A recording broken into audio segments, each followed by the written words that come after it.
The CBS Radio Mystery Theater presents...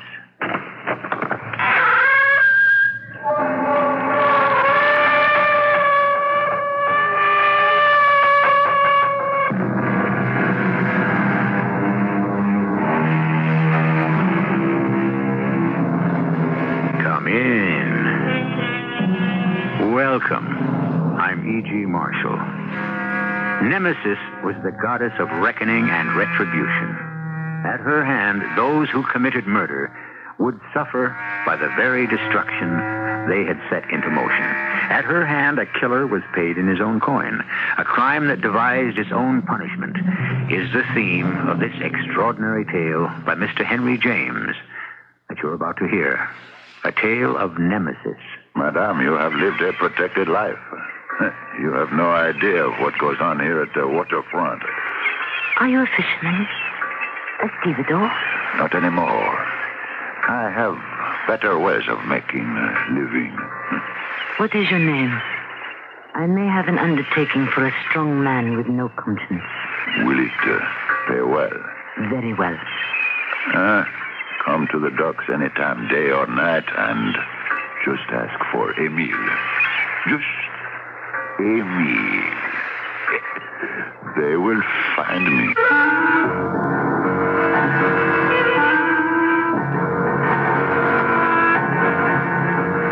Our mystery drama, A Tragedy of Error, by Mr. Henry James, was adapted especially for the Mystery Theater by G. Frederick Lewis and stars Tammy Grimes.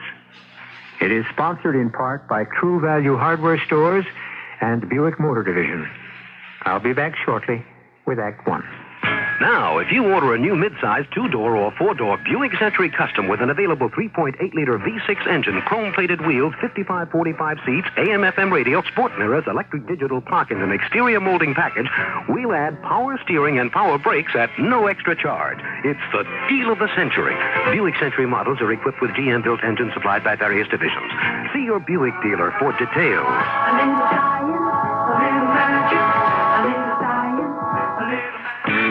When I go shopping, there's no doubt my MasterCharge card carries clout. When you carry MasterCharge, you carry clout. MasterCharge is the #1 card used by more people in more places to buy more things than any other card in the world. That's clout. When you carry MasterCharge, you carry clout. Don't miss out. Carry clout. Okay, you sing the song. You ready? Yep. All right, hit it. There's something canoe at a store near. Canoe, low-fat frozen yogurt dessert. All right, wait a minute. Hold on. You're saying Knutson low-fat frozen yogurt. Yeah. It's Knutson. Oh, yeah, I'm sorry. Right, that's all right. Try it again. All right. There's something canoe. Wait, hold on. That's new is in Knutson. Can you say Knutson? No. Oh, brother, one. Look, just let me sing it all the way through, would you? Sure, go ahead. There's something canoe at a store near. Knutson low-fat frozen yogurt dessert is here. Nice in a dish or on a cone. It's not the same as yogurt you canoe. Yes, it's canoe and can nourishing too. And if you can ever taste it, please do. When people who try it go, it's nice. We say canoe, Knutson low-fat frozen yogurt dessert, canoe. Connect. Knutson low-fat frozen yogurt dessert. All the goodness of yogurt with a nice creamy taste. In half-gallon and pint containers or in sundaes and push-ups. It's the dairy best.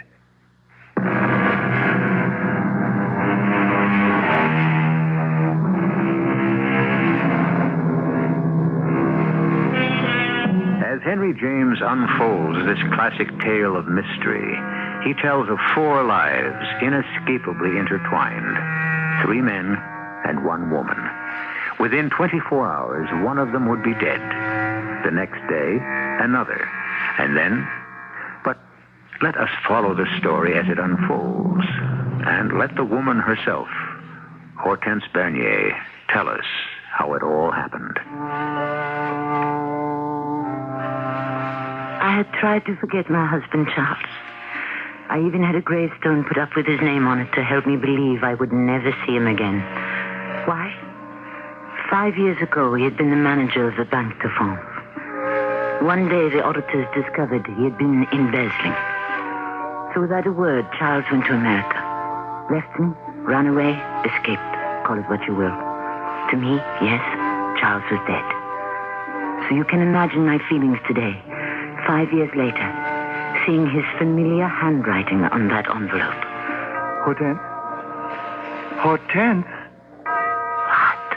Well, my dear, we've come here to the post office in our carriage. You asked me to go inside and fetch a letter addressed to you. Now you take it and stare at it as though it had been sent from the moon. This letter, it comes from my...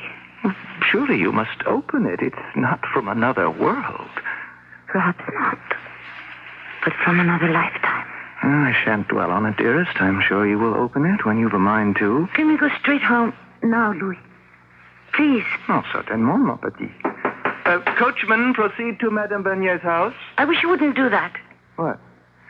Oh, no, not again. Your aversion to my walking stick. I use it merely to gain his attention. I'm sorry, Louis, but a cane, a walking stick, it makes me cringe. I know, my dear. You've told me often enough. Coachman, allons. Will you read it, Louis? What? The letter you just brought me. Open it and read it out loud, please. I cannot. Certainly, Hortense. Let me see. It is marked Southampton, July 16th, 1850.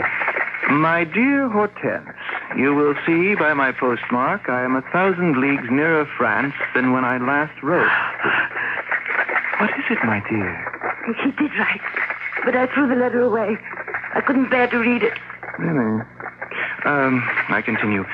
After so many years of separation, the thought of seeing you again fills me with longing. I may have to hide for a bit, perhaps even take another name, until I am sure I can show my face to the world.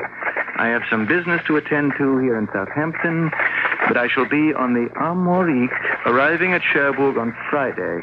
I have been a month on the seas from America. Yes, Hortense? Friday. Does he say Friday? He does. Tomorrow. Good Lord, what shall I do? Welcome him, I expect. It is not often given to a woman to welcome her husband after 5 years' absence.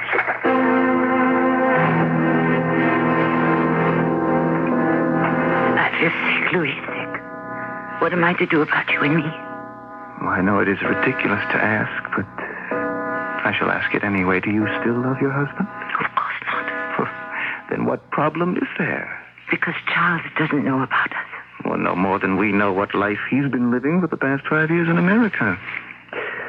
It was cowardly for him to run away as he did, leaving you to pay off his criminal debts.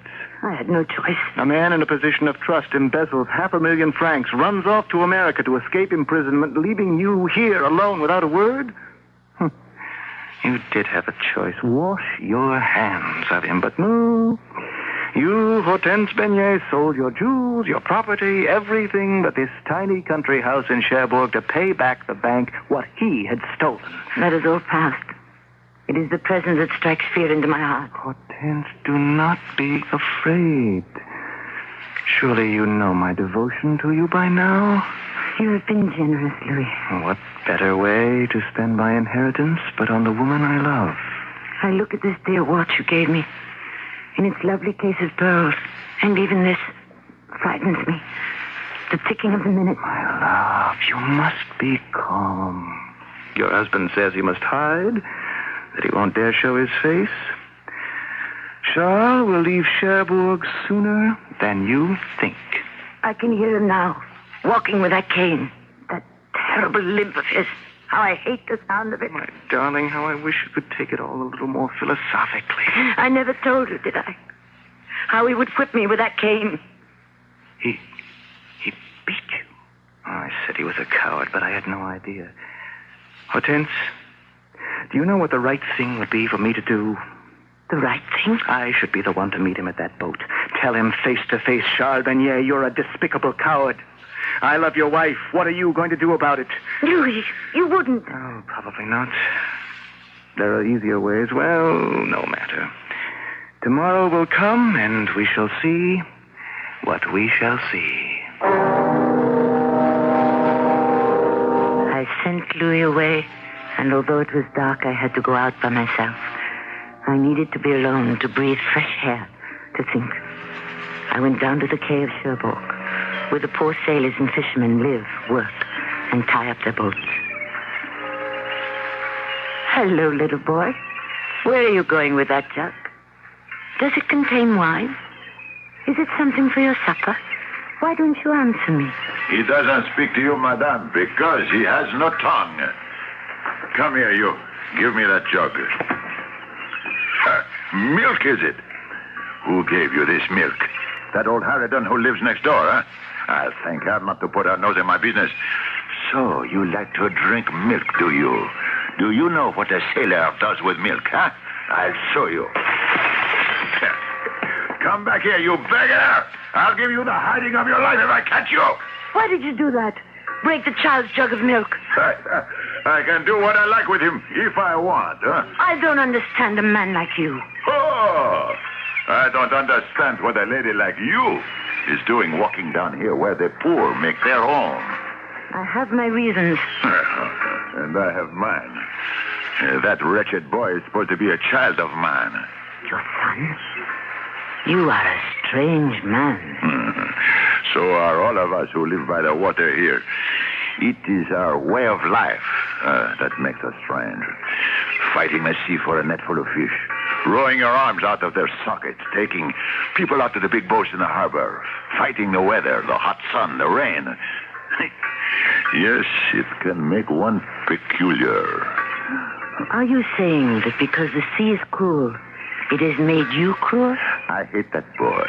The curse of God is on him. What curse of God?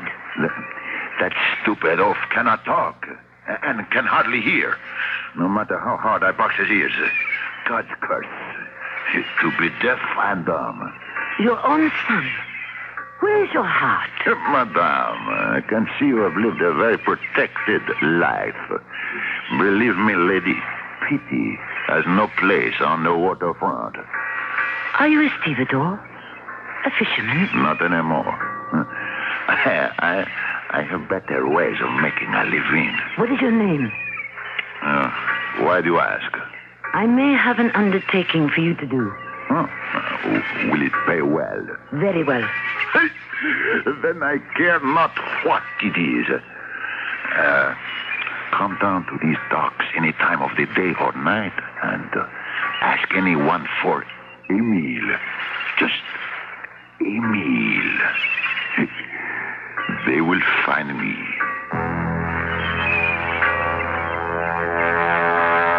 I knew I had met the kind of man I needed. A man with no compunction, no feelings. Slowly, I walked the length of the docks, thinking, planning. How many hours went by, I don't know. But when I stopped walking, I had come full circle back to the very place where I had met the strange sailor with the red stocking cap. The moon was high and full. Very well, madame. It is you again. Yes, Emile, it is I. Do you have a boat for hire? What good would a boatman be without a boat, huh? There it is. Not 5 feet from where you are standing. Are you engaged now? Can I hire you? Now you have engaged me. Huh? Where to? I would like you to row me out to the cemetery on the point. At your service, madame. When you wish to go? Now, immediately. The cemetery is closed at this hour. 25 francs? There'll be no one to see you climb over the gate, huh? Hop into the boat, huh? I'll hold the prow here. You make your way to the stern, huh? Careful now, eh? So, straight across, my lady, huh? It is a fine evening, Emile. Cool for July. Suppose you row me out to the lighthouse and leave me at the point nearest the cemetery on our way back. A longer trip would mean more than 25 francs. Don't you think, madame? I think I may ask you to row me the whole night, and if I do, Emile, I shall give you 100 francs. Madame, for money, I will do anything.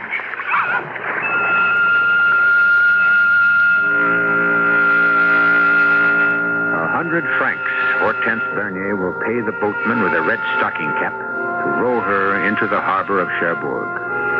She called him strange. Her request seems even stranger. The moon rides high, and in its pale light, somewhere between Southampton and Cherbourg, a steamship is carrying Charles Bernier to the woman he had deserted 5 years ago. I'll be back shortly with Act Two. Now True Value hardware stores can make your home workshop more complete and more efficient with a wide selection of master mechanic hand tools and accessories. Hi, Pat Summerall to suggest you make your workshop more complete with a Master Mechanic 22-piece socket wrench set. It's ideal for many home and auto repairs, and it includes 17 sockets and a 1/4-inch and 3/8-inch drive sizes and 3/8-inch drive ratchet, an extension, and more, all in a fitted case. Or choose the Master Mechanic 8-piece screwdriver set from True Value hardware stores. It includes 5 slotted and 3 Phillips heads for just $6.99.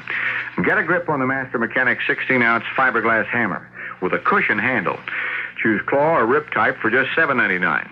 See these and other Master Mechanic hand tools and accessories exclusively at participating True Value hardware stores and home centers.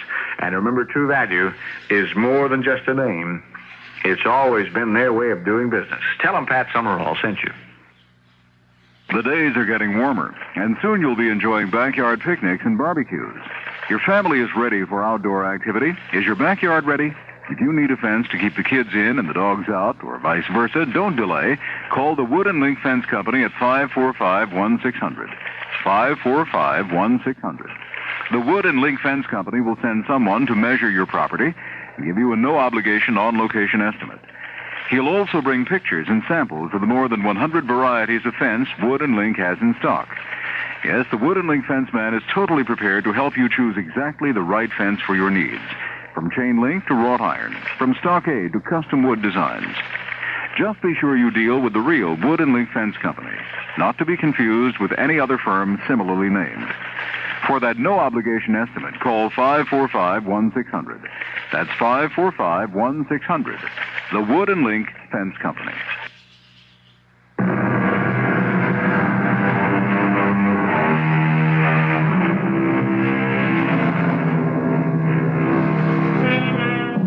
What do we have here? Surely you can see the sign. A woman cornered by circumstance, unable to face an unloved and unloving future with a man to whom she is legally tied. The man she loves is weak, too weak to help her. So she turns to a strange seafaring creature who even now is pulling her across the moonlit harbor waters. Perhaps for a price, he can help her gain her freedom.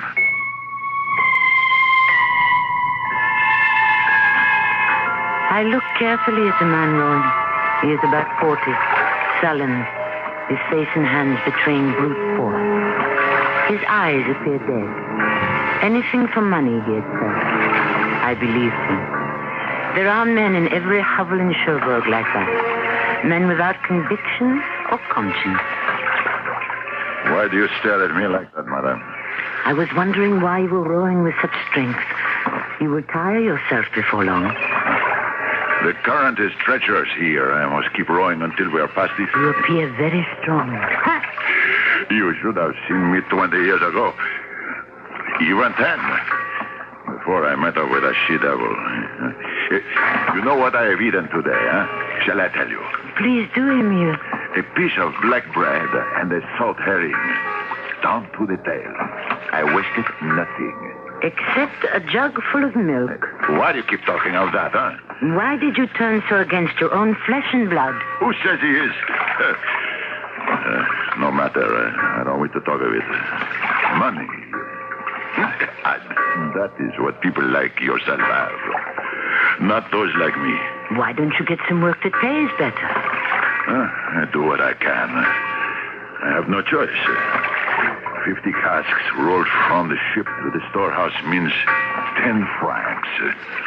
It also means the possibility of a crushed hand or a dislocated shoulder. Do you know what it is, madame? To have no choice. Yes, I think I do. Here in Cherbourg, to lift and row with my arms is the only work I can do. Why don't you go to America? America. No, my lady. No lips in the dark for Emile. But there are steamships now that sail from Cherbourg and Le Havre to London and then to New York, America. Why, you could work on such a boat and get yourself a free passage. You have it all planned, don't you? I have been to America already. You've been there? To Brazil, to Mexico, California, and the West Indies, and Asia, too. And China and India. Life at sea is a dog's life. How so? The things I have seen, the mean tricks. We are nearing the cemetery point. You wish me to tie up the boat and wait for you, huh? Yes, please. So you have seen mean tricks? Not played any yourself? I gave what I got. I carried my knife with the best of them. Snap. It opened. I drew it just as quickly and plunged it just as deep. Let me see your knife. Here. A beauty, isn't she? And I have the scars. If you want a lady, I'll show you. On the other hand, you would find quite a few marks of my knife on a good dozen Spanish hides. I gave as good as I got. Is this it? Are we here? The loading dock of the cemetery. Yes, madame. I shall wait for you. Thank you. We were talking about death, and there it lies in front of us. I found my way to a familiar gravestone and stood beside it. It said Charles Beignet, and then the date. 5 years ago, when I returned to my little house in Cherbourg, alone, I had the stone made because I wished that Charles lay under it. Why have you come back, Charles? I will not be able to bear the sound of the tapping of your cane. Madame, what is it? Nothing. My lady. Nothing. My lady. A graveyard at night is no place for the living. I think we should go back. No, wait. It was only I thought I saw something. Someone. But it's nothing. I can't say I like it here. Are you afraid, Emile, to sit with me on a grave? No, I'm not frightened. You have never put a man out of the world, then? Oh, yes. Are you horrified? In Spain, yes, but not here in France. In South America, in those countries, when a man makes life insupportable, what do you do? Oh, monsieur, I suppose you kill him. You kill him. Madame, did you say 100 francs? It could be much, much more. Tell me, Emile. You find it hard to get along in the world. I can help you. What can you do? I will trust you and reward you. Madame had a piece of work for me. Are you a bold man? Bold enough. To commit a crime?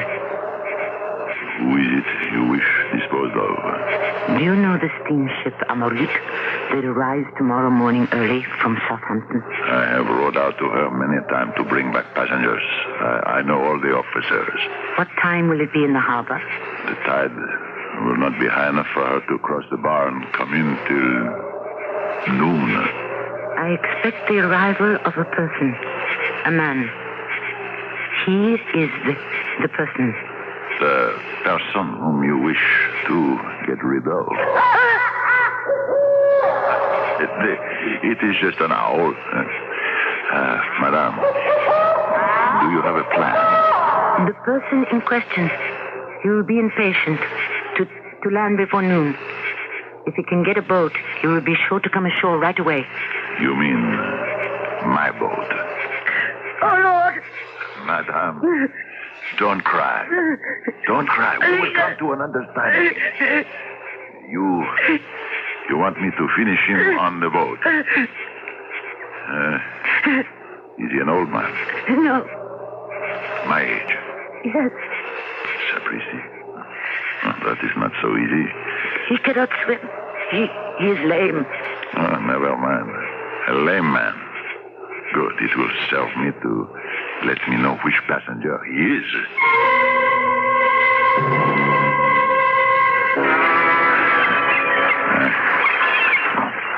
Take me now back to the cave. May we first discuss the business aspects? Yes. How am I to be sure Of your reward? Look, I shall unpin this watch. It is a pledge of what I shall give you afterwards. There are 2,000 francs worth of pearls on the case. No, I cannot take it. We must fix the amount you will pay me. You must tell me, Emil. It will be a great deal of money. You are asking of me murder. Tell me how much. No, I leave it to you. I will accept whatever you propose. Death is not my trade. No, mine. 25,000 francs? Agreed. One thing more, my lady. Your name? Madame Hortense Bernier. When I returned home, I found a letter under my door. It was from Louis. It said, I know what I must do. It is honorable. It is inevitable. Did he mean he would go aboard the Amérique to face up to Charles as he had threatened? Oh, no, not Louis. He was jesting. Besides, I know him.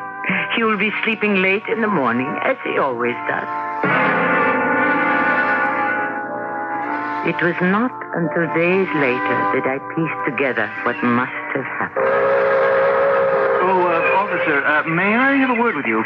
Certainly, sir. What may I do? My card. I am Louis de Marot. I've just been brought to the Amérique from the quay. Is there a Monsieur Charles Bernier on board? Bernier? Yes. Good. I wonder if you could direct me where I might find him. Oh, I think he has already gone ashore, monsieur. There was a boatman inquiring after him a few moments ago. I think he carried him off. Too late. And my boat has gone back already. Oh, I shouldn't worry, sir.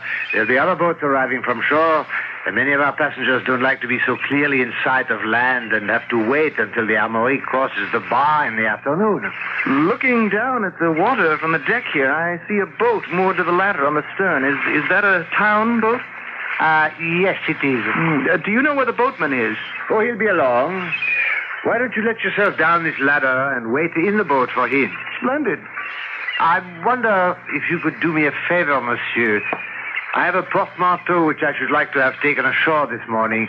Could you take it with you and give it to the harbor master? Why not? At least my trip here this morning will not have been entirely useless. I do appreciate it. You let yourself down the ladder, and I'll lower the portmanteau to you by rope. All right, officer, send it down. Here it comes, sir. Oh, I believe I left my walking stick on the deck. Would you send that along also? I'll give it to the boatman here. He'll bring it down. Got the portmanteau? Yes. It made a safe landing. I'll untie it. Good morning, sir. Glad to see you. Here is your cane. Oh, I was going to ask you if this was your boat. I can see it is. Yes, sir. At your service. Officer, pull out the rope, huh? Can you row me ashore? Where to? To Madame Bernier's at the end of the quay. Certainly, sir. You're just the gentleman I want.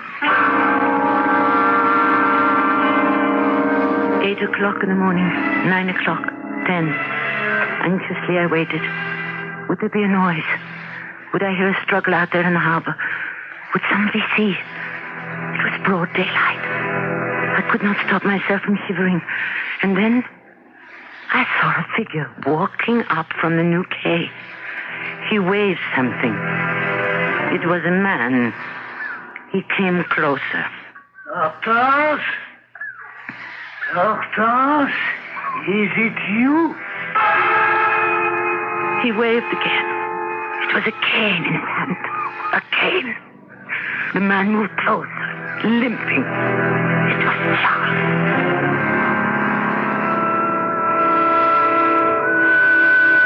What did we say about Nemesis? In ancient Rome, the Romans worshipped this divine entity, the goddess who disapproved of deceit, the goddess that decreed a hand raised against another will be struck with its own punishment. The man Hortense tried to have murdered was here, at her gate, alive. Who had died in his place?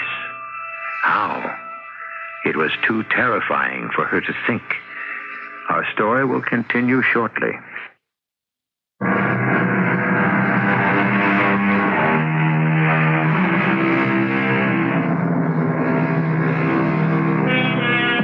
Before we begin Act 3, a word about the great and prolific author Henry James. By the time he was 45, he'd already written 10 novels and half a hundred short stories. This story, about Hortense Bernier, her lover, her husband, and her fate, was James' very first story, written when he was 21, as unforgettable as his last. Now, to our reunited couple, Charles and Hortense. I can't remember. Does it often get so chilly on a July night? I'm glad you lit the fire, Hortense. I felt very cold myself, Charles. It must be 9 o'clock, my dear. The familiar and restful sounds of France. I miss them. I love them. You must be tired, Charles, after that long sea journey. 5 years. It's hard to believe, eh? 5 long years. I must say, my dear, you have not aged 1 minute. In fact, you are lovelier than I remembered you. What say you? No answer for my dear wife. After all, you don't receive compliments like that every day. Eh? I feel much older than the morning long ago when I awoke and you were gone. Ah, my dear child, you're not going to bring up the past again, are you? Are you? Oh, Charles, there is no use in pretending. Pretending? What are you talking about? It doesn't matter. Right you are. What matters is the peace and comforts of home and another glass of cognac. Hand me my cane, will you, my dear? I'm very fond of the cognac you have provided. In America, they don't know what you're talking about. Charles, it has been a long day for me. If you'll excuse me, I would like to retire. Huh? Retire? Without me? But I haven't finished my glass. I've made up a bed for you in the little room off the library. You have put me into a separate bed? My dear, you're joking. Let us understand one another. I may be your wife in the sight of the law, but that is all. In the sight of God also? Come now, I am your husband, and as such I have rights. Charles, please, do not be difficult. Are you refusing to go to bed with me? Charles, please. Cognac is frightful. The glass! It is not the only thing I shall break if I find a bad taste in my mouth. My dear, in the past, if I remember, when you were, shall we say, obstinate, I was obliged, if you remember, to admonish you with my cane. Charles, no, don't, Charles. Why are you backing away from me? Put it down, please. Put the cane down. Hortense, come here. Hortense, I order you to stand still. No, Charles, I beg you. My dear, I shall break every stick of furniture in this room. Stand still. For heaven's sake, Charles, have mercy. Your favorite vase, your porcelain, everything that gets in my way between you and me. Hortense, I shall smash. Stop, please. All right. There. Now you're being sensible. Come here. That's right. Another step. 2 more. We are face to face. How exquisite your hair looks in the firelight. As you see, I can be gentle. To show you that I trust you, I shall throw down my cane. You see? Here we are, husband and wife, standing beside the warm fire. I shall put my arms about you.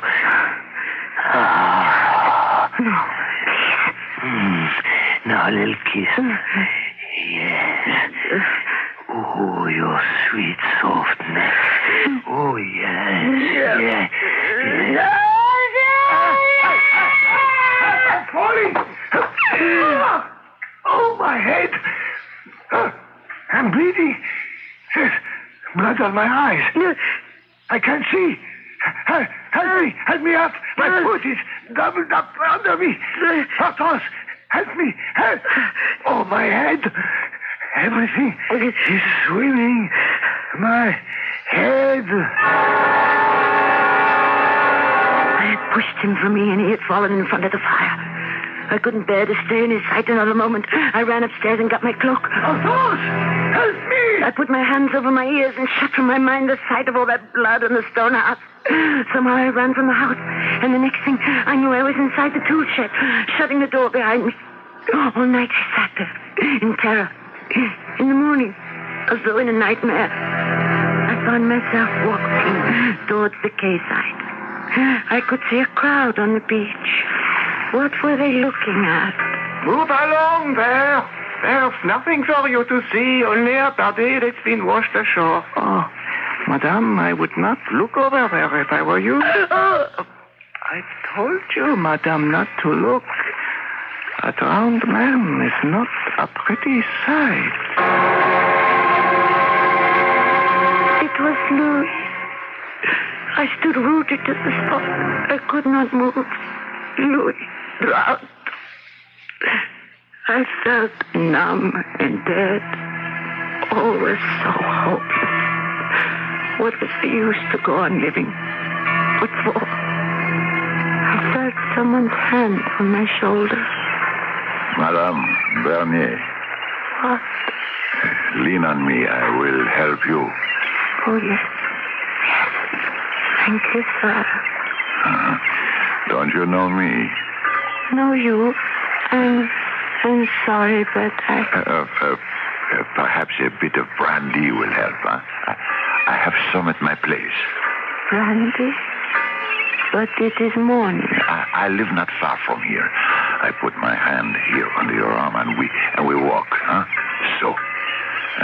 Now, one step at a time, madame. Here we are. This is my door. I shall open it. And now, you sit yourself in that chair. It's my best and only chair. Madame Bernier. You know my name. Well, I should think so. We have done a little bit of business together, have we not? Oh, yes. You rode me to the cemetery. I knew you would remember. The grave. Charles' grave. He isn't dead at all. He is not in that grave. Not dead. Oh, yes, he is. Oh, yes, he is. And now, my lady, to your word. 25,000 francs. I kept my part of the bargain. Now you must keep yours.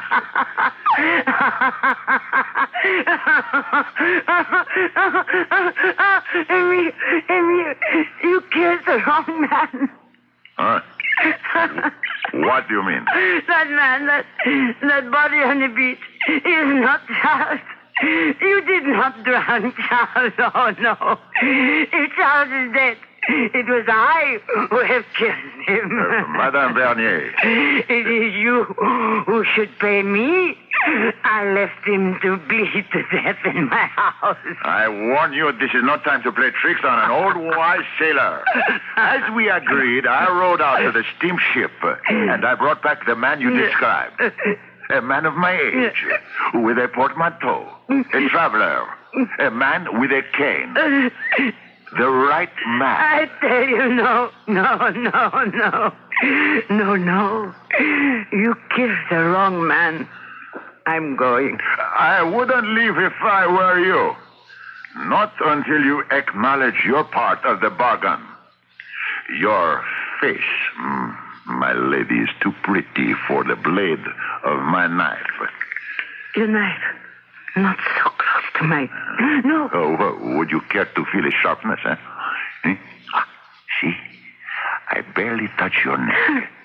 And it leaves a red mark, huh? 25,000 francs. I shall give you all day, Madame Bernier. And when the sun is setting, I shall expect to find you in my boat. Your handbag filled with francs. What could I do? Where could I turn? It was not the money that was in my house, but I didn't dare go and fetch it. Charles was there, either dead or dying in front of the fireplace. What was left for me? I couldn't run away or hide or start my life again. And then it came to me. Why be frightened? I had nothing left to live for. I would keep the rendezvous with Emile and pray he would cut my throat. That it would be painless and end the misery of an unbearable life. At dusk, I sat in his rowboat and waited. Miserable creature! Get away from me, child. I don't want you here. Go somewhere else, huh? He was beating that poor little deaf and dumb child again. I could hear him. Get away from here. I'll break every bone in your body. Get away from my boat, boy. I don't want you in my boat. Here, quick, little boy, come here. Get behind me. Madame, I ask you to move aside. I am now going to teach that ugly child a lesson. He's done nothing to you. Stop, Emile. Put that oar down. I have told that child to leave me alone, to go live somewhere else. I have warned him again and again. Let go of this oar, madame. I won't. Now you've made me drop it. You shan't have it. Give that back to me. One step closer to that child, and I... And you'll...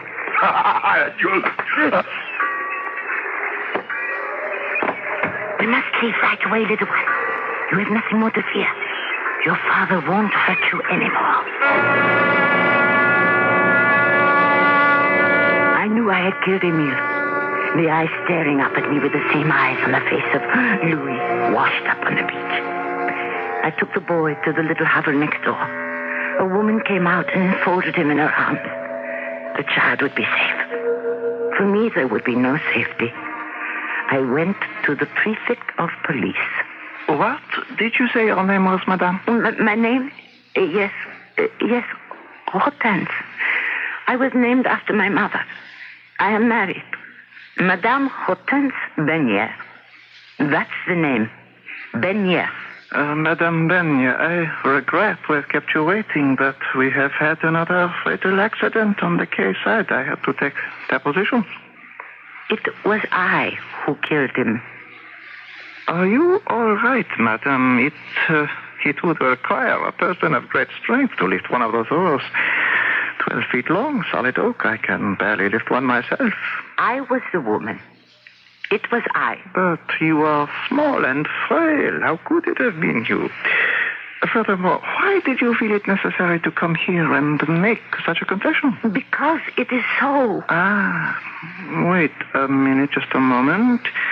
I have an expensive pearl-studded watch which was found on the body.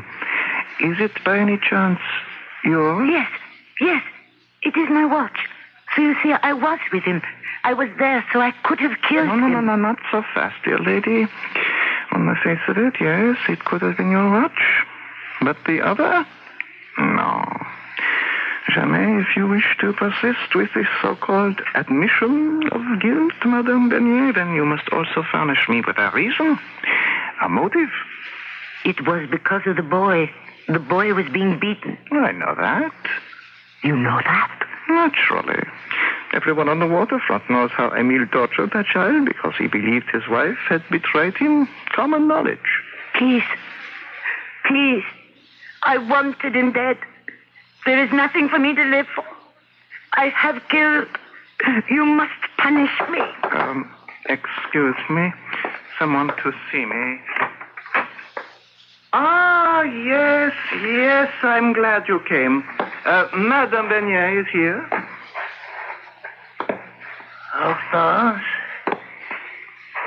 Hortense, dear. Charles, I have come to take you home.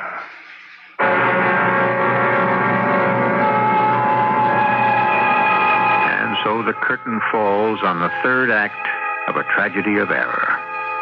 But has it fallen for the last time on Hortense Bernier? Is it the end of her story? We rather think it is only the beginning. A lifetime of marriage to a man she hates. Caught like a fly in the web of a spider. Nemesis. I shall be back shortly. The Lung Association says that you don't really love me. You're out of your mind. What's my lungs got to do with love? Just this. If you really had a heart, you'd have better lungs. And so would I, and our children, and my mother-in-law, and a lot of our friends, and... Hold it there, baby. Now look, what's this all about? You are a smoking menace. Me? Not only have I told you that I can't stand your smoking, and that you're coughing and hacking your lungs away, but the Lung Association says that the smoke you blow into our faces and our breathing air is offensive to all of us. Well, I've been planning to quit. I've been cutting down. The Lung Association says not enough. Look, you tell that lung association. I did. I said I'd do everything in my power to get you to quit. For yourself and for all of us non-smokers. I give up. Oh, darling. I was hoping you'd say that. Giving up can be an act of true love. Your lung association says that quitting goes a long way for everybody in your life. And that could be a matter of love and breath.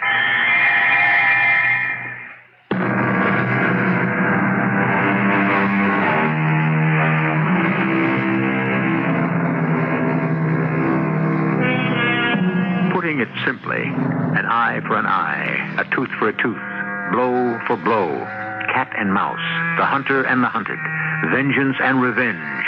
These are some of the themes on which Henry James built a career of extraordinary fiction.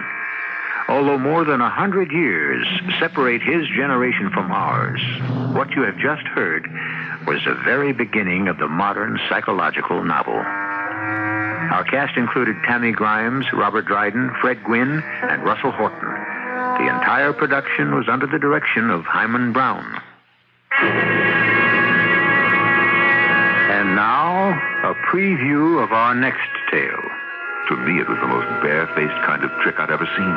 The handkerchief was obviously a signal. Well, what do you think of that, Gilroy? The professor is not satisfied. My poor handkerchief is getting the credit for that experiment. Oh, we shall have to try something else. Gilbert! Oh, there you are. Oh, if you'll excuse me. Enjoyed our meeting. See you later, Wilson. Helen, what can I say? Nothing at all, Colin. I meet that kind of man every day in the week. A scientific mind who believes he has catalogued every human endeavor. He'll come round, you'll see. Damn shame. He actually believes he knows everything. You wish your friend were more open-minded. Perhaps something will happen to him within the next 12 hours that will convince him he does not know all the answers. Radio Mystery Theater was sponsored in part by Buick Motor Division and True Value Hardware Stores. This is E.G. Marshall inviting you to return to our Mystery Theater for another adventure in the macabre. Until next time, pleasant dreams.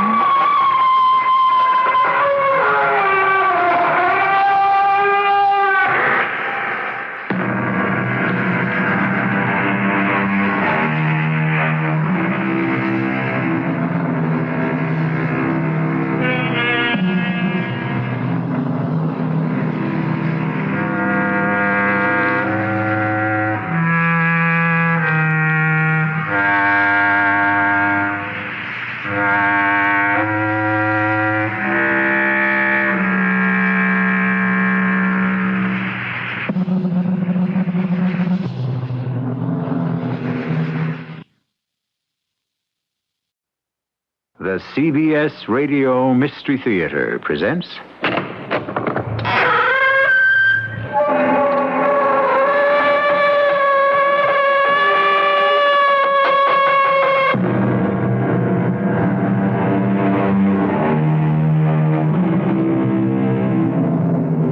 Come in. Welcome. I'm E.G. Marshall. Hypnosis has fascinated mankind for centuries, particularly since the 1700s, when Franz Mesmer, a Viennese physician, used his hypnotic talents to heal the sick. There are more disagreements, both scientific and unscientific, over what hypnosis can or cannot do than there are agreements.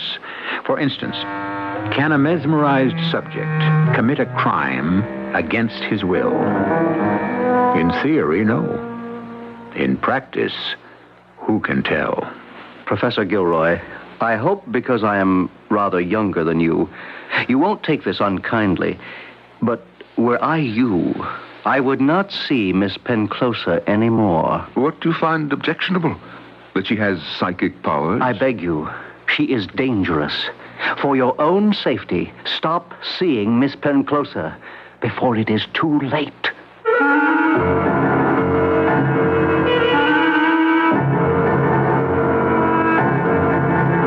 Our mystery drama, The Parasite, was adapted from the novel by A. Conan Doyle, especially for the Mystery Theater by G. Frederick Lewis, and stars Norman Rose. It is sponsored in part by Buick Motor Division and True Value Hardware Stores. I'll be back shortly with Act One. Mateus Rosé and White Mateus. Two wines you can count on. You can't rely on the weather or the latest Wall Street trend. And it isn't easy to find a wine that'll please you and your friends. But there's two wines you can count on. Two wines that always belong.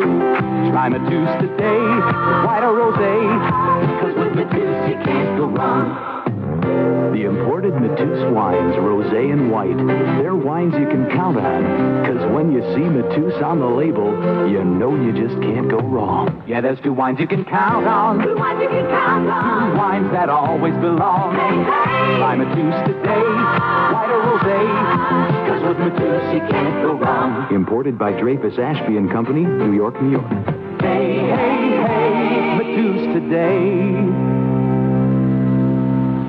Decisions, decisions, decisions. That's what you'll have to make when you deposit your savings at any of the 6 convenient locations of Northwest Federal Savings. They'll be pleasant decisions, too. You see, we're making an offer. If you deposit $250 or more, you can get one of 23 great brand name gifts free or for a specially reduced price. So, will it be something for Dad, something for Mom, or something for the entire family? Will it be the West Bend 10-cup coffee maker or the Easy Rider AM/FM portable radio? Will it be the Weed Eater lawn trimmer or the Sunbeam vacuum broom? Well, those are only 4 of the 23 super gifts that you can choose from. And don't worry, you'll have plenty of time to make that decision. We're open 63 hours a week.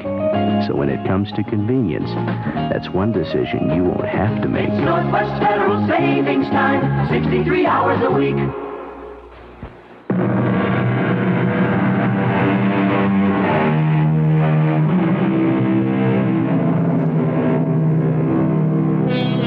Who hasn't heard of Arthur Conan Doyle, creator of the unflappable, imperturbable Sherlock Holmes? However, Detective Holmes, who solves the unknown, was only one of the author's creations. His other interest was in the unsolvable unknown, the world of the spirit, hypnosis, the psychic, the supernatural. It is that side of Arthur Conan Doyle we bring you today, as told by a character of his invention, Gilbert Gilroy. Professor Gilroy, if you please. It's taken me 43 years to obtain that distinction. I teach physiology at a London university, and my classes are always filled to capacity, if I do say so myself. I have only 1 or 2 special friends, the closest being Colin Wilson. In fact, I'm going there tonight. Wilson has invited Agatha, whom I'm rather keen on. His evenings are always good for light conversations and frequently the dark arts. My dear Gilroy, you're terribly late. What kept you? One of these days, someone will invent a better way to propel a tram car than a horse. Come in. Come inside. I want you to meet a very special new guest of mine. Another refugee from the world of make-believe? My dear fellow, I have a phenomenon. I can't wait for you two to get together. Oh, no. I was hoping to concentrate on Agatha. She is on her way. She'll be here. This person I shall introduce you to is quite extraordinary. My dear Wilson, you are so gone on the pseudo-semi-science. It's laughable. What is laughable is a scientist with a closed mind. As you know, I make a study of mediumship, psychomancy, and so on. Keep an open mind. That is all I ask. A young woman? Ah, he has other interests besides Agatha. No, my friend, I'm afraid Miss Penclosa is probably closer to 50 than 40. But she is startlingly beautiful. No, I would not say that at all. In fact, poor thing, she's rather plain. Verging on the ugly? But there's no question about the bona fides this time. My wife has known of her for many years. They're both from the West Indies, you know, from Trinidad. Where she practices the dark arts. Do you think that she'll do well here in London? Our weather is a bit chilly and damp, not too conducive for evoking spooks, the rattling of skeletons, or calling up one's dear departed great-great-grandfather. Gilroy, you're impossible. I tell you, this Miss Penclosa proved to me without a shadow of doubt there is a scientific basis to clairvoyance. Here we are, Helen. Miss Penclosa, I'd like you to meet a very dear friend of mine, an associate at the university, Professor Gilbert Gilroy. Pleased, I am sure. Oh, how did your lecture on the functions of the red corpuscles go this morning, Mr. Gilroy? Oh, of course. You were at the back of the room. I didn't see you. No, I wasn't there. But I also enjoyed your afternoon lecture. That was quite a point you made concerning striped muscular fiber, especially when you drew the picture on the blackboard as you had seen it under a 300 diameter lens. Wilson, I think you've confused Miss Penclosa with technical talk she doesn't quite understand. You're right, Mr. Gilroy. I don't understand physiology. Gilroy, I have not mentioned one word to Miss Penclosa of what goes on in your classrooms. I don't know myself. She happens to be a highly sensitive person, and I'm sure she knows a great deal more about you than even I do, if I could be bothered to tell her. Of course, a mind reader. How stupid of me. Well, we all have our little strengths, Miss Penclosa. I have an idea that you yourself would be an excellent subject. For what, may I ask? For mesmerism, for example. My experience has been that hypnotists go for their subjects to those who are mentally unsound. Which of the ladies in this room would you say has the most balanced mind? Suppose I take anyone at random. For example, the girl in red looking up at the tapestry. I shall will that she comes across to us.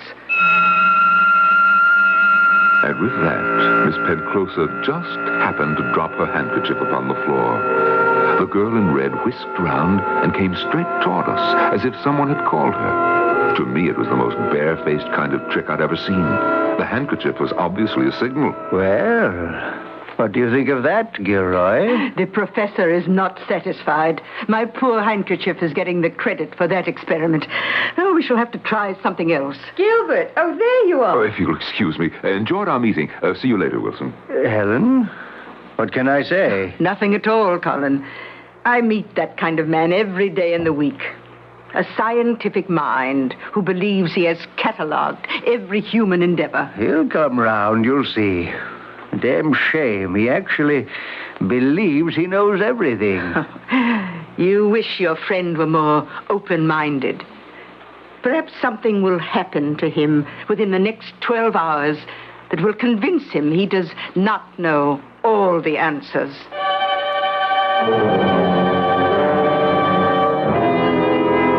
Agatha, darling, Wilson cornered me to meet some dreadful woman who pretends to do mental magic tricks. I apologize. Of course, Gilbert. He was telling me yesterday, this Miss Penclosa, is that her name? What she does, I understand, is incredible. Really? What does she do? Well, I'm not quite sure, but I'm certainly going to find out. Agatha, it's all a hoax. Not worth your time. Or mine either, for that matter. Or Professor Wilson's, too, I suppose. Agatha, I have no wish to quarrel with you. I suppose it's feminine to be attracted to whatever is vague and mystical and indefinite. But believe me, when we are married, I shan't put up with any such nonsense in my house. When we're married, indeed. If we are married is more like it. I am not even certain I wish to be engaged to you. Now, if you wish to follow me, I am going over to meet Miss Penclosa and learn something. Helen, this is Agatha Marden, daughter of our dean, Miss Penclosa. I'm thrilled. I've heard so much about you. Miss Marden, would you have any objection to my putting you in a trance? Oh, I should love it. Agatha. Oh, sit yourself then in this armchair. No, my dear, you don't have to close your eyes. Colin, would you be good enough to help me up? I was surprised to see Miss Penclosa arise with some difficulty, using a crutch. I had no idea she was lame. A strange uneasiness stole over me as I watched this frail creature with a pale, peaky face bending over my Agatha. Suddenly, 20 years fell away from the lady. Her eyes shone. Color came into her sallow cheeks. Slowly, she passed her hands across Agatha's face 10 times. She is in a trance. Oh, nonsense. She's asleep. Wake her, then. Agatha. Agatha, wake up. Here now. You're not going to hurt the poor girl. Wake up, Agatha. She's not going to wake up for all your shouting, Gilroy. All right. You've done something. I can see that. So much for the mesmeric sleep. Now, as for suggestion, whatever I may propose to Miss Marden, she will infallibly do, now or whatever time I designate. What? Do you demand proof? Oh, certainly. You shall have it. Cullen, take Professor Gilroy aside while I whisper instructions to Miss Marden. Over here, Gilroy. Well, what do you think now? I admit I thought Agatha harder to hypnotize than that. I wonder why Miss Penclosa thought you'd make an excellent subject. I should like to see her try. Let's go back. Miss Penclosa is signaling us. Awake, Miss Marden. Wake up. What is it? Gilbert, what's the matter? When's Miss Penclosa going to begin? Why are you looking at me so strangely? What bothered me the most, I guess, was how easily Agatha seemed to lose control over herself. For some reason, I could not look directly at Miss Penclosa, as if there were some kind of electric vibrations there. Agatha and I decided to leave shortly afterwards and have coffee somewhere. I bid Wilson good night, and as I went to Miss Penclosa to do the polite thing, she handed me something. Pray forgive me if I have taken certain means to overcome your skepticism, Professor Gilroy. Take this note. But I ask you not to open it until 10 o'clock tomorrow morning. It's a little private test of mine.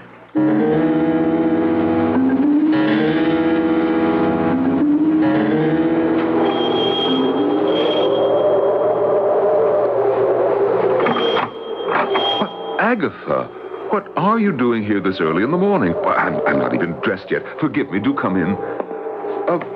What time is it? 9:30. Oh, as late as that? I must have overslept. I'll put some coffee on. May I make you a cup? That won't be necessary, Gilbert. I shall be going shortly. What I have to say won't take much time. Oh, my goodness, you sound most ominous. Gilbert, I've come to tell you that we cannot be engaged, and we shall never marry. Well, Agatha, why? It's all over, Gilbert. But why? Why? Can't you tell me what it is? Well, whatever it is, I'm sure that I could put it right. We must consider our relationship at an end. Oh, you're angry at me because I poked fun at Miss Penclosa. I admit she does have some powers. It's useless, Gilbert.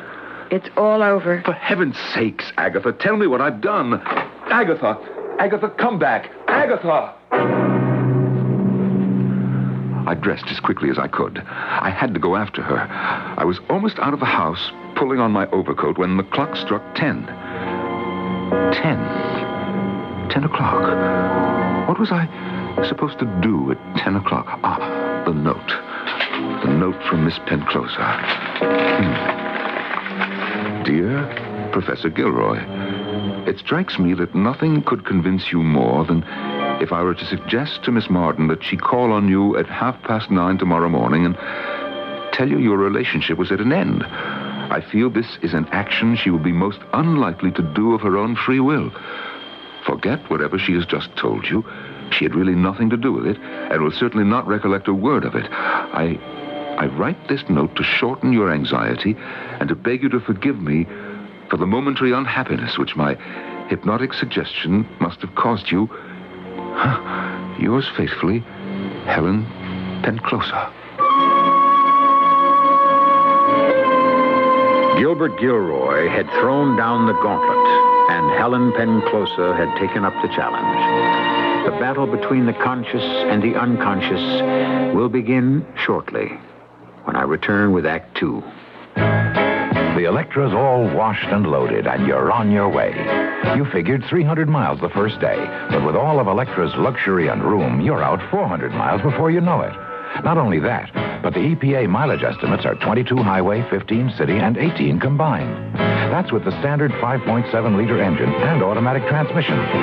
Of course, your mileage will vary depending on how and where you drive, your car's condition, and how it's equipped. And EPA estimates are lower in California. But it's nice to know that a car with as much prestige and elegance as Electra can also be efficient. Buick Electra, a car that can actually make you look forward to a long trip. They surely will astound you, the amazing things you see. The cars they built, the wonders worked, how can such things be? A little science, a little magic, a little science. Electra models are equipped with GM-built engines supplied by various divisions. See your dealer for details. Look what's just arrived at Chicago Federal Savings. Exciting gifts of brand name merchandise such as stereo music centers, digital clock radios, stadium blankets, and home sentry timers. So open a savings account or add to a present account and select your gift with an appropriate deposit. And remember, a savings account at Chicago Federal offers much more than top quality gifts. It offers financial security, the security you gain from highest earnings and insured safety. Interest compounded daily and paid monthly. So visit Chicago Federal, downtown or in Northbrook and Lisle. And their new offices just opened in Tinley Park Commons Shopping Center at 171st Street in Harlem, or the Villa Park office in the Villa Oaks Woolco Shopping Center at Roosevelt and Ardmore. In all, there are 6 Chicago Federal locations to serve your financial needs, and each offering very attractive gifts with an appropriate deposit.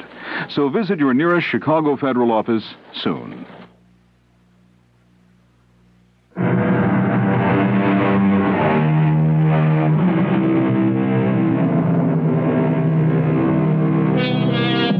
The science of unconscious awareness is even today, almost a century since Conan Doyle wrote this story, far from exact. There are as many contradictions as there are qualified practitioners, and even though the British and American medical associations have approved the medical use of hypnosis, there will never be a 2 times 2 equals 4 explanation. Not so long as man can dream and hope and love. Why Agatha had become such a willing victim, I had no idea. How Miss Penclosa could have reduced this sensible girl to an automaton was beyond me. Good Lord, I thought. In this state, could she make her way home safely through the crowded London streets? I dashed after her, and in half an hour found her seated quietly in her own drawing room, reading. Gilbert, you're an early visitor. Yes, and you've been an even earlier one. What do you mean? Well, haven't you been out today? Certainly not. Agatha, would you mind very much telling me exactly how you have spent the morning? Gilbert, that's your very professional, very scientific tone of voice, isn't it? I can tell. Darling, I am not playing games. It's important. Very well. I got up at 8, had breakfast at 8:30. At Let me see. 10 minutes past 9, I came in here and started to read this book, Memoirs of Madame de Remusat. I'm ashamed to say, in a few minutes, even though I had just gotten up, I did that French lady the bad compliment of dozing off while I was reading. You went to sleep? I'm ashamed to say I did. Anyway, I had a very nice dream about you. In fact, I confess, I hadn't been awake long before you walked in the door. So, when you woke up, you were sitting right here? Why, where else would I be? Would you mind telling me what it was you dreamed about me? It seems to have gone. The details, I mean. But I do know you came into it. I did see you in my dream. Agatha, if you haven't been out today, why are your shoes so dusty? Really, Gilbert, you're becoming as tedious as you were yesterday at Colin Wilson. I'm sorry. I've already apologized for last night. You have? I didn't hear you. Well, don't you remember? This morning when... Well, forget what I said. Never mind, dear. I do mind, Gilbert. I put last night to the fact that you're a sweet, muddle-headed, devoted scientist who only believes in what he sees and not what he doesn't see. If I say I've been on the moon all morning, I expect you to believe me. But I was right here. What earthly reason would there be for going out? Agatha had hit upon it. There was no earthly reason. No. The whole episode was quite unearthly. Miss Penclosa had made her point and won it, and I was extremely impressed. Now I understood old Wilson's enthusiasms, his diligent cataloging of psychic manifestations. There was something to it after all. Gilroy, old chap, I'm absolutely delighted you agree. Wilson, I want to learn more, much more. Now, I'm going to seek out Miss Penclosa and beg her to experiment in my presence so that I can make, detailed observations. Knowing you, Gilroy, if there's a scientific formula in all this, you'll find it. Yes, I plan to call on her as soon as I leave here. Wilson, would you be good enough to give me her address? No, Professor Gilroy. I had no direct influence on Miss Marden the morning she came around to you. I wasn't even thinking of her that morning. What I did was to set her mind, as I might set an alarm clock, so it would go off at a certain time. If I had set it to go off in 6 months instead of in 12 hours, it still would have been the same. To the minute? Well, that's hard to believe. Oh, don't put this power of mine on a pedestal, Professor. Autosuggestion. Believe me, it's only the fringe of what the mind can do. Well, supposing you had suggested that, she kill me? There, no one knows for certain. It is said no one can be forced to do something against their moral convictions. But very often, you don't even know what your moral convictions are. You hide them. Do you have such a power? To incite to kill? I believe I do, although I have never exercised it. Oh, that's a terrible power. If I have a good subject, then I do have complete and total control over his will. And you have done this? Several times. Is your own will so strong? I was born with it. I have the gift of projecting into another being. Well, when you do this, what happens to you? I become weakened, lethargic. Always? It depends. Sometimes I know I am flirting with death. One has to be extremely careful never to let your own consciousness absolutely go. Otherwise, you might not find your way back. Yes. Oh, yes, that's fascinating. You must always keep a connection, a lifeline between yourself and your subject. Oh, shall we start? You mean you wish me to place you in a trance? Well, I've left my notebook open, the date on the page, pencil. Oh, Miss Penclosa, I'm quite in earnest. Oh, well, sit where you are. Lean your head back, and we shall begin. Oh, by the way, if I'm to call you Gilbert, you must call me Helen. I am passing my hands in front of your face, long waves of thought. What do you feel, Gilbert? Well, it's as if Yes. Every time your hands sweep in front of me, a warm current of air comes at me. Just a warm current of air. Nothing more. No. More. Much more. It's entering into me. Way inside. Inside, I'm shaking, shivering with cold and heat. Now it's like, I'm being ignited, glowing, hotter and hotter. I'm on fire. Good. Can you still see me? Your face, it's getting blurred. The mouth, your hair, all fading away. The eyes? No, not the eyes. They are clear, brilliant. Awake. Gilbert, wake up. Incredible. It's absolutely incredible. As long as I live, I shall never forget this. I began to read up on Franz Mesmer and his work. What strange deep waters these are. I met with Helen 3 evenings a week, and then every evening. I had no time for Agatha, but I told myself that I would explain it to her later.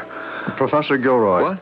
Oh, yes, Sadler, come in. I'm just packing up. I hope to catch you after class, Professor Gilroy.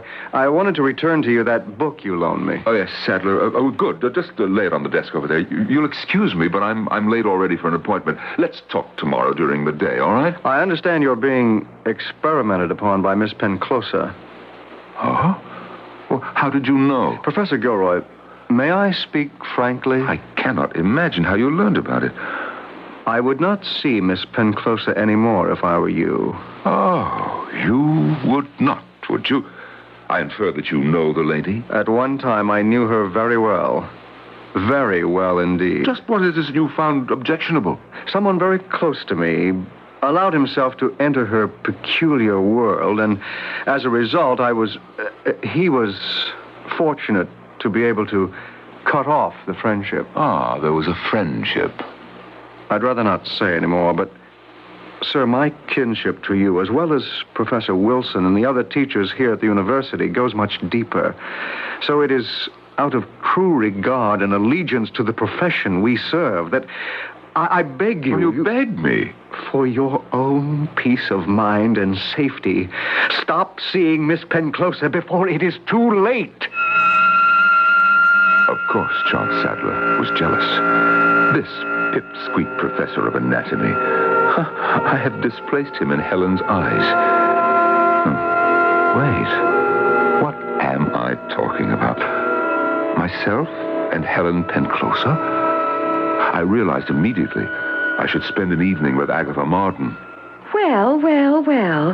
To what do I owe the pleasure, Professor? Agatha, Where have you been keeping yourself? No, don't tell me. Charles Sadler has already informed me. Sadler? What business is it of his? Oh, Gilbert, we must stop this immediately, please. Yes, I don't want to quarrel either.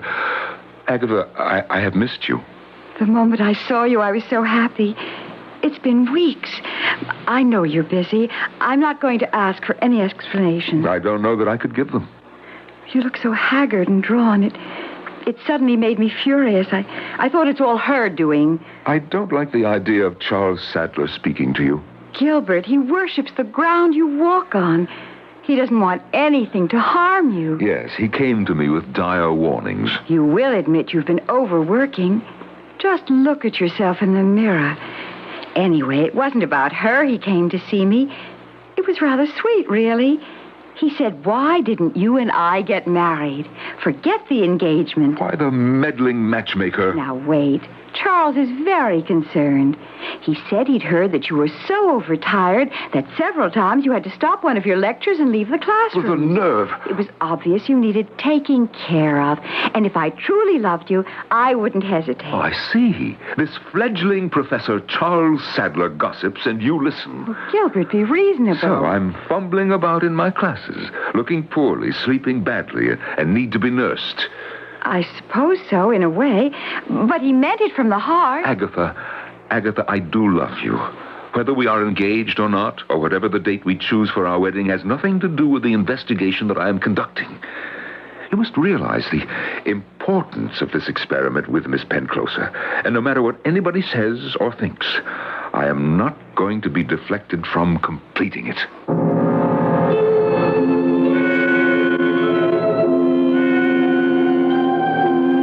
A warning from a fellow teacher, a plea from the girl he wishes to marry. But it falls on deaf ears. How deeply is Gilbert Gilroy already enmeshed? Is he more mesmerized than he knows? Is his heart also being hypnotized? As Charles Darwin once said, science can only remain scientific if it is unemotional. We shall see when I return shortly with Act 3.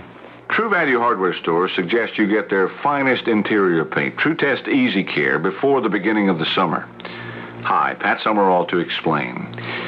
The beginning of summer also means the end of school, and that's when your walls and woodwork are especially vulnerable to dirty finger marks, grease, and grime. Because Easy Care has an enamel hard finish, you can scrub off dirty finger marks, most stains, grease, and grime, without damaging the finish or leaving a shiny mark. And right now, you can get True Test Easy Care Latex Flat Enamel for just $10.97 a gallon at True Value Hardware stores. You can paint Easy Care on the walls and woodwork of any room in your home because it has a soft latex flat look, and it comes in 44 decorator colors plus white. True Test Easy Care Latex Flat Enamel has earned the Good Housekeeping seal. And right now, it's just $10.97 a gallon at participating True Value Hardware stores and home centers. True Value, more than a name, it's their way of doing business. This is WBBM Chicago. No matter what it is you do, we've got a helping hand for you. Let us help you do your very best. Any project you might find needs a helping hand sometimes. Let us help you do your very best. Here at HWI. This is Wally Bruner, and I happen to think friends are pretty special people. So when they come to visit, I announce their arrival in a special way with a beautiful new tone door chime from HWI. And when you buy a new tone from HWI, you get more than a great sounding chime in a decorator design. You also get all the help and advice you may need for a perfect installation. A door chime from New Tone. We've got one for you. Here at HWI. HWI Hardware Home Center and Building Material Stores. Let us help you do your very best.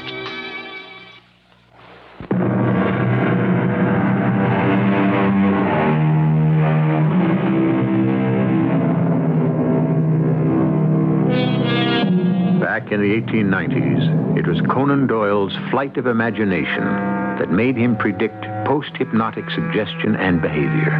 Today, it is a scientific fact. For example, a pregnant patient today may be instructed post-hypnotically to develop at some future time when labor begins an obstetrical anesthesia to meet the needs of childbirth. But to Gilbert Gilroy, what started out as a hope and a dream is fast becoming a nightmare.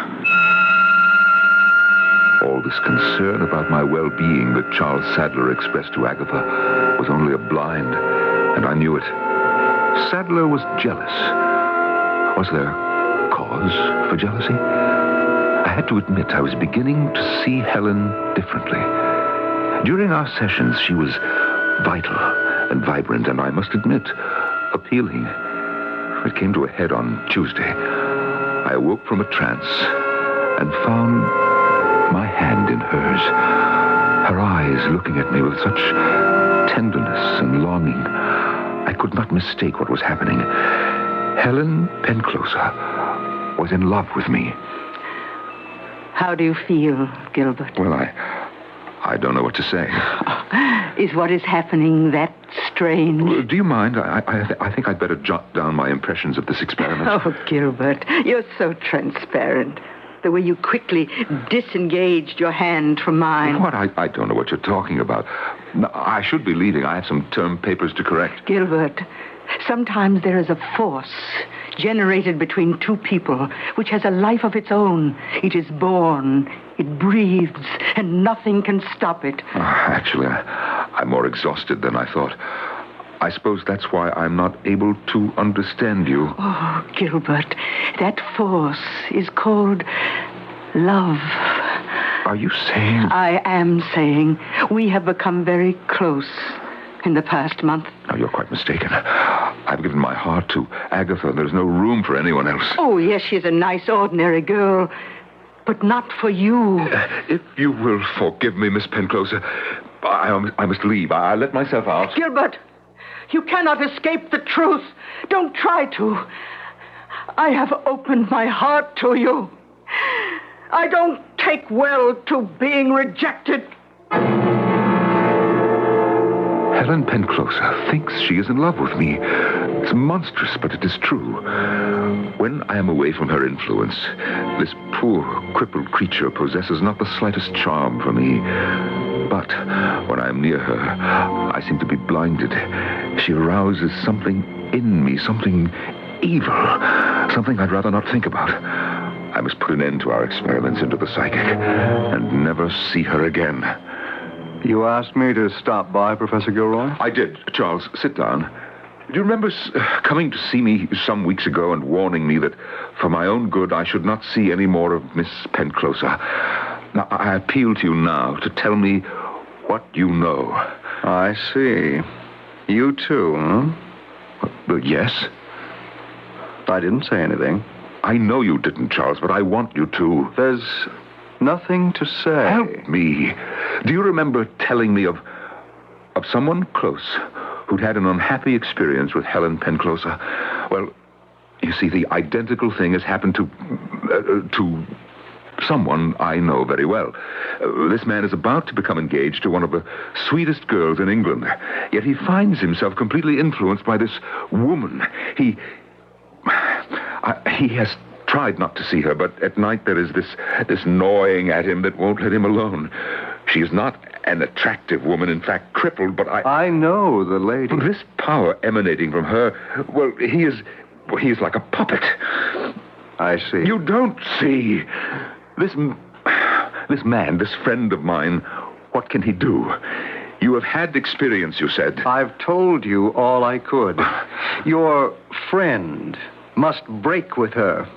There is no other way. What? Is that all that you can tell me? Professor Gilroy, what I know is so painful to me. I have had to remove it completely from my memory.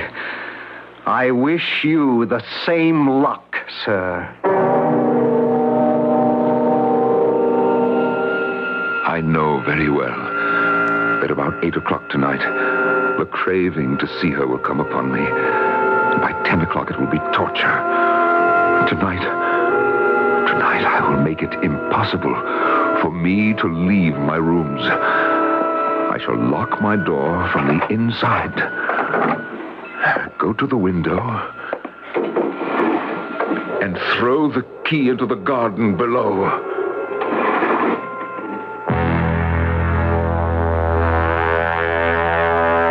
The next morning, I was lucky that Colin Wilson happened to be passing by, and I asked him to throw the key up so I could get out. What is the meaning of all this, Gilroy? You locked in the key down in the garden? Oh, Colin, it would take too long to explain. Well, we've become very worried about you. Some of your students Yes, don't remind me. But from now on, things will be different.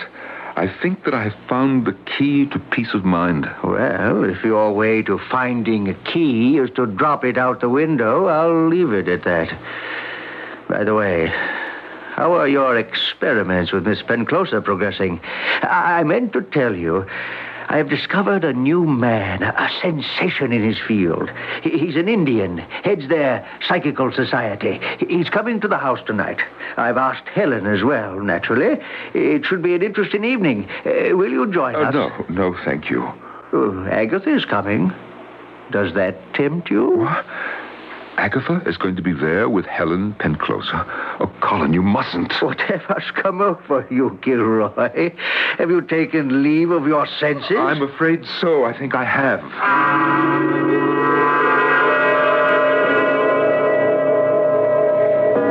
go tonight to Colin Wilson's party?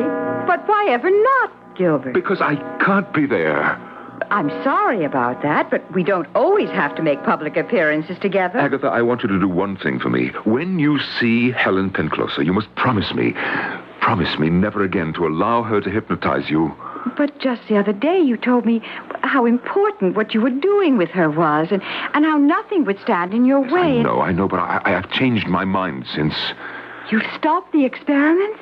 For good? Yes, I have. Oh, I'm so glad. You cannot imagine how pale and worn you've been lately, and so strange.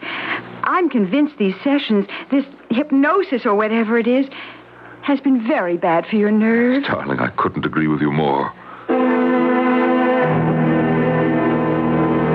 No problems last night at all. No locking myself in, because I knew Helen was at Colin Wilson's. But tonight, there may be trouble.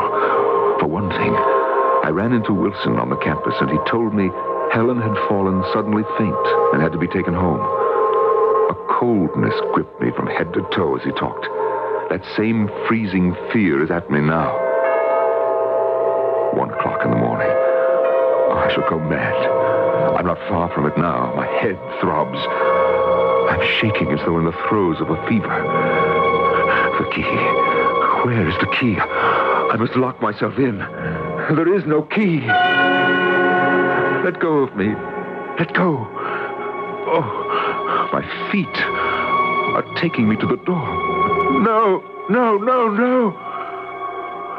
Who am I? Why am I doing this? I'm two people. An alien will forcing me out the door, and my other self trying to hold back. It's no use. I'm lost. No. I knew you would come, Gilbert. I heard that you were ill. I had to see you.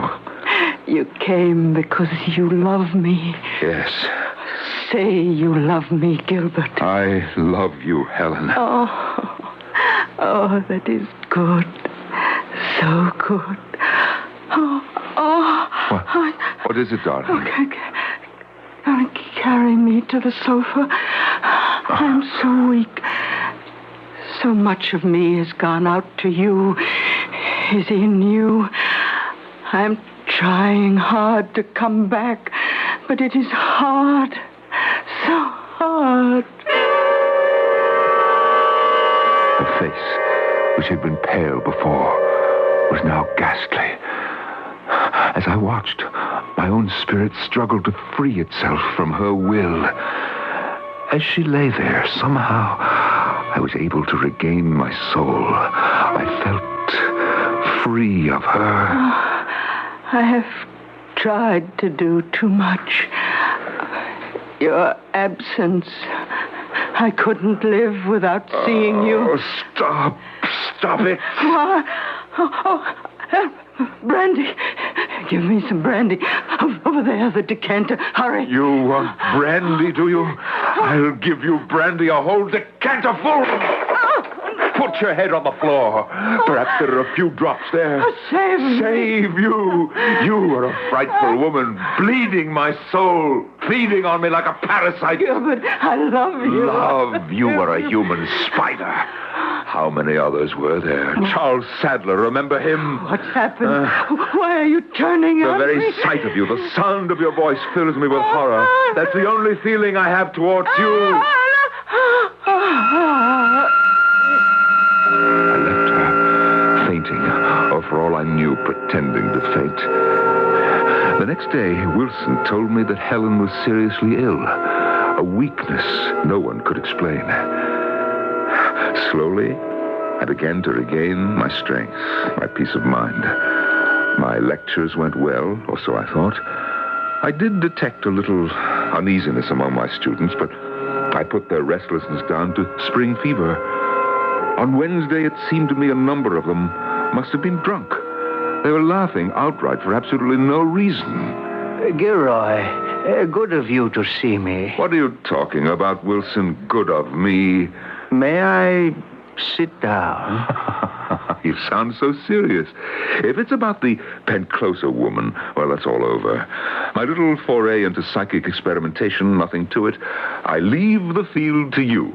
I'll stick to mine, physiology. It's about your lecture. Oh, then you've heard I seem to have got myself quite an irrepressible bunch this semester, just the past month. The dean has asked me to tell you you are to be relieved of further lectures.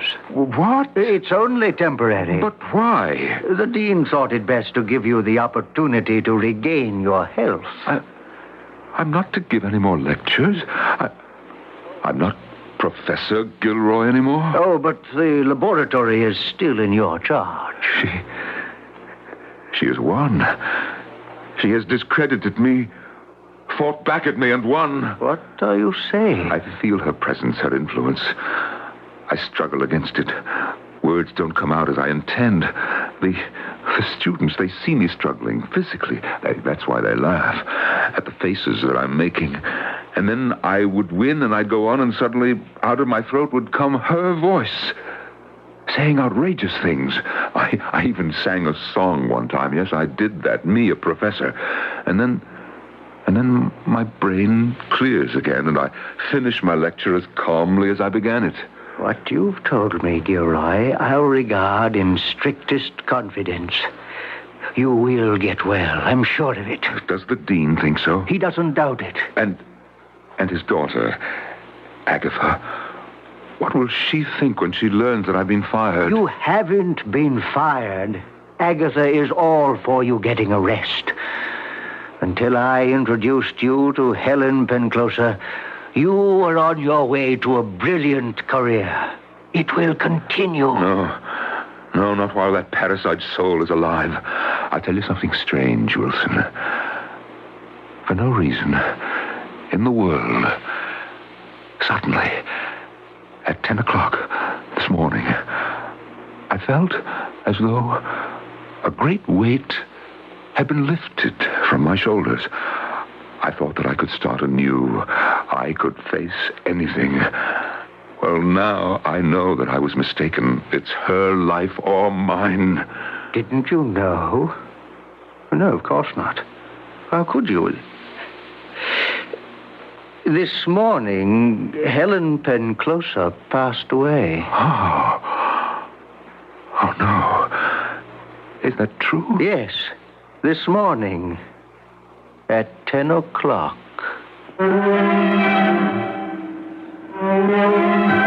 It has not to this day been proven that a person hypnotized could not commit some fatal act. Numerous scientific studies say it is impossible, but not all. Each study discredits the other. None is definitive. But what if the hypnotist dies? Has the process been reversed? Is that murder? Suicide? Accidental death? Think about that until I return shortly. What does the Salvation Army mean to you? A hot cup of coffee, a freshly baked donut, a place for down-and-out men to be rehabilitated, a house of worship? The Salvation Army is all of these things and more. Did you know that the Salvation Army operates a nationwide missing persons bureau that tries to locate long-lost friends and relatives? And to keep up with the times, the Salvation Army has programs in many major cities to treat the problem of drug abuse. But that's not all. The Salvation Army is on the scene, offering assistance whenever a disaster such as a flood, blizzard, or fire strikes. And the Army provides services to our armed forces, as well as our nation's senior citizens, homeless children, unwed mothers, and released prisoners. The list goes on and on. The Salvation Army meets the needs of many people in this complex society, and it is working daily to expand their network of services. The Salvation Army cares.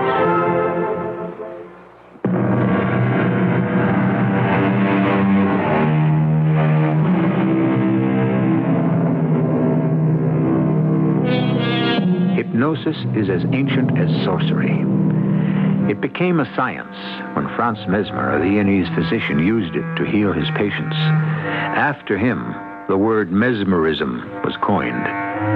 He has written, There is an occult force that binds doctor to patient, a chain of many links that is broken only by death.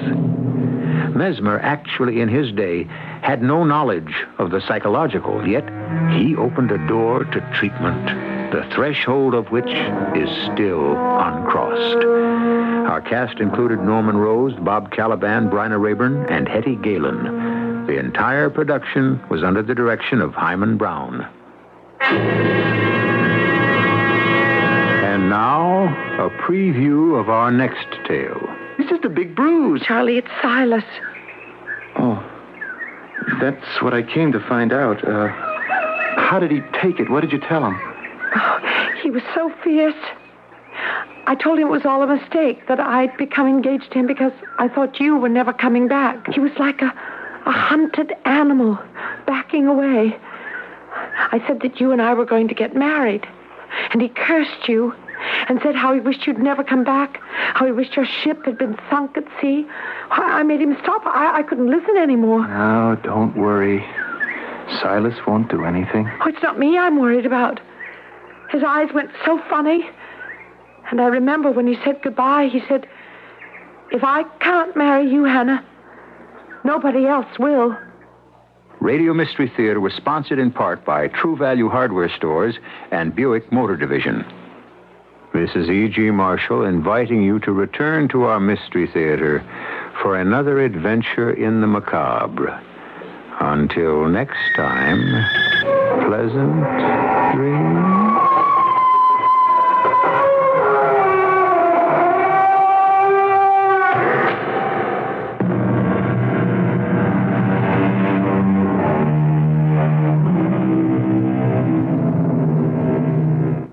Choosing a real estate broker can be puzzling, but only until you meet your independent matchmaker real estate broker. We've put it all together and offer a comprehensive program of services that take the riddle out of moving.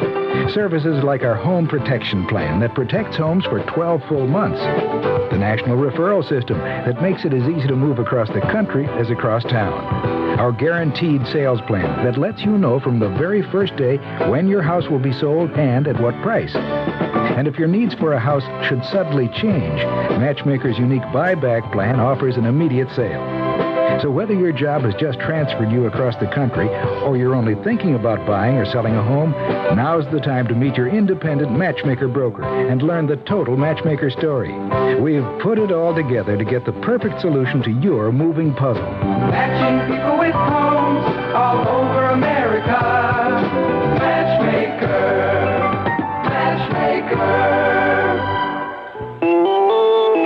CBS News. There have been some demonstrations in Panama against the Panama Canal treaties. This is Doug Poling reporting on the CBS radio network. About 300 Panamanians staged a noisy protest and burned an effigy of President Carter. They said the two treaties should be rejected even if the U.S. Senate makes no more changes in them. One change that has been made is creating problems in official ranks. CBS News has learned that Panama's ambassador to the United States has asked the Carter administration to draft language aimed at neutralizing the De Concini Reservation. That's the amendment to the first treaty which says the United States has the right to intervene militarily if the canal is closed after Panama takes control. More news in a moment. Hi, Harry. Long time no see. Oh, hi, George. Congratulations, you son of a gun. What? Buying a bottle of Lancer's Rosé, huh? Oh, right. What is it, a boy or girl? What? Come on, everybody knows people only buy Lancer's Rosé for special occasions. What's yours? Oh, it's no occasion. Madge and I just enjoy the taste of Lancer's Rosé for dinner. Ah, it's your birthday. No. Lancer's Rosé. Let's see. You bowled a perfect game. Really, there isn't any. If I guess, you'll let me know. I don't have. You inherited a bundle of bucks. No, listen, Madge is waiting. Your brother-in-law finally moved out. We just want the Lancer's Rosé for dinner. That's. You sure you guys didn't have a baby? I told you. Yes, we did. Yes. Boy or girl? Girl. Aww. Girls. 2 girls. 3, 4 girls. Quadruplets? Right. And I was up all night with them going coo and patty cake, and I'm tired and I gotta go. Harry, I've been waiting. Oh, hello, George. Hi, Madge. Harry was just telling me about the 4 girls who kept him up all night. Madge, see, what happened is, George... Madge! You don't need a special reason to enjoy a special taste. Lancer's Rosé Dinner Wine, imported by Hubline, Hartford, Connecticut.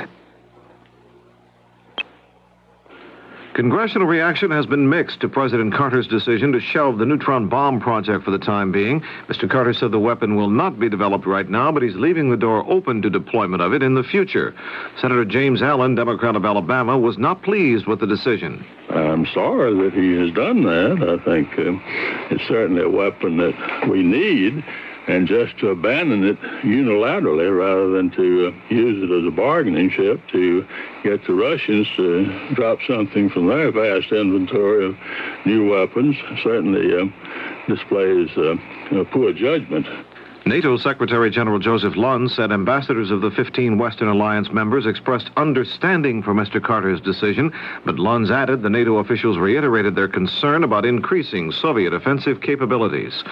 The Labor Department on Friday ordered builders who receive federal funds to hire thousands of new female construction workers by next year. A new regulation sets quotas for women in construction jobs, and they are to total 6.9% on federal jobs by 1981. Contractors will have to show the Labor Department they are trying to reach those quotas, or they run the risk of losing their federal contracts. There's trouble with Voyager 2. It's one of a pair of spaceships launched last summer for eventual flybys of the planets Jupiter and Saturn. The main radio receiver failed on Voyager 2 on Thursday. NASA's Bob McMillan gave CBS News a detailed explanation. There are two receivers on each spacecraft. One receiver apparently has failed. We don't know that for a fact, but it apparently has. It is still in the receive situation. In other words, as we transmit, the receiver, which may be dead, is listening. There is a kind of a fail-safe system on the spacecraft that will, if it does not receive a command during a 7-day period, it automatically switches to the other receiver. So on next Thursday, it will switch to receiver 2. In New York Friday night, striking employees of some 70 nursing homes in the metropolitan area voted to accept a proposed contract and end a 4-day strike. The more than 12,000 workers will be going back to their jobs at once. The strike had posed problems for thousands of elderly patients, some of whom had to be moved to hospitals and other facilities. President and Mrs. Carter left the White House Friday to spend the weekend at the presidential retreat in Camp David, Maryland. Officials say the Carters plan to return to Washington on Sunday. Now this. Listen here on most of these stations for timely and topical weekend broadcasts filled with interesting information.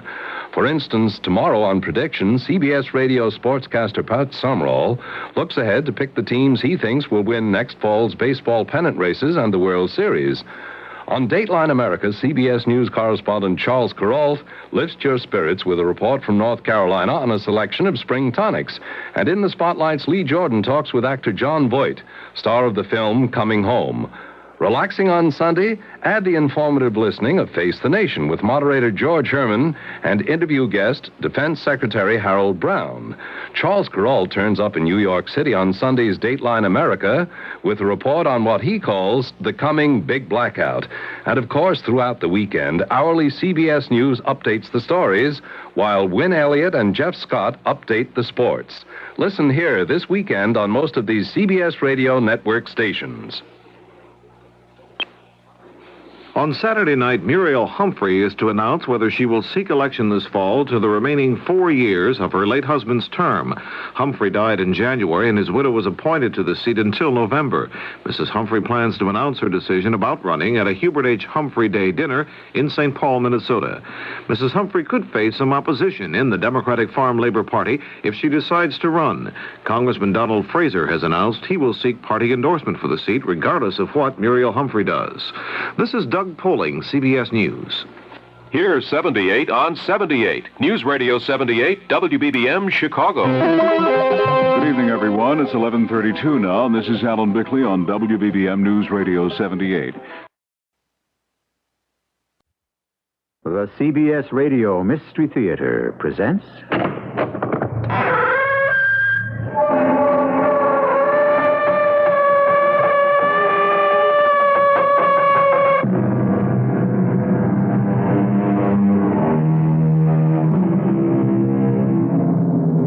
Come in.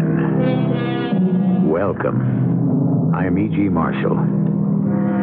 Time, said Mr. Thoreau, is but the stream I go a-fishing in. Yes, all of us go angling in the stream of time, and for each of us, it's exactly the same body of water. Then, how to account for the fact that some succeed in landing whales, while others can only come up with minnows? Let me say this. I'm an extremely practical person. I'm a scientist. I know that. I believe in the scientific method. Of course. I only accept what can be demonstrated. Please, Doctor. You call me doctor. You respect my credentials. I do. That little girl is here, playing on the grounds. That little girl died last week. Did she? Listen.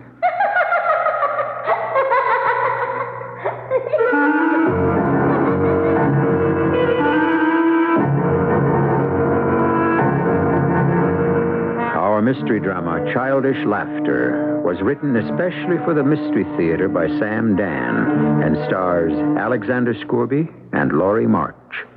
It is sponsored in part by Buick Motor Division.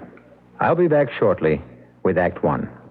Now, if you order a new midsize 2-door or 4-door Buick Century Custom with an available 3.8-liter V6 engine, chrome-plated wheels, 55-45 seats, AM/FM radio, sport mirrors, electric digital clock, and an exterior molding package, we'll add power steering and power brakes at no extra charge. It's the deal of the century. Buick Century models are equipped with GM-built engines supplied by various divisions. See your Buick dealer for details. A little science, a little magic, a little science, a little... When I go shopping, there's no doubt my MasterCharge card carries clout. When you carry MasterCharge, you carry clout. MasterCharge is the #1 card used by more people in more places to buy more things than any other card in the world. That's clout. When you carry MasterCharge, you carry clout. Don't miss out. Carry clout. I'm here in the Garden of Eden with the person who knows most about temptation. Hello, Adam. Hey, lady. How come you're wearing so many clothes? Adam, I want you to taste something to see if it tempts you. I'll bet you'd look great in a fig leaf. It's brand new, see? Knutson cheesecake dessert? The K is silent, Adam. It's Knutson cheesecake dessert in a cup. And we think it's pretty tempting. Hey, you're not bad yourself, you know. Adam, try the strawberry. Did you know that you have beautiful eyes? It's sweet and rich with real sour cream and cream cheese. And you have a wonderful... Did you say real sour cream and cream cheese? All whipped up light and creamy. Let me try that. Hey, this is tempting. You like it? It tickles my ribs.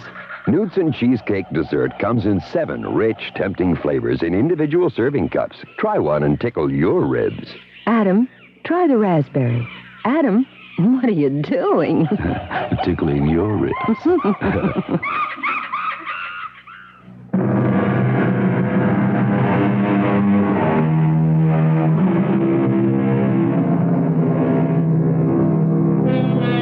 The best of men cannot suspend their fate. The good die early, the bad die late. So speaks the poet. The pure flame burns the brightest and is therefore most quickly consumed. So says the chemist. Thus, we have one of those happy, if infrequent, agreements between art and science. It is twilight. The narrow 2-lane roadway twists a tortuous trail through some of the loveliest, if loneliest, country in the Northeast. The man driving the car is convinced by now that he is hopelessly lost. He casts an anxious glance at the gasoline gauge. The needle has been moving inexorably to the left. Already it is brushing the edge of the E. And now, suddenly... What the... Look out! Little girl! Look out!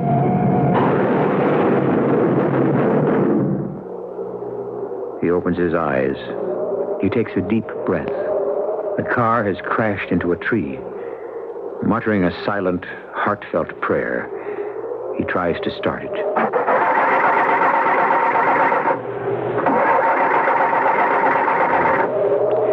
That's that. Well, wait. The child. The little girl. That little girl. What happened to that little girl? I didn't hit her. I know I didn't hit her.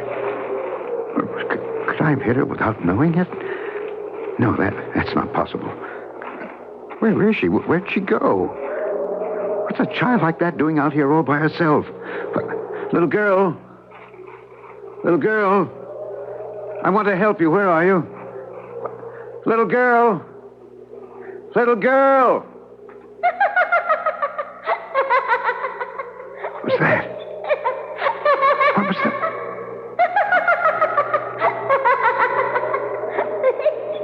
What was that?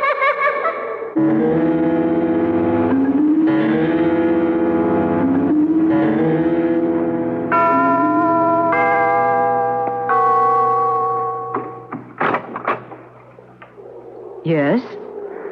May I use your telephone? I'm afraid not. Look, I know it's wise to be careful of strangers who want to enter your home. I suppose I could be a thief. But I assure you, my plight is genuine. Look, I don't have to come in if that's what's bothering you. You could telephone for me. The nearest garage and the police. That would be impossible. I have no telephone. Oh, this seems to be the first house I've seen for miles. Would there be another nearby, up ahead? No. Well, how far is it to any sort of town? Quite a distance. Look, it's not just my car. I think there's a little lost child out there. A lost child? Yes, that's why I had the accident. She ran across the road, suddenly. She appeared from out of nowhere. You saw a child? I'm sure I saw a child. But there are no children anywhere in the vicinity. But still, I know As the sun goes down, it casts a fascinating play of light and shadow through the trees. And one sees many things that may not be there. Well, yes, but... Look, but afterward, I heard the little girl. You heard a little girl? Yes, her laughter. A little girl's laughter? Well, it sounded like a little girl laughing. Or it may have been the chirping of a bird. The wind in the trees. Sometimes an animal sound. I suppose you could be right. Were you thinking perhaps of a little girl as you were driving along? Now, why would I be thinking? No, not at all. The mind, it plays such games with us sometimes. Yeah, I'm sure it does. Look, I guess I better find a phone somewhere. The darkness has already come. Yes, I can see it. I wonder, might I prevail on you to spend the night here? Well, yes, thank you. And at first light, Mr. Crenshaw will arrange for repairs to your car. Mr. Crenshaw? My general factotum. Look, I'm probably imposing, but I really would be quite up against it if it weren't for your very kind offer. Then it's settled. Won't you come in, Mr. Montrose. Hugh Montrose, Jr. How do you do, Mr. Montrose? I am Thyra Bordenave. Thank you, Miss Bordenave. Mrs. Bordenave. Oh. It's really beautiful country hereabouts, you know? Yes. Although it is somewhat desolate. It's private. Of course. I'm sure you and Mr. Bordenave must enjoy the privacy. Mr. Bordenave is dead. Oh, I'm sorry. It's quite all right. Mr. Montrose, why does your face seem so familiar? You know, this is a most impressive place you have here. Imagine a massive Victorian mansion in such a remote area. Ah, here is Crenshaw.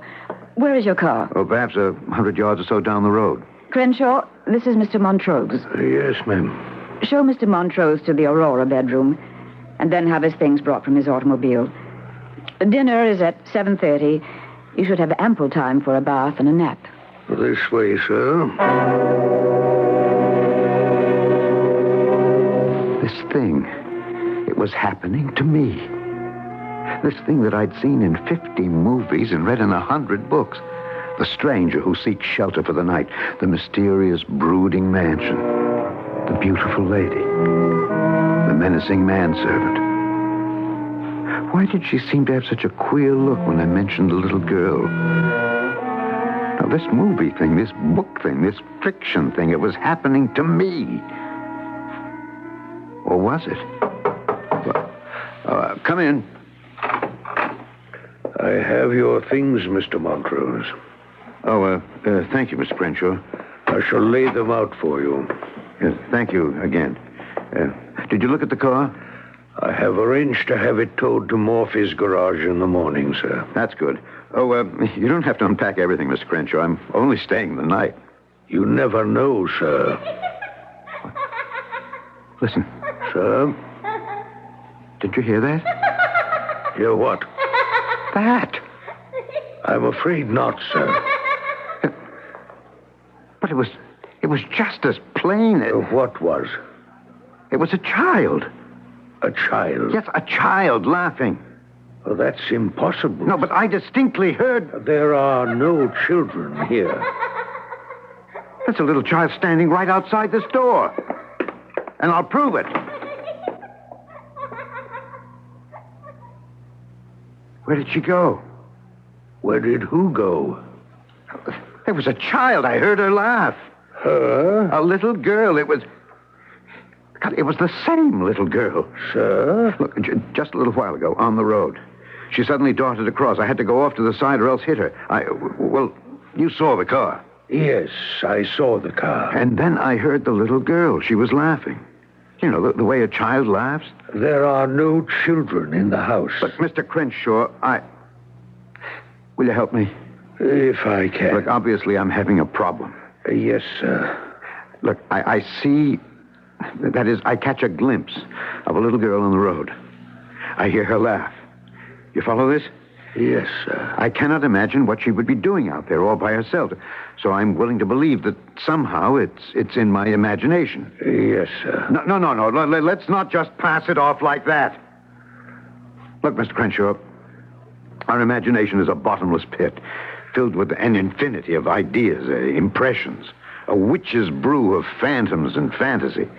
Anyone may imagine anything at any time for any reason. You follow this? Yes, sir. So then, we may ask ourselves, how can we tell if what we see and hear is real or imagined? Do you know how we can tell? I'm waiting for your explanation. But the answer is that we really cannot tell. It's a matter of majority rule. You understand? I believe so. I just heard a little girl laughing. You didn't. Is your hearing impaired in any way, Mr. Crenshaw? No, sir. Then which of us is right? The rest of the house shall decide. Will you find out for me if anyone else has heard the child? As you wish, sir.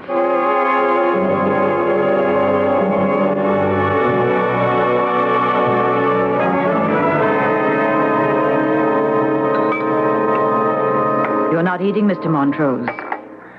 I don't seem to be very hungry. Please, you must show the cook an empty plate. She so rarely has a chance to prepare a meal for company. And tonight, I must say she outdid herself. Try the fish. It's fresh from our own trout stream. Mrs. Bordenave. You seem to be troubled. Frankly, yes. I seem to be faced with the loss of my sanity. Oh, come now. When one loses one's perception of reality... Oh, the business of the childish laughter. I find it quite serious. I'm sure you do. And very upsetting. I haven't heard anything, nor has Crenshaw. Neither has Cook. Have you spoken with the other servants, Crenshaw? Oh, yes, madam. And? Nothing, ma'am. Is there any reason why you should have seen or heard a little girl of 3 or 4? Well, no. Do you have any children? No, I've always been a bachelor. Did you ever have anything to do with children? Why did you ask me that? I thought perhaps that children may have been on your mind. Why would children be on my mind? We all think about children now and then. Yes, perhaps that's one of the problems of our society. We're too child-centered. We seem to be obsessed with children. We make them the center of the universe. We've distorted our entire culture to accommodate the transient, destructive demands of childhood. Would you agree, Mrs. Bordenave? Well, Other civilizations managed to cope with children. And they did it by placing them in the proper perspective. I dare say. Well, I'm sorry. You must excuse me. I really don't know why I said those things. Your accident has had a more disturbing effect than you think. A good night's rest will set things right, I'm sure. Yes, I hope so. Look, I wonder if you'd be good enough to excuse me.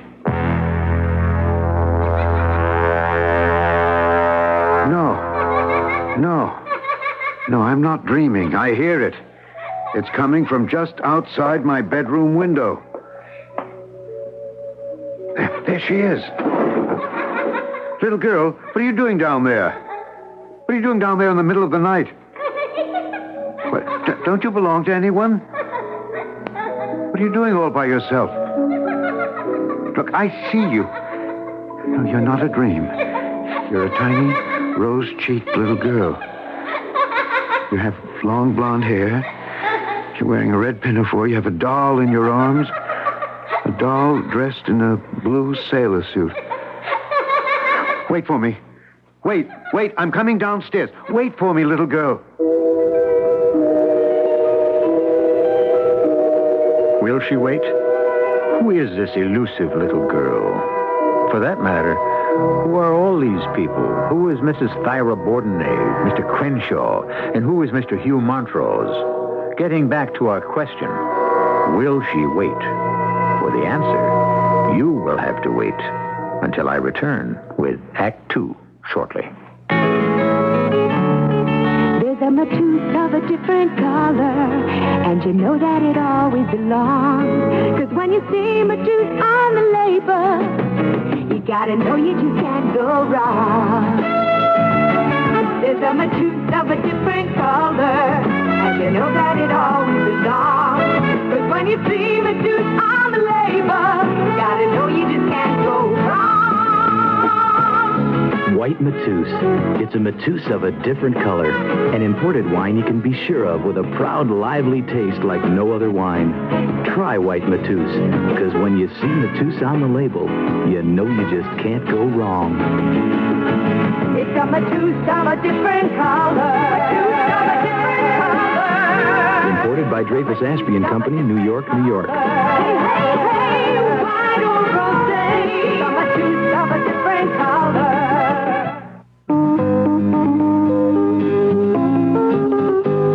It's Northwest Federal Savings Time, 63 hours a week. Hi, I'm Chuck Shaden, Vice President here at Northwest Federal. Let's have some fun with our jingle. Can you sing our jingle? Who doesn't know that one? It's Northwest Federal Savings Time, 63 hours a week.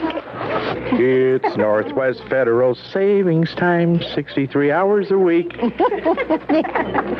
Northwest Federal Savings and Loan, 63 hours a week.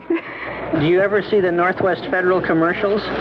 Yes, I do. Do you know the jingle? Yeah, jingle bell, jingle all the way. No matter how you sing it, Northwest Federal gives you 63 hours a week. If your bank doesn't give you that kind of convenience, it's time to sing a different tune. It's Northwest Federal Savings Time, 63 hours a week.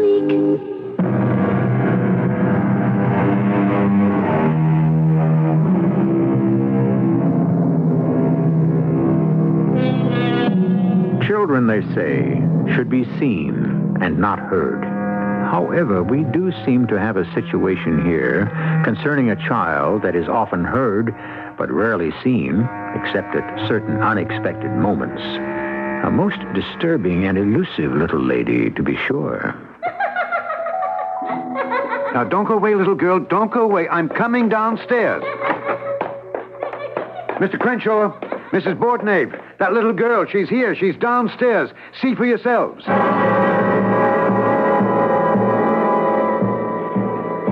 Well, Mr. Montrose. I tell you, she was here less than a minute ago. Yes? Right here, right underneath my window. She even smiled up at me. But where is she? Well, she couldn't have gone far, Mrs. Bordenave. A little girl like that, out all by herself.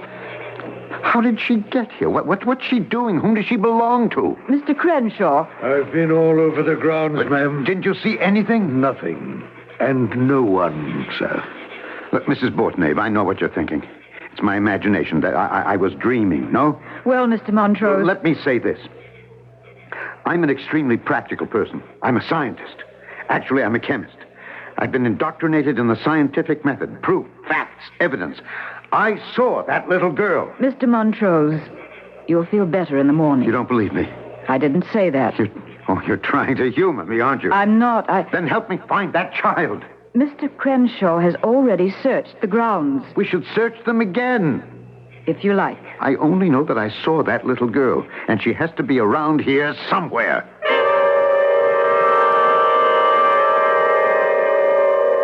But she wasn't. I looked everywhere. There wasn't a single sign of her. How could she simply disappear? How? And she'd already done it twice. All right, I could take the easy way out. I could say it's all in the imagination. I could say I'm under a strain. But it's not true. I saw the child. Good morning, Mr. Montrose. Good morning, Mrs. Bordenave. You slept well, I trust. Yes? Please, help yourself to breakfast. Thank you. Mr. Montrose, do you realize that this is the first time I've seen you in daylight? And do you know, you still look familiar. I'm sure we haven't met. I certainly would have remembered someone as gracious and charming as you. That's very kind of you, Mr. Montrose. Why does an attractive woman such as you shut herself away in this isolated spot, cut off completely from the world? When my husband died, I felt that the light had gone out of my life forever. You know, when the first primitive man saw his first sunset, he too thought the light had left the world forever. But while we live, there's always hope for a sunrise. Yes, perhaps. Who knows?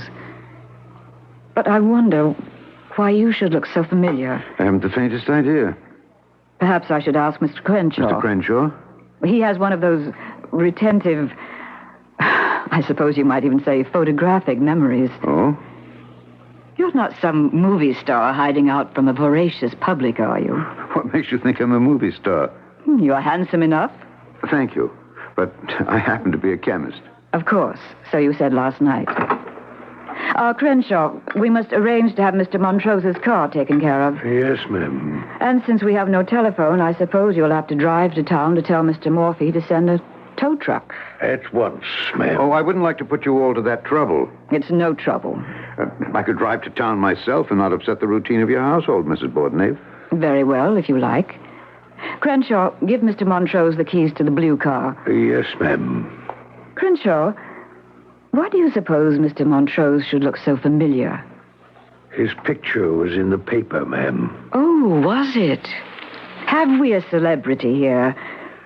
What did it say? I don't know, ma'am. I didn't read the article. I merely glanced at the picture. Well, now, Mr. Montrose, why would your picture be in the paper? No, I'm sure it's a mistake. Look, I'd better be getting on to town. Mr. Montrose, Yes? I should like to accompany you. Oh? Yes, I don't get out very much.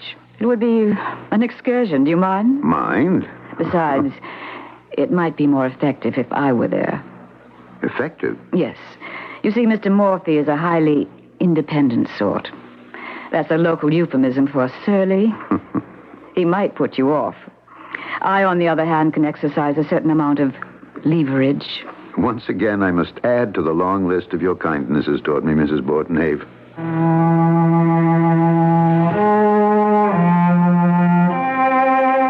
What an attractive woman. I feel drawn to her, just as I'm sure she's drawn to me.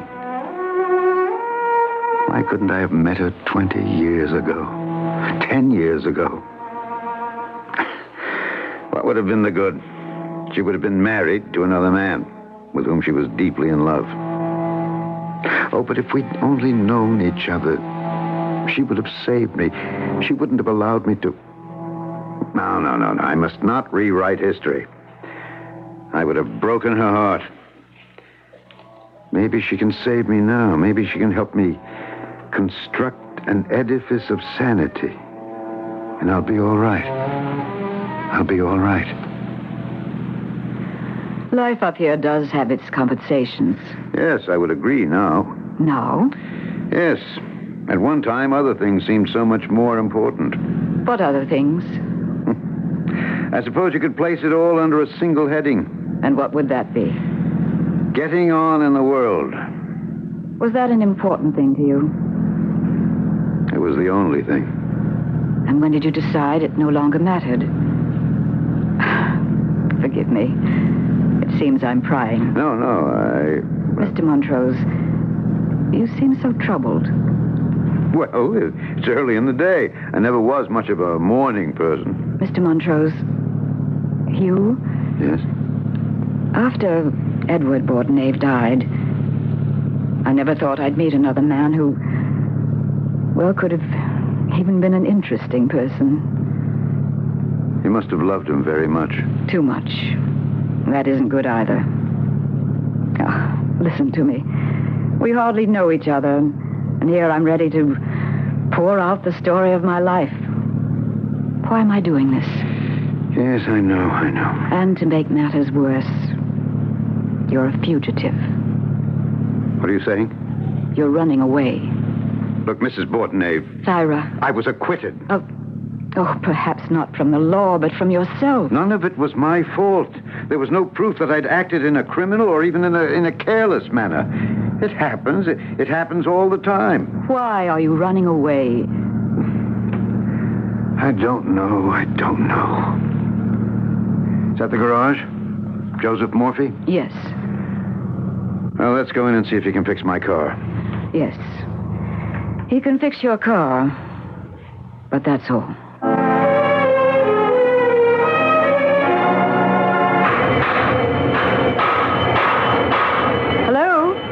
Hello, is anybody here? Is that you, Joe? No, I'm his brother, Jerry. Oh, it's you, Miss Bordenave. Better you don't come in here. It's full of grease and paint. I'll talk to you in the office. They don't like anyone to come into the shop. After all, that's the scene of the crime.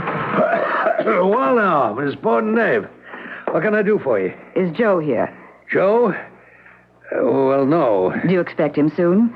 I have a job which requires his special attention. Well, he ain't going to be here today.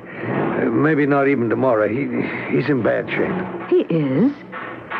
Miss Bordenave, the funeral was yesterday. A funeral? Whose funeral? Oh, I guess you didn't know. What didn't I know? About Betty Jane? Betty Jane? Yes, Miss Bordenave. She just died, sudden. But she was only 3 years old. 3.5, ma'am. But how? Why? What did Dr. Morris say? Well, it was from... I'm not sure. It was from the thing they was feeding her. What was that? Well, the doc says... It was in the paper. You might have read about it. Some kind of preparation. Supposed to make them healthier, but... Well, it got something in it that certain kids just die from. Oh, this is awful. I understand the stuff's been taken off the market.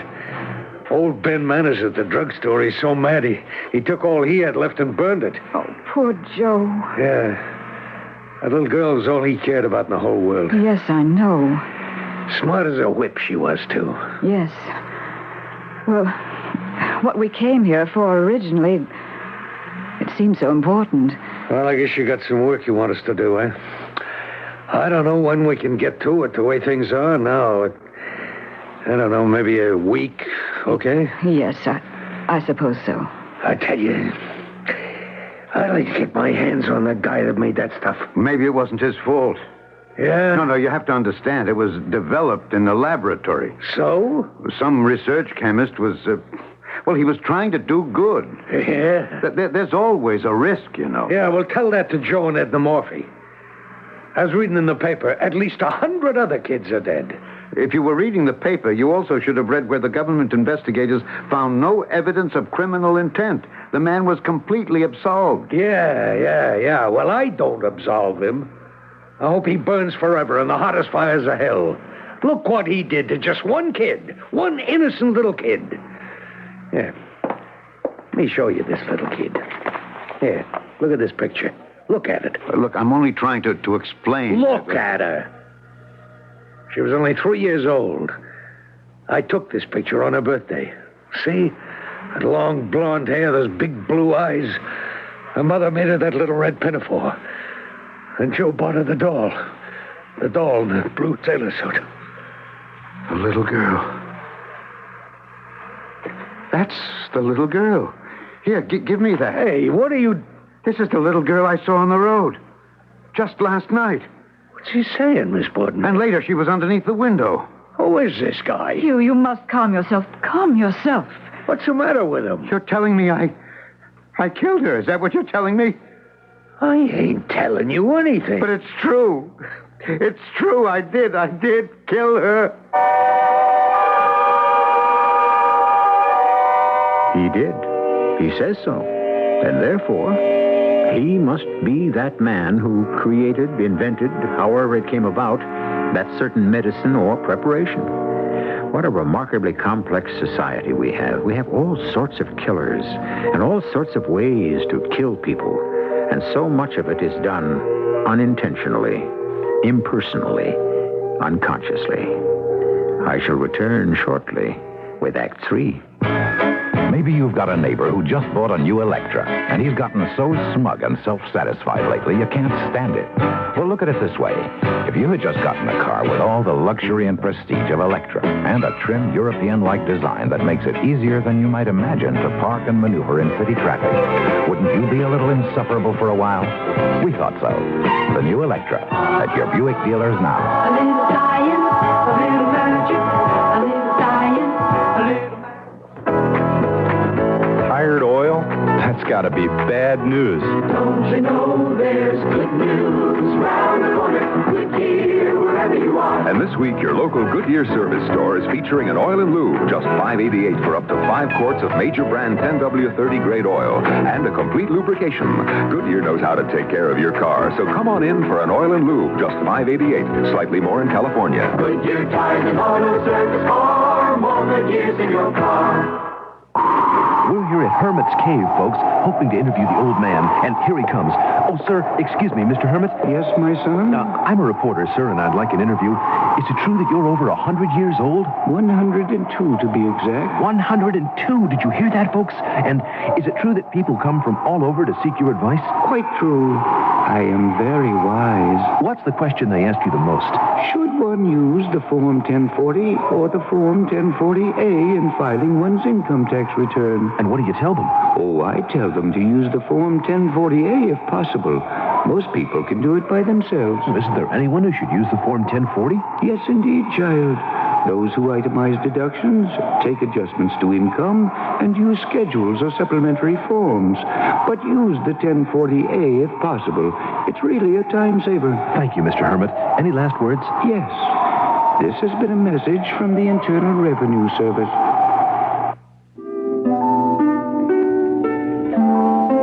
Joseph Wagner, the master designer at York Furrier, spreads the Russian sable jacket across his work table. Deep in thought, he examines every inch of the fur, searching for flaws only his expert eyes can see. He has just restyled the fur, transforming it to the look of tomorrow. This inspection is the final step before storage. He nods his head slightly, and gently carries the jacket to the cold storage vault. He places the fur in a specially designed hanger, steps back, mentally measures the distance to the next fur. For every fur must have breathing room. That and the temperature and humidity control will keep the fur rich and supple. At York Furrier, 107 North York in Elmhurst, a master craftsman is doing what he does best.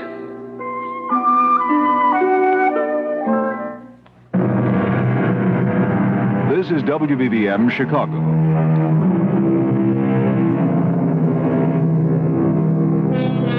The brand of Cain. How simple it was to assess, to judge mankind's first murder.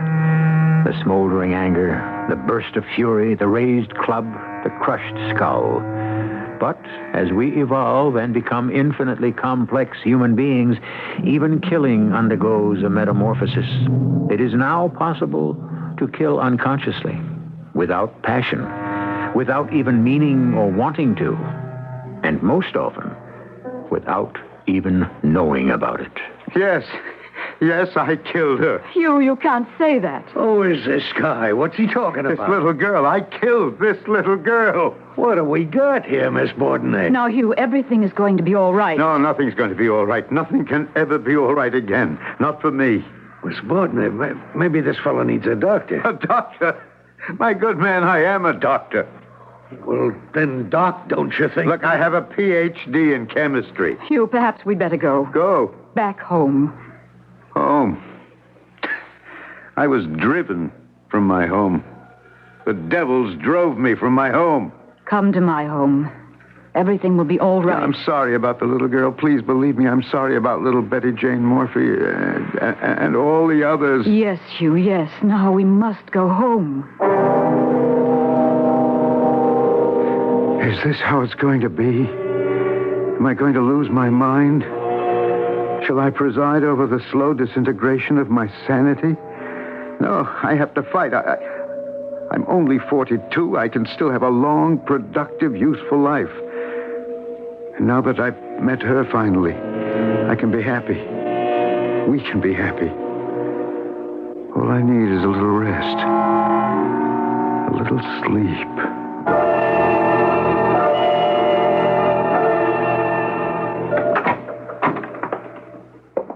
Mrs. Bordenave? Yes, Crenshaw?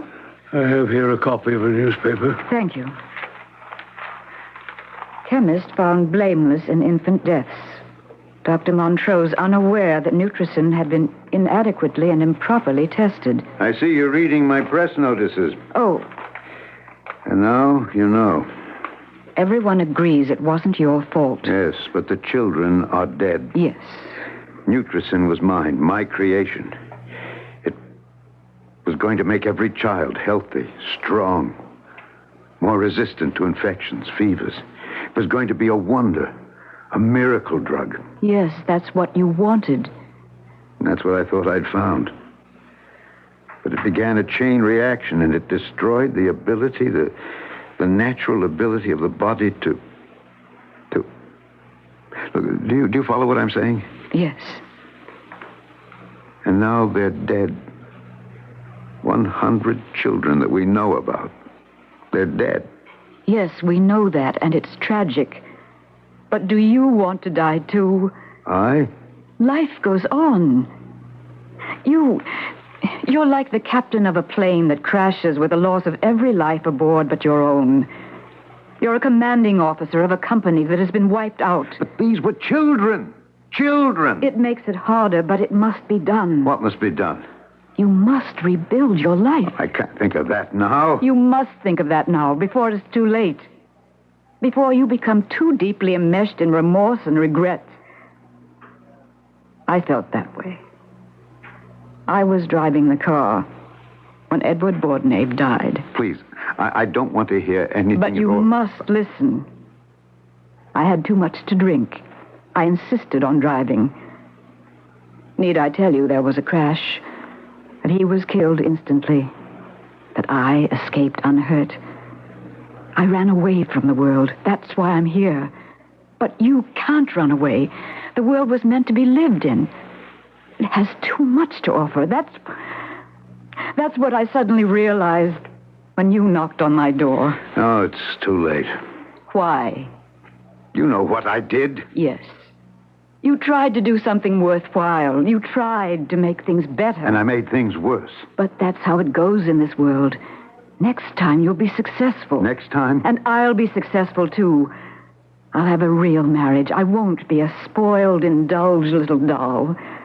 Hugh, we all get another chance. What? Do you really believe that? You do. You told me. What? Didn't you say, while we live, there's always hope for a sunrise?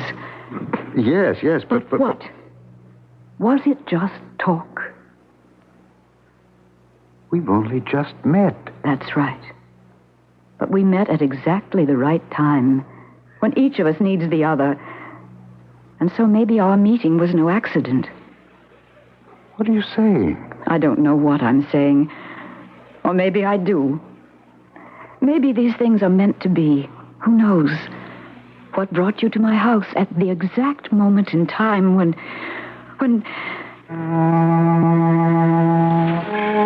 I look into her eyes, her deep, dark eyes, and there's a light that shines in them. A soft light that fills me with warmth and hope.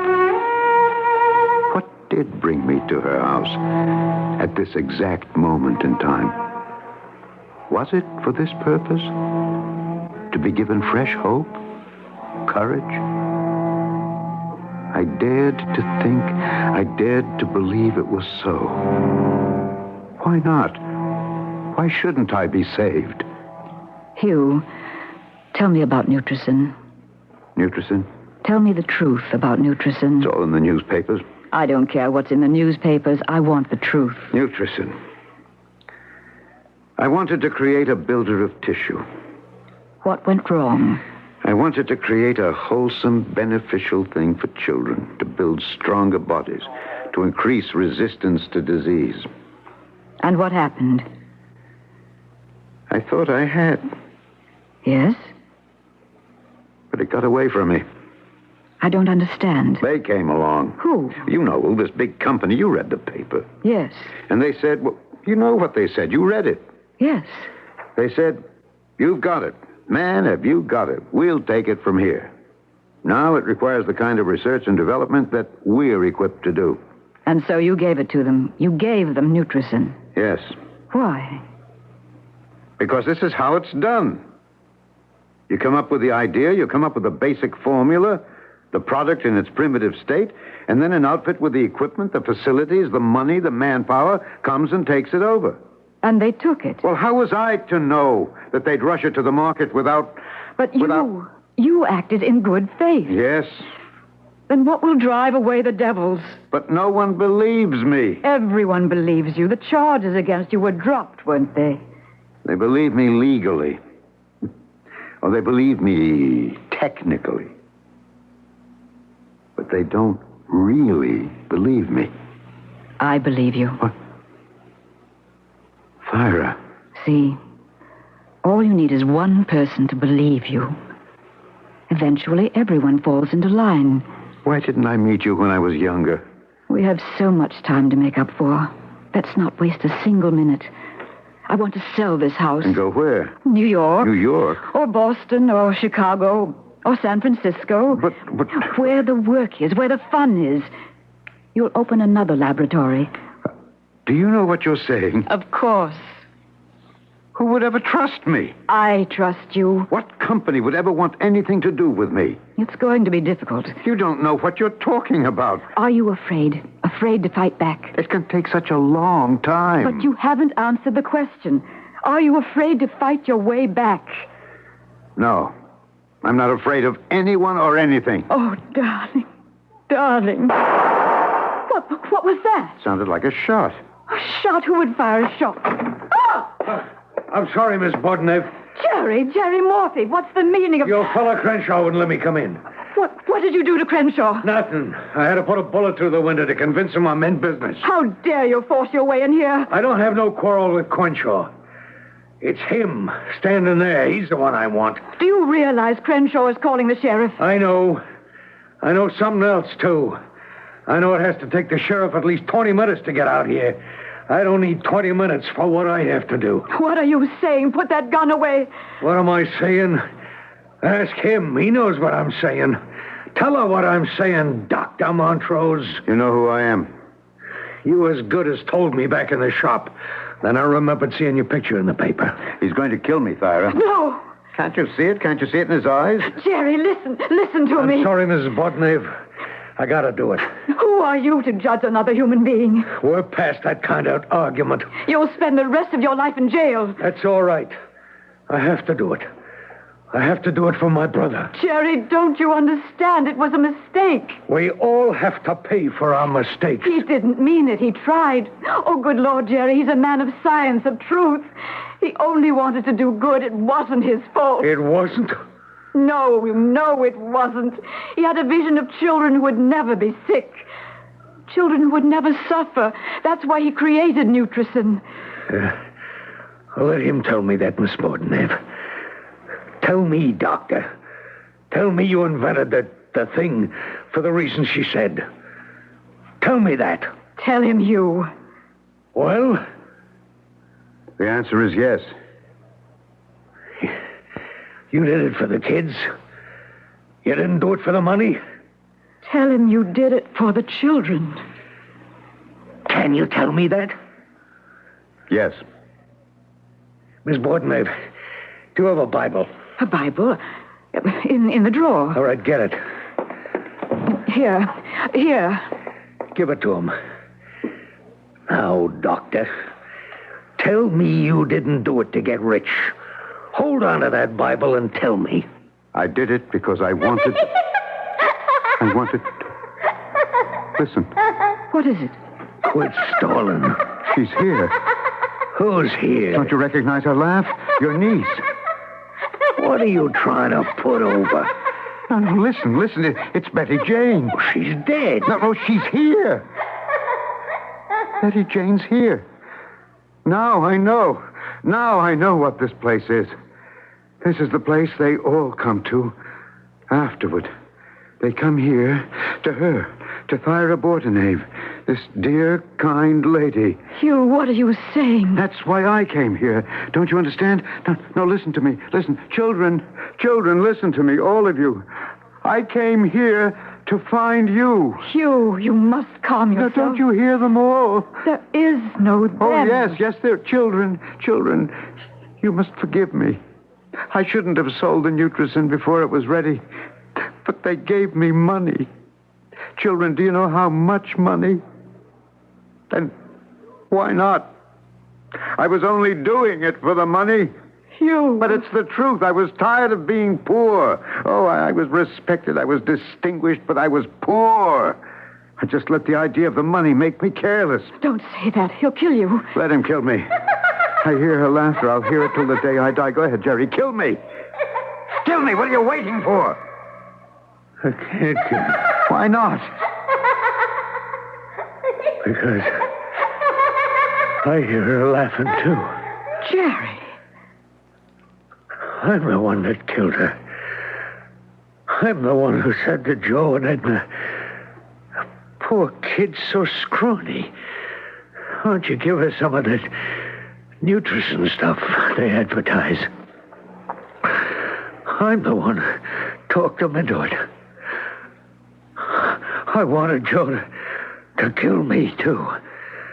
But he won't. Please, Jerry. I won't kill you, neither.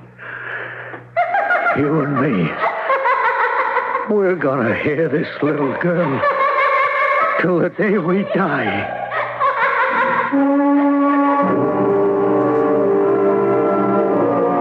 See how the children wait, says the poet. And it's true.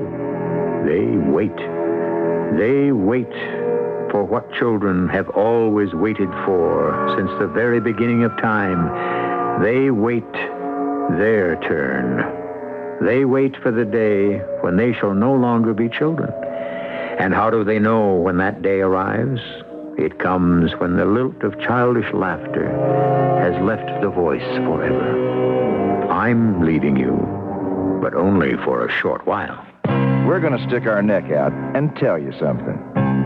It's hard to mix with Arrow shirts. And the reason is so simple. America's shirt maker is Arrow shirts. America's shirt maker has done it again with what is probably the best shirt collar ever made. Arrow's patented custom collar, and only Arrow's got it. It's a whole inch wider at the bottom than the top, just like your neck is. It's adjustable by a full half inch, and it's got a special notch so the neckband doesn't show over your tie. America's shirt maker is Arrow shirts. See why we're sticking our neck out. Stick your neck into an Arrow custom collar. America's shirt maker is Arrow shirts. If we're not already your shirt maker, we ought to be. Life is for living, and Visa is there. Touring pleasures, antique treasures, Swift linen by the yard, Scottish castles, Moorish castles, changing the guard. Gypsy wagons, Chinese dragons, a flaming tropic sky, fettuccine, Sukiyaki, ice cream and apple pie, Spanish dancers, Arctic prancers, your island in the sun. eating, Sleeping, going, doing, having fun. The ballet, museum, cathedrals, coliseums, resort, mariachi, bagpipes, hibachi, windmills and horses. Tower of Pisa, 118 countries round the world with Visa, Aurora Borealis, the Royal Palace, baubles, bangles, silks and laces, Alpine Heights, marketplaces, and free races. But whatever you're doing, Visa is the most widely recognized card in the world. Visa, we're keeping up with you.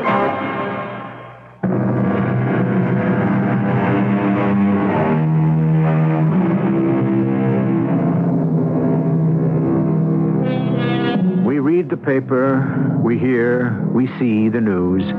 Every now and then, something goes wrong with our marvelous mechanized civilization. The plane falls. The machine fails. The building collapses. The beneficial chemical suddenly runs amok and destroys instead of heals. And so, murder. Unintentional, accidental, regrettable murder, but murder nevertheless, is built into our culture. Does every society require victims? The ancients believed so. That's why they performed sacrifices. Does the heart of the matter ever really change? Our cast included Alexander Scorby, Laurie March, and Court Benson. The entire production was under the direction of Hyman Brown. This is E.G. Marshall inviting you to return to our Mystery Theater for another adventure in the macabre. Until next time, pleasant dreams.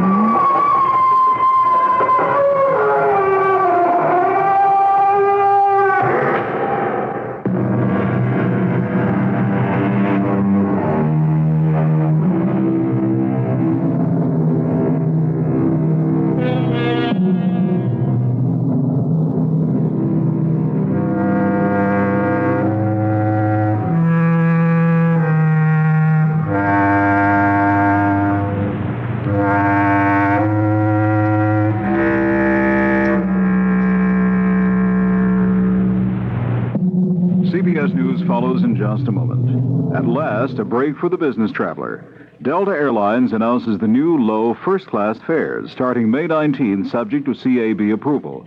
With Delta's new fares, the difference between first class and tourist is reduced by as much as 52%, and there are no restrictions.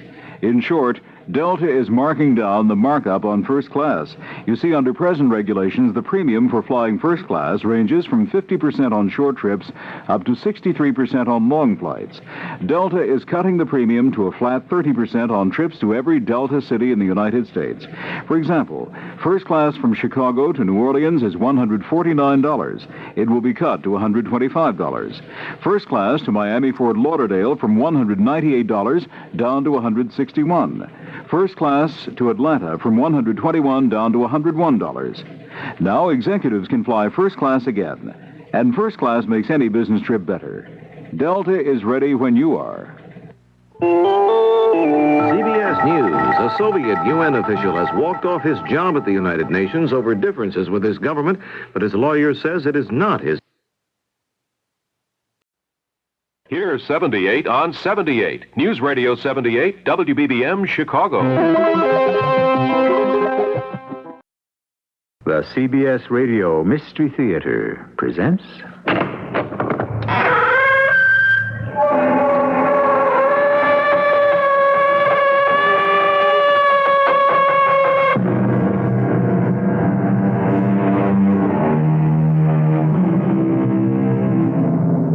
Come in. Welcome. I'm E.G. Marshall. An ancient poet wrote that there is nothing in words. Believe what is before your eyes. But what about the mind's eye? In it, dreams and nightmares are real enough, and wide awake, any number of persons have seen apparitions or have had premonitions through extrasensory perception.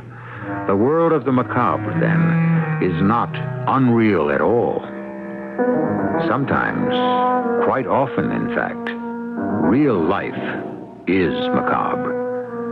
It has become so for a young Hollywood actress named Mady Rambeau. What does this note mean? Just what I wrote. You've seen the snapshot? You'll pay, Miss Rambeau. My boss thinks it's worth $100,000. Blackmail. Who took the picture? I wonder about that, too. But there it is.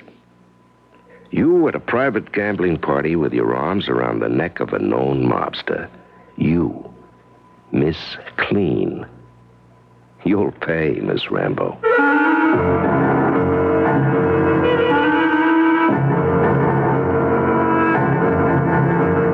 Our mystery drama, Blackmail, was written especially for the Mystery Theater by Roy Windsor and stars Larry Haynes and Terry Keane. It is sponsored in part by ARM, Allergy Relief Medicine, and Buick Motor Division. I'll be back shortly with Act One. We're going to stick our neck out and tell you something. It's hard to miss with Arrow. Arrow shirts. And the reason is so simple. America's shirt maker is Arrow shirts. America's shirt maker has done it again with what is probably the best shirt collar ever made. Arrow's patented custom collar, and only Arrow's got it. It's a whole inch wider at the bottom than the top, just like your neck is. It's adjustable by a full half inch, and it's got a special notch so the neckband doesn't show over your tie. America's shirt maker is Arrow shirts. See why we're sticking our neck out. Stick your neck into an Arrow custom collar. America's shirt maker is Arrow shirts. If we're not already your shirt maker, we ought to be.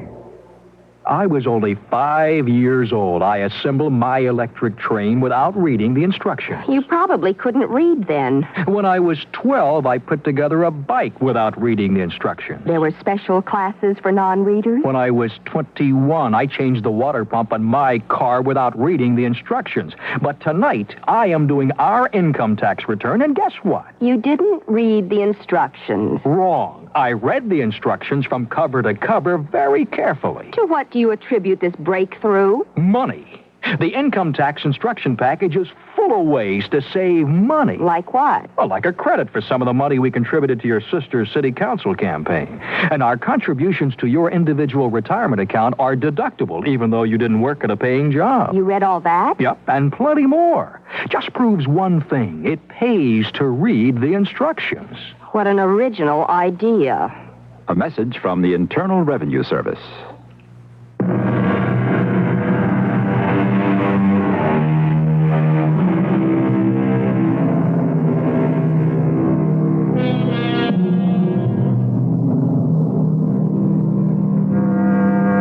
There are many ways to earn a living, and every one of them is honorable if it is earned honestly. Aristotle, for one, maintained that real happiness can be achieved only if you work up to your standard of excellence. That is a viewpoint that means nothing to those who cheat. The kind of person who cuts corners sometimes goes too far. He becomes a thief. Thieves come in many grades, and the lowest is a blackmailer. One of them, the man we're about to meet, is a blackmailer. Eddie Small, who owns Small's Chop House in West Hollywood. Maxie? Maxie? Huh? What are you staring at? Something wrong? I don't know. Look at that guy in the booth. The one by himself. Okay, what about him? He looks familiar. Why not? He's been in 2 or 3 times. Nice looking. Skip that. Don't be stupid, Eddie. But thanks all the same. For what? Oh, being jealous after all these years. You're still great looking, Maxie. Yeah, and I still ought to be in pictures. Who is he? Who's who? I just keep looking at that guy. I've seen him somewhere before. Not here. It'll come to me. Well, go ask him. You don't look like some of the pugs and hustlers who come in and nurse a slow beer. I'll walk over. Go ahead. I'll be in the back room. Eddie! I got it. You know who that is? Tony Carbo. Hey. The tough boy from New York. Yeah, he shaved his mustache and cut his hair normal, but that's the face. That's what we saw in the newspapers. I think you're right. He's wanted by the New York police for hijacking a booze truck and killing the driver. What do we do? We don't call the cops. But I don't want them around the joint. Got a lot of customers who don't want cops snooping around. Including us. Yeah, right. Ask for his bill and tell him this place is off limits. If he needs a handout, I'll stake him. Eddie, listen, I'm thinking of something. Maybe he could, Help us. No, thank you. He's wanted for murder. I want him out of here. What about Matey Rambo? Huh? You see what I mean? Clean the guy up, buy him some good clothes, let him be our collector. What's he got to lose? You're not only beautiful, Maxie. You're smart. It's an idea. Go have a talk with him, but play it close. He's a killer.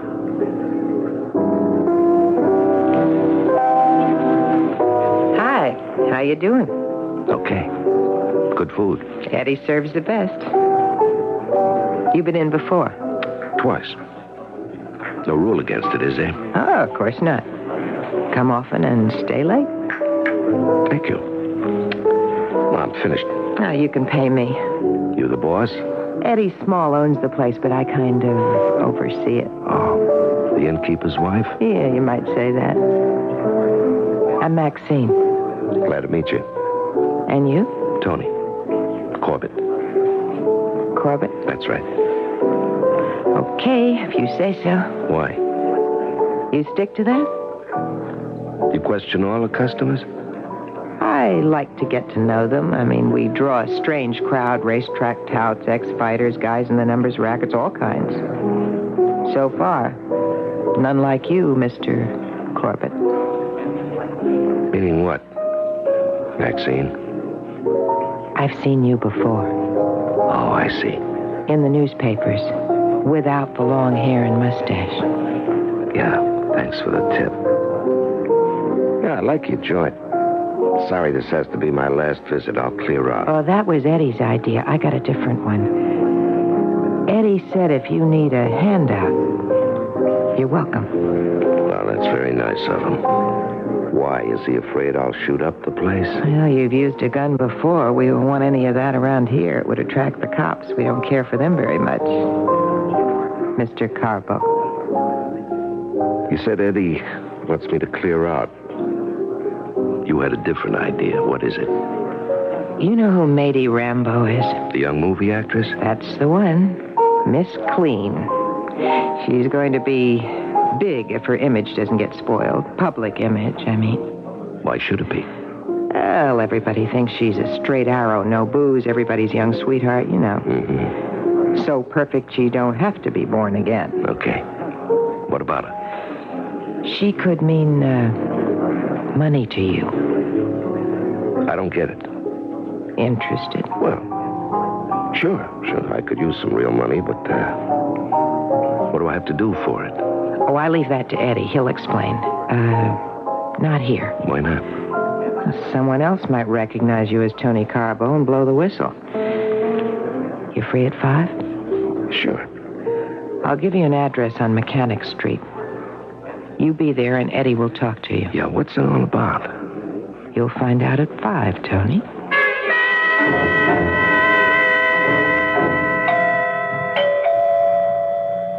Let him in, Maxie. Oh, right on time. Hi. Come in, Tony. Nice place. Eddie, this is Tony Carbo. How are you, Tony? Okay, so far.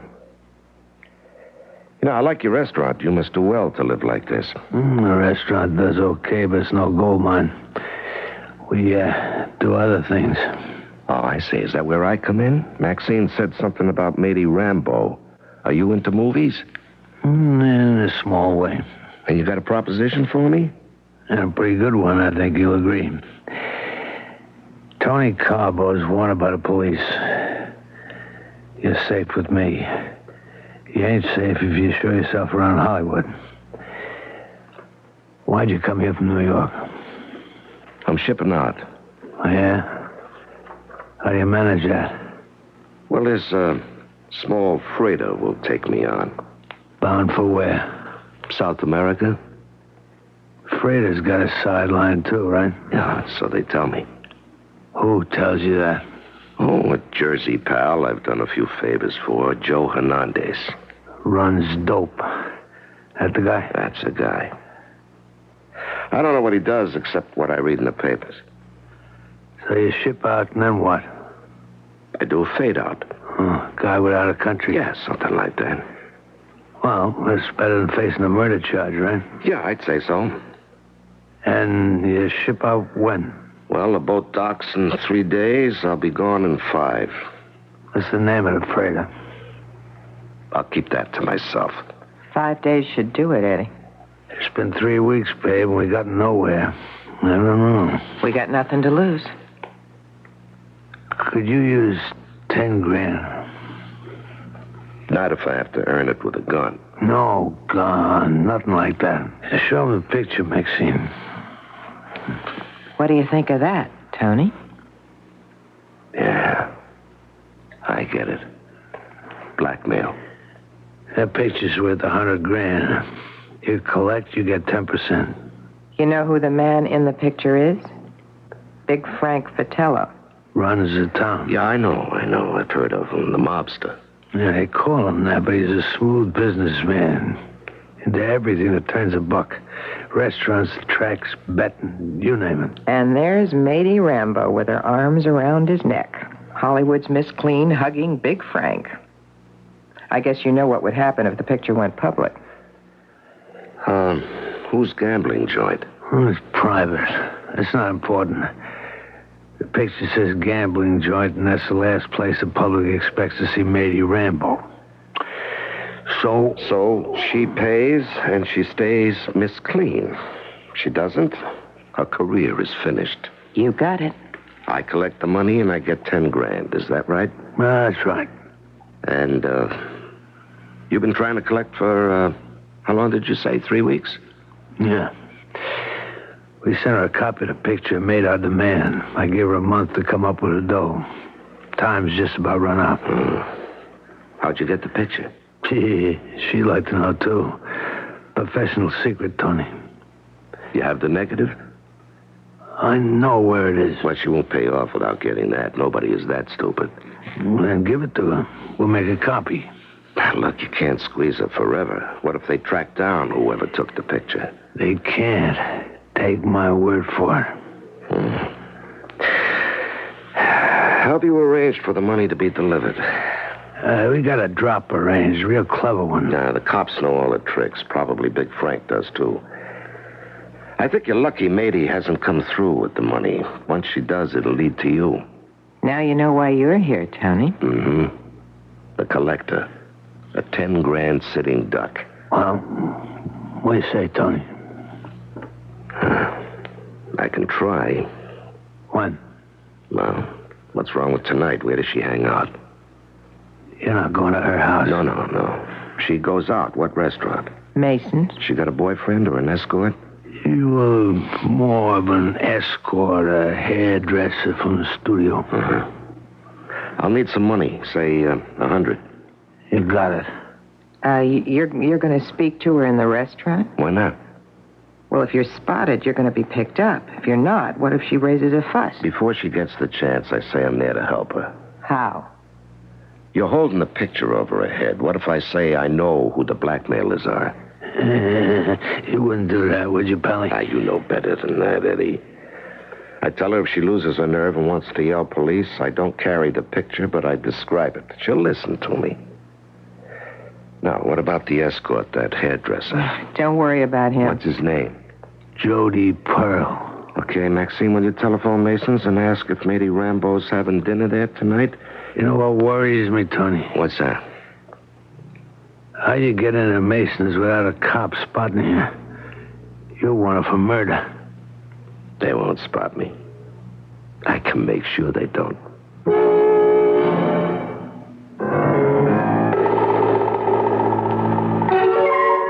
There's nothing supernatural about what's happened so far. But macabre? I'd say yes. One synonym for that word is grotesque. And that, for me, describes blackmail and those who practice it. In Eddie Small, Maxine, and Tony Carbo, we have a charming trio trying to extract a fortune from a young movie star. How they fare will be unfolded when I return with Act 2. The Electra's all washed and loaded, and you're on your way. You figured 300 miles the first day, but with all of Electra's luxury and room, you're out 400 miles before you know it. Not only that, but the EPA mileage estimates are 22 highway, 15 city, and 18 combined. That's with the standard 5.7-liter engine and automatic transmission. Of course, your mileage will vary depending on how and where you drive, your car's condition, and how it's equipped. And EPA estimates are lower in California. But it's nice to know that a car with as much prestige and elegance as Electra can also be efficient. Buick Electra, a car that can actually make you look forward to a long trip. They surely will astound you. The amazing things you see. The cars they're built so wonderful. How can such things be? A little science, a little magic, a little science. Electra models are equipped with GM-built engines supplied by various divisions. See your dealer for details. At last, a break for the business traveler. Delta Airlines announces the new low first-class fares starting May 19th, subject to CAB approval. With Delta's new fares, the difference between first class and tourist is reduced by as much as 52%, and there are no restrictions. In short, Delta is marking down the markup on first class. You see, under present regulations, the premium for flying first class ranges from 50% on short trips up to 63% on long flights. Delta is cutting the premium to a flat 30% on trips to every Delta city in the United States. For example, first class from Chicago to New Orleans is $149. It will be cut to $125. First class to Miami-Fort Lauderdale from $198 down to $161. First class to Atlanta from $121 down to $101. Now, executives can fly first class again. And first class makes any business trip better. Delta is ready when you are.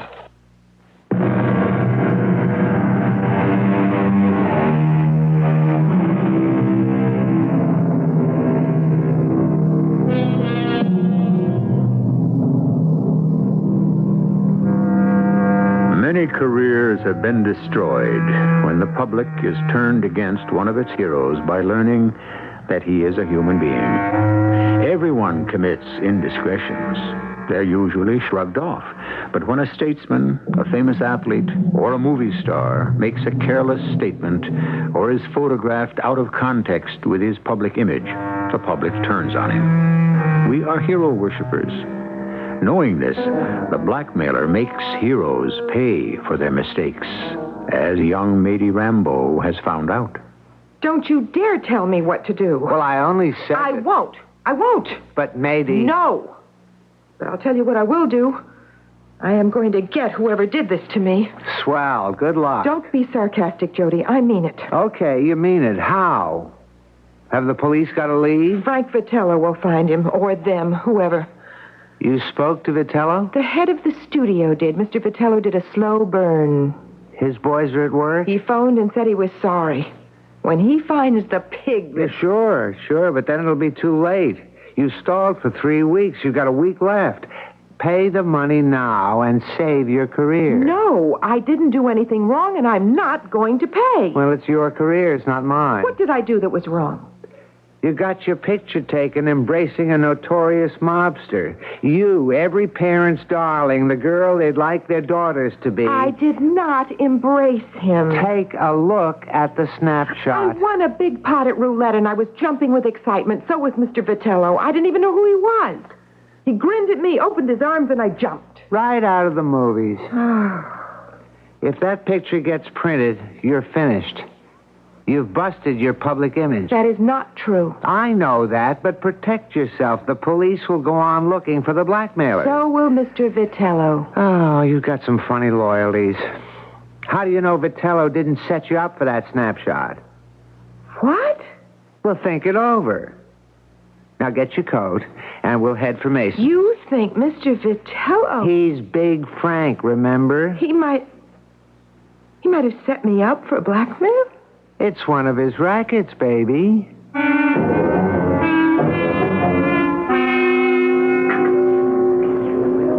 What's this?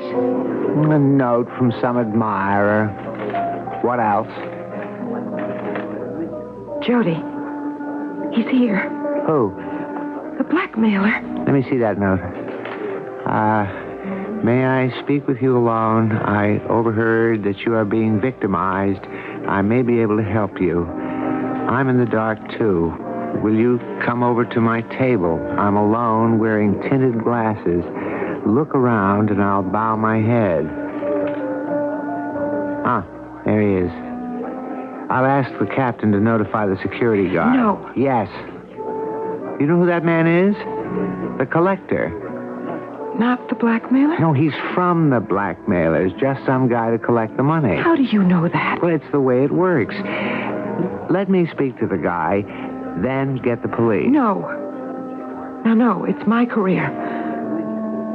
Maybe the man does want to help me. You just stay here. I'll go over to his table.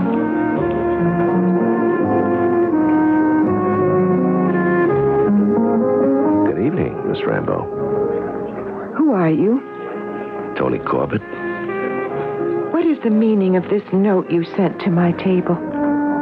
Someone is trying to extort a fortune from you because of a snapshot of you and Frank Vitello. You said you might be able to help me. How? Can you raise the money? Say I could and say I won't. You won't pay? I did nothing wrong. Now, my friend's all for calling the police because he thinks you're the collector. Who's the friend? Jody Pearl, a hairdresser at the studio. He's well informed. Now, if I give him a signal, you will be escorted to the police, Mr. Corbett. That's a waste of time. I don't know much. You overheard I was being blackmailed. Where? That's a lead. A dead end.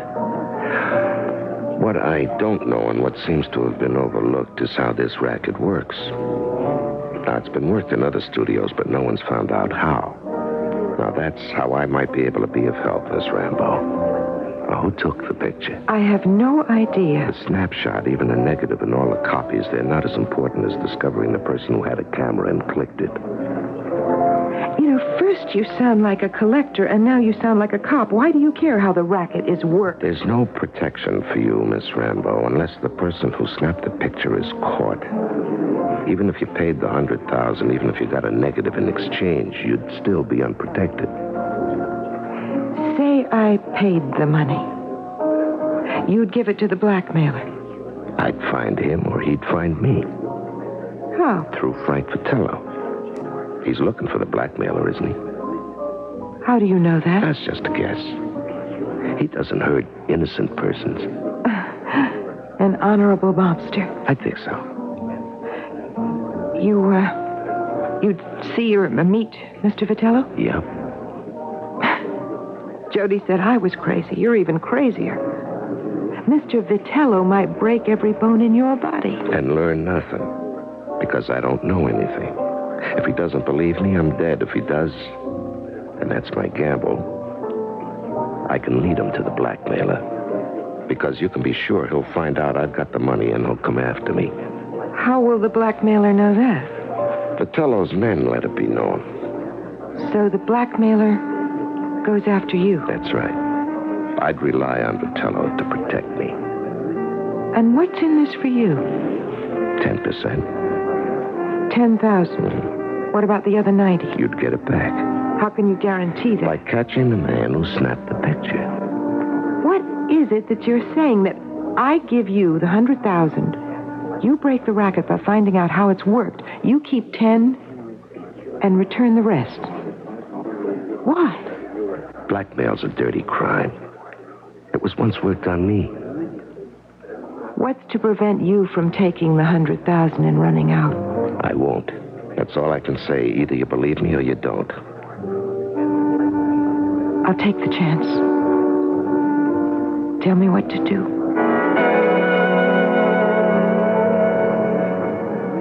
Well? Nothing. Who is the guy? Just a nut. Did he know anything? What's his name? Tony Corbett. He overheard my name mentioned. And what's he want? He knows I'm being blackmailed. I'm to give him the money and have Mr. Vitello's boys follow him until the blackmailer goes after him. End of blackmailer. Oh, matey. I pay him 10,000 and he returns the other 90. You've lost your little mind. Can't you see through the scheme? He's the collector. I said that before. Pretty clever one, too. He can't walk in and say, give me the money, because the cops would grab him when he walked out. So he comes up with this harebrained scheme. He doesn't know the blackmailer. Maybe not. But he knows who gave him the assignment to collect the money and even where to leave it or send it. The blackmailer stays undercover, and the guy who gives instructions to the collector leaves town. I see. So this guy cleverly gets you to believe he wants to help you. He'll get away with the money or be caught, and if he's caught, you'll get back your money, but you won't find the blackmailer. So what should I do? Wait until you hear from the blackmailer again. He'll describe his collector. Pay only him. There's only a few days left, Jody. You'll get the word. Then pay up.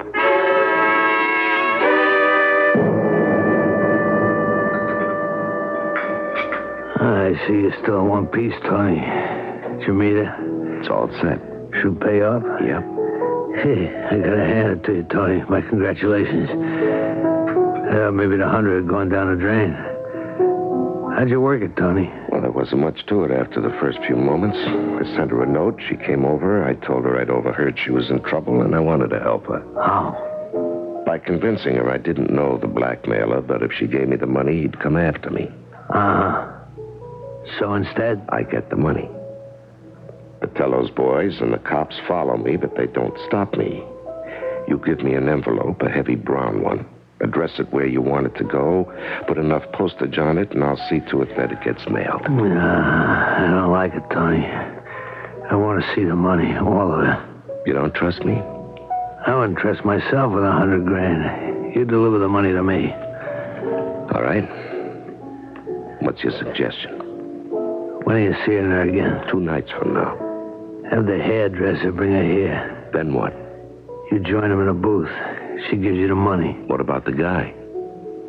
She's told him what you're up to. She goes along with your scheme. He does, too. All right. Now I got the money. What next? She has an envelope with the money in it.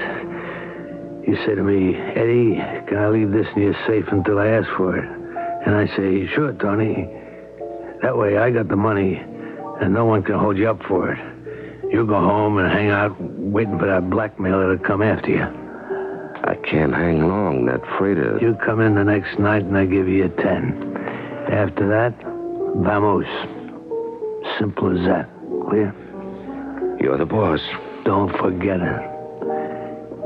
You said the cops are tailing the girl. Would you believe I got a couple of boys tailing you? I never doubted that for a minute, Eddie.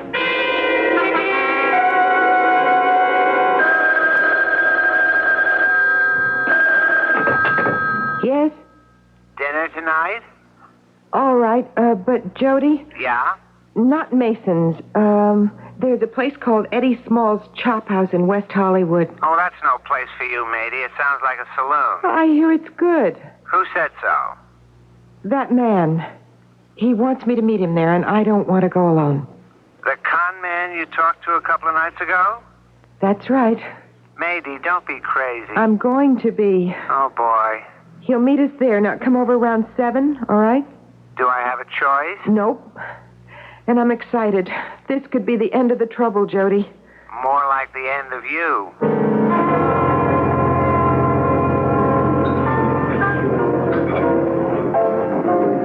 2 lousy days. You worried? Where's he been? Don't the boys know? Yeah, some. But he's given them the slip a couple of times. Then he walks into his rooming house, bold as brass. Don't figure. He's crazy. He's pushing his luck, or the cops are asleep. They're not asleep, Eddie. They're waiting. They can arrest him anytime. They're waiting to see what he does with Matey Rambo, and that's why I don't like your plan. You got a better one, babe? I just don't like having the cops stake out the chop house. There's the cops and Vitello's thugs. I like that. Tony turns the envelope with the money over to you. You come to the bar and ask me to put it in the safe. I say, okay. Then Tony leaves. And the cops walk in and tell you to open the safe. Okay. Okay. They get the money. Why? Are you dumb or something, Eddie? They get the envelope and the money. We're frozen out, and they arrest Tony. What's this, babe? A manila envelope. That's what the cops will find in the safe. It's fat. Yeah, sure. It's stuffed with junk from Tony's room. Clippings, little money, insurance policies, and junk. When you hand me the envelope with the money in it, I do a sleight of hand behind the bar. A minute later, you come behind the bar and drop the money in your apron. Then, vamos. Go home. Yeah. That could work. But when Tony comes back tomorrow for his 10 grand... He won't come back, babe. What remains to be revealed about our trio is how it falls out. Hopefully to the benefit of the young actress. Criminals have no conscience until they are caught. And then it is not a matter of remorse, but one of regret. They are not to be pitied. Their victims are. I will return shortly with Act 3. Life is for living, and Visa is there. Tokyo, Paris, Yugoslavia, the coast of Monaco, Copenhagen, Barcelona, Mexico, Alaska, Geneva, Scotland, Ireland, Lisbon, London, the good old USA, Florence, Athens, Nicaragua, Hong Kong to Mazatlan, Osaka, Granada, Old San Juan, Chicago, Milano, Jamaica, Lugano, Jerusalem, Toronto, Sao Paulo, Bermuda, Zurich, Tower of Pisa, 118 countries round the world with Visa, Norway, Tahiti, Marseille, Helsinki, Trinidad to Bora Bora, Luxembourg, Andorra, Plaza, Mora. At home and abroad, Visa is the most widely recognized card in the world. Visa, we're keeping up with you. George, scaling the refrigerator every time I need a can of soup isn't exactly my idea of luxurious living. And then there's always an avalanche to clean up. Why don't you use a stepladder? Where would I put it? I see what you mean. No, Seaway sees what I mean. Seaway's a bank. Exactly. The bank that'll make us a home improvement loan at lower rates than any finance company, or make us a mortgage loan competitive with any other bank. Oh, think about it. For how long? Another month and this crack in the wall will be the Continental Divide. Look, here are my ideas for remodeling. Or we can go see an adorable house for sale just a mile away. We can pick up a Seaway loan application on the way. Helen, this is Sunday. Seaway's Grand Bazaar office at 87th and the Rhine is open on Sunday, 11 a.m. to 6 p.m. Of course, you won't be able to stand in the dog's bowl to pour your coffee anymore. Seaway, National Bank. Open Saturdays and Sundays till 6 p.m. Member FDIC. This is WBBM Chicago.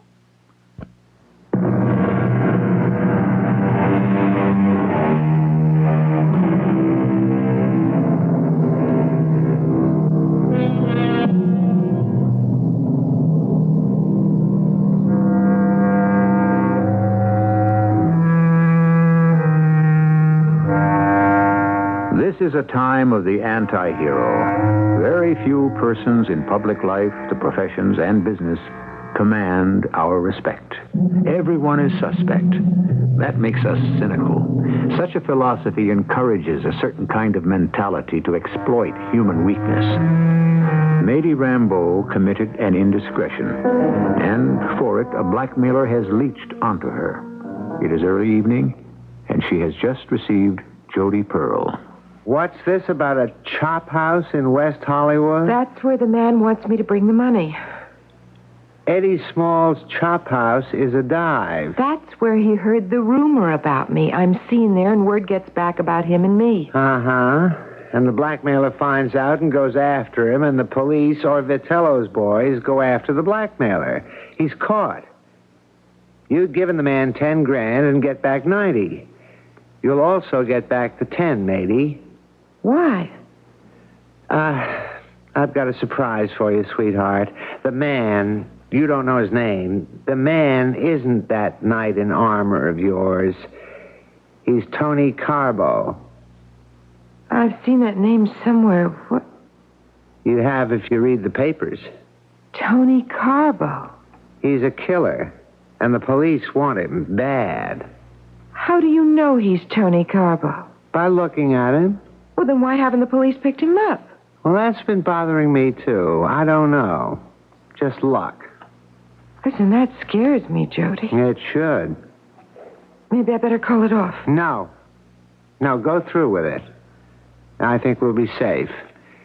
You hand over the money. Yeah, I have it here in a manila envelope. Okay. We meet him, have a drink. You hand over the money. He'll leave, and the police will pick him up. So I get back the money, and the blackmailer still sells the snapshot, and goodbye, Hollywood. Maybe not. Tony Carbo's horned in on the blackmailer. The blackmailer wants the money. You'll hear from him again, and he'll identify his collector and send him to you. Pay up and forget it. I won't pay up. Well, it's your funeral, baby. You're over a barrel. I would pay the money only if the whole rotten racket is exposed. That means the blackmailer and especially the pig who sneaked the picture. Maybe they're one and the same. I don't think so. Whoever took the picture was at that party. Now, everybody was respectable, and most of them were wealthy. Who could it be? How was it done? Did you see a camera, Jody? No. It's a mystery to me. What's the point of meeting the man now? This could be bad publicity. Or it could be good. Tony Carbo tries to extort money from Screen Star.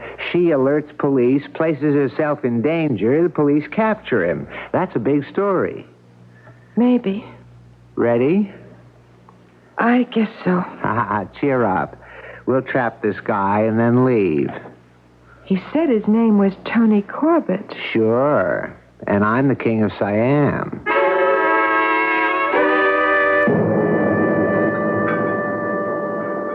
Well, I began to think you shipped out, pal. Hi, Eddie. Miss me? You haven't been in for 2 days. What you been up to, Tony? Didn't your boys tell you? Some. You get around. Why not? I even went out to the studio. Why? Oh, just snooping around. I don't like that. Will you relax? Your troubles will be over in an hour. She's coming here? With Jody Pearl. Now, how do we handle it? Like I said, you hand me the envelope. No, Eddie. He hands it to me. Yeah, that's right. Maxie gives it to me and says, keep it for you in a safe. Then enjoy your dinner. Yeah. Miss Rambo won't have much appetite for food. Then let them leave. You with them. What about my money? Tomorrow. Now, there'll be cops watching me. I can't come back. Ain't you the decoy for the blackmailer? Everyone follows you. The cops tail you and wait for the blackmailer to turn up. That's what you set up, right?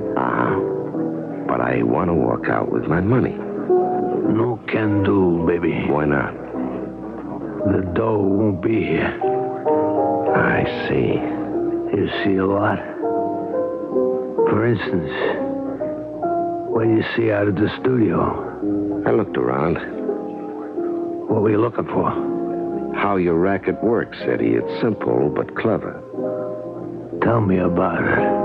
You work it through someone in the movie company, a bit player, a grip, anyone who wants to pick up a tax-free bundle. Someone who can get close to a star and catch him or her in an off moment. Maybe even train the person in how to use a miniature camera. We never had a camera in our lives. You've got those spies everywhere. You wait, check pictures. A juicy one means money. For instance, Miss Mady Rambo in Frank Vitello's arms. Must be a pretty good business, Eddie. Too bad you're shipping out, Tony. Yeah, but not before I get my 10 grand. Take it out of the 100 she gives you. Then get out. And get lost. What happens to the negatives of those juicy pictures, Eddie? They're kept in a very safe place. And what happens if one of your spies tries to work the blackmail con on his own? I have them taken care of.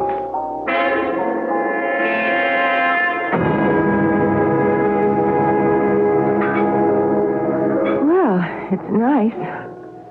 Look at that old wooden bar. I bet the place is 50 years old. Good evening, Miss Rambo. Good evening. This is Mr. Pearl. He works with me at the studio. Yeah, glad to meet you. Please, sit down. Is Carbo... I mean, are you really Tony Carbo? Corbett. Miss Rambo, Corbett. Did you bring the money? Look, mister, before Miss Rambo answers that question, answer one for me. You think that because you've been seen with her twice, the blackmailer is going to surface? He wants the money. I'll have it. He'll show. If you leave here with the money... But I don't leave here with the money. I don't understand. Eddie is a friend of mine. He owns this place. Now, you give me the money. I remove my 10, seal the envelope, and have Eddie place it in his safe. Now, Eddie knows that you, Miss Rambo, will return and claim it, and he'll give it to you. But you said... I mean, Mr. Carbo, I agreed to your scheme because you said you'd find the person who took that picture and he'd expose the blackmailer. Isn't that what you said? Exactly. And you've done that? Yes, Miss Rambo. I don't believe that. How would a thug like you move into Hollywood a week ago? How do you know that, Mr. Pearl? Well, by what I read in the newspaper. I don't know how long you've been here. Make it a month. There's no way you could break this racket. Why not? Because it's been going on for years in all the studios. Yeah, I know. Tell me, who took the picture? Was it the blackmailer? No. I'll tell you when I take you home. You take her home? Why won't you tell me now? Because I don't want to disturb the peace. Let's get out of here, matey. This guy's a phony. Now, the money, Miss Rambo. Trust me. If you'll excuse me, matey, sitting across from a killer turns my stomach. I hope you get home safely. I've had enough of this charade. Jody! I'll let him go, Miss Rambo. You're not making a fool of me, are you, Mr. Carbo? No, I swear I'm not. Now, here's what happens. Take out the envelope, give me $10,000. Seal the rest of the money in the envelope, and I'll wave to Maxine. All right. This is just crazy. Yeah, it is. But do it. Don't shake. All right, there's your money. I seal the envelope. And here comes Eddie. Yeah, Tony. Eddie, will you do me a favor? Yeah, sure. You need some cash? No. I wonder if you'd keep this envelope in your safe for me. Sure. I'm shipping out. Yeah. And when I return from South America, I'll call for it. Sure. You'll be safe with me. You know that. Miss Rambo, just watch. Watch carefully. And don't be frightened by the sound. Eddie? All right, man. Eddie, what's that all about? Police. Hey, look, they grabbed Jody. All right. Out the back way, Maxine. Why, Jody? Tony found out. He's got his 10 grand. How could he find out? Get out. Hurry. Well, they got nothing on us, Eddie. Let them have the money. They got Jody. Don't you know what that means? I've been double-crossed. The police will make Jody talk. Tony must have found out Jody took the picture. How? Get out, Maxine. Take the envelope and get out.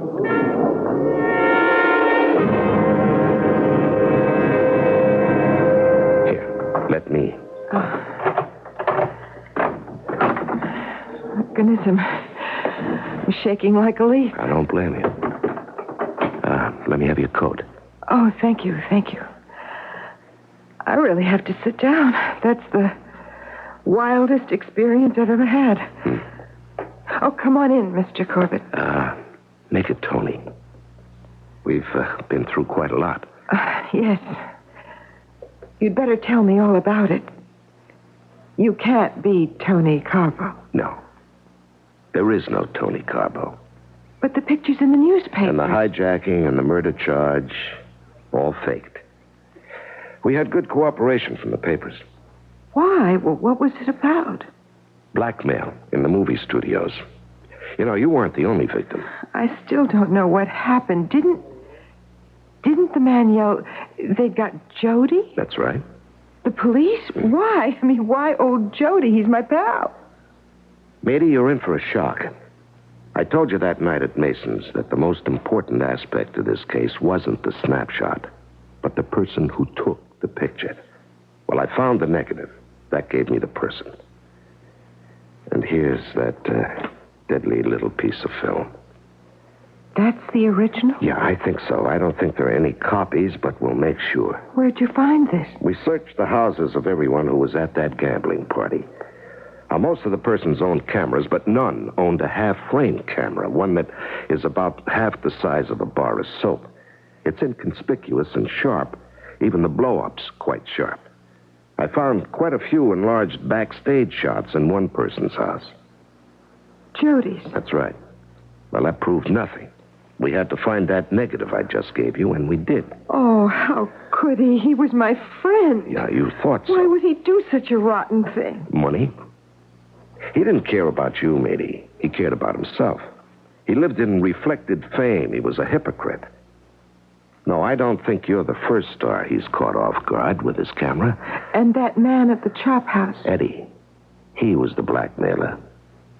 By now, he's under arrest. And your money. And this. No, that's yours, Tony. You earned it. No. I'm not allowed to take money, matey.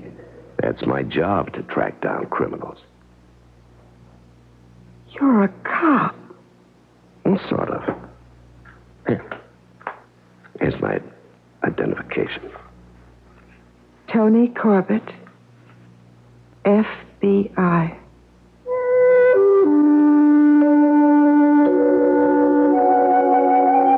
For a change, no ghosts, apparitions, but all the same, a tale of the macabre. In our so-called real world, we have the underworld, with its large assortment of criminals and their many strange practices. Most of us will never be victims of a blackmailer, but public figures live with the danger of making an indiscreet slip and paying for it. I'll return shortly.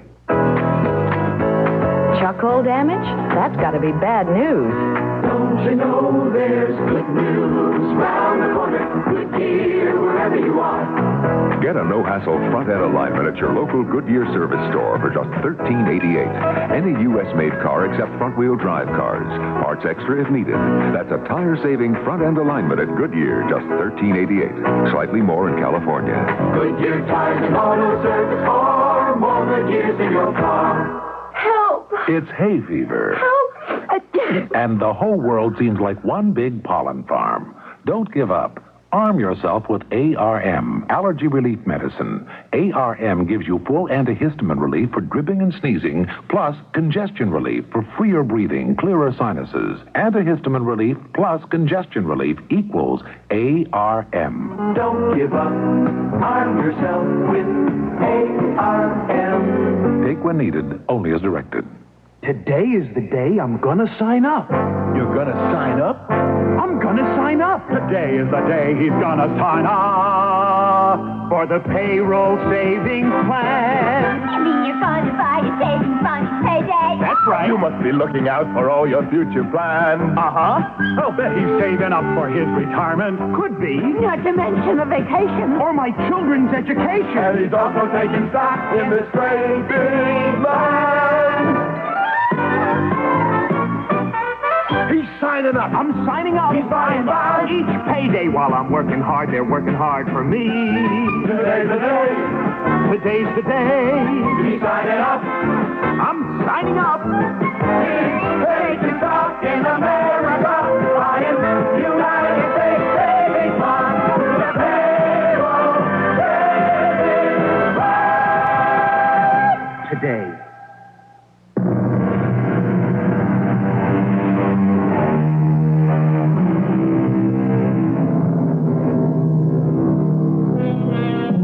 At one time or another, every person is a hero to someone.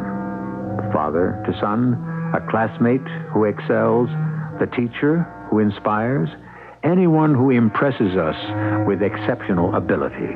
That's because we're daydreamers. Instinctively, we'd like to attain excellence. It's popular today to sneer at such an idea. We've become cynical. Let's return to hero worship. Heroes like Tony Corbett inspire ideals. Our cast included Larry Haynes, Robert Dryden, Terry Keane, and Jada Rowland. The entire production was under the direction of Hyman Brown. Radio Mystery Theater was sponsored in part by Buick Motor Division and ARM, Allergy Relief Medicine. This is E.G. Marshall inviting you to return to our Mystery Theater for another adventure in the macabre. Until next time, pleasant dreams.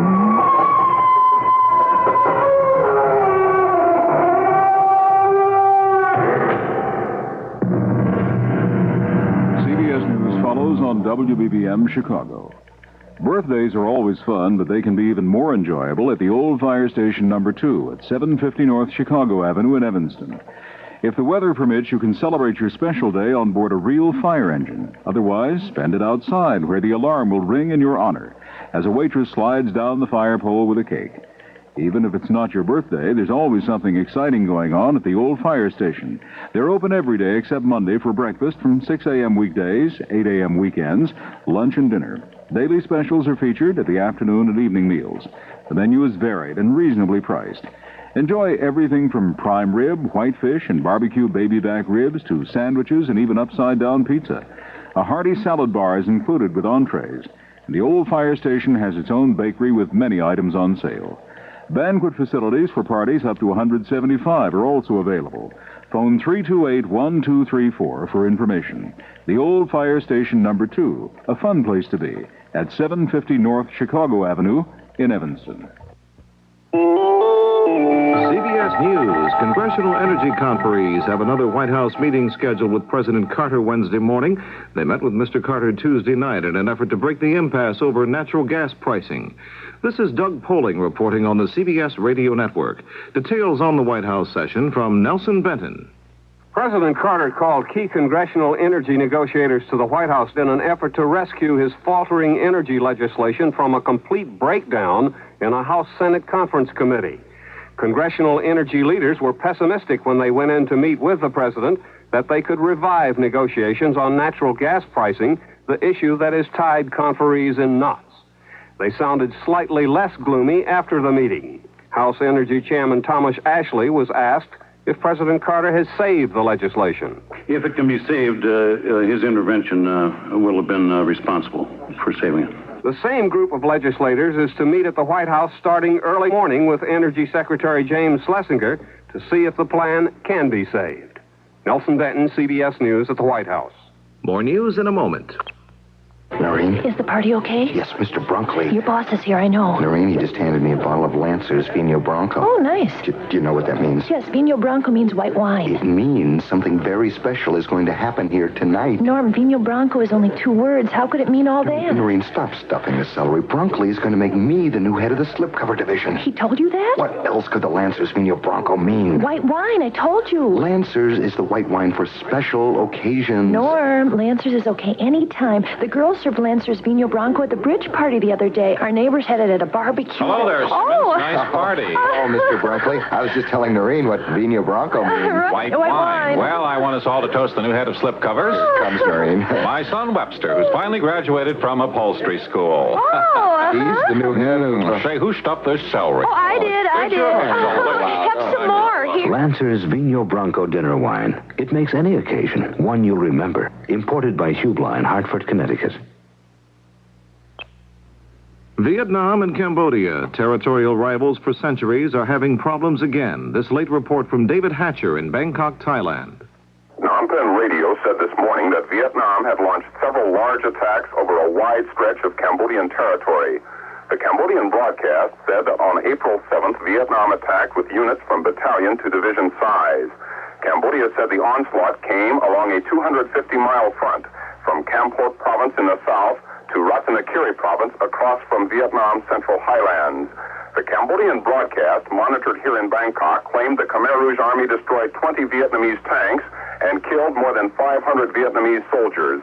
Observers here in Bangkok voiced skepticism over the numbers of Vietnamese killed, and there was no way to immediately confirm the Phnom Penh reports.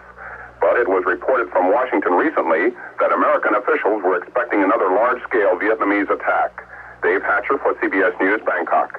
The Soviet Union has charged that its top employee at the United Nations is being held under duress by U.S. intelligence services and is unable to act on his own. The Soviet UN mission termed this an outrageous provocation. The diplomat, Andrei Shevchenko, has issued a statement saying he does not intend to return to his country, although it's not clear whether he intends to defect and seek asylum in the United States or elsewhere. He is said to be in seclusion. Congressional reaction to President Carter's anti-inflation message seems to be running pretty much along party lines. Mr. Carter rejected mandatory wage and price controls and called on business and labor to exercise voluntary restraint on price and wage hikes.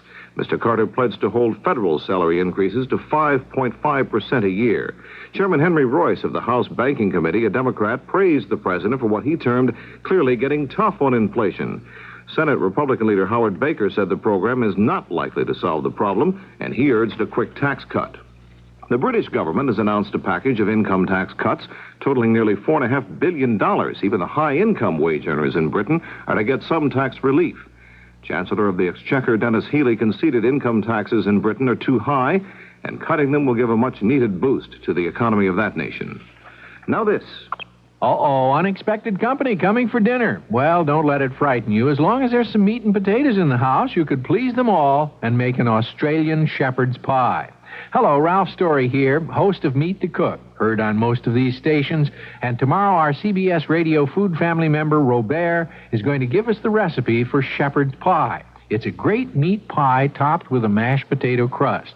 Join us for the details tomorrow on Meet the Cook over most of these CBS Radio network stations. If your business has traditionally depended on print advertising, here are some hard facts. Since 1967, average daily newspaper circulation has failed to keep up with the growth of the population, but average cost per thousand has almost doubled. Now the radio facts. Since 1967, radio's audience is up a big 61%, but costs rose only moderately. That means radio is right on the button with a lot more for your money than print. Ask this station for more details. A message from the Radio Advertising Bureau.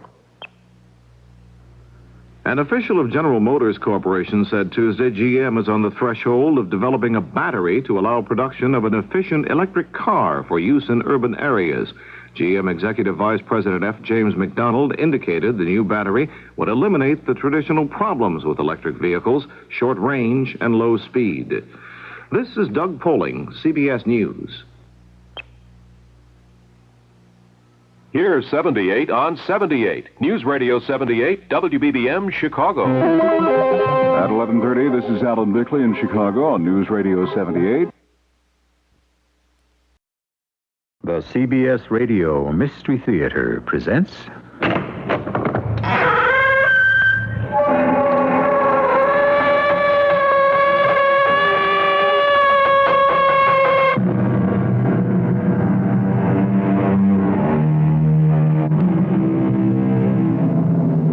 Come in.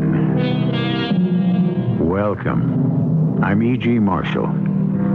The mandrake is a plant with a darkly colorful history.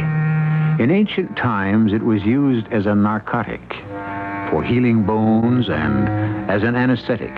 It was also considered to form the basis for an excellent love potion. But there was just one problem. When torn from the ground, so folklore has it, it would emit such a piercing scream that any living mortal hearing it went mad or died. What was that? Inspector, we must go to the manor at once. I'm afraid we may be too late. You think someone else has been lured to his death? Yes. That's just an old wives' tale, Inspector. I say those people are being murdered.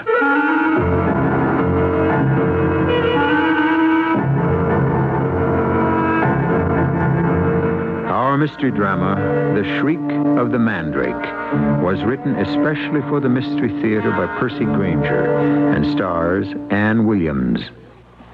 It is sponsored in part by True Value Hardware Stores and Buick Motor Division. I'll be back shortly with Act One. The Electra's all washed and loaded, and you're on your way. You figured 300 miles the first day, but with all of Electra's luxury and room, you're out 400 miles before you know it.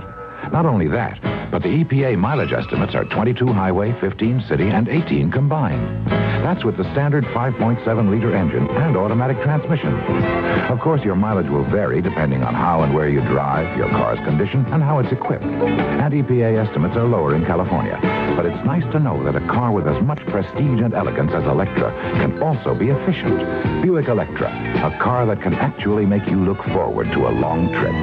They surely will astound you, the amazing things you see. The cars they're built so wonderful, how can such things be? A little science, a little magic, a little science. Electra models are equipped with GM-built engines supplied by various divisions. See your dealer for details. A veritable mountain of brand new Uniroyal tires is on sale at sacrifice prices in a sweeping limited time warehouse clearance at Cassidy Tire, Illinois' largest Uniroyal distributor. The past record-breaking winter left Cassidy with huge tire overstocks that must be sold regardless. Whatever you need, it's on sale now at Cassidy. Uniroyal Tiger Paw glass-belted radials, sport car radials, Uniroyal steel-belted radials, Uniroyal Tiger Paw 4-ply polyesters, acres of small van and truck tires, and recreational van tires. Cassidy Tire's low prices plunge lower in this giant warehouse sale. Imagine Uniroyal PR6 radial white wall tires with 2 belts of steel, all sizes from just $34.95. Get spectacular savings at all 10 Cassidy locations. Use your MasterCharge or Visa card. See the Chicago papers for the location nearest you or call CA 64395. CA 64395. Cassidy Tires Warehouse Sale.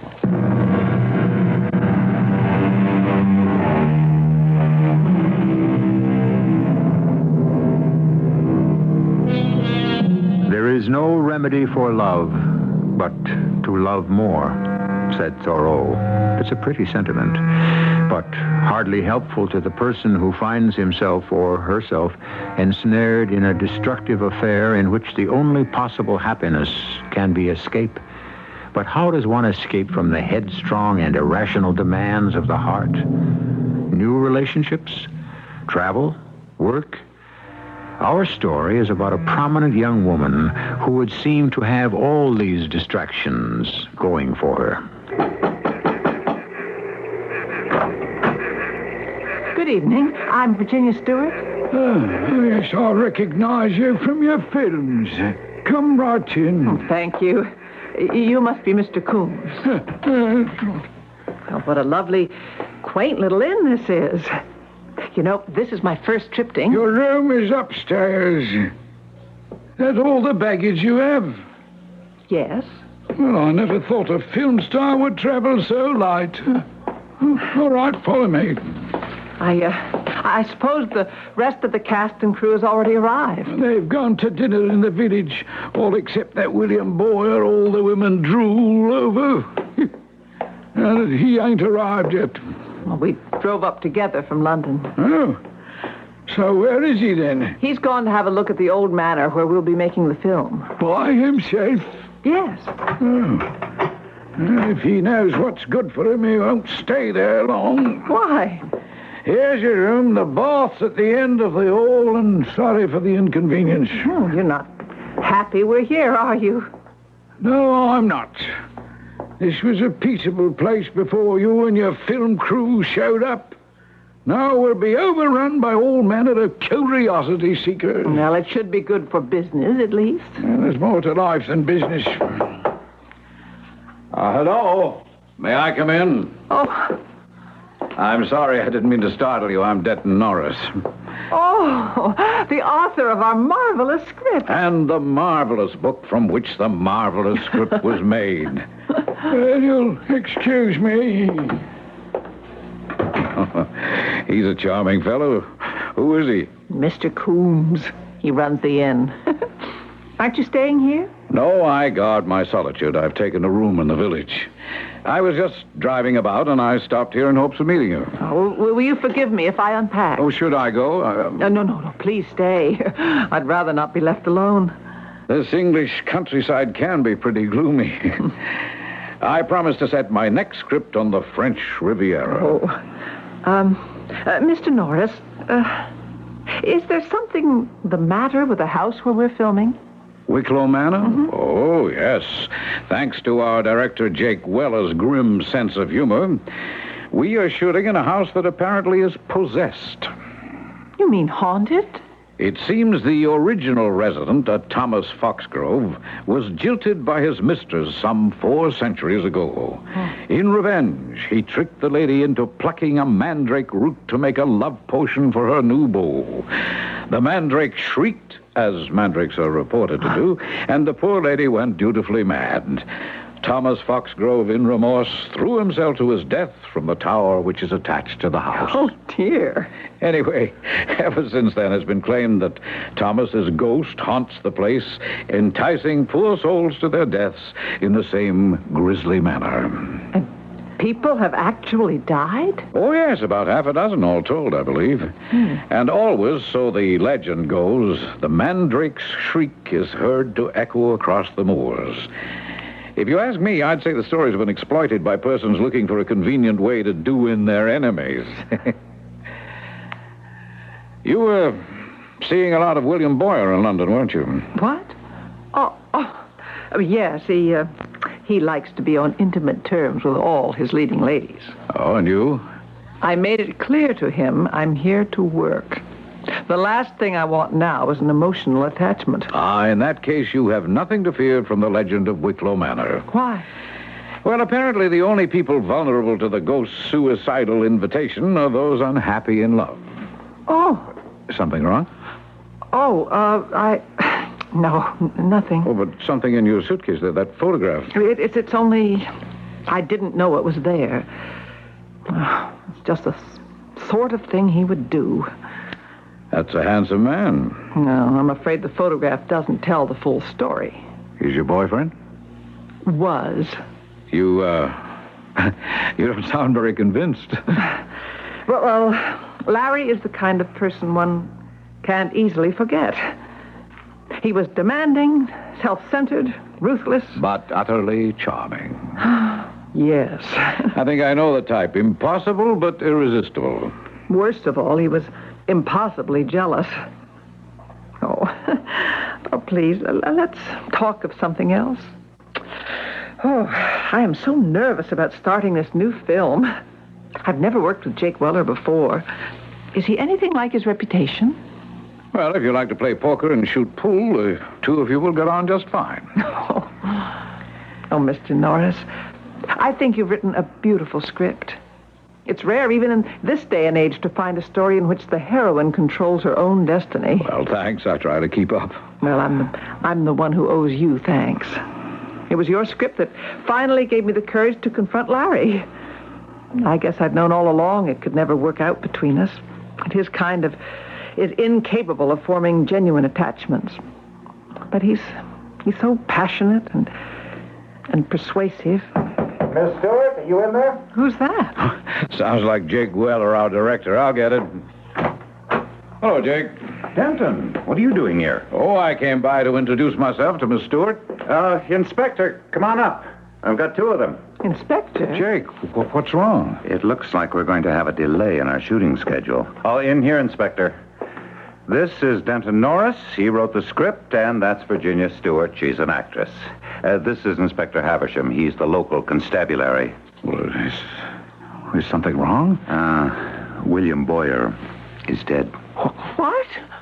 What happened? It appears to have been a suicide, Miss Stewart. Suicide? William Boyer? He was found at the base of Wicklow Tower. He fell? So it seems. Miss Stewart, Mr. Weller says that you and Mr. Boyer drove up together from London. Yes. You were probably the last person to see him alive. What sort of spirits was he in? Oh, he was very excited about starting work tomorrow. What about his personal life? His personal life? Well, anything that might possibly have been a source of frustration? No. I'll tell you exactly what happened, Inspector. He was murdered. An athletic guy like Boyer wouldn't slip. And he was too healthy-minded to take his own life. Murder is, of course, a possibility. Mr. Norris, Did you know the deceased? Well, Boyer starred in my last script, but I don't kill people for failing to understand my characters, Inspector. Can you account for your whereabouts in the past 2 hours, Mr. Norris? Well, I've been with Miss Stewart for perhaps 15 minutes. And before that? I was driving about the countryside. Alone? Yes. Did you stop anywhere? Is there anyone who might be able to verify your movements? Why, no, Inspector. There isn't. Mr. Weller, is there anyone else connected with your company? No, the rest of the cast and crew were all with me at dinner in the village. Inspector, who found William's body? Mr. Perkins. He's a retired ornithologist. He was in the woods near the manor, making tape recordings of the birds there when he heard a piercing shriek from the direction of Wicklow Manor. Went to investigate and found the body. Well, did Mr. Perkins get a recording of this shriek? He did. He gave it to me here in his tape machine. Could we hear it? Certainly.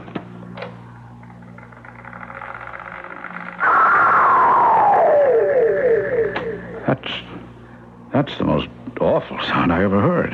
There is, of course, another possible explanation for Mr. Boyer's death. Well, now, you don't take that legend seriously, do you, Inspector? No, I don't, Mr. Norris.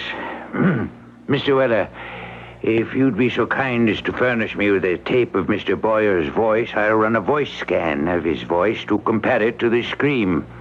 If the scream came from the deceased's throat, I'll presume suicide. If not, I presume murder. Yeah. Good evening. Oh, it's terrible. Now what are we going to do, Jake? Yeah, we'll hold a memorial service tomorrow morning and begin shooting in the afternoon. Begin shooting? How can you? Simple. We'll film around Boyer's scenes until we come up with a replacement. I believe you would have preferred James Caddell in the role all along, wouldn't you, Denton? See you in the morning. How can he be so callous? Oh, he's covering Virginia. Jake liked Bill Boyer a lot. He wasn't much of an actor. Oh, forgive my saying so at a time like this. But he was one heck of a man. Jake sometimes gets the two confused. What do you suppose could have happened? I don't know. But I sure am glad the script I wrote only calls for daytime shooting.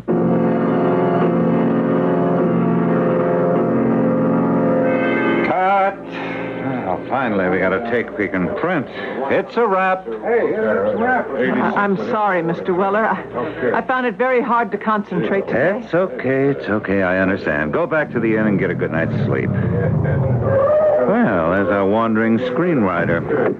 I wonder what local phenomena he's been observing today. Jake, Virginia, I've just been to the police station. They ran a test on that tape.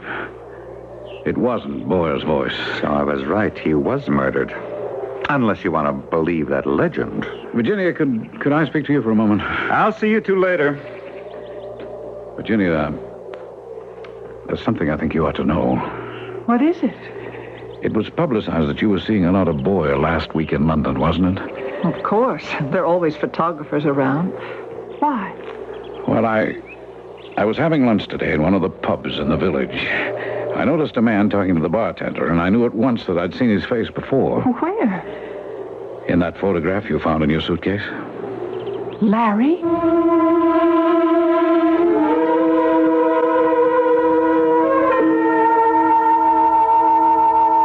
If Virginia Stewart had come to England hoping to close the book on the previous chapter of her life, it would appear she has not been successful. One of the main characters, it seems, has no intentions of retiring quietly from the scene. Yet Virginia is determined to have him out of her life once and for all. At least, that's what she says. I shall return shortly with Act Two. Life is for living, and Visa is there. California, Colorado, Wisconsin, Idaho, West Virginia, Pennsylvania, New Mexico, New Hampshire, New Jersey, Nevada, Oregon, Rhode Island, Missouri, Kentucky, Washington,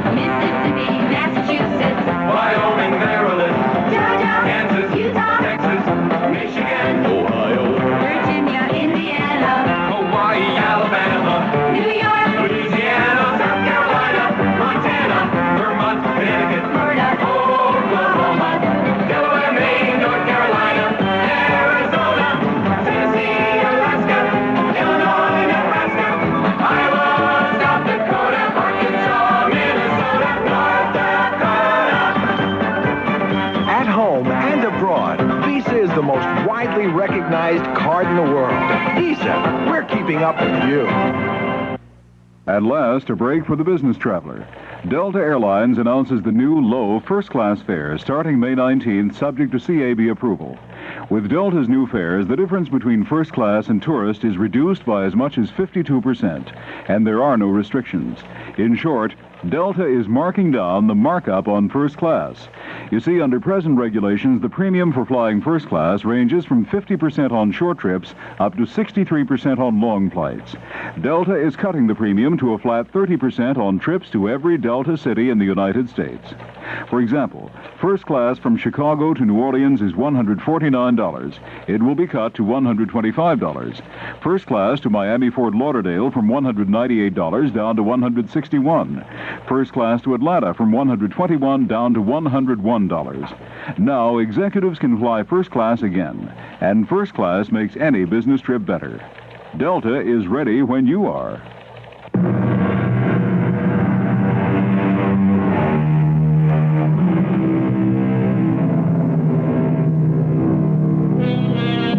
An old English manor house with its very own ghost.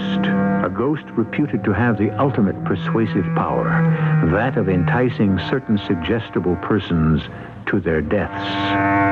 A young woman attempting to put behind her an unhappy love affair, one man dead in the precise manner prescribed by legend, another man fleetingly glimpsed who might be the woman's estranged lover. We enter Act 2 with a number of possibilities. Oh, Mr. Norris, you have to be mistaken. It couldn't have been Larry you saw.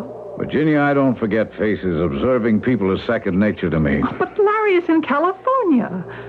Besides, you only saw his photograph. Look, be honest with me. Is the photograph a good likeness?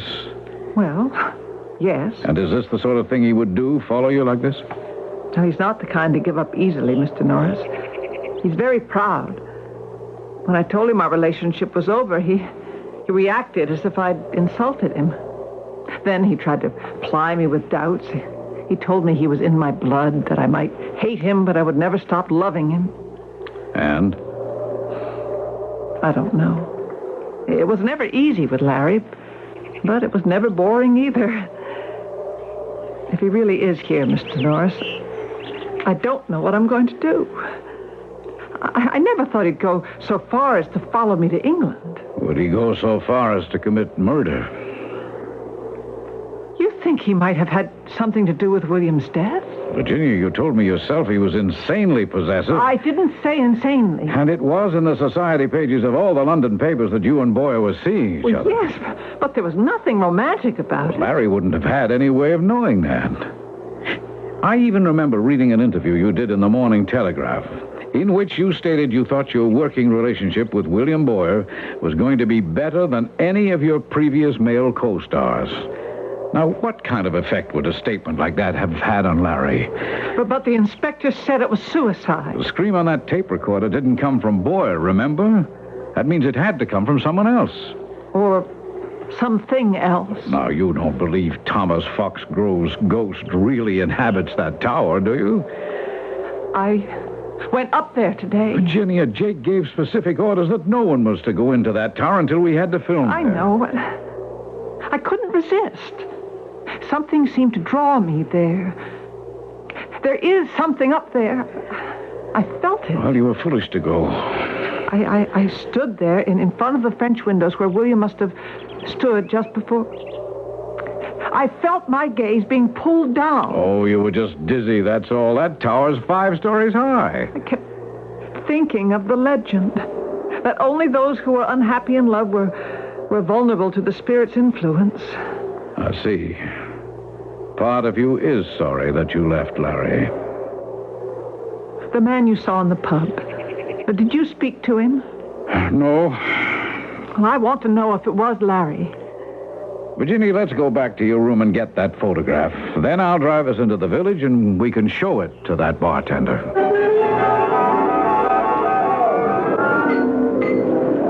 Evening. Oh, good evening. I wonder if we could have a word with you? Oh, you'll have to make it a quick one, Cub. You can see my trade is heavy tonight.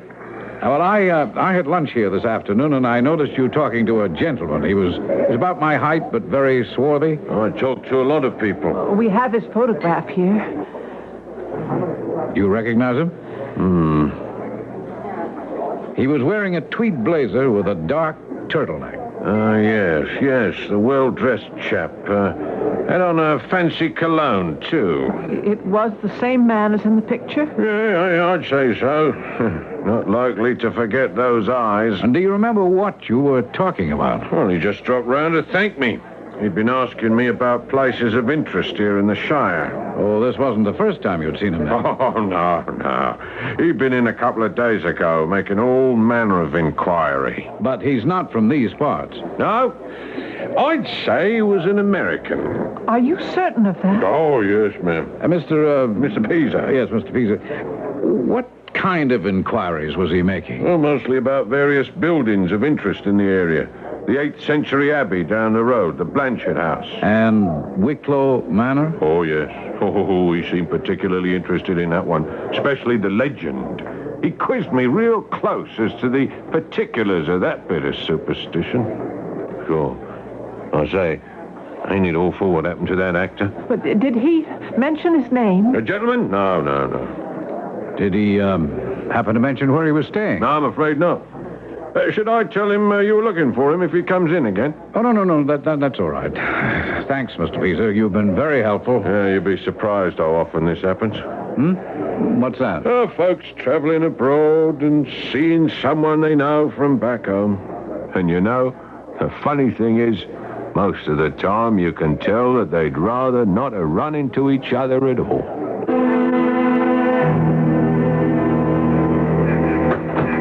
Want me to take you back to the inn? In a minute. I need some air. Oh, it's cold. Virginia, what do you think? Well, did you tell Inspector Havisham about this? No. I thought I should tell you first. What do we do now? Well, I think you know the answer to that as well as I do. Turn this photograph over to Inspector Havisham and tell him everything.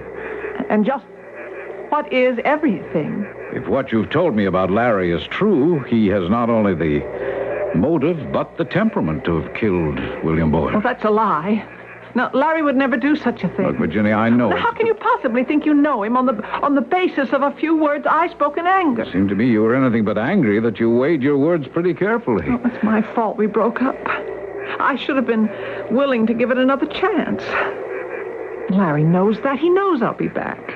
So why should he want to kill anyone, even if he were capable of it? Nevertheless, if he's here, we have an obligation to inform the police. Yes. Well, now that's the key word, isn't it, Mr. Norris? If. You showed the photograph to Mr. Pisa yourself. You saw his reaction. Yes, I did. Didn't I? That was very nicely executed. What? Well, how do I know you didn't just plan this all out in advance? Now, why would I want to do a thing like that? Well, all my life, everyone has always thought they knew what was best for me. Every man I dated wanted to improve my mind. You know why I love Larry? Because at least he accepted me for who I am. Sometimes that's not enough. Even my closest friends never understood. I was always having to justify and apologize. Well, I am tired of doing that. And I won't listen to you, a perfect stranger, stand there and presume to tell me my own mind. I want to go back to the inn.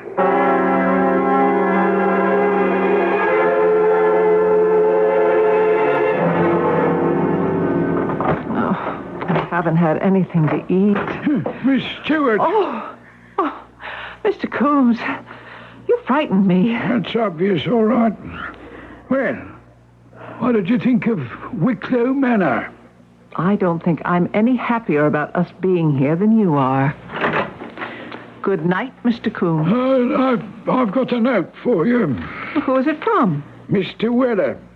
I was on my way to put it under your door. Oh, he wants to see me. That's right. His room's down the hall. Number 11. Come in. Mr. Weller? Come in, Miss Stewart. Close the door. Mr. Coombs gave me a note. Is something the matter? He's a character, isn't he? Well, he obviously despises every one of us. Well, at least you know where you stand with someone like that, don't you? What do you mean? You don't think a great deal of me, do you? Well, I've always admired your work as a director. But as a person? I don't think I've met you yet as a person. I see things that perhaps you wouldn't give me credit for noticing, Miss Stewart. Mr. Weller, I'm very tired. And I could see that you didn't think much of the way I reacted to the news of Bill's death. Well, Mr. Norris enlightened me. Norris? Mm-hmm. What'd he say? You're just not the type given to displays of sentiment. That's true. I don't wear my heart on my sleeve. No, excuse me. Would you care for a drink? Oh, no. No, thank you. I don't drink while I'm working. Yes. You have that reputation. What? Of turning into something of a cold fish when you're involved in a film. I have that reputation. You save all that famous Virginia Stewart appealing innocence for the cameras, don't you? You're pretty cold-blooded, Miss Stewart. In fact, I'd say we're two fish from the same pond. I think we understand each other, and I think we'll get along just fine. Is that all? There's something else we have in common. What? We're both responsible for Bill's death. What?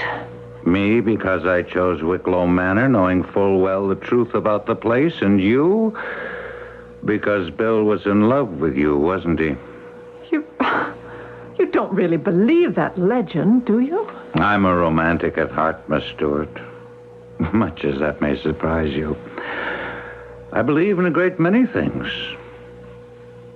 Will you come with me to the tower? When? Now. Two cold-blooded fish like us shouldn't be frightened, should we? Why? I have to, Miss Stewart. I have to find out for myself if there really is a ghost there. If I really am partly to blame for Bill's death. I think you've had too much to drink. There's another reason, too. Oh, what's that? I'm very attracted to you, Miss Stewart. I'd better go. No, Virginia, wait. Look, I'm a very lonely man. Good night, Mr. Weller.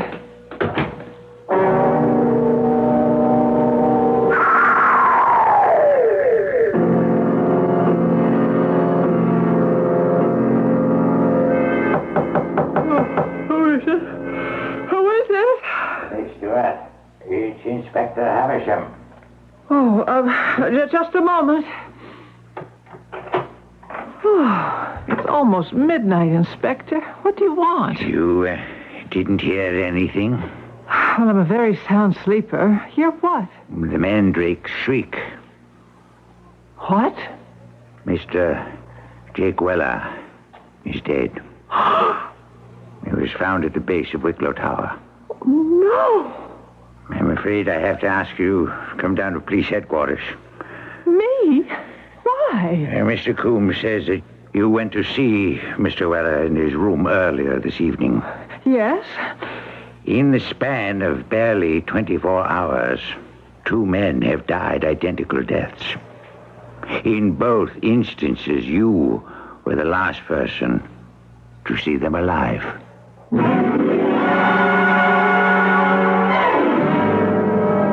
Someone once said that we are fascinated by the mystery of a detective story because we are all full of crime, only we don't dare. Could it be that we're fascinated by the ghost story for a similar reason? That no matter what the scientific bent of our minds, in our inmost souls, we're all as full of superstition as our primitive ancestors. Of course, at this point, we still don't know which kind of story we're dealing with, detective or ghost. We shall find out when I return shortly with our final act. It takes more than good paint to get a good-looking paint job. Hi, Pat Summerall to suggest you visit your nearby True Value hardware store and see their complete selection of quality painting accessories that can help you get professional-looking results at a fraction of professional costs. True Value hardware stores feature a wide assortment of dependable name-brand painting supplies, including their own exclusive line of True Test paint roller frames and covers, brushes, painting pad kits, and more to help make your work easier, help you finish faster, and give you better-looking results. Plus, they offer a selection of tuck masking tape in various widths to help you protect the trim or walls while you paint. And for those finishing touches, see their full line of caulks, stains, finishes, and cleaners. From start to finish, you'll find the painting supplies you need to get a good-looking paint job from participating True Value hardware stores. And when you go in, don't forget to tell them that Pat Summerall sent you. Photo Show International, the nation's largest public photo exposition, returns to Chicago. Just picture this, the biggest photo gallery in the country. Demonstrations of over 100 major photo brands by factory-trained experts. 4 free theaters. Continuous lectures, films, and multi-screen presentations, including the Hollywood Showcase Theater featuring a Bogart and Selznick retrospective. See a unique display of holograms by Holographic Arts of Chicago. Bring your still and movie cameras to photograph live models. Focus on the photo show's fabulous lookalikes. And on Saturday and Sunday, Farwell the Clown and Company have a free still and movie camera checkup. It's at the Expo Center across Orleans from the Merchandise Mart through April 16th. Weeknights 5 to 10 p.m., Saturday noon to 9, and Sunday noon to 6. Admission $3.50. $2.50 with a coupon from your photo dealer. Children under 11, free when accompanied by an adult. This is WBBM Chicago.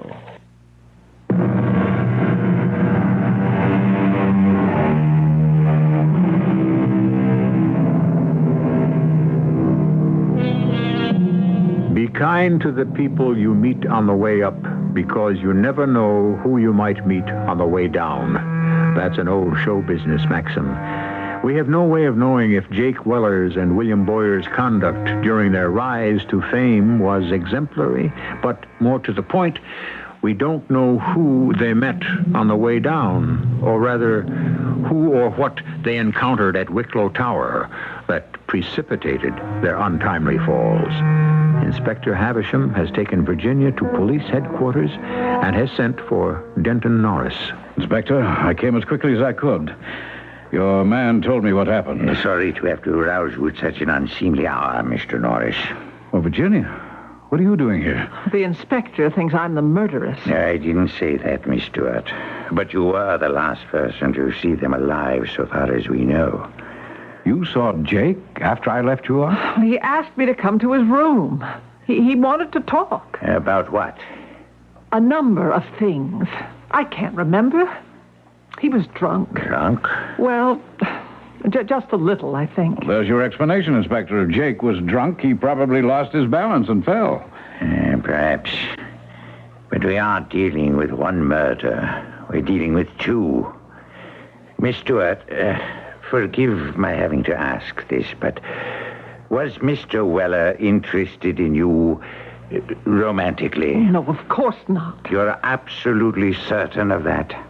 Well, he did say he was lonely. I see. Oh, now, Inspector, you're not trying to manufacture another disillusioned lover for the Tower's ghost, are you? Legends do have a way of being self-fulfilling, Mr. Norris.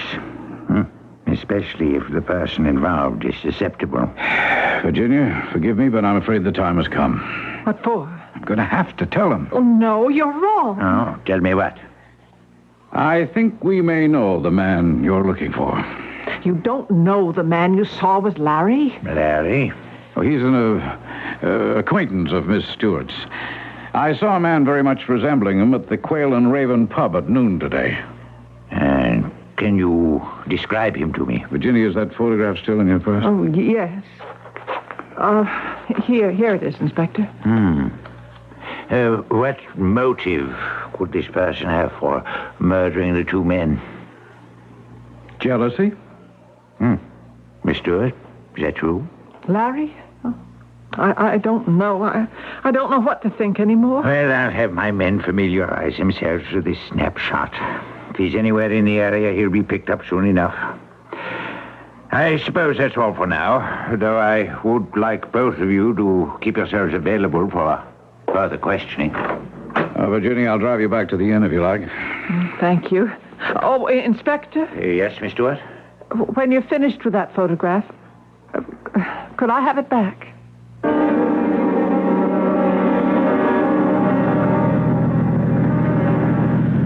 Well, I guess they'll have to cancel the film now. I don't care. I just want to get away from this place. I'm sorry, Virginia. I had to tell him. Oh, it's okay.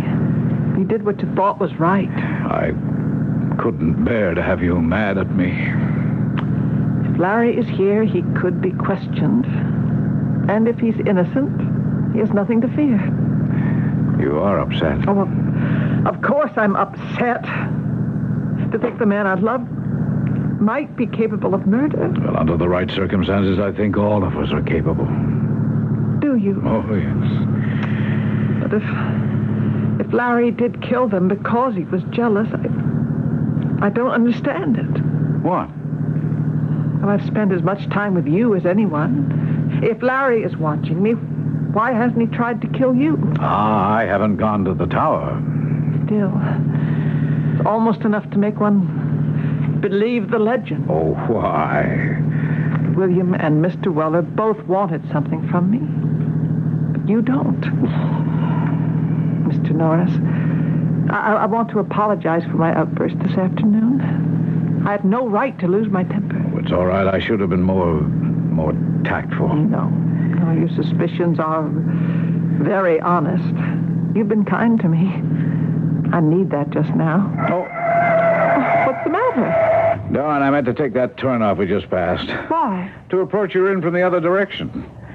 Well, I mean, this way we'll go right past Wicklow Manor, and I shouldn't think you'd want to see it now in the middle of the night. I'll just back up. No, don't. Look, you can see it from here. Now, Virginia, you're only going to scare yourself. Mr. Norris, I want to climb that tower. Oh, don't be silly. Well, I couldn't get back to sleep now. Not after what's happened. Why? I can't stand this uncertainty. I think I'm being driven mad. If it is Larry, I want to know. There is one way we could find that out. How? If I went up that tower alone. No. I have a revolver back in my room. No, Mr. Norris, it's too dangerous. I wouldn't think of letting you risk that. Oh, please. Now, you must get me back to the inn right away. All right. But I'll call on you first thing in the morning to make sure you're okay. No, you mustn't see me anymore. Oh, why not? Look, if Larry is here, if he is watching me, he could draw the wrong conclusion. He might think you've taken a romantic interest in me as well. I couldn't ever forgive myself if anything should happen to you. Virginia... Now, please, start the car. Don't you realize that your life is in danger? No, please, Virginia, I started to tell you yesterday that I was grateful for what you said about my script. I've been going through a rather difficult period recently, a condition known to the outside world as writer's block. It's a crisis far more awful than you might imagine. A fear that the very talent by which one makes his living might just simply have vanished. I'm sorry to hear that. But what does that have to do with me? You see, from the moment we met, I've begun to feel better about myself. I can't explain why, except to say that I know it's a feeling necessary to my work. Oh, Mr. Norris, please stop. Every word you're saying could be putting your life in greater jeopardy. No, it's not, Virginia. What? You think I'm too old for you, don't you? That's the real problem, isn't it? Mr. Norris. But I'm not. I'm intelligent, I'm sophisticated, and Virginia, I need you. Mr. Norris, please start the car.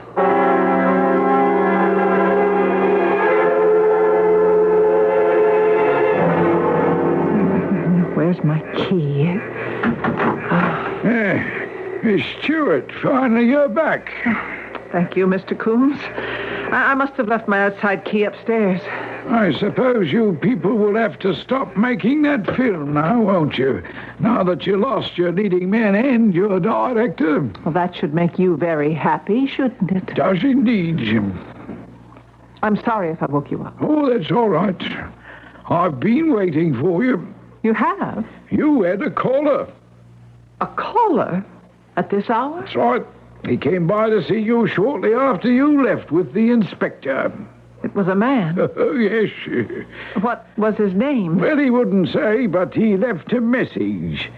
He said he wanted to speak to you, and that he would be waiting in the room at the top of Wicklow Tower.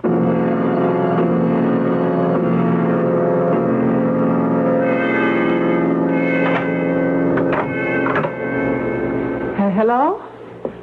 Is anyone here? Hello? Hi, sweetheart. Who's that? Don't be afraid, Ginny. It's only me. Larry?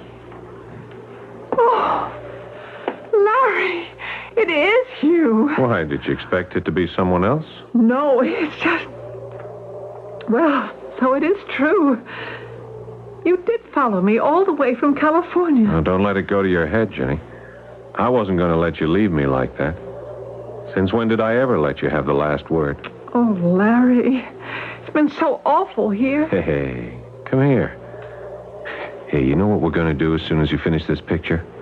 We are going to take off through Europe just like gypsies, huh? Just the two of us. What do you say to that, huh?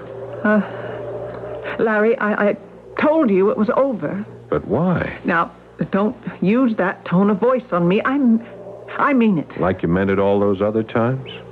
Hey, I don't blame you. It was my fault. I was behaving like a madman. I'd have left, too, but that's all over now. Is it, Larry? Well, for how long? I mean, we just go round in circles. We exhaust ourselves getting nowhere. But we live, don't we? I'll tell you what you want, sweetheart, and I'll tell you why you want it.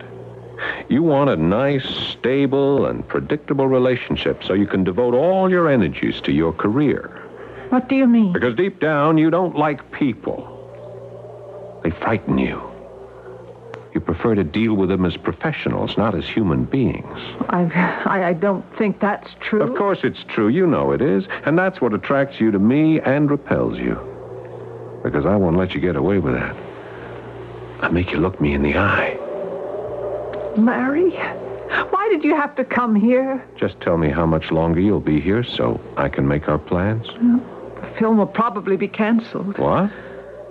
Or at least delayed. Why? 2 people have been killed. Killed? What happened? They fell to their deaths from this room, from those French windows over there. Oh, no wonder you're so scared. Larry, why did you ask me to meet you here? This place is supposed to be haunted, huh? You know about that? Sure, I've been here for 3 days. I got the whole story from a bartender in town. Oh, but why? It was a test. 2 weeks ago, you swore you never wanted to see me again, yet now you're willing to come to me in a supposedly haunted tower at midnight. Larry, do you know anything about those murders? Of course not. No, I want the truth. Angel, why should I kill anyone? If I did, I'd have to go to jail, and then we really would be separated.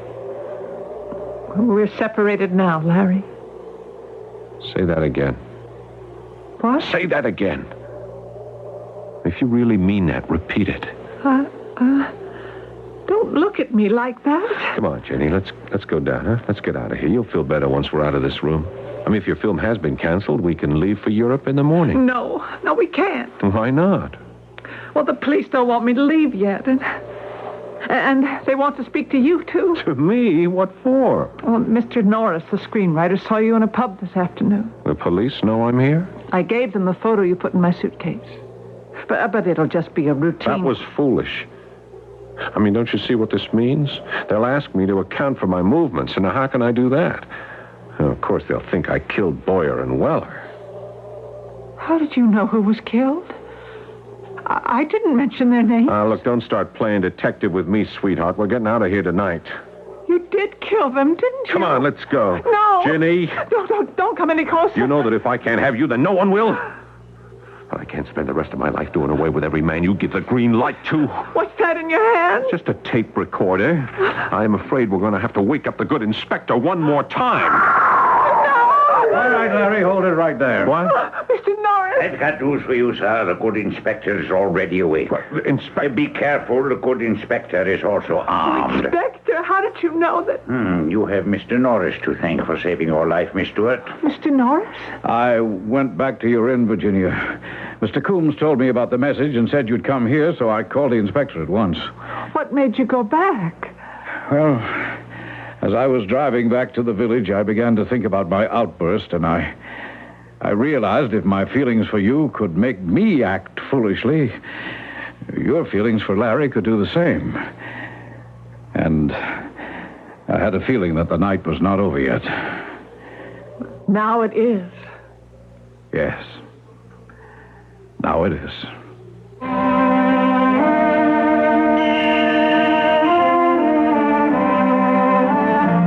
Denton Norris was a writer, and writers, like actors, rely on their powers of empathy to put them in touch with their fellow man, the better to create the characters they write about or portray.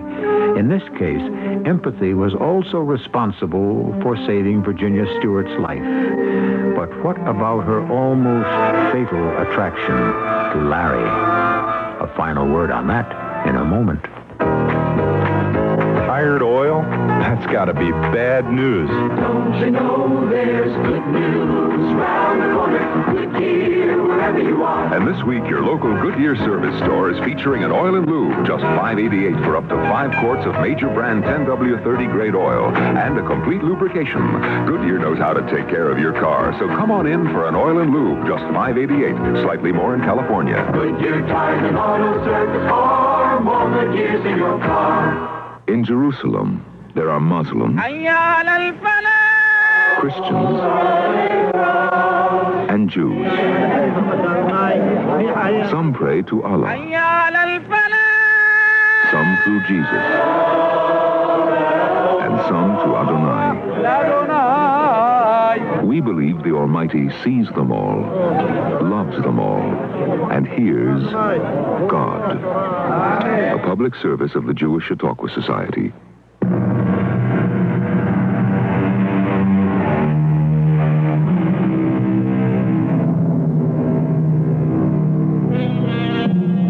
What is it that sometimes attracts us to the sinister in people? Excitement? Danger?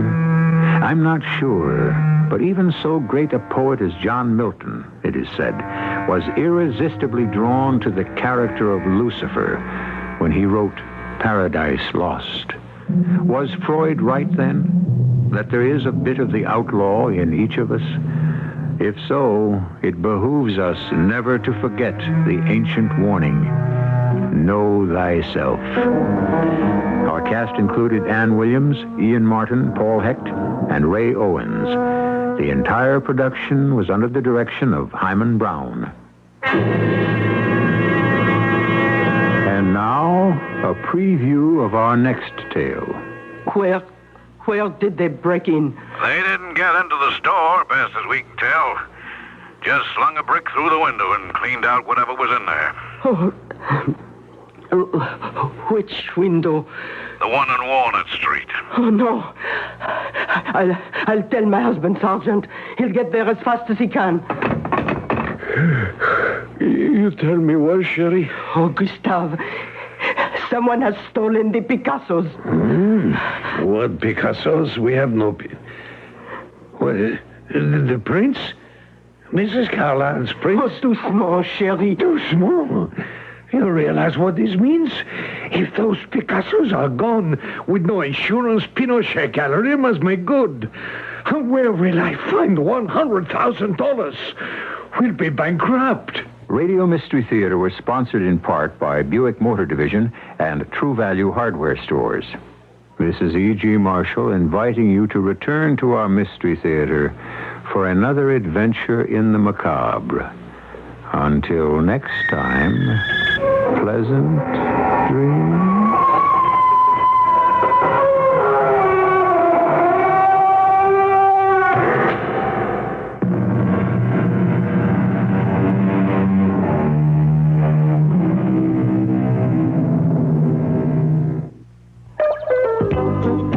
traded in my old wagon for an economy one, all my buddies said I'd have to give up a lot. You know, ride, room, and comfort. Well, I didn't give up. I got this Plymouth Volare wagon. I sure didn't give up big car ride. I didn't give up room for 6. I didn't give up comfort. Oh, I did give up one thing when I bought my Volare wagon. A lot of trips to the gas station. Don't compromise when you economize. Although your mileage may vary, the EPA rates a 1-barrel, 6-cylinder Volare wagon with manual transmission at 25 miles per gallon highway, 18 city. Don't give up. Get a Plymouth Volare wagon, America's first choice in wagons over the past 2 years. Don't give up. Don't give up. Don't give up. Get a Volare. See the 1978 Volare at Burns Chrysler Plymouth, 10661 Southwestern Avenue in Chicago today. CBS News. 3 men are still trapped deep inside a Virginia coal mine. Rescuers are trying to find them. This is Doug Poling reporting on the CBS radio network. It's the second Virginia coal mine mishap in less than 3 weeks. 5 miners died in a Dickinson County accident April 4th. This time the trouble is in Buchanan County in southwest Virginia. The men were trapped when a mine roof fell in. A hole has been drilled to pump oxygen to the area where they're believed to be, but Lieutenant Robert Bumgardner of the state police says the fate of the men is uncertain. We do not know their condition at this time. The company has emergency medical and rescue teams standing by. The doctors are standing by and have rescue squads standing by to remove the people from the mine when they are located. To actually reach the area where the trapped miners are thought to be, rescuers will have to bore through another 15 feet of rock. More news in a moment. Mateus Rosé and White Mateus. 2 wines you can count on. You can't rely on the weather or the latest Wall Street trends. And it isn't easy to find a wine that'll please you and your friends. But there's 2 wines you can count on. 2 wines that always belong. Try Mateus today, white or rosé, 'cause with Mateus you can't go wrong. The imported Mateus wines, rosé and white, they're wines you can count on. 'Cause when you see Mateus on the label, you know you just can't go wrong. Yeah, there's 2 wines you can count on. 2 wines you can count on. 2 wines that always belong. Hey, hey. Try Mateus today, white or rosé, 'cause with Mateus you can't go wrong. Imported by Dreyfus Ashby and Company, New York, New York. Hey, hey, hey, Mateus today.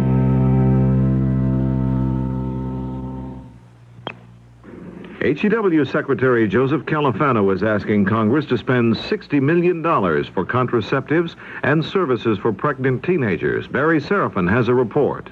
The legislation grew out of efforts by an HEW task force last year to find an alternative for abortions when federal funding of abortions was halted. The bill calls for spending $142 million, money that HEW officials say will be split about evenly between programs aimed at preventing pregnancy and programs designed to help teenagers cope with being pregnant. A Planned Parenthood official says there's too much emphasis on coping and too little on prevention. But experts in and out of government agree that the problem is an urgent one, with 30,000 girls in this country under the age of 15 and about 1 million aged 15 to 19 becoming pregnant each year. Barry Seraphin, CBS News, Washington. Residents of Rutherford, New Jersey are concerned about high rates of leukemia and Hodgkin's disease. They held a town meeting there Thursday night to discuss the situation. Dr. Ronald Altman, a state epidemiologist, acknowledged the problem but had no answers. You do have more cases of Hodgkin's disease than one would normally expect in a town of this size. Is there a cause? I don't know. We're going to try to find something, but we'll all try. There have been 11 cases of Hodgkin's disease in Rutherford in the past 5 years. Dr. Altman said 4 cases is about normal. The leukemia rate among young people is also abnormally high. On a lopsided 371-6 vote, the House has ordered congressional energy negotiators to do their talking with the Carter administration out in the open. The lawmakers have met 3 times in the past 2 days behind closed doors at the White House in an effort to break an impasse over natural gas pricing. Democrat John Moss of California didn't like the meetings taking place on President Carter's turf. Said Moss, "We are neither lackeys of nor subservient to the White House." Senator Edward Kennedy says there's no truth to a published report he may run against President Carter in 1980. The Christian Science Monitor says the Massachusetts Democrat has told close friends he may seek the nomination if President Carter's political strength 2 years from now looks vulnerable. A study released by the Census Bureau Thursday night says about 1/3 of all Americans who are eligible to vote do not because they are not registered. Now this. Hello, we have a special guest for you tomorrow on Meet the Cook over the CBS Radio Network. I'm Ralph Story, your host for our candid culinary excursion, and actress Suzanne Summers is going to be my guest, and she's as talented in the kitchen as she is on the television screen. Her specialty tomorrow she calls chilled green pea soup. Now, you may not have tried it this way, so join Suzanne Summers and me for chilled green pea soup tomorrow on Meet the Cook over most of these CBS Radio Network stations. If your business has traditionally depended on print advertising, here are some hard facts. Since 1967, average daily newspaper circulation has failed to keep up with the growth of the population, but average cost per thousand has almost doubled. Now the radio facts. Since 1967, radio's audience is up a big 61%, but costs rose only moderately. That means radio is right on the button with a lot more for your money than print. Ask this station for more details. A message from the Radio Advertising Bureau. Under a proposed government regulation announced Thursday, farms could hire children ages 10 and 11 for hand harvesting of crops. Employers would be allowed to obtain waivers from the child labor law under certain conditions. Among them, the children must live in the area, only work 8 hours a day, work hours not conflicting with school, and must receive the same pay adults receive for the same work. This is Doug Poling, CBS News.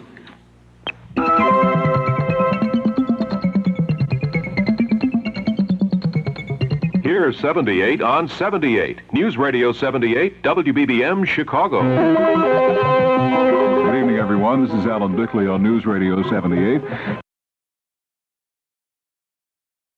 Here's 78 on 78. News Radio 78, WBBM, Chicago.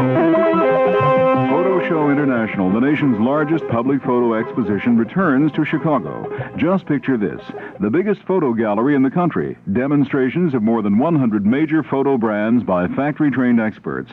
4 free theaters. Continuous lectures, films, and multi-screen presentations, including the Hollywood Showcase Theater, featuring a Bogart and Selznick retrospective. See a unique display of holograms by Holographic Arts of Chicago. Bring your still and movie cameras to photograph live models. Focus on the photo show's fabulous lookalikes. And on Saturday and Sunday, Farwell the Clown and Company have a free still and movie camera checkup. It's at the Expo Center across Orleans from the Merchandise Mart to April 16th. Saturday noon to 9 and Sunday noon to 6. Admission $3.50, $2.50 with the coupon from your photo dealer. Children under 11 free when accompanied by an adult.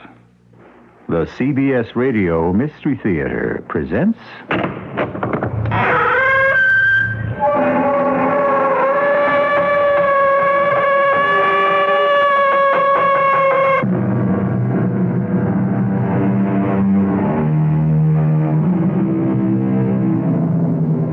Come in. Welcome. I'm E.G. Marshall. There's an old jingle that goes, "The rain it raineth on the just, and also on the unjust fella, but chiefly on the just, because the unjust steals the just's umbrella," which is another way of saying that honesty doesn't seem to be the best policy. The dishonest are so fiendishly smart about figuring out how to turn a dollar without the tedium of hard work. Well, sometimes. Back off, driver! Don't you see the light at the corner? Duke, don't lose your temper. Remember what happened last time? Ah, stupid cabbies think they own the street. I ought to hand him his head. Duke, cool it. You want to end up in the slammer again? Okay, Penny, you're right. This is no time to take chances.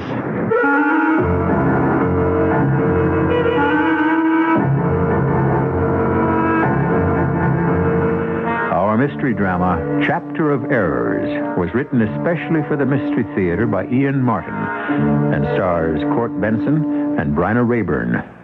It is sponsored in part by ARM, Allergy Relief Medicine, and True Value Hardware Stores. I'll be back shortly with Act One.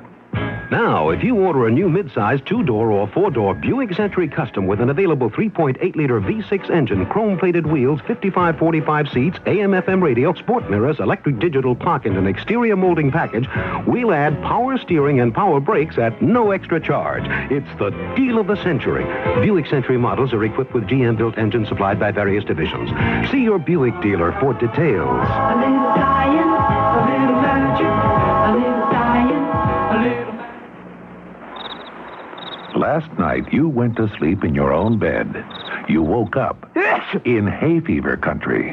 Don't give up. Arm yourself with ARM. ARM Allergy Relief Medicine delivers full antihistamine relief for dripping, itching, and sneezing, plus a decongestant for freer breathing, clearer sinuses, more total relief. Arm yourself with ARM. ARM. Take ARM when needed, only as directed. Hey, have you heard? Heard what? They're coming. What is? 38 truckloads of new Plymouth Horizons are on their way to your Chicagoland and Northern Indiana Chrysler Plymouth dealers. Tomorrow, April 15th, your new Horizon begins. Plymouth Horizon has been named Motor Trend's Car of the Year. A new kind of car, Chicagoland. You ask for them, and your Chicagoland and Northern Indiana Chrysler Plymouth dealers are bringing them into you. Direct from the factory, the convoy of 38 trucks left at 2 p.m. this very afternoon. They'll be here tomorrow. You can have immediate delivery, immediate selection, no waiting. Imagine 38 truckloads of new Plymouth Horizons heading towards Chicagoland. You can feel the excitement in the air. The anticipation is almost over. Come into your Chicagoland and Northern Indiana Chrysler Plymouth dealers and test drive a new Plymouth Horizon. Discover for yourself what all Chicagoland has been waiting for, the new Plymouth Horizon. Hey, have you heard? Heard what? It's the dawn of a new horizon.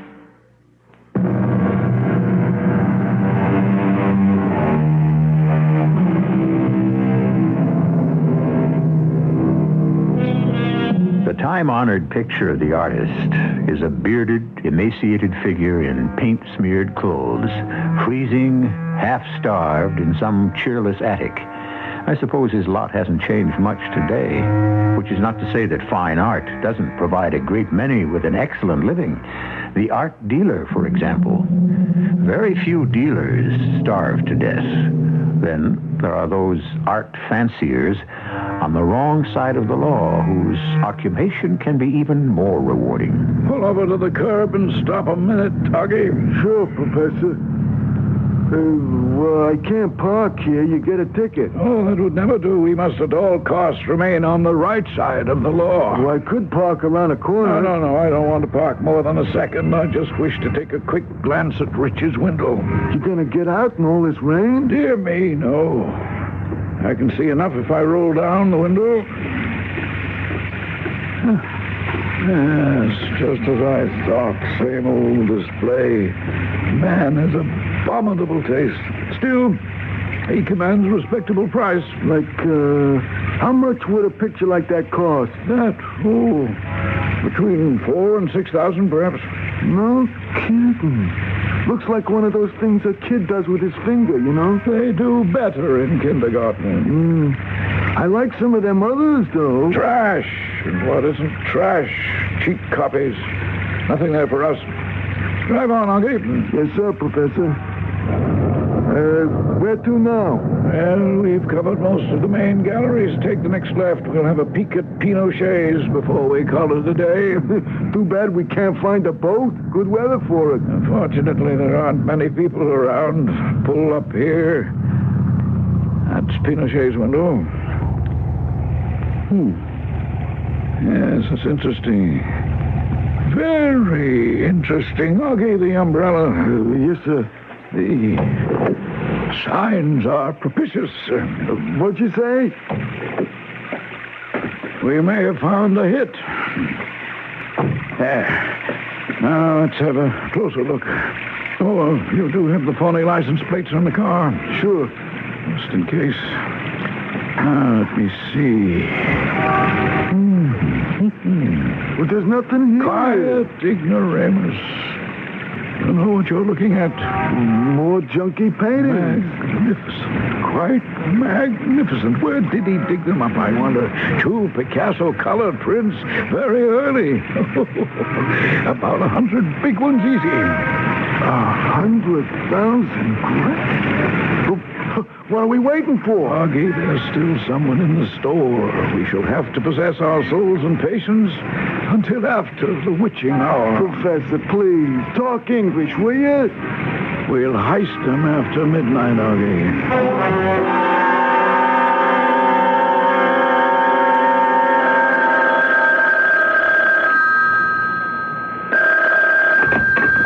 Hello, Pinchot Gallery. Hello, chérie.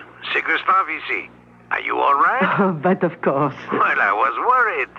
I called home as soon as the plane landed, but you were not there. Oh, and I was worried too. You are so late. What could I do? I only ride in the plane. I don't fly it. What are you doing in the gallery so late? Oh, I have been preparing a surprise for you. Are you coming here? Oh, no. I'm too tired. I'll go straight home. Oh. Well, is it important that I come there? Oh, no. It does not matter. I will hurry home, too, and tell you about it then. All right. Take a cab. Don't go out in this rain. And don't forget to turn on the burglar alarm before you leave. I won't. Au revoir, chérie. À bientôt. Too bad, Gustave. I wanted you to see how well the window looked. But tomorrow is another day. It will still be there.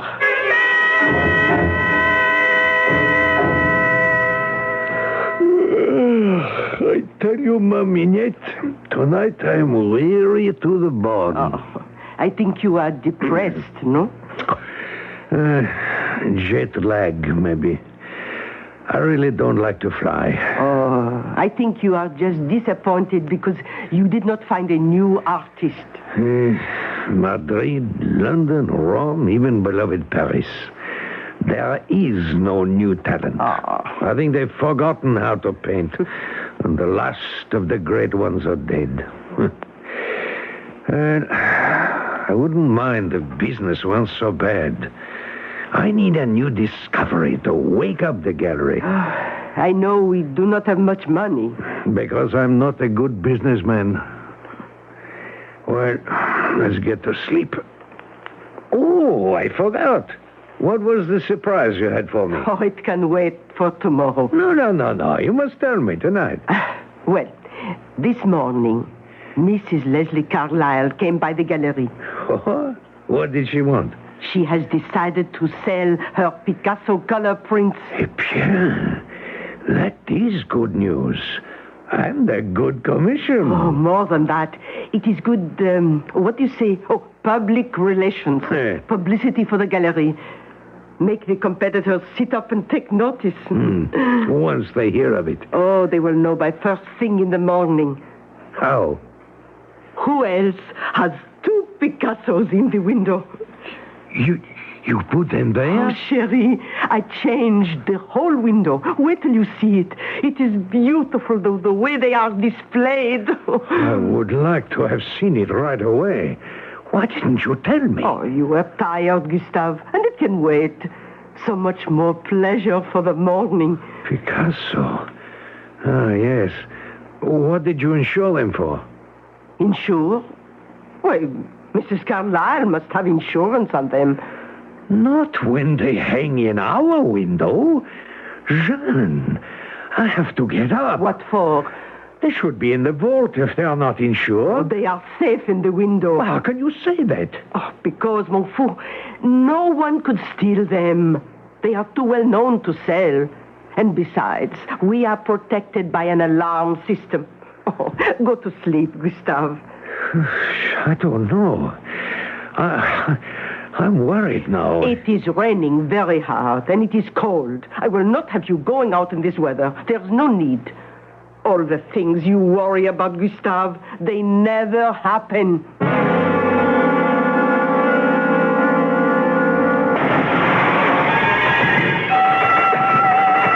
Okay, babies.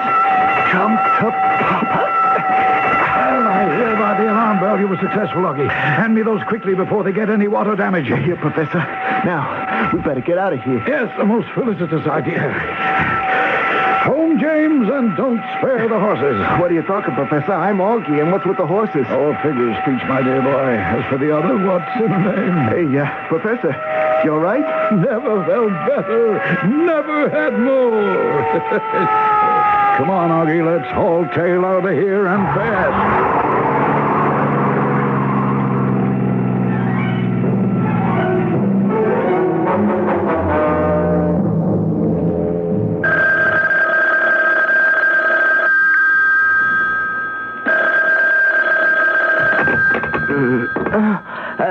Hello? This is Detective Sergeant Gomez, Safe and Loft Squad.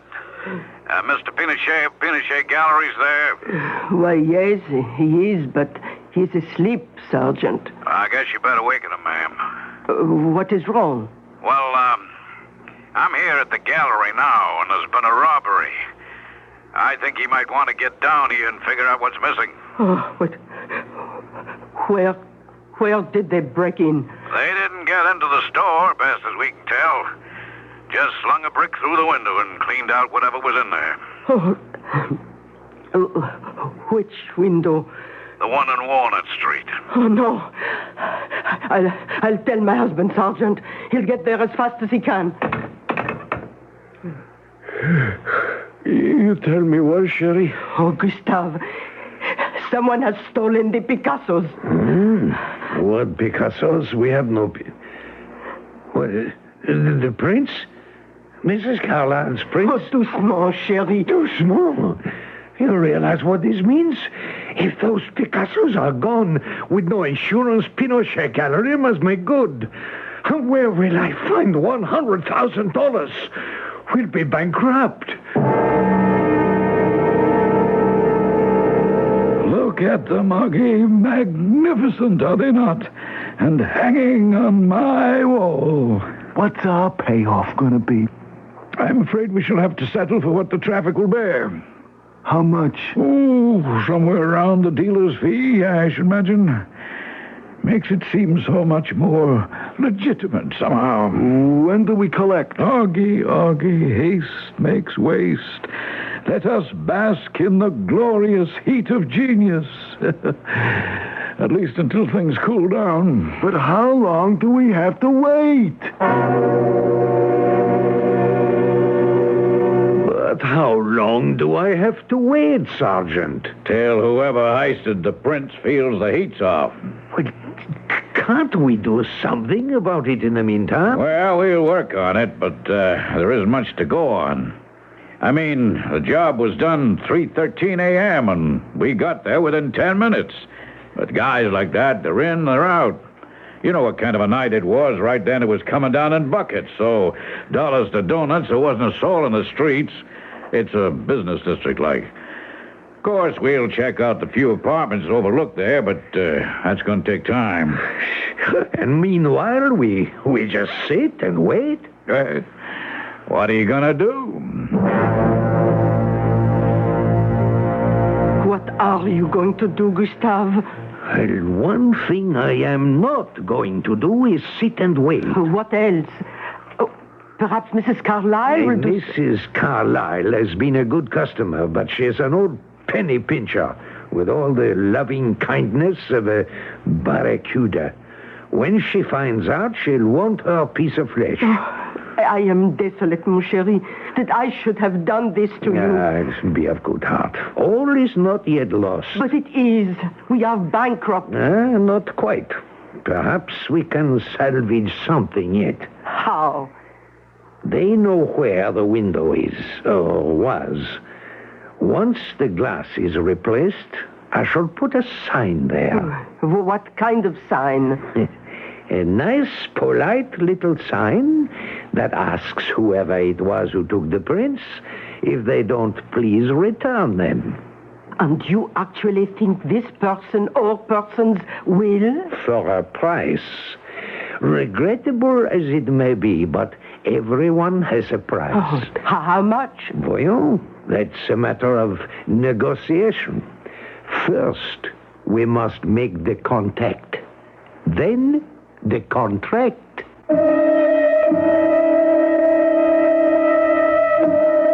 Our professor has an interesting way of making a living.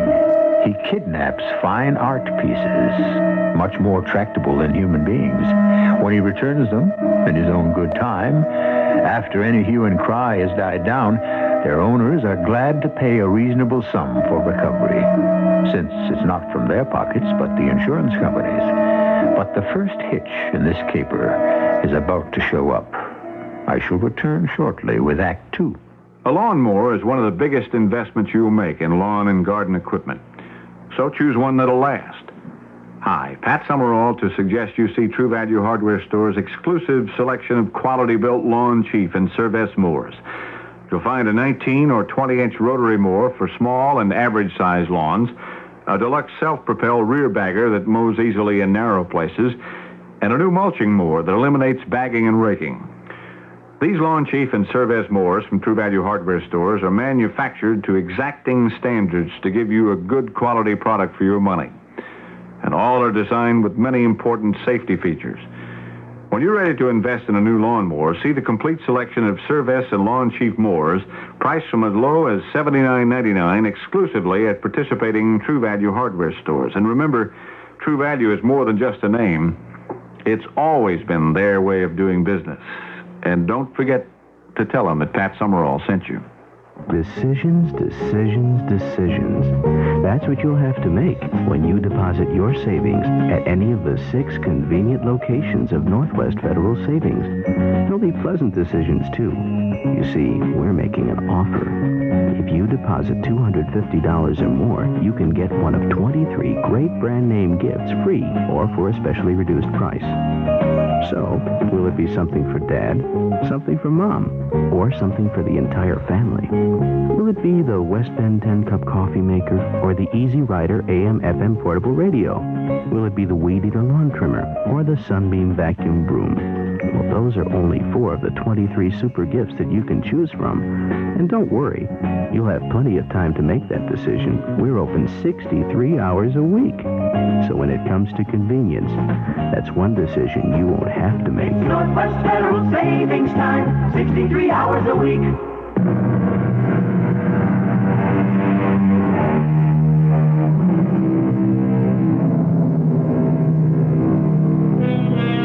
This is another of those stories reinforcing the old adage that truth is stranger than fiction.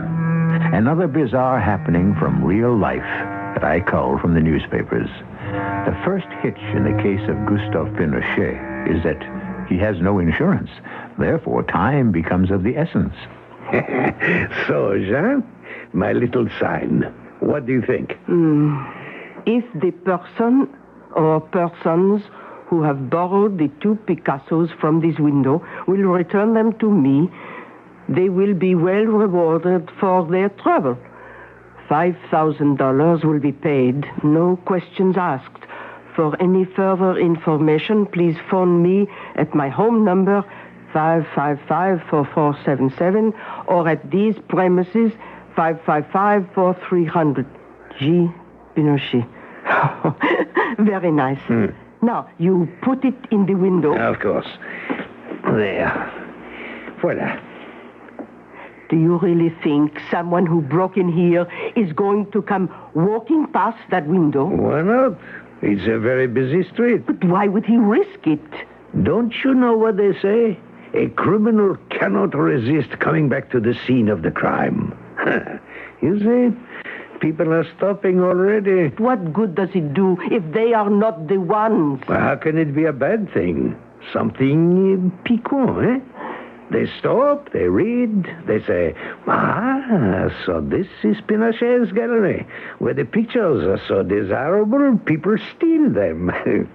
Then they say, let's go in and see this place. Then, while they're here, we are charming, we tell the story, we walk around with them. Who knows? Some listen and walk away, but some stay to buy. I hope this public we are going to attract are all not like those 2. Where? Hey, reading your sign. Hippies. I don't want to know them. Oh, no, me either. But I would like to know what they are saying. Oh, I wish I could hear as easily as I can see through the glass. Come on, Duke, let's move. Cool it, Penny. Look at this here. Look at what? The notice stuck in the window here. Huh? Oh, it's a person or persons in the 477 or these premises, 555-4300 G Pinochet. $5,000. Well, what's a Picasso? He's a famous painter. He hauls in a lot of bread for his pictures. Yeah? How much? I don't know, 10, 15,000, something like that. Maybe even more. For one picture? Yeah. No wonder this guy don't mind putting out to get them back if somebody hooked them. It sure would be an easy way to pick up a stake. $5,000. Just for turning in a couple of pictures. Well, what's the use thinking on it? We ain't got them. No. But supposing he thought we had. What do you mean? Hey, you got a good memory. Remember those phone numbers? Here, I got a pencil. I could write them down. No. Just fix them in your head and let's move. What are you cooking up? Just keep walking. I'll clue you in. Come on, let's cross the street and get around the corner. Back off, jockey. Don't you see the light on the corner? Put a lid on it, Duke. Don't lose your temper. Remember what happened last time? Okay, pennies. Them lousy hackies think they own the street. You're supposed to cross at the corner. I ought to hand him his head. Oh, please, Duke, cool it. You want to end up in the slammer again? You're right. No time to take chances. Come on. I got a phone call to make.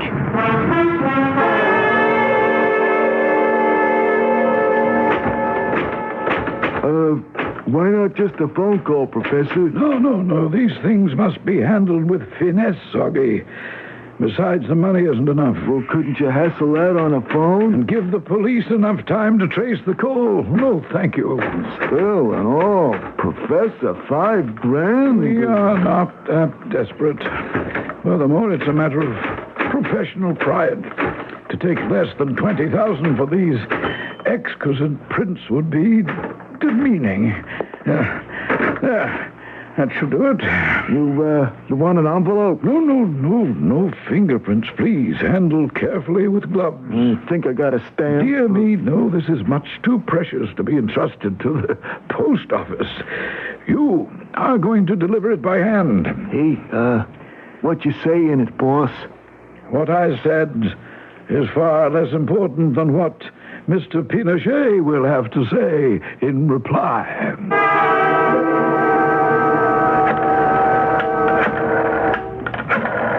What are you going to say to him, Duke? You'll hear. Hold it. Hello? Pinochet Gallery? I want to speak to Mr. Gustave Pinochet. Gustave Pinochet, yes. This is he. Listen, Gus, and listen good. I got to talk fast. Now, you're in the market for some merchandise that I happen to pick up. Yes? Now, I'll do the talking. You offered 5 G's. Well, now, that depends. 5 G's or no deal. You wouldn't have one at all, except I got to have a fast turnover. Now, you want them pictures back or not? Well, of course, but... Now, just listen. Like I said, you get the 5 G's and 10s and 20s, and you be at the park at 10 o'clock tonight. You know the entrance by the carousel? But of course. Okay. Now, you come in that way, you walk by the carousel till you get to the fork in the road. You know, like where the right side goes up the hill and the left part takes you down by the lake? Yes, I know what you mean. Yeah, so far so good, man. Now, you're coming on just the way I like it. So, you walk around by the summer house, you know? You have not lost me yet. So, after you pass the summer house, start counting the benches. Number 9, numero 9, that's where you stop and sit, right under the lamp. Yes, and then what? Well, then you wait till there's nobody else around. Then when I figure the time is right, we make the switch. The switch? You got it. The pictures for $5,000. Well, how do I know you have the pictures? You'll see them. Like, how do I know you'll have the money? You'll show it to me, okay? Are we on? There are a few questions I would like to ask. No. You keep me hanging on the phone while you try and trace the call. I'm not doing any such thing. All right, then, what about the cops? There are no policemen here. You mean you didn't report the heist to the police? Of course I did. But they are too busy to spare any men to watch me all the time. Now, you better keep them out of it. You try and double-cross me, you'll never see the pictures again. Dig? Yes, please, Mr. Whoever you are, don't harm them. Not only for my sake, but... You just get over to the park on time tonight. 10 o'clock. Got it? Oh, you really come on strong, you know what I mean? I had him eating out of my hand, Penny. You think he'll really bring the dough? Like I know my name is Duke. It was a breeze. Hey, I should have laid into him for more. Oh, what's the sense getting greedy? $5,000, that's a fortune. But what about the cops? How do we know they're not in on it? That's what you and me have got to make sure. I'm going to be in the park by 9 and scout that area. You pick him up at the entrance and make sure he ain't followed. I don't know if I'd know him. Well, sure you do. That must have been him, that little fat character we seen through the window. I didn't look at him real good. So, we'll go back for another game. What's that? Just some guy waiting to make a phone call. He wants to get in. Okay. Don't have to tear the booth down. I ought to jam it. Please, Duke, your temper. We got bigger fish to fry, huh? Okay, Penny, I'll cool it. Sorry to hold you up, fella. Lois Lane here was just helping me get out of my Superman costume. Who was that on the phone? Lady Luck. Someone who is willing to return the Picassos and for a price. Oh, how? Where? When? Tonight, 10 o'clock. All I have to do is to take the money to... the money. I have to get to the bank before it closes. But, Cherie, wait a moment. No time. I'll tell you all about it when I get back. I'm sorry, sir. That's okay. You Mr. Pinochet? Yes. But I can't stop now. I've got to make the bank. Oh, excuse me. Jeanne. Yes, Gustave. You can take the sun out of the window now. I'm sure Mrs. Pinochet can help you. But I must go this minute.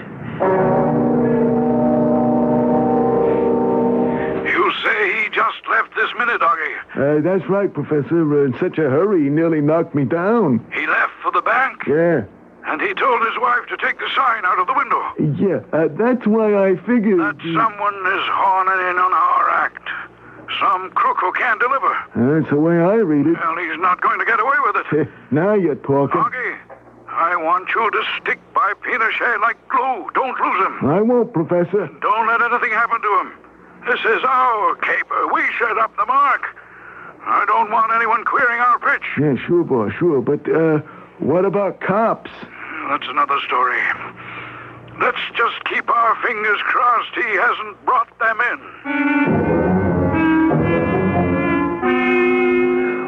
Why did you have to call the police, Jean? I did not want to take any chances with you, Gustave. And I don't want to take any chances with the Picassos. This boy is very nervous who has called me. He said no police. If he suspects when he may take to his heels, I'll never see the prince again. He won't suspect, Mr. Pinochet. I can promise you he won't even know we're there. Better you shouldn't be. Mr. Pinochet, let me ask you something. How do you know this boy, as you call him? How do you know he has your picture, supposing he doesn't? No pictures, no money. Well, let's say he doesn't buy that, but this is just a holdup. Supposing he's armed with a gun or a knife. Don't you think we might come in handy then? You are right, yes. But please, don't let him see you. Don't you worry. Like I said, none of you will know we're there. Till we're needed.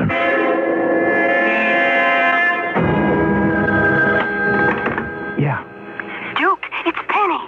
He just went in the park gate. Alone? I think so. Oh, you better hope so. Okay, trail along in case I need some help.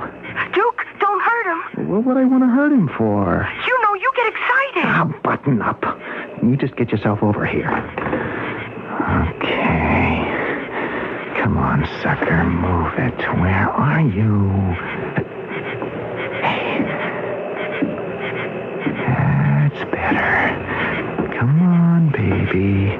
Come to Papa.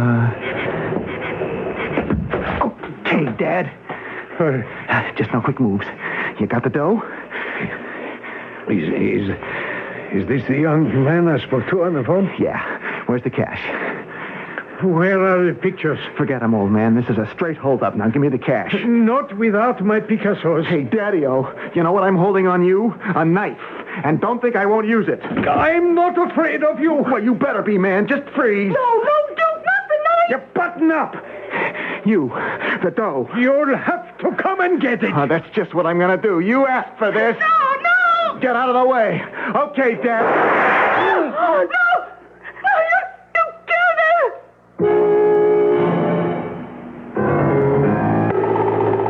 her! A shot in the dark that found its mark. But from whose gun? And what mark? Not from Duke. He carries only a knife. From the weapon that the Professor's gunzel Augie carries? Or perhaps from the police. But more important, and where the bullet came from, is who stopped it. We'll discover that shortly when I return with Act 3. Maybe you've got a neighbor who just bought a new Electra, and he's gotten so smug and self-satisfied lately you can't stand it. Well, look at it this way. If you had just gotten a car with all the luxury and prestige of Electra, and a trim European-like design that makes it easier than you might imagine to park and maneuver in city traffic, wouldn't you be a little insufferable for a while? We thought so. The new Electra at your Buick dealers now. A little science, a little magic, a little science, a little... I'm chewing gum again. Big deal? It is to me. I had to give up gum because it stuck to my dental work. But with Freedent gum from Wrigley's, I can enjoy chewing gum again. It doesn't stick. Fact is, until I found Freedent, I'd forgotten how fresh and clean my mouth and breath could feel anytime. Freedent in peppermint and spearmint. You'll like it. Feel free to chew Freedent. It won't stick to most dental work. Freedent gum. Photo Show International, the nation's largest public photo exposition, returns to Chicago. Just picture this, the biggest photo gallery in the country. Demonstrations of over 100 major photo brands by factory-trained experts. 4 free theaters. Continuous lectures, films, and multi-screen presentations, including the Hollywood Showcase Theater featuring a Bogart and Selznick retrospective. See a unique display of holograms by Holographic Arts of Chicago. Bring your still and movie cameras to photograph live models. Focus on the photo show's fabulous lookalikes, and on Saturday and Sunday, Farwell the Clown and Company have a free still and movie camera checkup. It's at the Expo Center across Orleans from the Merchandise Mart through April 16th. Saturday noon to 9 and Sunday noon to 6. Admission is $3.50 or $2.50 with a coupon from your photo dealer. Children under 11, free when accompanied by an adult. This is WBBM Chicago.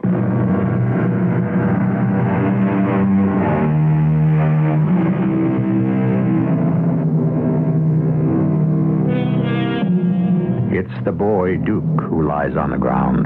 Penny kneels beside him, her face chalk white, her eyes wide with terror. Gustave Pinochet, his hair tousled, one lapel of his jacket torn, clings numbly to the bag with the money in it. Above them on the bank, at the edge of the circle of light from the overhead street lamp, the bushes still wave slightly in the wake of Augie's flight from the blare of police sirens as 2 patrol cars come hurtling out of the night.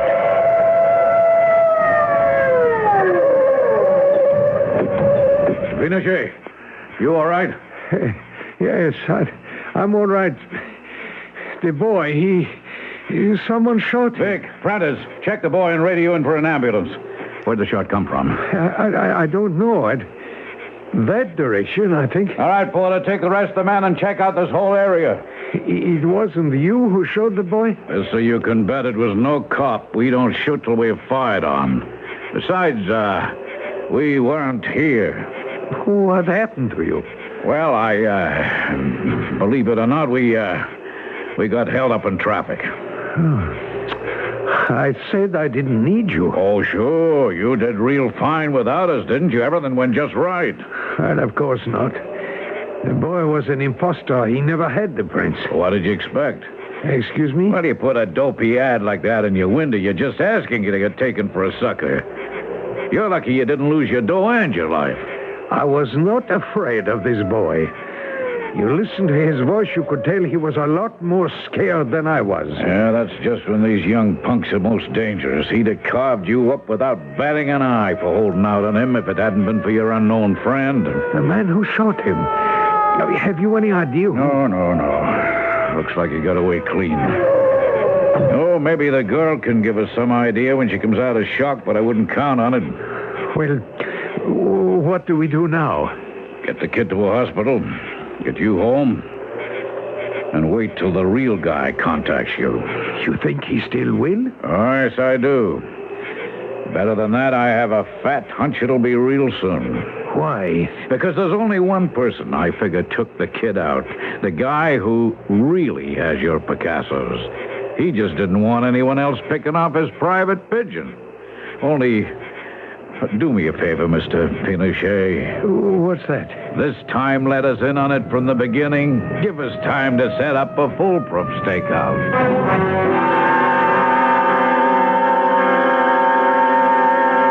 Augie, what did you have to shoot him for? He was taking our mark for $5,000, money out of our pocket. Still didn't have to hit him. I didn't mean to.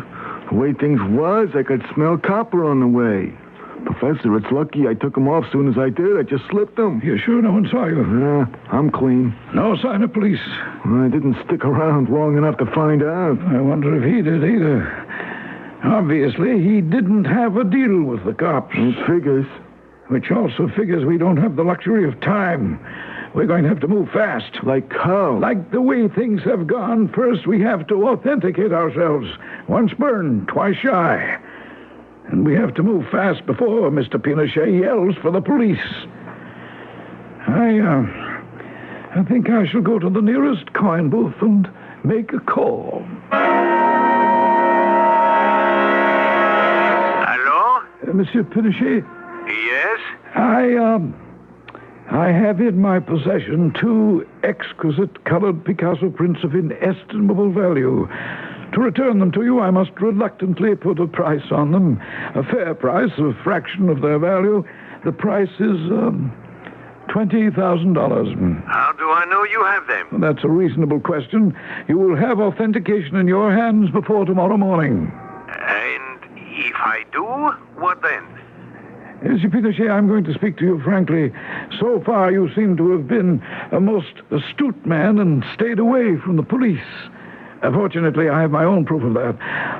Was it you who fired and hit that silly boy? No, and I will not amplify that. But I see you as a sensible man. Can I be assured that the police will not be part of any future arrangements? You seem to know about the first arrangement. If they were not part of that, why should they be part of this? Ah, why, indeed. Then let us make the final arrangements.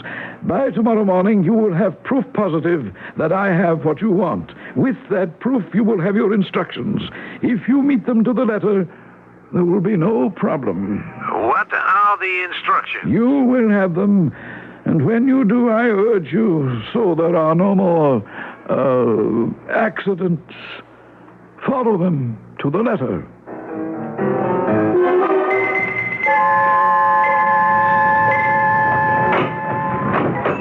Eh bien, chérie, wait here till I turn off the alarm. Gustave, Yes, ma belle. there is an envelope here, pushed under the door. Momo. There, the alarm is off. All right, let me see. You can close the door. What is it, Gustave? It's from them. Who? The ones who stole the prince. Oh, how can you be sure? Here. 2 instant photographs of them. And also the name plaques from the frames. No doubt this time. But what do they want? $20,000. Delivery tonight, as they describe here. And no police. Oh, what are you going to do? Call in the police. After what happened last time? I'm going to tell you something. We have a very lucky thing. We are one up on the thieves. They think we are not in touch with the police. But we are. Why don't they... Because this first time the police were late. This accident was made by God, it seems, and we must take advantage of it. Premièrement, there is a sign to be made for the window. Oh, not again. Look at all the trouble the last one caused. But not this one. Well, what must it say? Very simple. Convinced? Advise on safe delivery. Let's get it into the window right away.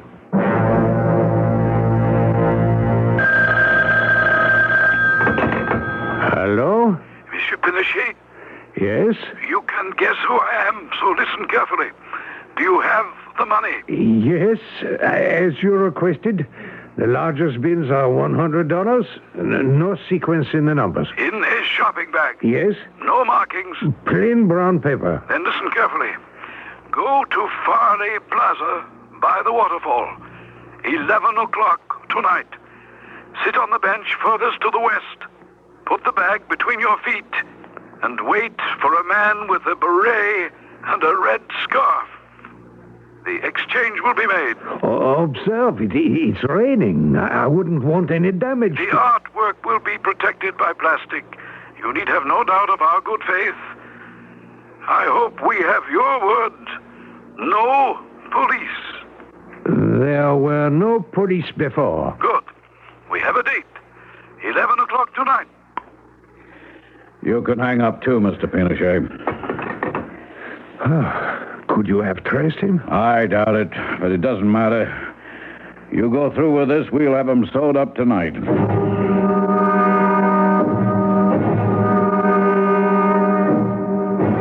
Like about that time, boss. Want to travel? What time is it, Augie? 10:30. Gives us enough edge to make sure we can make the drop. It would be on the other side of town. Where else? Well, there is a last-minute switch in plans. It's a little closer to home. Get me that pigeon of ours on the phone. Sure. Why the switch, Professor? Oh, just a precaution. In our business, who trusts whom? So we're all set, Mr. Pinochet. Yes, Sergeant. You know what you have to do. Yes, I have the money in the bag. Keep the rendezvous, and then I wait. But you have nothing to worry about. But supposing these criminals find out that it is, what do you call it, a gambler's role my husband is carrying. Where would you want him to risk $20,000? Where my husband's life is concerned, it would be a small price. Jeanne, my sweet, trust the sergeant. There's no danger, and the criminal should be apprehended. Eh bien, all right. I only wish you did not have to go. And if they don't see me, there's no way it can work. Okay. Now, we're going to clear out so there's no sign of us around. But we're going to be covering that drop like a tent. You get there, Mr. Pinochet, we're all home free.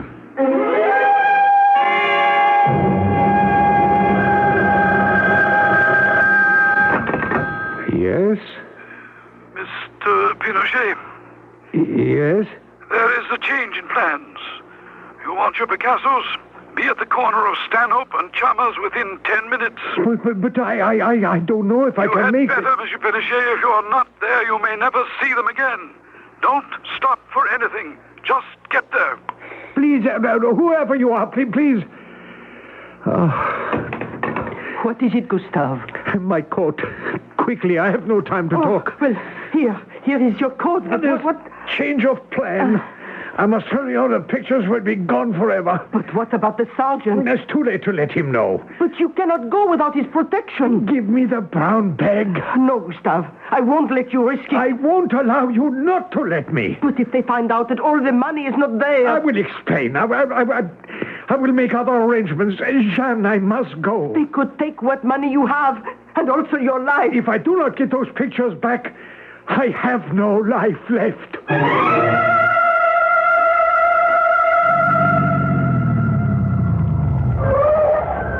Monsieur Pinochet. Yes? You have my pictures? Right here. You have the money? Here, in the brown bag. Get in. No, I... Don't you want to check the Picassos? Yes, I would like to check the money. get in. Why can't we just make the exchange? Okay. It's a gun. Oh, Move. let's get away from here fast. There's something I have to explain, whoever you are. There will be plenty of time for that when we get to where we're going. You seem nervous. Monsieur Pinochet, this wouldn't be some kind of a double cross, would it? Oh, no, not exactly. You That see... put us to a good deal of difficulty in this, sir. I wouldn't want anything else to go wrong. If it did, Patrol car! Road It is a double cross. Turn! Go back! There's no chance. 2 police cars behind us. We're trapped. All right, you're boxed in. Cut the engine and come out with your hands over your heads. This is Sergeant Gomez, City Police. Do not harm your passenger or the pictures. You are boxed in.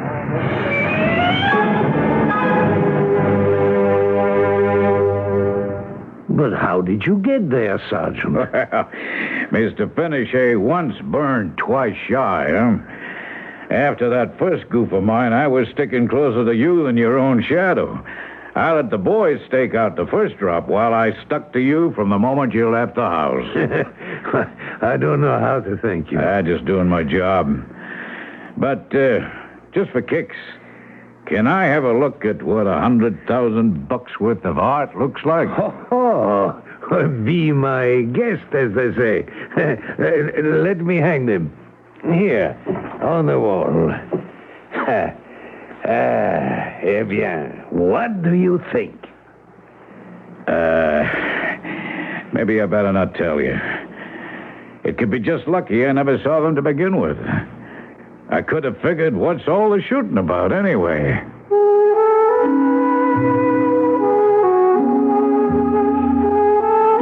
De gustibus non disputandum est. In matters of taste, there are no arguments. Beauty is in the eye of the beholder. But whatever your point of view, the Picassos were saved for posterity. One factor is beyond dispute. Their value in the marketplace and the story, which is in the main a true one, that happened last year in one of our major cities. I shall be back shortly. We're going to stick our neck out and tell you something. It's hard to mix with Arrow shirts. And the reason is so simple. America's shirt maker is Arrow shirts. America's shirt maker has done it again with what is probably the best shirt collar ever made. Arrow's patented custom collar, and only Arrow's got it. It's a whole inch wider at the bottom than the top, just like your neck is. It's adjustable by a full half inch, and it's got a special notch so the neckband doesn't show over your top. America's shirt maker is Arrow shirts. See why we're sticking our neck out. Stick your neck into an Arrow custom collar. America's shirt maker is Arrow shirts. If we're not already your shirt maker, we ought to be.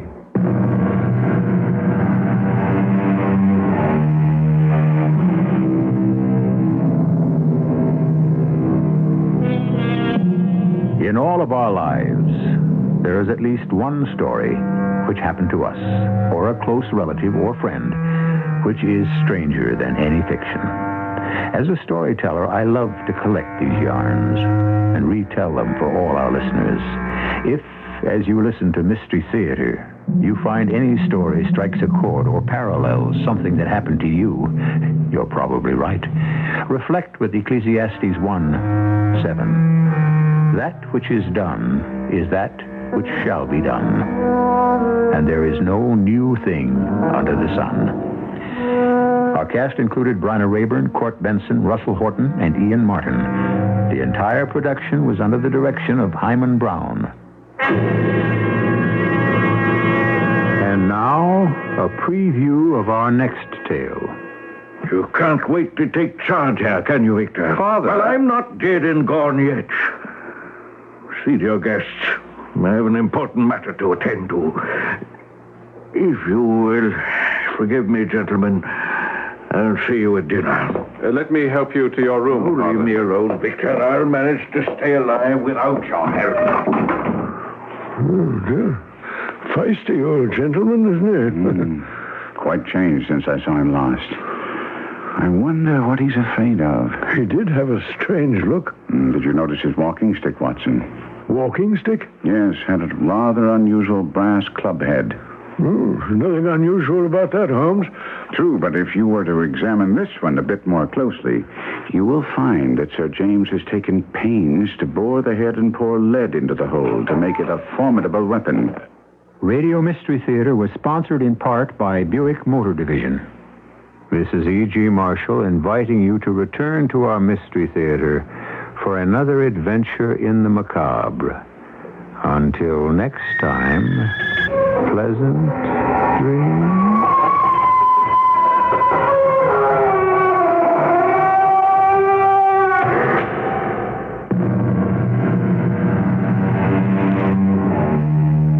CBS News follows on WBBM Chicago. This past winter broke all kinds of records. Most snow, prolonged cold, and ice storms. It also caused a record backlog in Cassidy Tire's giant warehouse. With not much business, there are plenty of Uniroyal tires. Record numbers of tires now sacrificed for clearance. A warehouse sale so big that only Cassidy, Illinois' largest Uniroyal distributor, could handle it. Uniroyal black walls, white walls, steel-belted radials, polyesters, a mammoth selection of recreational van and truck tires. And for a limited time only, Uniroyal fast-track glass-belted white walls from $24. Uniroyal PR6 radial white walls with 2 belts of steel from $34.95. Acres more at all 10 Cassidy locations. Use your Visa or MasterCharge. Fast service, free mounting. See the Chicago papers for the location nearest you, or call CA 64395. CA 64395. It's Cassidy Tire's giant warehouse sale on now. CBS News. Richard Nixon finds an ally in Washington, a possible boost in his bid to keep his presidential papers out of public hands. This is Doug Poling reporting on the CBS Radio Network. The Justice Department told a federal court Friday it agrees with Mr. Nixon's lawyers, who say regulations providing public access to the documents were adopted in an unconstitutional manner by Congress. Newsmen, among others, have been fighting for release of the Nixon material, and the legal battle will likely go on. This is expected to mean more delays before the Nixon material comes out in the open, if it ever does. President Carter met Friday with Robert Strauss, his newly named coordinator of administration anti-inflation policies. Strauss said his own efforts to hold down wages and prices will not include suggesting guidelines to companies and unions. I think on the question of inflation, what we're going to do is we've got what I've been discussing with the president. This is not a home run kind of thing. This is not a headline thing. We're in for the president is a determined, persistent, tenacious man, and I hope that as his spokesman in this area, that I can go about my responsibilities in a determined and persistent and tenacious way. Strauss will be meeting with Mr. Carter over the weekend at Camp David, Maryland, where the president plans to be until Monday. Other White House officials and cabinet members will be there for an administration summit meeting on Sunday. The Carter people plan to take stock of where they stand in meeting their key goals for 1978. More news in a moment. Amana 2 Plus 2.5 energy-saving refrigerators are engineered to save energy above and beyond the present standards. In fact, Amana 2 Plus 2.5 energy-saving refrigerators already exceed the rigorous 1979 California State Minimum Energy Efficiency Standards. How? Amana packs in more foam wall insulation than typical refrigerators. Up to 2 inches around the refrigerator section, plus up to 2.5 inches around the 0-degree freezer where it's needed most. And Amana uses a seamless one-piece insuliner and airtight MagnaSeal door gaskets to lock the cold in and the heat out, so the compressor doesn't have to run as often. That saves energy, and saving energy saves you money. And yet you needn't give up convenience features. Some Friofrost models feature the Amana refrigerator within a refrigerator meat keeper with its own temperature control, adjustable cantilever shelves, and convertible store-more doors. Amana 2 Plus 2.5 energy-saving refrigerators. The refrigerators you can buy today and afford to operate tomorrow. About 50 students are occupying the office of the school president at Wesleyan University in Middletown, Connecticut. They say they'll stay there until the university considers divesting itself of stock in corporations doing business in South Africa because of that country's racial policies.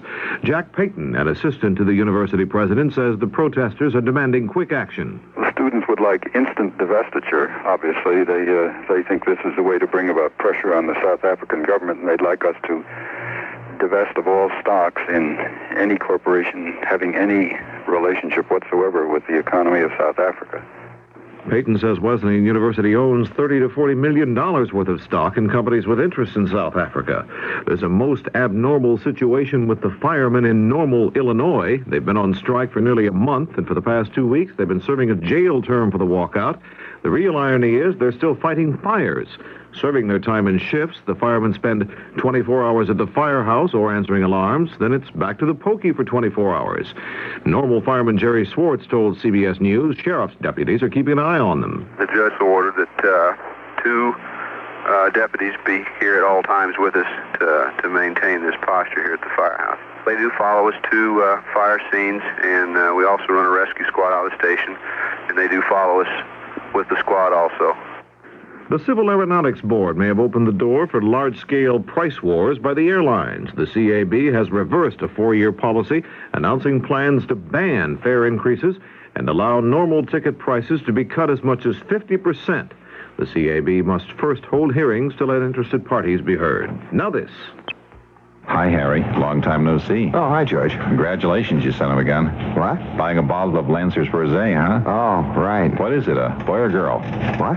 Come on, everybody knows people only buy Lancers Rosé for special occasions. What's yours? Oh, it's no occasion. Imagine I just enjoy the taste of Lancers Rosé for dinner. Ah, it's your birthday. No. Lancers Rosé. Let's see. You bowled a perfect game. Really, there isn't any. If I guess, you'll let me know. I don't have... You inherited a bundle of bucks. No, listen, Madge is waiting, Your brother-in-law finally moved out. We just want the Lancers Rosé for dinner. That's... You sure you guys didn't have a baby? I told you. Yes, we did, yes. Boy or girl? Girl. Aww. Girls. 2 girls. 3, 4 girls. Quadruplets? Right, now I was up all night with them going coo and patty cake, and I'm tired and I gotta go. Harry, I've been waiting. Oh, hello, George. Hi, Madge. Harry was just telling me about the 4 girls who kept him up all night. Madge, see, what happened is, George... Madge! You don't need a special reason to enjoy a special taste. Lancers Rosé Dinner Wine, imported by Hubline, Hartford, Connecticut. It's been disclosed that Postmaster General William Bolger has promised not to halt the Saturday delivery of mail this year. A Postal Service Study Commission has proposed Monday through Friday delivery only as an economy move.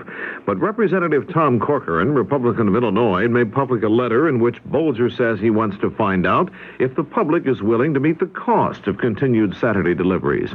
In the meantime, Bolger pledged no action will be taken on possible elimination of Saturday service in 1978.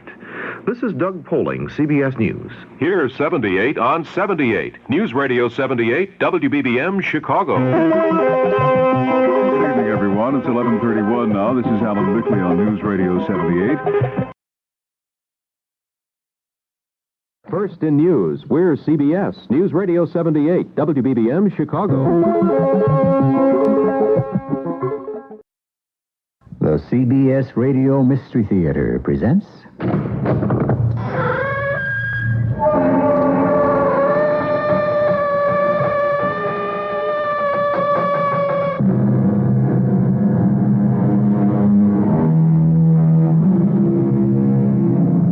Come in. Welcome. I'm E.G. Marshall. 100 years ago, the ruling Queen of England was Victoria. Now, more than a century later, her name is synonymous with the proper, the repressed, the prim, and to our technical age, the primitive. An old-fashioned era, we'd say today, where things didn't work too well. What worked exceedingly well, however, was English law enforcement. And what was new fashion then, and still is now, was the lady detective. Name, address, and occupation, please. John Hales. I live at Troyte's Hill. I'm the butler to Dr. Craven. You knew old Sandy, the deceased? I did, Coroner, for many years. So you, as butler, had a long association with the murdered man, the caretaker? He was not the caretaker. He was the lodge keeper. And I can't say him being done away with is not a good thing. Mr. Hales, do I understand you to say murder is a good thing? In some cases, Coroner, I'd say yes.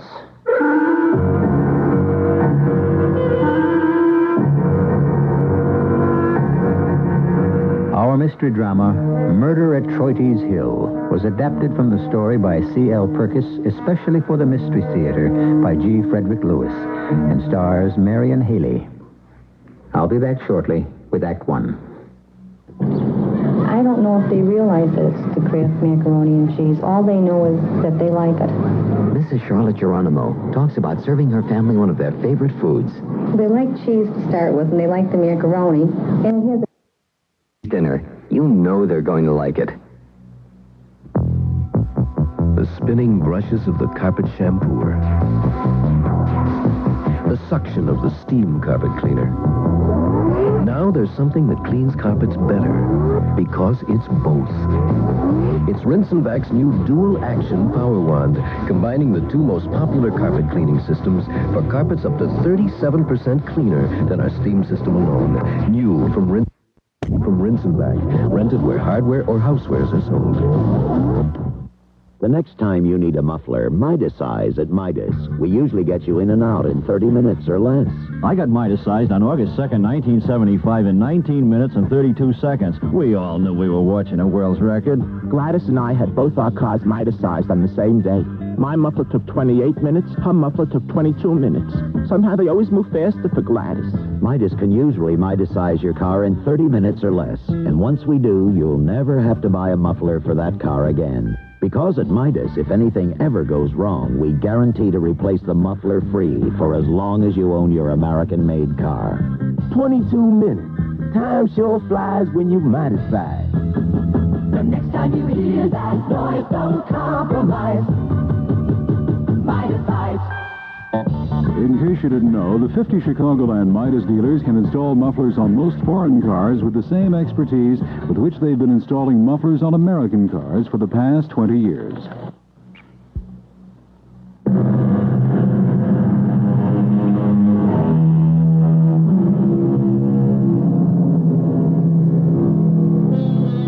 Did we use the word old-fashioned to describe the Victorian era?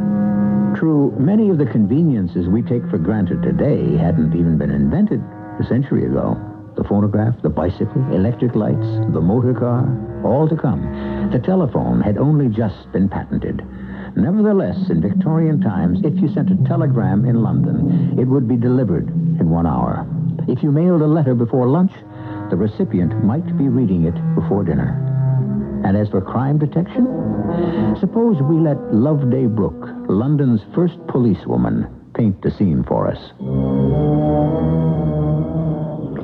It was a beautiful spring day.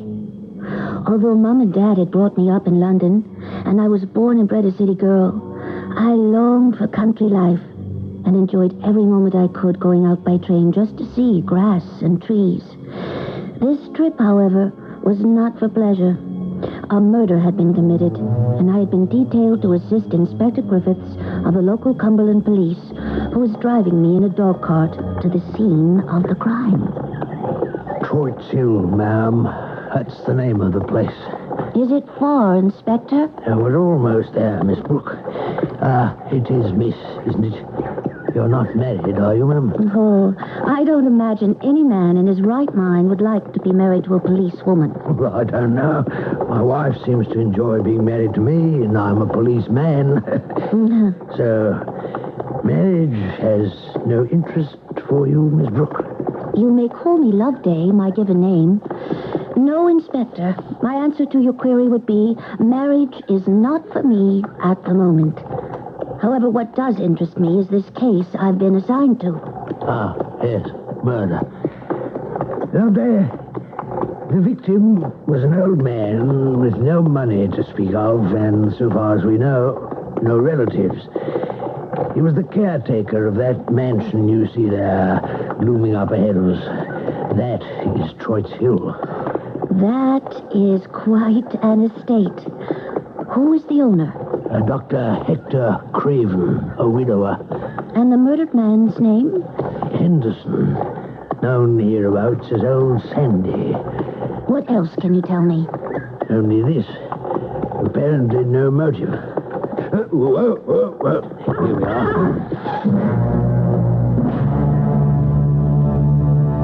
Aha. These chalk marks on the cottage floor here are, I presume, where you found the body. Looks as though the victim had fallen back inside from the window. Exactly. Must have been looking out into the garden and got bossed on the head. We found him lying right there in his nightshirt. Blunt instrument? More like a hammer than a croquet mallet. Which you have not found? Not yet. What do these premises consist of, Inspector? Merely this living room, and a tiny kitchen, and a bath at the back of the cottage, and the bedroom. Nothing's being touched. Come see. This is the bedroom. Gracious! It appears as though a hurricane had struck. Well, we had no idea what to make of this, and I have not been able to make a thorough examination as yet. Good, lovely. You have your notebook out. An old habit to reinforce a rotten memory. Now, item 1, the bedclothes rolled up and stuffed into the chimney. Item 2, bedstead overturned. Item 3, chair on top of table. Item 4, fender and fire irons lying on washstand. Item 5, clock upside down on mantel. Have you had a look at the contents of the cupboard, Inspector? Only briefly. Clothes all here. Money box doesn't appear to have been tampered with. Evidently, robbery was not a motive. Was the door unlocked when the body was discovered? The butler who discovered the deed told me it was. That would account for it. Account for what? The old man looks out the window, is hit on the head, falls back inside, and either the killer or somebody else enters and acts like a college boy on a rampage, turning the place topsy-turvy. You're of the opinion, then, that all this was some sort of prank? Well, look on the floor there, Inspector, near the door. The vases, the pipe rack, the pipes, the Chelsea and Staffordshire figurines are lined up on the floor as though they were marching out the door. Who would bother to play tricks with furniture, having just killed a man? A young lady, as I have said, a madman. There is an asylum not far from Troyte Hill. Where to now? The inquest. Having just come down from New Scotland Yard and the kind of inquest performed, I was ill-prepared for the, shall we say, informality of light doings in the town of Grenfell in Cumberland. Alexander Henderson, known to all and sundry as Old Sandy, met his death at the hands of a person or persons unknown, so far as we know. We call upon Dr. Craven.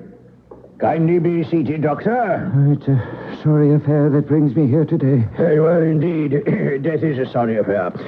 Do you know, or rather, should we say, did you know Old Sandy? Oh, yes, very well indeed. How long have you known the deceased? 25 years. He was in my employ when my dear wife was still alive.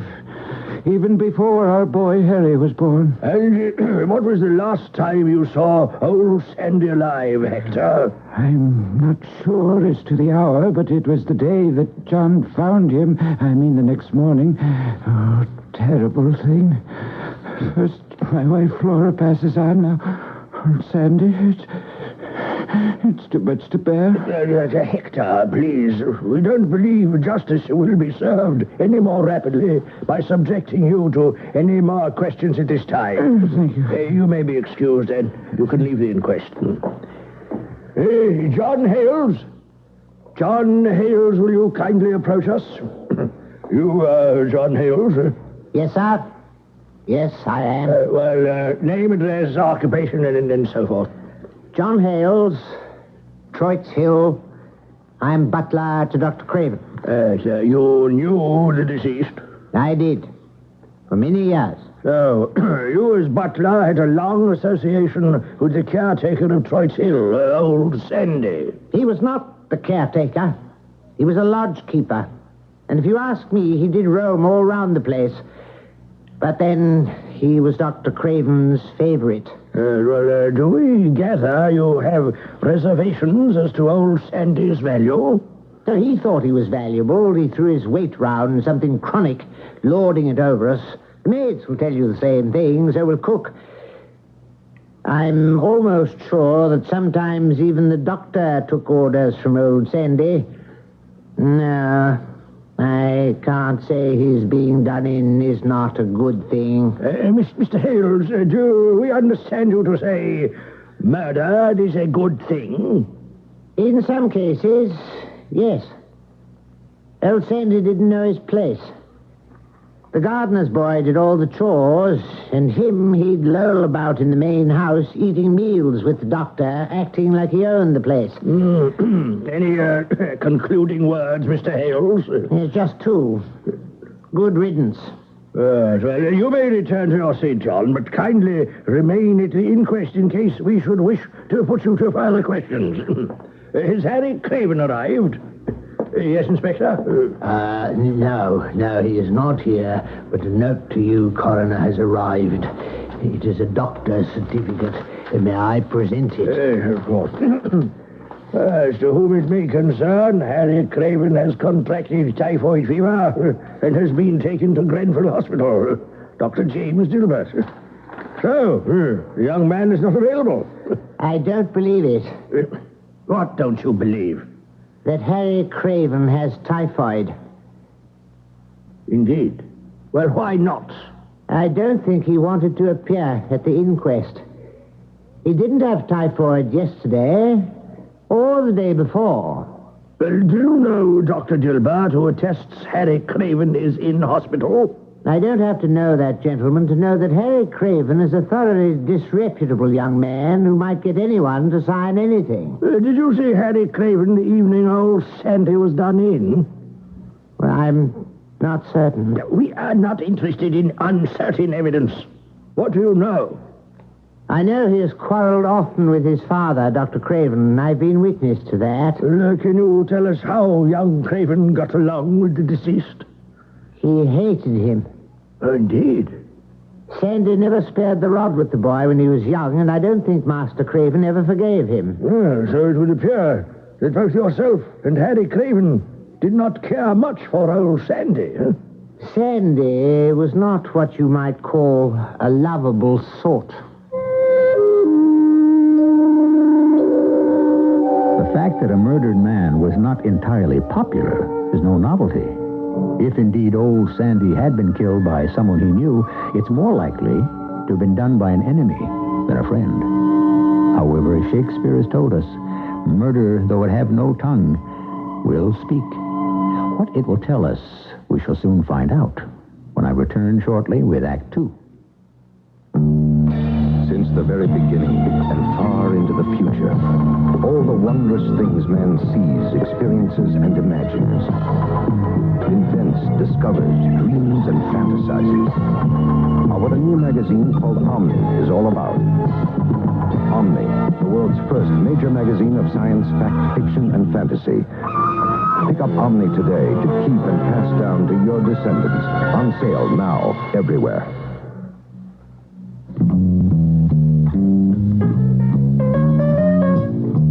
You can sing Smoke Gets in Your Eyes, but when it gets into everyone else's eyes and nose and throat, it's no musical matter. Your lung association says cigarettes are a personal health hazard, and secondhand smoke is offensive to all non-smokers. Give us all a break. Let the Lung Association help you kick the habit for your sake and for everyone's life and breath. Planning a trip to Europe? For a VIP welcome, begin in sparkling cosmopolitan Brussels, hub of the common market. The director of the Belgian National Tourist Office, Frederic Reimakers, invites you. We will be delighted to greet you in our friendly kingdom. It offers so much of Europe.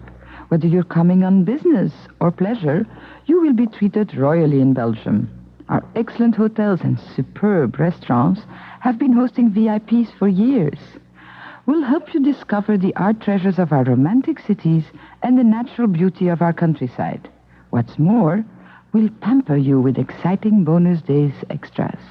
Ask your travel agent for a free copy of the colorful Belgium's Bonus Days brochure with full details on how you can enjoy more than $300 worth of welcome treats, including free hotel nights, coupons for dining in fine restaurants, discounts on motoring, train travel, sightseeing, and more.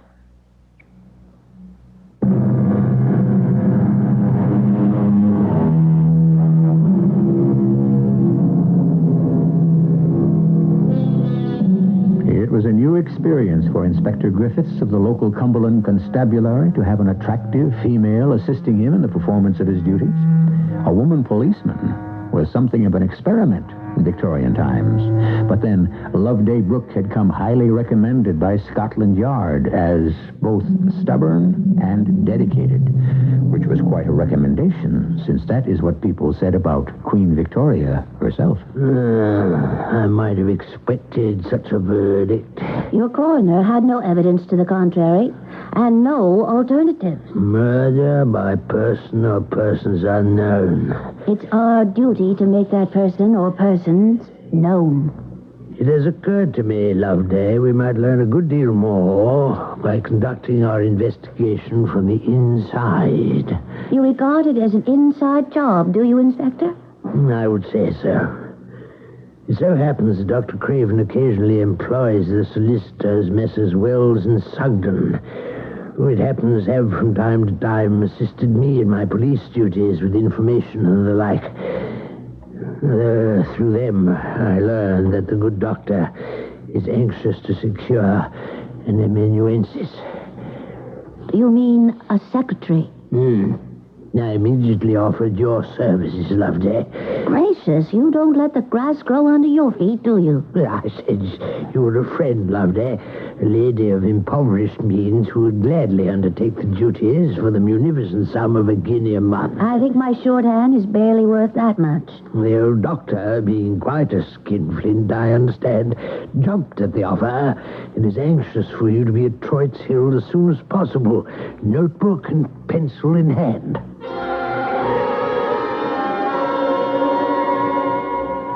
Miss Loveday Brooke, is it? Welcome to Troyte Hill. I'm John Hales, the butler. Let me show you to your room. Thank you, John. This is quite a large establishment. Oh, yes. Too large for the few we have in help. Is it difficult to get groundsmen and maids and so forth this far from London? Not difficult, but costly. And Dr. Craven, now that he's retired, has practically no income to speak of to support the place. There you are, Miss Brooke. I hope you'll be comfortable. The windows give out into the garden. Do have a look. It's really a beautiful place. What a pity it's been allowed to get so run down. What is that darling little cottage at the end of the garden? Oh, well, that was occupied by a man who was supposed to be looking after the grounds. Of course, he never did. That wasn't the man who was... Oh, don't tell me.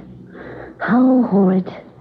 I'm not one to speak ill of the dead, miss, but old Sandy will not be missed. A sad commentary on a man's life. Yes, it is that. But I cannot feel that charitable. Let me say this, miss. Dr. Craven is the sort to have favorites. And this man, old Sandy, was one of his. Well, you seem to have borne it all. I had no choice. Do you suppose the old lodgekeeper had some hold over the doctor? I've often wondered about that myself. Of course, I was told he was economizing in order to send his good-for-nothing son through college. The doctor has a son? An only child. Harry. He's 22. The most ungrateful hell-rake one could imagine. I gather you don't care much for him either. Even old Sandy didn't care for him. May I tell you something in confidence, miss? By all means. Young Harry had it in for old Sandy since he was a boy, and Sandy whipped him with a riding crop. The day before he was done in, while I was serving dinner, there was a most terrible scene. And I heard Harry actually threaten the old man's life. Gracious. Did you inform the police? I had half a mind to do so at the inquest. But the coroner was so unpleasant, I thought to myself, well, that's their job. If they're that good at it, let them find out for themselves. Ah, they have to be cook. I must go down to the kitchen and lend her a hand. Dinner in the dining hall at 7 sharp. Just you alone, miss. What about the doctor? He only comes down for breakfast. He's too busy with something he's writing. The pleasure of meeting my new employer was to be deferred till morning. After a substantial meal in solitary splendor, I returned to my room, blew out the lamp, and tried to sleep. The full moon shone in the window, and sleep did not come. So I dressed and decided to embark upon a little quiet investigation.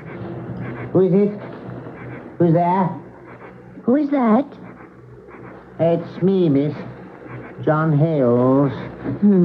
Isn't it a lovely night? So it is, miss.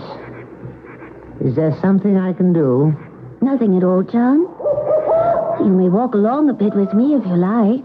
It wouldn't do for you to lose your way, especially inside that maze over there.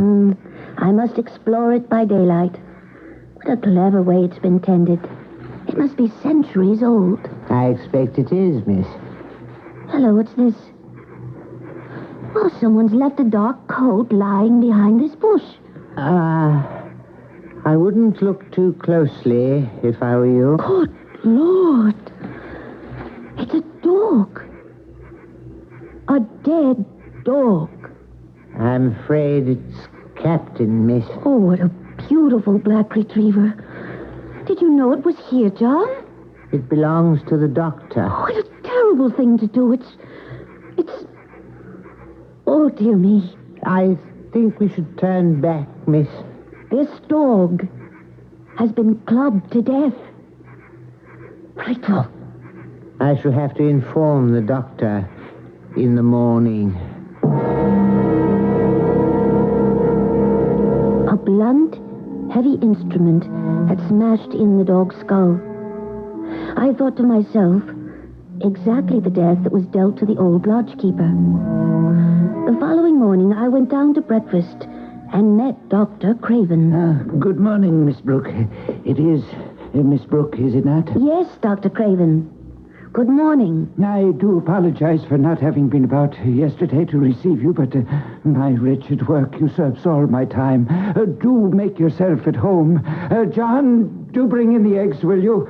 You do eat eggs, don't you? Certainly. Anything. Here are the eggs, Doctor.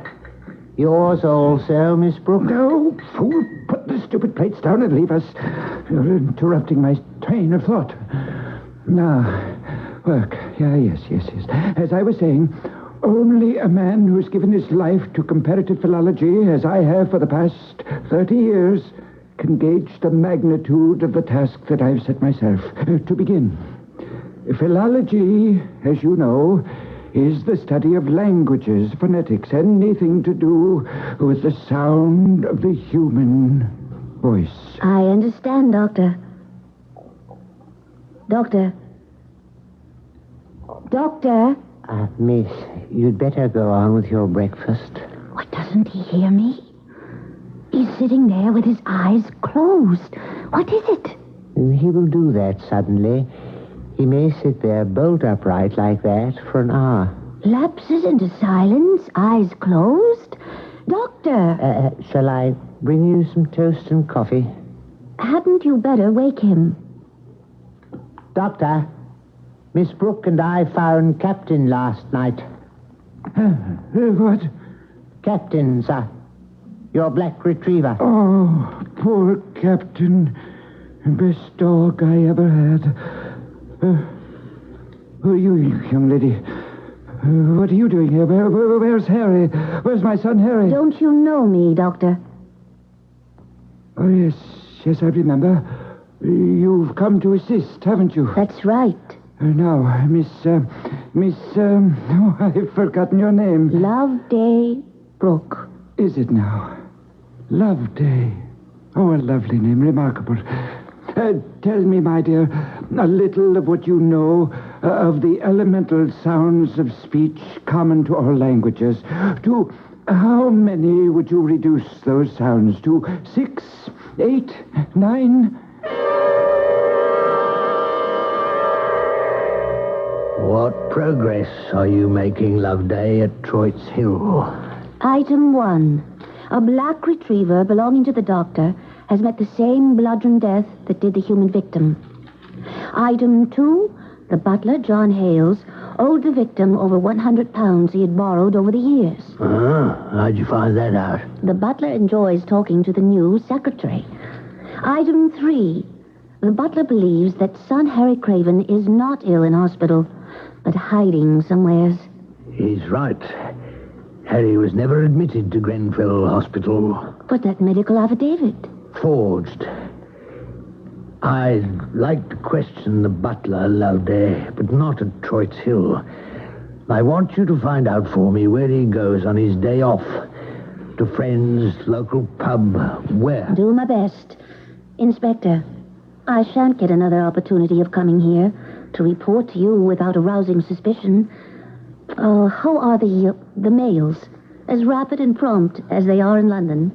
If you mail me a note in the morning, catching the noon post, it'll be delivered here to the constabulary mid-afternoon. Good enough. Mail service in Britain is so reliable, one tends rather to take it for granted. I say there, I haven't seen your face at the Fox and Hounds for. You from these parts?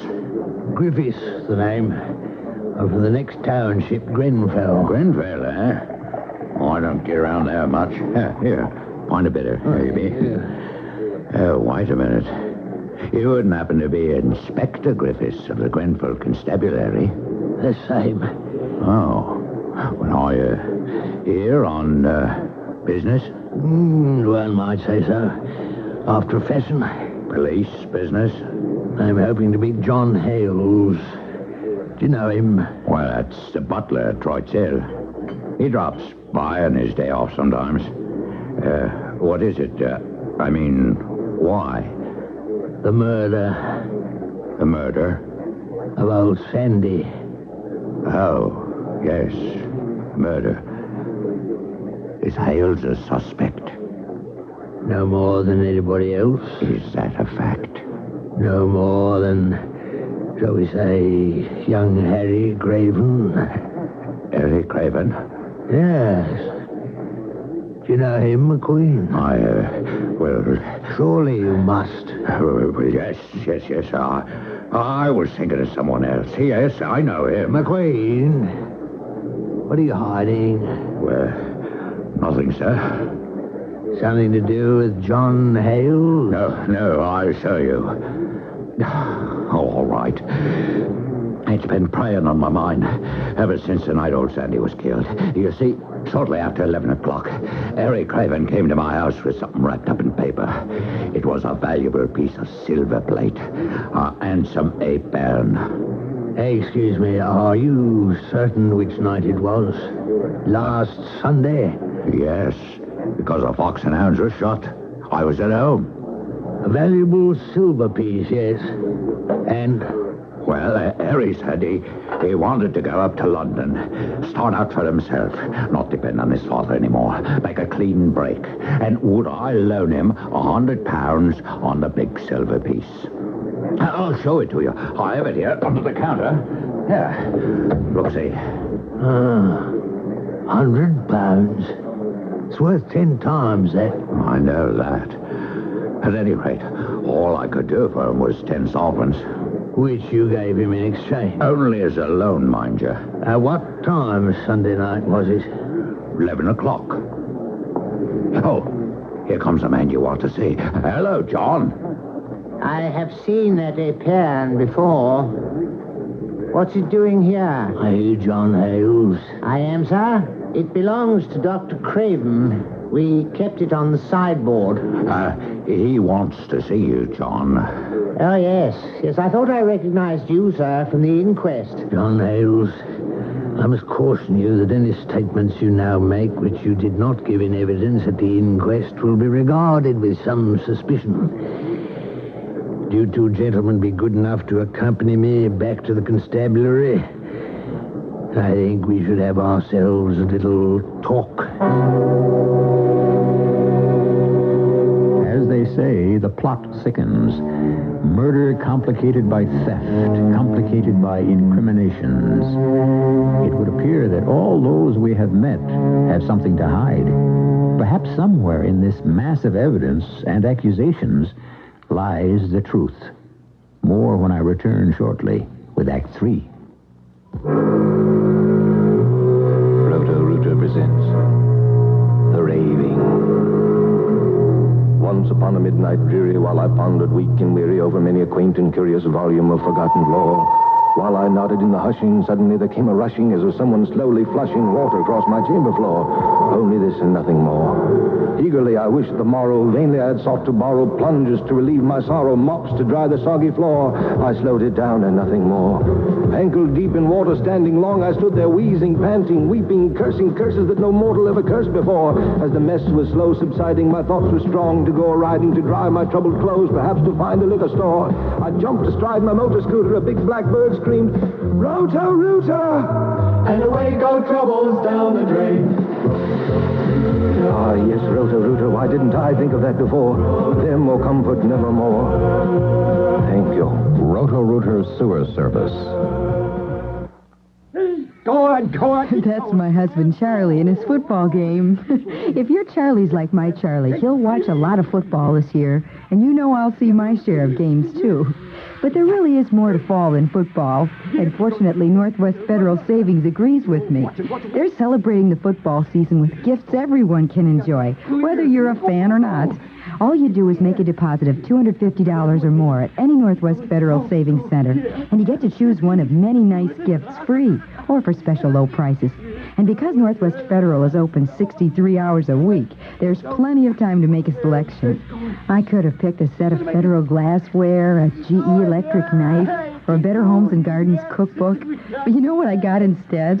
A beautiful stadium blanket to keep us cozy at the games. You know, Charlie, you're a very lucky guy.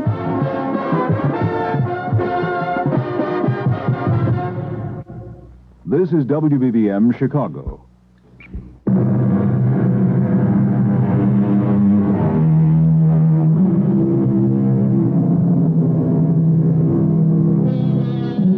They call them Bobbies, the London police, in honor of the man who founded the organization back in 1829, Sir Robert Peel.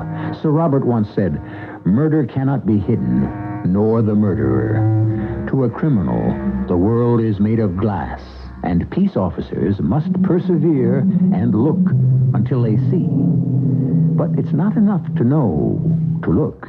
You have to know where. This exasperated policewoman loved a brook.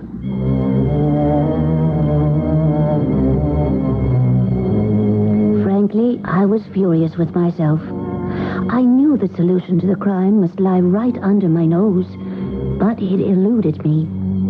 I reported to Dr. Craven the following morning, notebook and pen in hand. It's all here in my brain, but I can't put it into words. Shall I come back later, then? Yes, later. A yelp and a groan, that's all it... What did you say, Doctor? Surprised? I couldn't have been more surprised. You were? I was mostly disappointed. All the work. I needed proof. Should I be writing this down? Yes, a good blow of the hammer. And it was done. But all for naught. Yes, you're right, Doctor. You are absolutely right. No, I'm wrong. Dead wrong. Sandy's dead and buried. They held an inquest on him. Did you know? Yes. And we all praised him as if he were a saint. Who are you? Oh, yes. Loveday. My stenographer with a pretty name. Come back. Come back at tea time and we shall continue this important work. The old doctor didn't have all his wits about him. He was making himself almost believe it was he who killed old Sandy. strange that no one warned me about him. My years of police training alerted me to danger.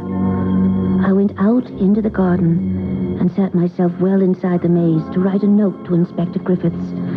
I wanted to catch the noon post. It was urgent. I heard voices. John. What?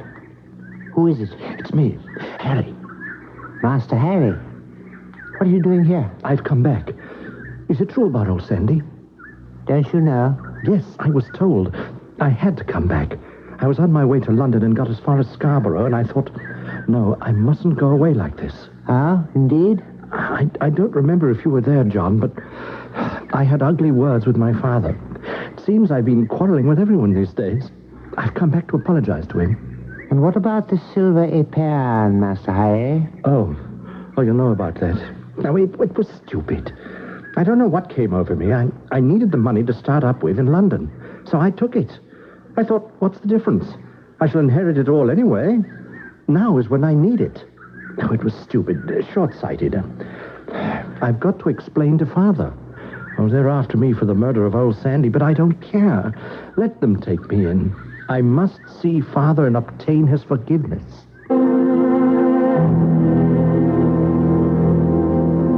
Why do you say that, Father? Surely I've grown up since those days. You haven't changed in 22 years, and you never will. Father, please, try to calm down. It's not good for you. I came back here, didn't I? I've admitted I took the stupid piece of silver. It was foolish. It was thieving, dishonorable. No son of mine... Stop it, please, Father.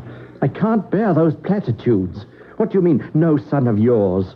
Perhaps if Mother was still alive... Oh, yes, of course. Blame it on the parents. Nothing to do with you. No, I wish you were alive also. But you must live your own life. That is what I am trying to do. Oh, I can't stand these arguments. Go away, Harry. I have work to do. Work? What work? Experiments that will never come to anything? Come to nothing, will they? Get out of here. Dr. Craven, please. Oh, Father, for God's sakes, please, will you listen? All I'm asking for is forgiveness. Is he asking that much, Doctor? Couldn't you consider it? Never. Never. He's dishonored our family. Help me. Oh, good Lord. He's collapsed on the floor. Father, what is it? Dr. Craven, can you hear me? Harry, fetch some water. Water? I'm going to fetch a doctor. I had no idea he was really sick. I'll be back as soon as I can. Oh, what is it? What am I doing lying here on the floor? Oh, Miss Loveday. Oh, what can you think of me? I must have slipped and fallen. Help me up. Yes. Would you? Ah, yes. Over there to my chair behind the desk. How is that? Feel better now? I have a habit of doing that. Nodding off. Was I asleep long? You mean you don't remember your son was here? Oh, my head is clear now. Oh, so much better than this morning. Where is your notebook? A good blow with the hammer, and the thing was done. Did you say hammer? Poor Captain. Oh, splendid dog. Well, now, where were we? Oh, yes, I remember. It was the elemental sounds of speech that bothered me so that night. Were you at Troyte's Hill then, Miss Loveday? I had been trying all day to assimilate a dog's yelp of pain to a human groan, and I could not do it. Oh, the idea haunted me. If they were both elemental sounds, they must have something in common, but I could not find the link between them. Then it came to me. Would a well-trained dog, used to hearing and obeying the human voice like my captain, at the moment of death, would his yelp not contain something of a human death cry? I would put it to the test. Oh, believe me, if I could make such a conclusion in my treatise, such a fact would be worth a dozen dogs' lives. So, I went out. It was moonlight. Oh, but you know all about that, don't you? Yes. Poor Captain. Did he yelp or groan? He just gave one loud, long, hideous yelp, as if he'd been a common street mongrel, not a highly intelligent, well-trained dog. I was very disappointed. I might just as well not have done the experiment. All it did was to set that simpleton to opening his window and spying on me. Master, what are you doing there at this time of night? And that simpleton, did he yelp or groan when you dealt him his blow? What? Oh, Sandy? Did you say that you'd like to see the hammer? It's right here in my desk drawer. There it is. Oh, no, don't stir yourself. Sit right there, young lady. I'll come around the desk to you. This is what we call a geological hammer.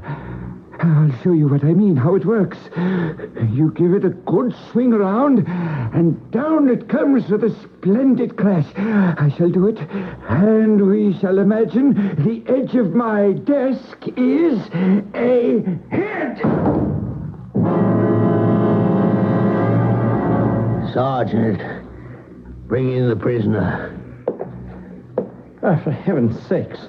Inspector, will you listen to me? I tell you again, I've just come from my father, and he is very ill. The sergeant reported your statement to me. Unfortunately, Dr. Dilbert, whom you went to see, for what purpose we have to find out, didn't believe you. And that is why he sent his assistant out the back way to fetch the police. Look, can't we defer all the questions? I'll admit anything, everything. Just get the doctor to go to Troyte Hill. My father is lying on the floor in a coma. So you said before. You do go on, don't you? Excuse me for a moment. Yes? Oh, for me. Thank you, Sergeant. That's it, brother, sir. I'll be with you in a moment. There's some correspondence just arrived. Heavens. Sergeant, bring round the horse cart. I must be off directly. What about me, my father? You will remain in custody. As for Dr. Craven, I shall be seeing him very shortly. I hope you get there in time. I certainly hope so myself.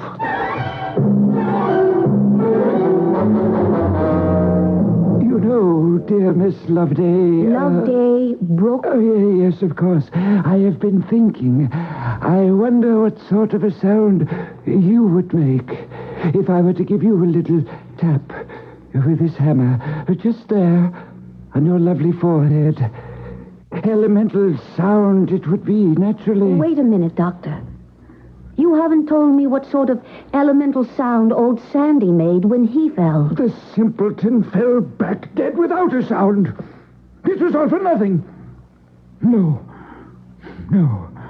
not for nothing. I'd do it again, and again, like so, and so. Oh, the pity of it all was that he fell without a sound of any sort. It has only this moment occurred to me that a woman in her death agony would be very much more likely to give utterance to an elemental sound than a man. Oh, no, you don't! Now lie there quietly, Doctor. I'm sorry I had to knock you out.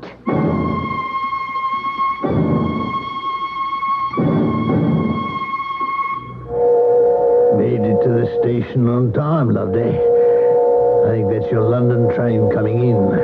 Of course you were right all along, Inspector. I was. You said it was the work of a madman. Oh, yes.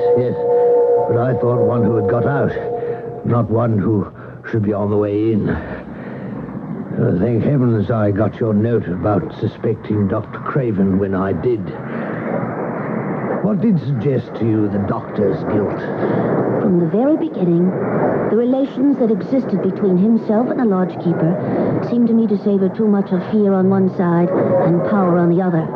Had the doctor not done away with old Sandy when he did, it would have happened sooner or later. It was inevitable. Dr. Craven is two people, and one of them must be put out of harm's way. I shall certainly tell London what a pleasure it has been working with you here, Inspector Griffiths. Now I would say it's goodbye. No, I would say it's au revoir. You'll have to come back again, Loveday, and give evidence that will incarcerate poor Dr. Craven in the asylum for the rest of his life. Oh, by the by, Inspector, will you thank your postman for his efficient and timely delivery of the mail? Certainly not, Loveday. It's his job. According to the records kept by those aficionados of crime sleuthing who keep such records, between 1860 and the turn of the century, no less than 20 different fictional lady detectives could be read about and whose adventures could be purchased in bookstalls everywhere. So Loveday Brooke was not the first, and certainly not the last. Why are lady detectives so very popular? I'll try and answer that when I return shortly. Do you know what happened in Boston in 1636, 140 years before there was a United States of America? America's first college was founded. Our forefathers knew that the new world would need the light of knowledge as well as the light of freedom. And they were right. Ever since, ideas from our college-trained minds have helped America grow and prosper. But today, many of our colleges are in financial trouble, deep trouble. Due to rising costs of energy and most everything else, the money just isn't there for all the new books, the modern equipment, and young professors that are needed. So programs are being blue-penciled. Faculties are being reduced. We can't let this continue because we can't afford to run out of ideas. We need them so badly to solve all the problems our country faces. So make America smarter. Give to the college of your choice. A public service announcement of this station, the Advertising Council, and the Council for Financial Aid to Education.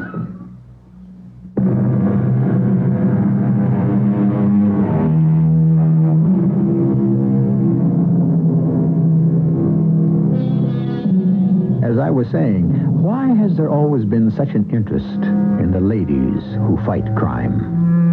From Loveday Brooke to Modesty Blaze. Back to Sir Robert Peel and that famous Englishman for a portrait in words. The intuitions of women are better and readier than those of men. Her quick decisions without conscious reasons are frequently far superior to a man's most careful deductions. Our cast included Marion Haley, Robert Dryden, Earl Hammond, and Ray Owens. The entire production was under the direction of Hyman Brown. And now, a preview of our next tale. Something new, something innovative, something daring. What? Tell me what? Something that will require all my skill, all my wits, all my concentration. I intend to think of nothing else for weeks ahead of time. What is it you're going to do? Before I tell you, before I even whisper in your tiny little ear what it is I propose to do, I must know, must be absolutely certain, beyond the peradventure of a doubt, that you trust me. I do, Doctor. Now think about it, dear lady, before you answer. I do. I do trust you, absolutely. Now tell me, please. I propose to remove your head. This is E.G. Marshall inviting you to return to our Mystery Theater for another adventure in the macabre. Until next time, pleasant dreams.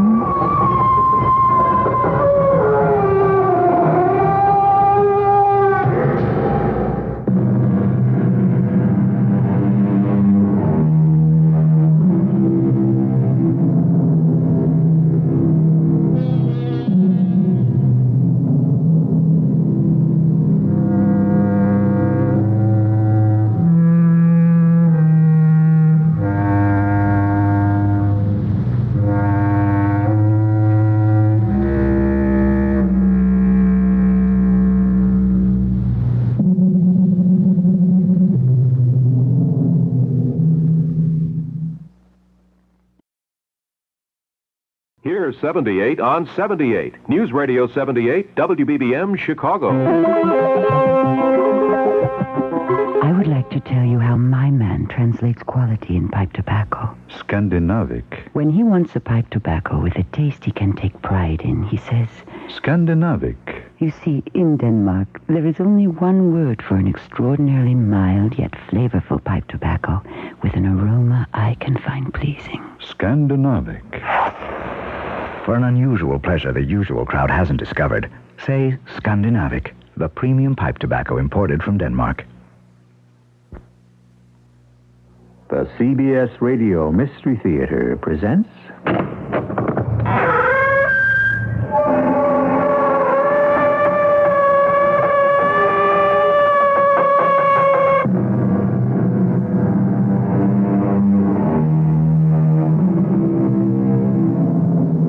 Come in. Welcome. I'm E.G. Marshall. Philosophy, said the philosopher, is most useful when we look backward on the evils of the past, or forward to the evils of the future. Unfortunately, philosophy is of scant comfort when we must confront the evils of the present, which happens to be when we need it the most. Well, there are substitutes for philosophy, as we shall find out. You can't kill a cop. Why? Is a cop sacred? You don't know what a storm it'll blow up. All storms blow themselves out. I don't like it. Look, Joe, you know what it says? This too shall pass. You're the devil. Even down to the quoting of Proverbs, you have to be the devil. Come on, Joe. I'm just a guy who tries to get along the best way he can.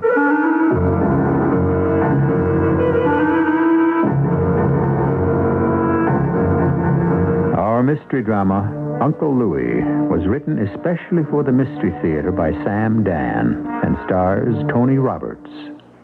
It is sponsored in part by Buick Motor Division and ARM, Allergy Relief Medicine. I'll be back shortly with Act One. Now, if you order a new midsize 2-door or 4-door Buick Century Custom with an available 3.8-liter V6 engine, chrome-plated wheels, 55-45 seats, AM/FM radio, sport mirrors, electric digital clock, and an exterior molding package, we'll add power steering and power brakes at no extra charge. It's the deal of the century. Buick Century models are equipped with GM-built engines supplied by various divisions. See your Buick dealer for details. A little science, a little magic, a little science, a little... I'm chewing gum again. It's wonderful. For years I couldn't because gum stuck to my dental work. But now there's Freedent gum. It doesn't stick. So I can enjoy all the pleasures of chewing gum again. The delicious flavor, fresh, clean breath, and refreshing taste. All that's possible again with Freedent gum from Wrigley's. Comes in peppermint and spearmint. You'll love it. Feel free to chew Freedent. It won't stick to most dental work. Freedent gum. If you're going to Europe for the first time, your excitement may be tinged with a little apprehension. You'll be staying in hotels you've never seen, traveling with people you've never met, relying rather heavily on the airline tour that takes you there. So you ought to know that people who fly Scandinavian Airlines have been to Europe many times before. They're quite particular about what they want in a vacation, and what they just won't settle for. All to your benefit if it's your first time. Because SAS Vacations have been designed to meet the demands of the hardest-to-please people in the world, seasoned travelers. Ask your travel agent about SAS Vacations. You'll have the excitement of your first trip to Europe and the confidence of your 101st. Scandinavian Airlines, choice of the seasoned traveler. SAS has over 100 different vacations to choose from. A travel agent can help you select the right one. SAS, choice of the seasoned traveler.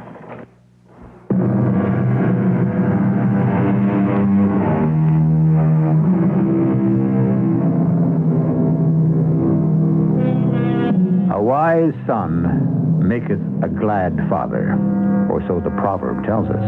However, there are always exceptions to cases and differences of opinion, which is why some of us are inspired to bet on horses, while others are moved to construct romances. Our story begins with a man named Ezra Arnold Miller. Both his name and his initials, EAM, appear constantly in the newspaper. He is perhaps one of the best-known reporters in the city. He has just been sentenced to death. Oh, no, he has not been found guilty by a jury of his peers, nor has the verdict been handed down by a legally appointed judge. But a trial has taken place. All the evidence, for and against, has been weighed in the mind of one man, and one man alone has made the fatal decision. The telephone now rings in Ezra Arnold Miller's office, and he is about to talk with his executioner. But, of course, Ezra Arnold Miller doesn't know that. Miller. You're the reporter, huh? Who's this? Someone who can tell you all about Harry George. Why would you want to do that? What's it worth to you? Your information is valid. You could get more for keeping it than selling it. Yeah. But there's other things in this world besides money. Name a few. Why don't we meet someplace, huh? You could come up here. All I have to do is be seen walking into a newspaper office. Well, and, You know, Southside Park? Yeah. You know where the merry-go-round is? Yeah? Right in back of it is a path with benches. I'll be sitting on the first one. 4 o'clock this afternoon. 4 o'clock, huh? Be there. Hello. Hello. 4 o'clock. Harry? Well, Joseph. I have to talk to you. Isn't it dangerous for us to be meeting like this? I just found out about Ezra Miller. Oh? Who told you? That's not important. It is to me. Harry, you can't kill a newspaper reporter. Why not? Do you appreciate the kind of hue and cry that'll create? Yes, I think so. The people won't stand for it. Joseph, you of all people should know that the people will stand for just about anything. You can't outrage public opinion. Sure you can, if you don't do it too often. Harry, I am a politician. So am I. But I'm in politics, openly. I'm an elected official. I'm in the city hall every day. Miller is out to get me, and he's very close. No other muckraker has ever gotten as far. But The man has to go for 2 reasons. First, he's a fool. I arranged to have an offer presented to him. What did he want? Money, connections, a book published, a TV show. We even offered to throw him a few fall guys so it would look as if he'd smashed the syndicate.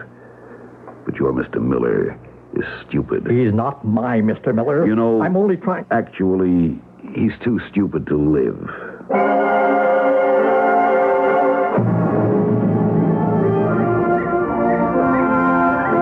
You're Miller? Yeah. Sit down. What's your name? Baldy. Baldy. Yeah, for obvious reasons. Well, how shall we begin? We already began. Now it's time for the end. The end? You've just been shot, Mr. Miller. I see? Invest in a good silencer, and it don't hardly make no sound at all. Listen. That's right here. You just lean back like that. Oh, it's all right, little girl. This here gentleman's just tired, see? He's having a little nap, that's all. Here's 50 cents. Why don't you go and have a ride on the merry-go-round? You can take it. That's it. Oh, Father Burke? Oh, by all means, send him in. Once again, the good father. Oh, well, come in, Father. Sit down. May I offer you something?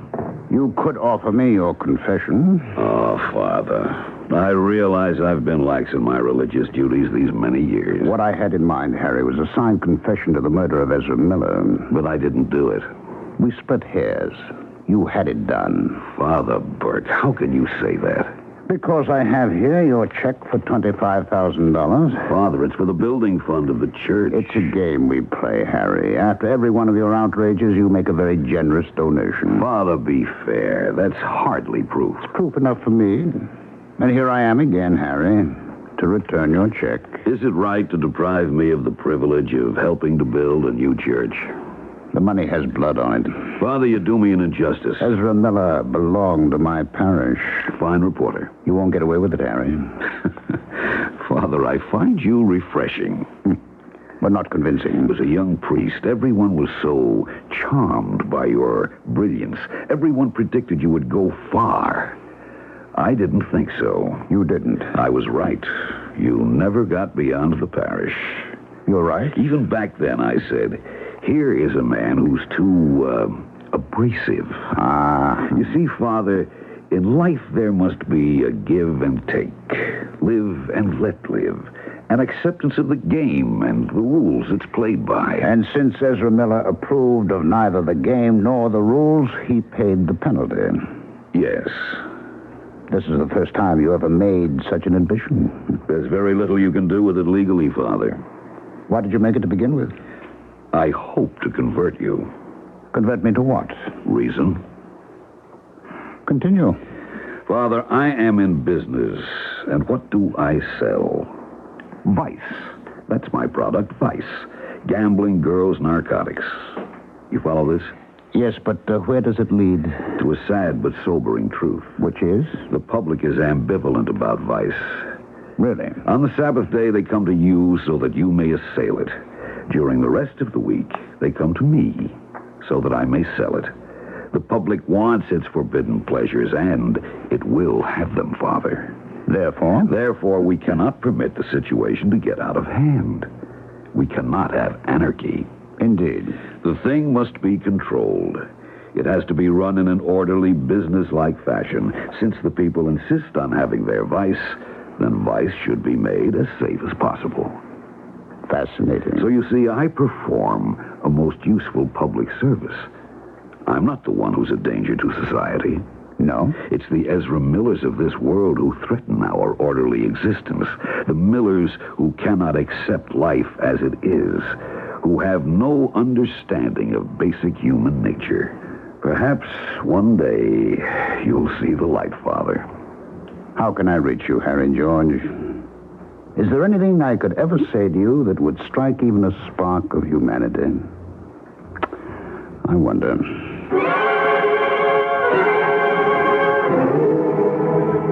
As your mayor, I am shocked and saddened by this brutal murder, by the audacity of the hoodlum scum who feel free to commit their depredations with impunity. Just a minute. I assure you, this dastardly act shall not go unpunished. Yeah. Furthermore, You tell him, Your Honor. as long as I... Hello, Terrence. Oh, Burke. Come in. Have I interrupted anything? Just a speech by His Honor, the mayor. The one about the thugs who feel free to commit their depredations with impunity? Yeah, something like that. Sit down here in your favorite chair. Can I get you something? Not now, thanks, Terry. I am reminded your birthday's next week, isn't it? Let's see, it'll be 29 years since I found you on the... Yeah, I suppose it will be. 29. You're getting up there, Terry. You should be thinking of a wife, children. No, I can't be thinking about that. And why not? You know why not. It's an old argument between us. And I'm sure you haven't come here just for another replay. What's on your mind, Father? How's the Miller murder investigation going? Well, it isn't. You fellas have anything at all? Zero. We're still at ground zero. We have no leads at all. Well, my fine young detective lieutenant, what is your personal opinion? For what it's worth? Harry George strikes again. But you can't prove it. Oh, you could never prove anything against Harry George. Terry, something has to be done. Well, what can we do? I mean, the man is completely protected. Ezra Miller was killed because he was about to uncover that protection. He was killed in broad daylight in the midst of dozens of people. And nobody saw anything. Nobody knows anything. Nobody's come forward. And that's our problem, Father. No, our problem goes deeper. You see, when crime was being committed mainly by obvious criminals, by crude, vulgar, unwashed hoodlums, it was possible for the public to become outraged. But now... Yeah, I think I know what you mean. Harry George is a man of culture. We were friends. We grew up in the same parish. I went into the seminary. He entered law school. I don't know what changed him. Maybe nothing. Maybe this is just what was underneath all the time. It isn't that Harry breaks the law. It's that he makes law-breaking respectable. Terry, what can be done? The way it stands now, nothing. Not Terry. Father, he used a hitman. Even if we could find the guy, that wouldn't mean we could prove Harry hired him. Have you given up looking? No, but we won't get Harry George. You know the terrible thing? If and when he's ever brought down, it won't be for murder. It won't be for all the suffering and misery he's brought to some people. Yes, I know. It'll be for something like income tax evasion. Or conspiracy. Or something that's equally impersonal and bloodless. Listen, we'll take what we can get. But, Terry, if he goes to jail because he was caught, well, let us say caught because he was keeping a double set of books, then people will say it was bad luck, or that he was careless. No one will have to confront the enormity of his crimes. Terry, do something for me. Anything, Father, you know that. And it's not just for me, it's for all of us. Sure. Change your attitude. What do you mean? I know you're doing a good job, but... But what? In your heart, you don't really believe you can crack the case, do you? Well, Father, the practicalities... Now, please... Please, Terry, believe you can do it. Believe it in your heart. And maybe it'll happen, Terry.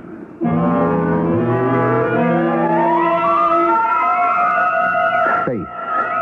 We are told it can move, or more accurately, remove mountains. However, how effective is faith when it comes to solving crimes? Actually, it might be better to have a liberal supply of convincing clues or some incontrovertible evidence. But lacking these, faith, if properly pursued, is next best. I shall return with Act 2 shortly. When you carry master charge, you carry clout. When I go shopping, there's no doubt my Master Charge card carries clout. When you carry master charge, you carry clout. When my cash is running out, I use the card that carries clout. Master Charge, the #1 card in the world. When you carry master charge, you carry clout. Clout is Master Charge, the #1 card used by more people in more places to buy more things than any other card in the world. For shopping, for dining, for everything. When my family's eating out, we use the card that carries clout. When you carry master charge, you carry clout. Don't miss out. Carry clout. The spectacular new 1,000-room Hyatt Regency Dallas opens in May. Here's General Manager Fred Alexander.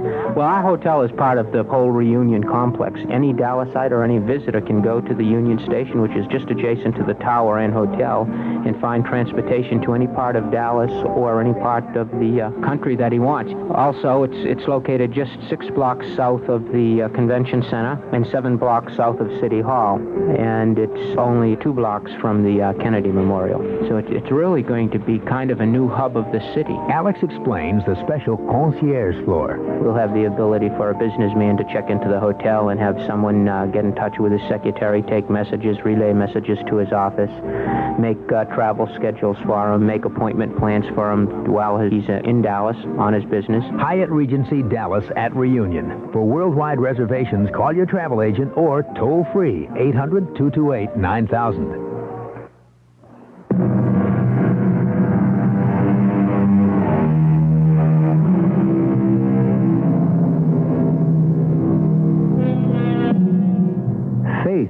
As Mr. H.L. Mencken said, is the illogical belief in the occurrence of the improbable. Well, now when you consider all the odds against it, faith seems to have held up pretty well over the years. Ah, yes, faith. It just seems that sometimes it appears to be so weak and forlorn. Believe, Terry. Believe you can do it. I want to, Father. I believe you can do it. Thank you for that confidence. You of all people. Why me? Because I believe that there is an order to things, a fitness. But why me? What are you getting at? Nothing, Terry. Just have faith, will you? Yes, Father. Believe in your heart that you can track down the killer. I'll try, Father. I'll try my best.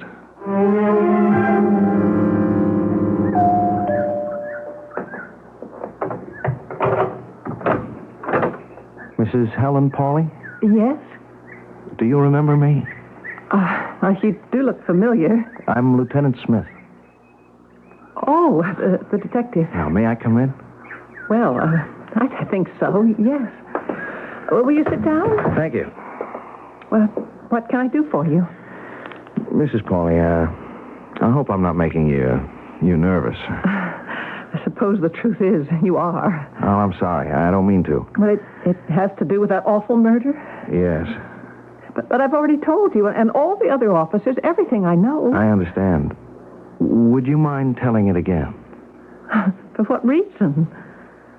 Truthfully, we've reached a blind alley. We hope that by going over and over the very little that we have, we may come up with something. Something like what? I don't know. A fresh insight, a new perspective. Will you tell me again the circumstances that led to your discovery of Ezra Miller's body? Well, I saw him leaning back on the park bench. I thought at first he was asleep, but then I noticed the blood and I screamed. Yes. A crowd gathered, a policeman came running up, and that's all I know. I look at my notes, Mrs. Pauley, and I see that's exactly the way you told it the first time, word for word. It's a very simple story, and I remember it so vividly. Is it the whole story? What do you mean? Mrs. Pauley, I like you. You're an attractive woman. Where is this supposed to lead? Well, it was necessary for us to find out all about you. Yes? You're a widow. You were accustomed to a lot of money. But your husband lived for the present. He died suddenly without leaving you provided for. So? Well, so you never worked a day in your life, Mrs. Pauley, but you went out. You found a job. You're raising your little 5-year-old daughter. Your house is neat, clean. Please, Lieutenant, you sound as if you're building up to a proposal for marriage. Well, if I were the marrying kind, I could do worse, Mrs. Pauley. Really? And why aren't you the marrying kind? Getting back to the reason I'm here. Oh, yes. You are an honest, decent young woman, but I think I caught you in a lie. What lie? I asked you to tell me the story of how you discovered Miller's body. And I did. The whole story. Well, I don't think so, and I'll tell you why. He was leaning on his left side, which is where the 2 bullets entered his chest. Now, in order for you to see the blood, you would have had to approach him very closely. You'd practically have to stand over him. Isn't that so? Well, He was a stranger, wasn't he? Yes. And he appeared to be asleep, right? Yes. You were walking along the path. You were in the middle of the path? I think so. All right, from the middle of the path, it's 5 feet to the edge of the grass. Another 3 feet to the bench. 8 feet. Why did you walk 8 feet out of your way to get this close to look at him? Because... Because you haven't told me the whole story, have you, Helen? I don't think you have the right to call me Helen. Why did you walk over to get that close a look? Because I saw the blood. Yeah, but we already established the fact that you couldn't see the blood until you did walk over to him. Well? Why, Helen? It's 3 o'clock. Yes. You'll have to excuse me. I have to pick up my daughter at school. Yes, but you still haven't told me why. I don't want my child to have to wait for me. I'll go with you. No, please don't. Are you hiding something, Helen? I'm not hiding anything. And I don't know anything. I wish you'd let me alone. And please, don't call me Helen.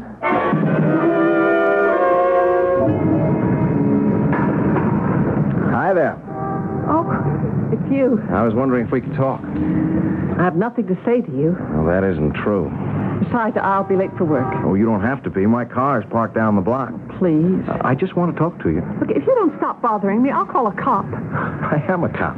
Look, it isn't a joke. I agree. What do you want? You know what I want. I want you to tell me why you went out of your way to discover Miller's body. I don't know.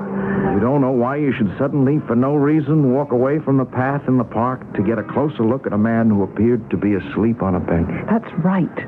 I don't know. A man who's a complete stranger. And there's nothing suspicious about I it. told you, I don't know. You expect me to believe that? Well, whether you believe it or not, there's nothing more I can tell you. I mean, sometimes you do things without knowing why. There's no rhyme or reason. You just find yourself doing something. Helen. Look, you have no right to call me Helen. My name is Mrs. Pauley. Don't you dare play the patronizing police officer with me. I called you Helen because I like you. Well, you have no right to like me. Oh, I'm sorry. I can imagine what I must sound like. It's just that talking to a detective makes me nervous. It isn't so terrible, you know. Just tell me what made you stop to look at Mr. Miller's body. I keep telling you. I don't know. Helen, are you trying to protect somebody? What makes you say that? Is that true? It's the most ridiculous thing I ever heard in my life. Look, Helen. If you don't stop annoying me, I'll call a lawyer. I mean that. Okay, Helen.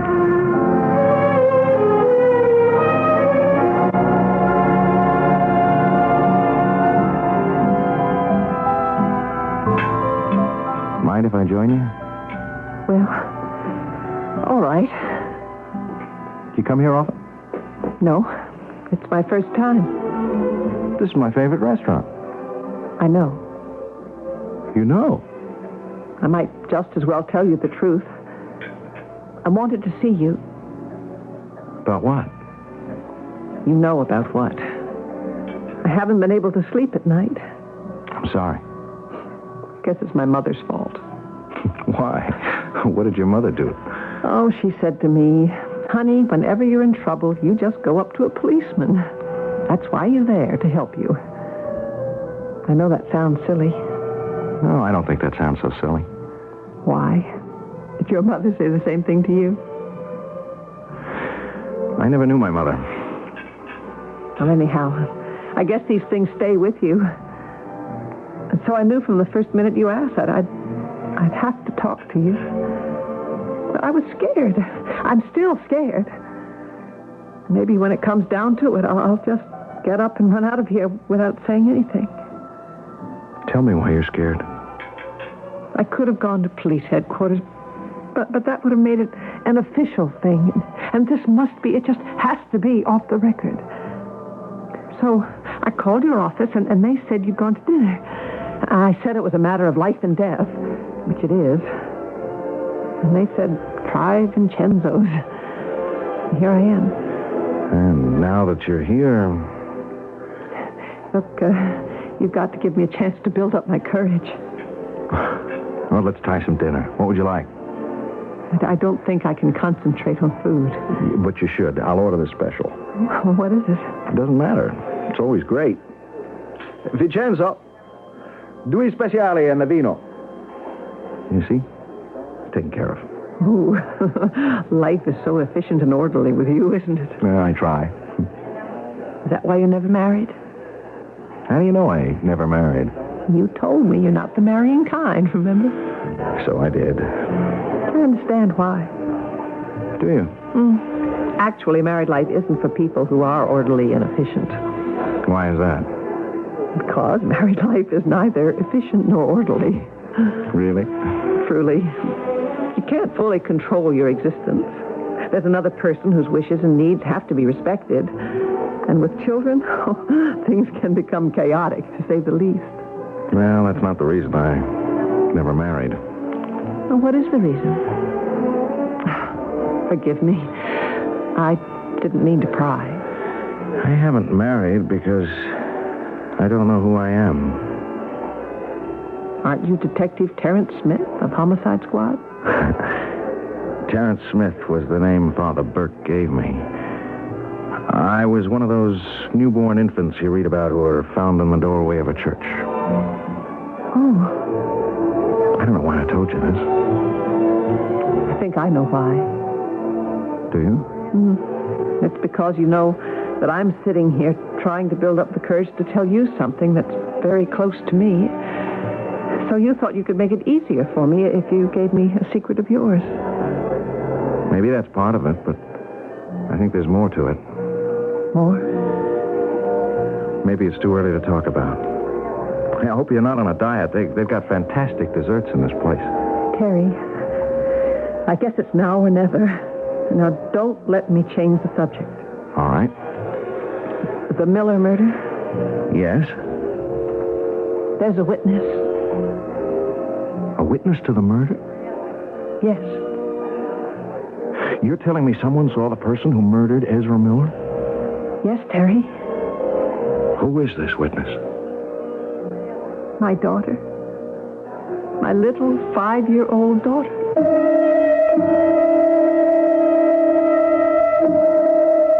Now let us review the bidding. What is this about a witness and a 5-year-old girl? When did she come into the picture? Well, the truth is, she was in it from the very beginning. You know us, we play fair. Think back to the murder itself, to that park bench near the merry-go-round, and to every word the killer said. And while you're thinking, we'll pause briefly, and then I shall return with Act 3. Maybe you've got a neighbor who just bought a new Electra, and he's gotten so smug and self-satisfied lately you can't stand it. Well, look at it this way. If you had just gotten a car with all the luxury and prestige of Electra, and a trim European-like design that makes it easier than you might imagine to park and maneuver in city traffic, wouldn't you be a little insufferable for a while? We thought so. The new Electra at your Buick dealers now. A little science, a little magic, a little science, a little... Help! It's hay fever. Help! And the whole world seems like one big pollen farm. Don't give up. Arm yourself with ARM, allergy relief medicine. ARM gives you full antihistamine relief for dripping and sneezing, plus congestion relief for freer breathing, clearer sinuses. Antihistamine relief plus congestion relief equals ARM. Don't give up. Arm yourself with ARM. Take when needed, only as directed. If you need a muffler, now you can Midas-size your car in over 800 Midas shops in the United States. I got Midas-sized in Topeka, Kansas. It goes to prove you're never too old. I got Midas-sized in Brooklyn, New York. Words alone cannot express my satisfaction. Once we Midas-size your car, you'll never have to buy a muffler for it again. Because at Midas, if anything ever goes wrong, we guarantee to replace the muffler free for as long as you own your American-made car. Noisy muffler? Don't compromise. Midas-size at Midas. I got Midas-sized in Waco, Texas. You never seen a muffler that size before. The next time you hear that noise, don't compromise. Midas-size. In case you didn't know, the 46 Chicagoland Midas dealers can install mufflers on most foreign cars with the same expertise with which they've been installing mufflers on American cars for the past 20 years. This is WBBM Chicago.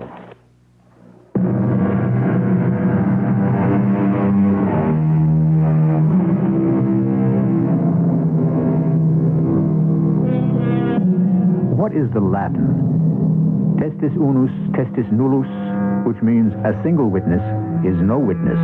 Of course, getting down to it, it all depends on who that witness is. And if the only witness in a murder case turns out to be a 5-year-old girl, well, which lawyer would you rather be? The one who prosecutes or the one who defends? You're a little girl? This has to stay between us.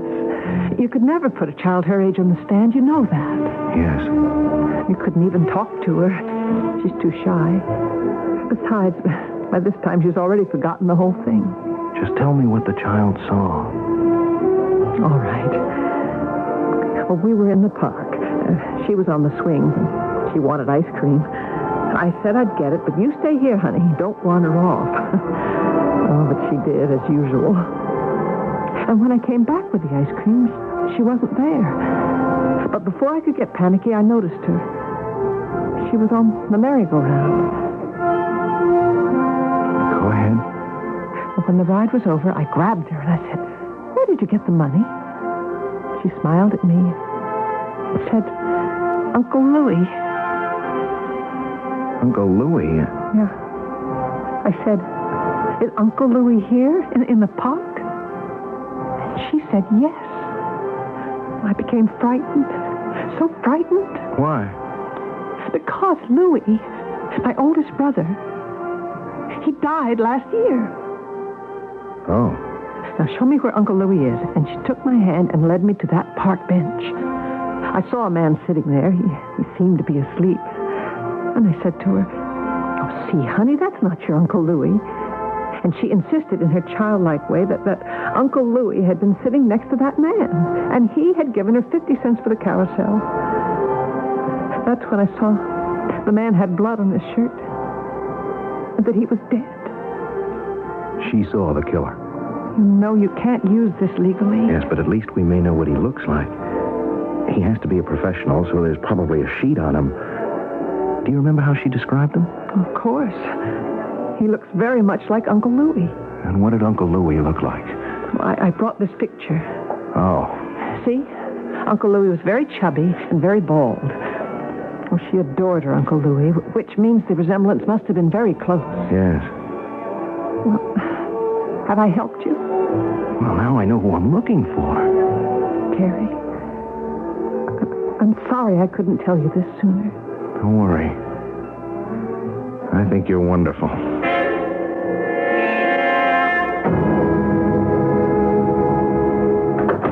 Sit down, Terence, sit down. Thank you, Father. I've come to ask your advice. You have a look on your face I've never seen before. I say marry the girl, Terence, lad. Marry her. What are you talking about? Only a woman, a certain kind of woman, can put a smile in a man's eyes and a spring in his step. No, Father. And I have my spies everywhere, especially Vincenzo's. Dinner almost every night, and she brings her little girl. Father, I don't know what to do. Marry her, of course. She's lovely. You know the problem. I know what you have chosen to make into a problem. How do I know who I really am? Or does it matter who your parents really were? How do I know what's in my blood? You know. By this time, you know. I don't. This isn't what I came here to talk to you about, Father. Oh? It isn't? I got a description of the killer. From whom? Well, it wouldn't stand up in court, but I know who he is. Can you tell me? There's a guy named Baldy Corzell. I assume he's a professional assassin. Right. But nobody's ever pinned anything on him, even though we know he's been used for some very important assignments. What's your next move, Terence? I don't know. If we could mobilize the entire resources of the department, we might be able to construct a case. You know, using this as a platform. But I'm afraid. Of what, my son? Of telling this to anyone. Why? I don't know whom to trust. I see. It's a terrible thing, Father. Most of the men on the force, the overwhelming majority, are honest, but once I put this into a report, I don't really know who has access to it. Harry George has strength in the administration. It's even rumored that he owns the mayor. I wouldn't be surprised. And what could I put into the report? I'd have to name my source, and that would be unacceptable. Well, what can you do? Maybe I can make something happen. Be careful. I'm always careful. What I need is to be lucky. Kill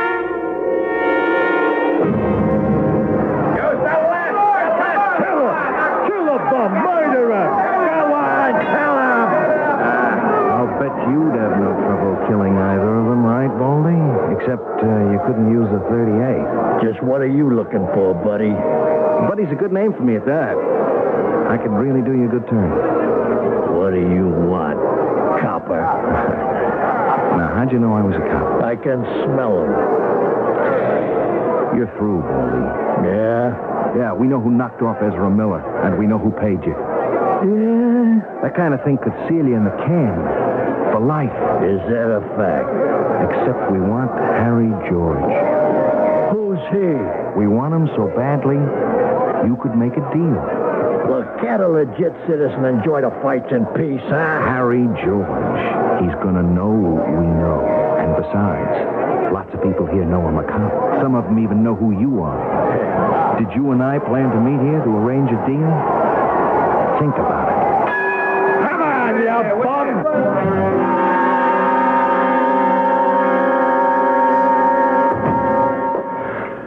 What's the matter, Harry? You have to find out something for me, Joe. Well? What is the true status of the investigation?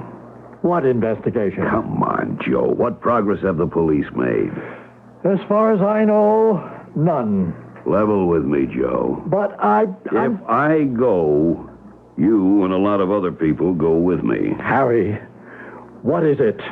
A certain employee of mine was approached by a detective, a Lieutenant Smith.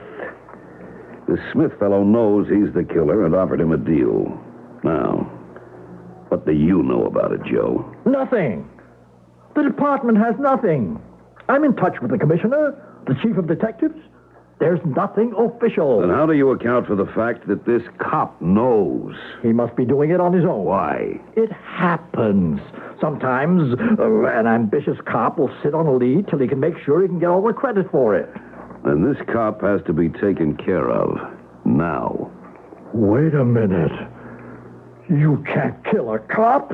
Why is a cop so sacred? The public won't stand for it. That's what you said about Miller. Well, the sun still rises in the morning and sets at night, doesn't it? How many people even remember Ezra Miller? Listen, Harry. Listen to what? What do you really have to say? When is this all going to stop? When? I don't know. Maybe never.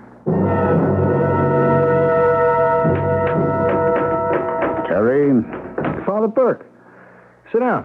Am I interrupting anything? I'm just using the city time and typewriter to type a note to a certain lady. Keep my secret? Oh, I have to. Terry, have you made a report of the thing we talked about? No, not yet. I would advise you to do it. I could ruin the whole thing. Harry George could have this fellow killed, and then it's all gone. But this way he could have you killed. Ah, Father, you worry too much. Sometimes I chide myself for not worrying enough. Terry, it's a dangerous game. The odds are too great against one man. Suppose Harry George finds out you're operating as a lone wolf. I suppose he does. I can take care of myself, you know. I would advise you to make the thing official. Why? I just feel that way. Think about it.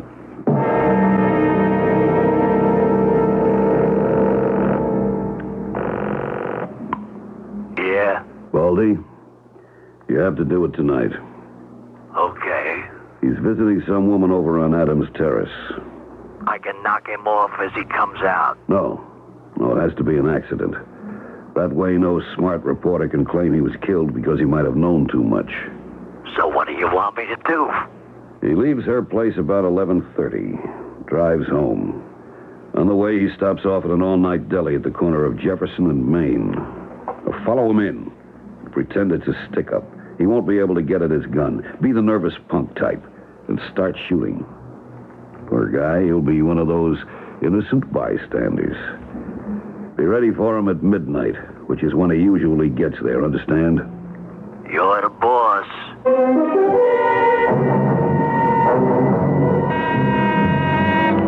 One moment, please. Father Burke. I know it's late, Harry, but I couldn't sleep. So you decided to call on me. Well, come in. I'm honored. Thank you. Now, what does this mean, Father? Are we friends? We've always been friends. We've gone our separate ways, and each of us thoroughly disapproves of what the other does. But we're friends. Father, you have something on your mind. Of course. Do you remember Katie Oliver? Katie Oliver. Now, don't pretend, Harry. I remember Katie. Red-haired Katie. You loved her, but not quite enough. And she loved you, but just a little too much.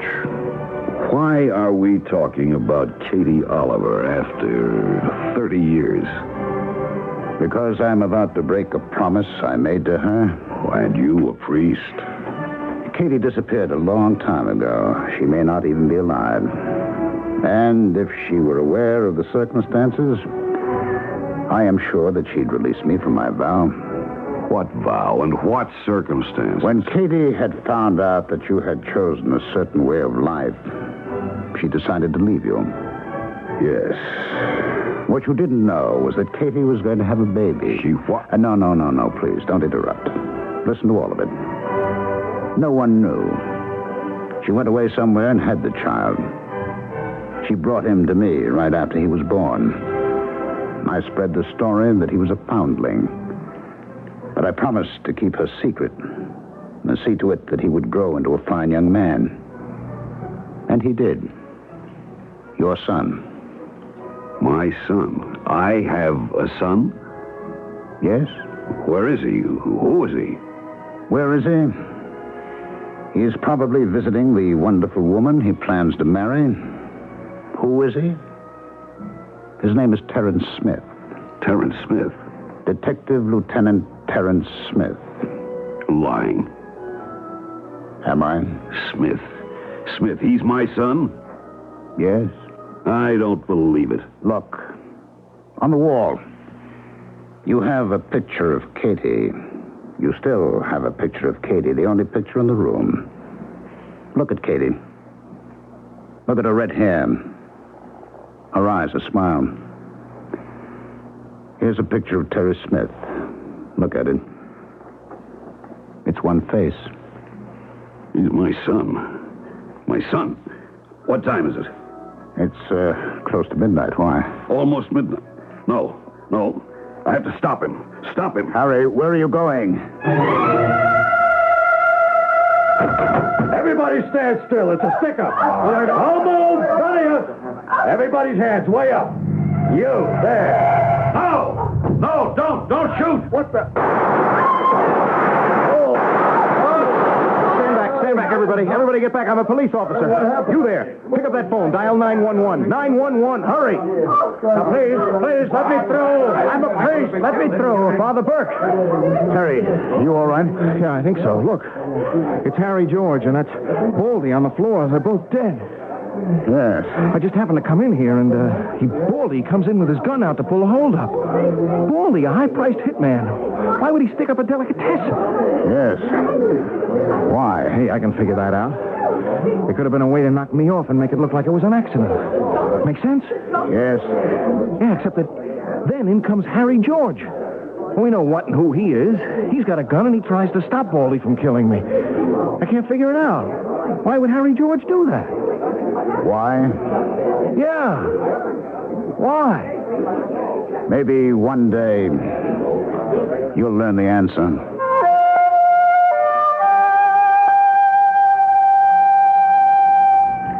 Did Terry ever find out? I don't know. Truly. You see, once the story is over, it's over. And if Father Burke ever decides to tell him, then that becomes another story. And you had yours for this day. I shall return in just a few moments. At Us Magazine, we still believe in the scoop. I'm Porter Bibb, publisher of Us. We knock ourselves out here to give you stories you don't get anywhere else. Like the one on Woody Allen, or that great one on John Travolta. Who else had anything like that? The inside story. What's happening? Who's happening? Nobody tells you these things but us.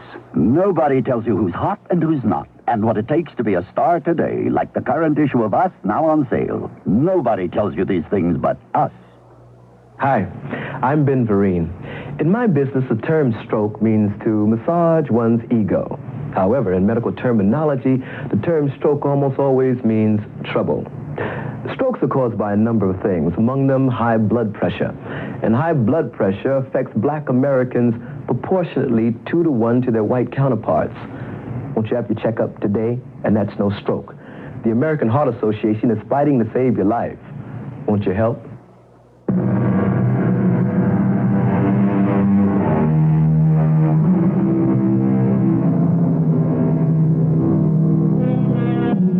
The The name of our story is Uncle Louie, and we never told you anything about Uncle Louie, except a few of the physical details.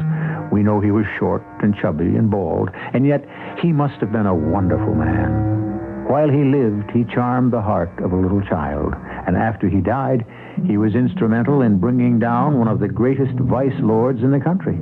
Who would have dreamed he had such powers? Certainly not Uncle Louie himself. Our cast included Tony Roberts, Ann Williams, Ralph Bell, Jackson Beck, and Ken Harvey. The entire production was under the direction of Hyman Brown. And now, a preview of our next tale. Isn't that your shadow now, at the foot of our path? Yes. Ah, there he is. And notice, he's always having his bath chair pushed by the same gray-haired gentleman. Will you both excuse me for a moment? I think I know the gentleman. Good evening, Mr. Sampson. I'm glad you arrived before it got dark. John, I must congratulate you upon your disguise. You make an admirable, elderly, bundled-up gent. Thank you. Your manservant does well as a porter. I knew he would. I came as soon as I got your message. Sir, Marjorie Niner is in danger of her life. I quite understand. We must get her away from him. I shall do my best. No, not like dear Marguerite, her sister. We must see. I have every intention. Keep us inside, John, and I shall do my best to effect a rescue. Radio Mystery Theater was sponsored in part by ARM, Allergy Relief Medicine, and Buick Motor Division. This is E.G. Marshall inviting you to return to our Mystery Theater for another adventure in the macabre. Until next time, pleasant dreams.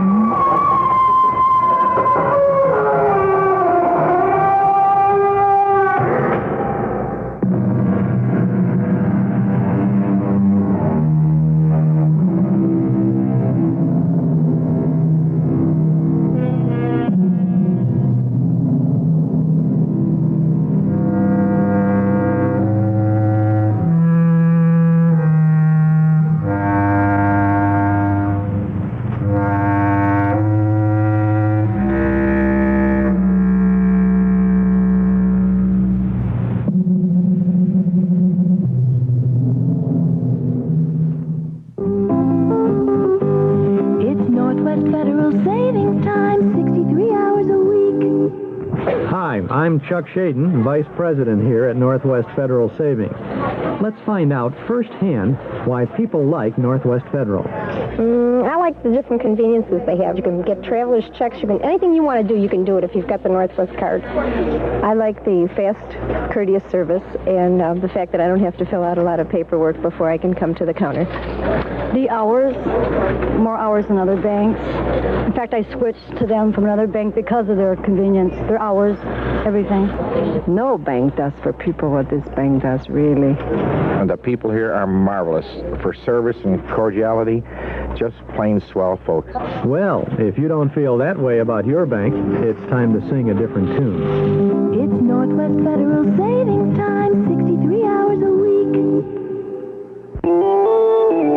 CBS News.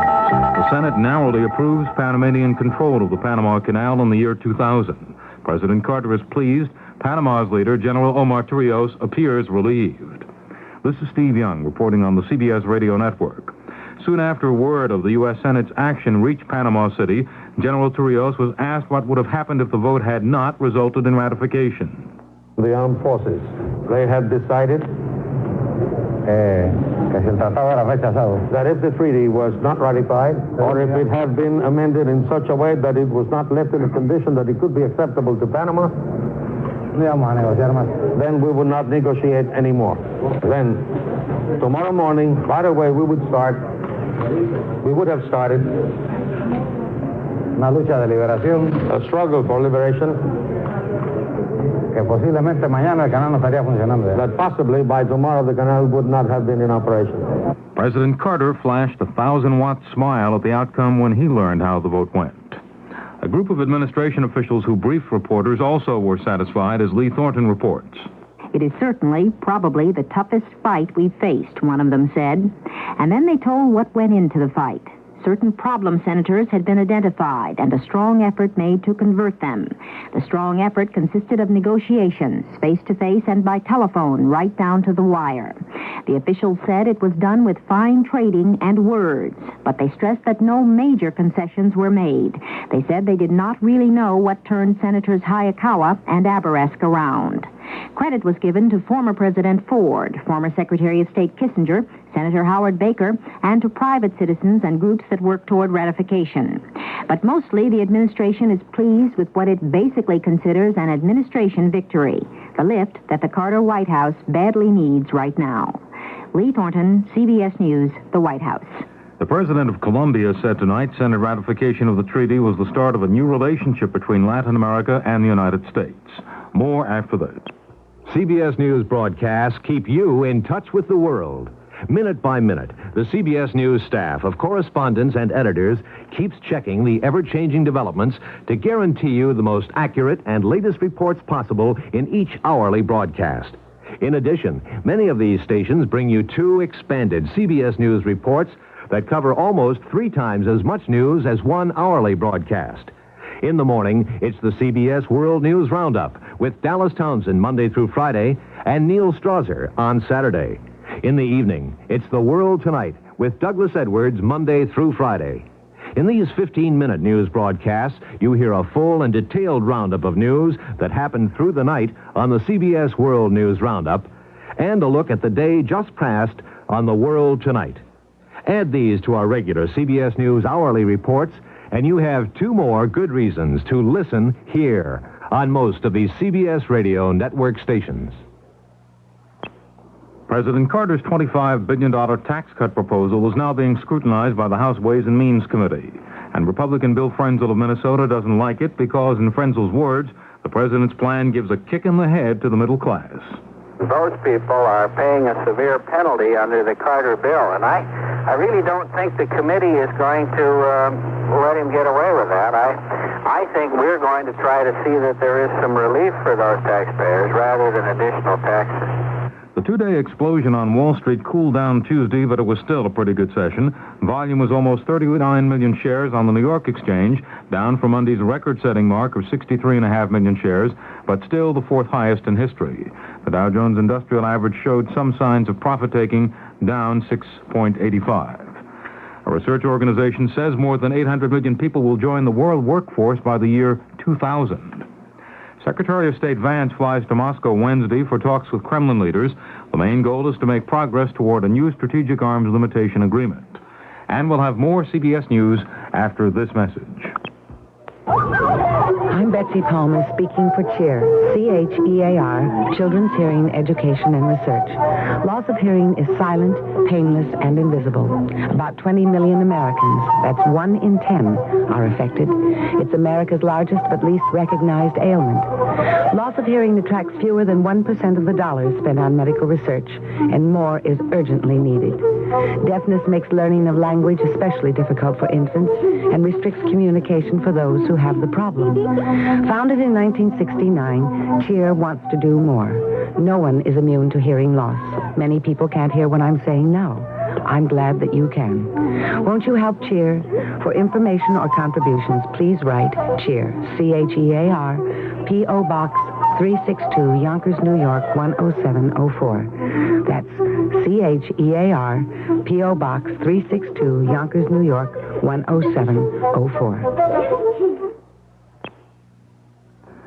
The FBI in Los Angeles has announced that 256 persons have been seized, along with some $42 million in stolen property and contraband, everything from waterbeds to immigration cards. Officials are calling it the most successful anti-fencing operation in U.S. history. The recovered property includes a truckload of liquor worth $175,000 and 6,500 so-called green card U.S. work permits issued to aliens by the Department of Immigration and Naturalization worth $2 million on the street. This is Steve Young, CBS News. Safety experts have found that the majority of motorcycle accidents involve those who are new riders, those who've had little experience or training in how to properly ride a motorcycle. Because of this, the Illinois Department of Transportation and 7 Illinois public universities are co-sponsoring motorcycle rider courses throughout the state. The free courses will be held at numerous locations between now and October. Motorcycles and helmets are provided by participating motorcycle dealers. So all you need to provide is yourself. The course takes just 22 hours, half of that time spent on cycles. Experienced riders who've taken the course say they've even picked up valuable rider tips. If you'd like to learn more about this free training, write Motorcycle Rider Course, Northern Illinois University, DeKalb, Illinois, 60115, or call NIU, which is coordinating the course for most of Northern Illinois. The phone, area code 815-753-1683. That's 815-753-1683. News Radio 78.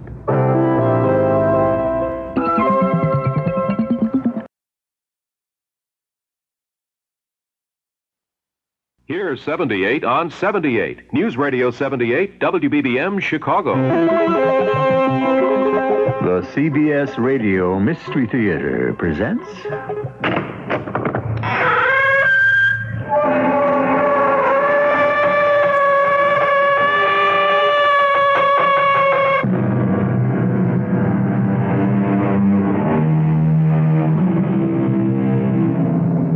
Come in.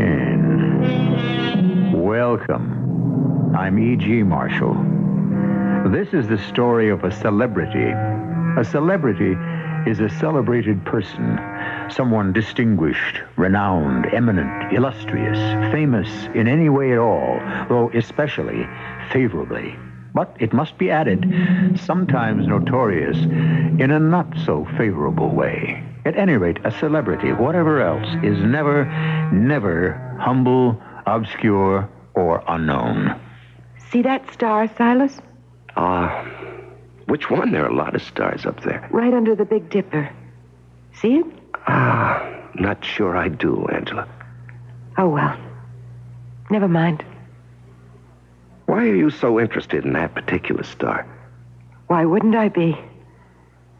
That star is my mother.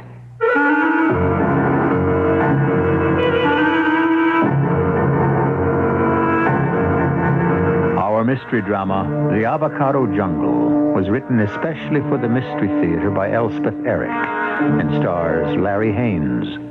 It is sponsored in part by Buick Motor Division and ARM, Allergy Relief Medicine. I'll be back shortly with Act One. Now, if you order a new midsize 2-door or 4-door Buick Century Custom with an available 3.8-liter V6 engine, chrome-plated wheels, 55-45 seats, AM/FM radio, sport mirrors, electric digital clock, and an exterior molding package, we'll add power steering and power brakes at no extra charge. It's the deal of the century. Buick Century models are equipped with GM-built engines supplied by various divisions. See your Buick dealer for details. A little science, a little magic, a little science, a little... I like pickles, but they don't like me. Send your stomach some Digel. I like pizza, but it doesn't like me. Send your stomach some Digel. Digel's special combination of antacid and anti-gas ingredients gives you fast, gentle relief from acid indigestion, heartburn, and gas in just minutes. I like hot dogs, but they don't like me. Send your stomach some Digel. For occasional use only as directed. Seasons keep on changing, and friends are rearranging. Today is becoming such a part of the past. You gotta look to the things that last. For all those plans of your own, someone's gonna be there, Avondale. Why not start spring off right by saving at Avondale? Then pick a free gift from our Savers Garden. Depending on your deposit, you can pick a travel bag, a 6-piece mug tree set, a tennis set, and lots more. This offer ends April 29th and quantities are limited, so start saving today. Then pick your free gift from our Savers Garden, only at Avondale Savings, where we'll be with you tomorrow. We'll be with you tomorrow.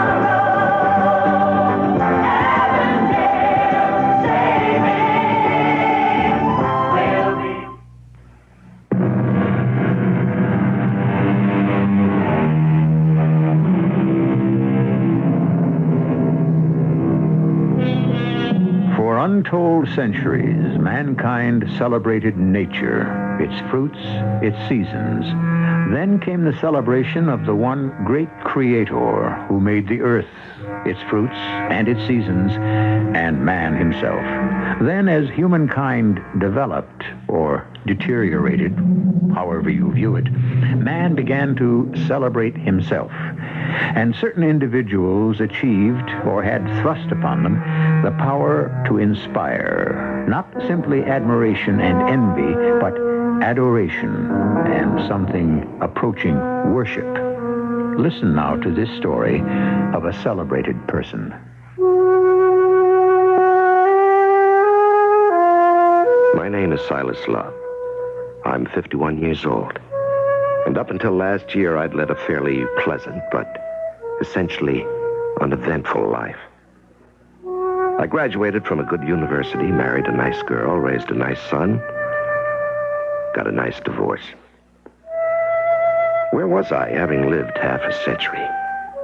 I sent my wife her alimony check every month, corresponded sporadically with my son, who lived 3,000 miles away, tried to fall in love with a few women and failed, belonged to a few clubs I hardly ever went to, saw a few people. It was all pleasant enough, I guess. But one thing I know it was unexciting. Then, for some reason or no reason, I decided to go to my 25th class reunion, maybe to see how the other guys had made out and what they were doing. It was there I ran into Jerry Winkler. Silas! What? Well, Jerry Winkler. Silas... Love.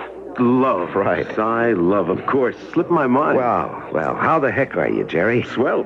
Great. You? Great. Swell. Great to see you. Great to see you.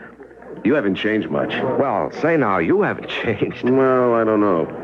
Listen, what are you doing these days? I'm a writer. A writer? Mm-hmm. Well, great. I don't read too much, except in my own field, of course. Yeah, what is your field? Anthropology. Anthropology? Hey, that's great. You go around digging up things, is that it? Egyptian tombs, stuff like that? You're thinking of archaeology. Anthropology is more the science of man, his social relations, his culture, through the ages. Oh, yes, of course. Well, I'm impressed. Tell me about yourself. What do you write? I'm sorry, I don't... maybe I should know. No. You wouldn't be interested in my stuff. Oh, come on. I'm interested in you. Well, I published a couple of novels. Sensational. No, not sensational. Neither one ever got to second printing. Well, even so. One of them sold to moving pictures. What was the picture? Maybe I saw it. They never made it. Oh.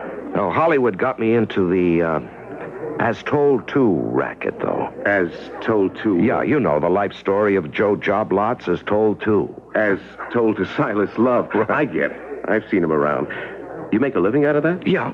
You like it? No, it's all right. It's a living. Oh, it must be more than that. It's fascinating. Really fascinating. Yeah, I'll bet it is. Well, look, I'm going to Russia in a couple of months. Russia? No kidding. Tartar Republic. The southern Slavs are my special field. The Kazan, Tartars in particular. Well, now, I really envy you. I've never been anyplace but Hawaii. Want to come along? What, to Russia? Well, why not? I'd like the company. Well, gee, I don't know. I'd have to think about it. Wouldn't be for a couple of months. Well, it's a thought. Yeah. You'd have to pay your own way. Yes, of course. Listen, I have one of these books I'm supposed to do. I've actually been commissioned already. The Life of Joan Edmonds as Told To. Well, I could probably get all the telling to cleaned up in a couple of months. I might just take you up on your offer. Who's Joan Edmonds? You don't remember Joan Edmonds, the Joan Edmonds superstar when we were in college? Oh, that Joan Edmonds. Yeah. Sure, I remember her. Gorgeous. Yeah, not a bad actress either, if I was any judge back then. Must be, 60 or something by now? Yeah, thereabouts. She has a daughter, I think, lives with her in a big old house about 40 miles north of the city. I'm driving up there next week, and if all goes well, you, may just have bought yourself a traveling companion to Russia. The following week, I rented a car and drove to Joan Edmonds' house. It was big and white with green shutters, like dozens I'd passed on the way. But it was on a side road.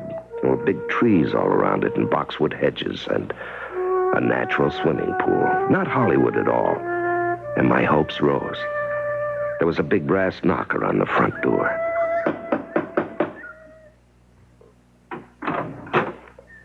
Yes? I'm Silas Love. I'm supposed to do a book about Miss Edmonds. She's expecting me. She's not here right this minute. She had to drive somebody to the station. But she'll be back pretty soon. If you want to wait. Yeah. Is it all right to come in? Wait inside? Oh, of course. Certainly. Come in. Thank you. Do you want to come into the drawing room? Well, whatever you say. Right this way. I'm not disturbing you, am I? I wasn't doing anything. Oh. Wow, what a beautiful room. Yes, it's nice. I suppose I ought to introduce myself. Well, if you... I'm Angela. Angela?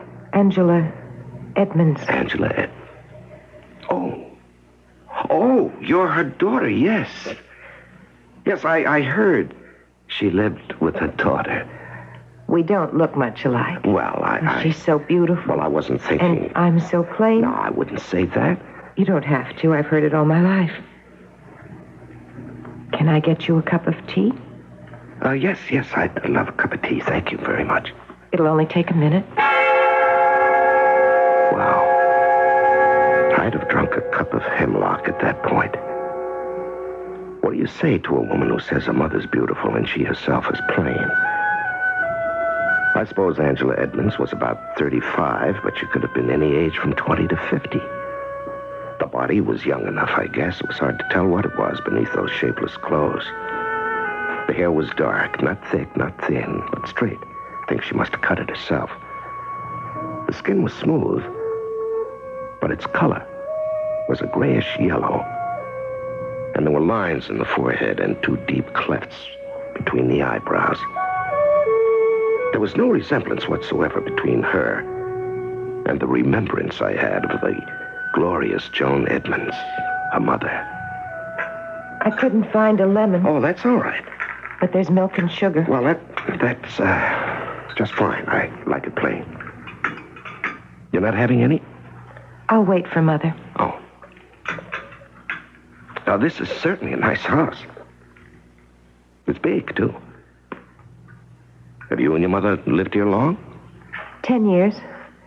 Ever since Mother cast off Hollywood, she wanted to be near the theater. Oh, I see. Is she interested in doing a play? When she can find the right script. But they only send her trash. It's very discouraging. Yes, I can imagine. There was one she liked. We both liked it. But they couldn't raise the money. That's what they said. You didn't believe them?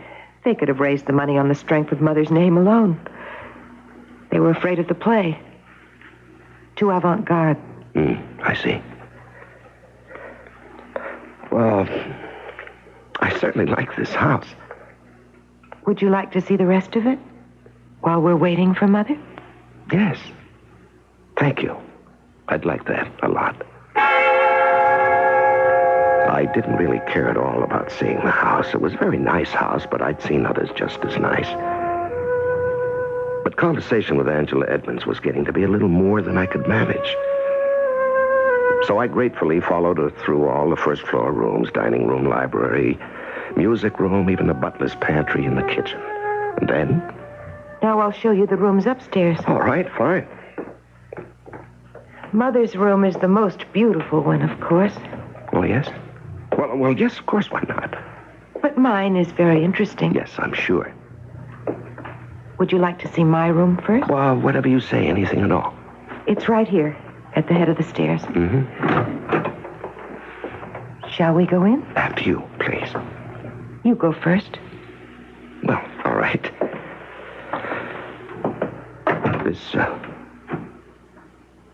This is your room? Yes. This is my room. Your bedroom? I don't see any bed or anything. All I see is, what are they? Avocados. Avocado trees. This is my avocado jungle. Jungle was the word for it. The room must have been 20 feet square at the least. And there were, judging by the light, windows on 3 sides. And later I was shown a narrow cot, a chest of drawers, and a straight chair hidden somewhere in the dense woodland of avocado trees. Some were mere saplings, only a foot or two high. Others were as tall as myself, and one, bursting with leaves, standing regally in the corner, touched with its tip the 12-foot ceiling. It's amazing. It's really amazing. Did you, raise all these, or did you buy them, or what? I raised them from seed. You know, you take the seed from a really ripe fruit, and you take a glass 5 inches high and 4 wooden toothpicks. Yes, I know. My wife used to tooth that, but we never had any luck. Miss Edmonds, is this, well, obviously it is. I mean, it's a hobby of yours, isn't it? Lots of people raise avocados. It's fascinating. Yeah, but so many, dozens. Once you get started, you can't stop. Well, they're beautiful, all of them. That one, the one in the corner, that must be 12 feet high. It's going to go right through the ceiling if you're not careful. That's a very special tree. I haven't decided what to do with it. I've thought and thought if I could take it back to California, I could plant it outdoors, but here... Well, you could, couldn't you cut off the top? I mean, that wouldn't hurt it, would it? Oh, no. Avocados take a lot of cutting back. Well, then, It's my mother's plant. Your mother's? Oh, you mean it belongs to your mother? Your mother raised it? In a way, she raised it. It grew from the earth she walked on. So you could say she raised it. I don't think I quite follow you. When we first came here, Mother and I went out for a walk. We walked across a meadow. It had been raining and the ground was soft, and wherever we put our feet, we left marks, you know, footprints. Mm-hmm. Well, after Mother returned to the house, I went back to the meadow, and there were Mother's footprints, quite plain and clear. And I took a trowel, and I dug up the earth where she had stepped. And when I got home, I put it in a flower pot and planted my next avocado seed in it. And it grew and grew and bloomed and never faltered or faded. And it never will. Because it grew from the earth she walked on.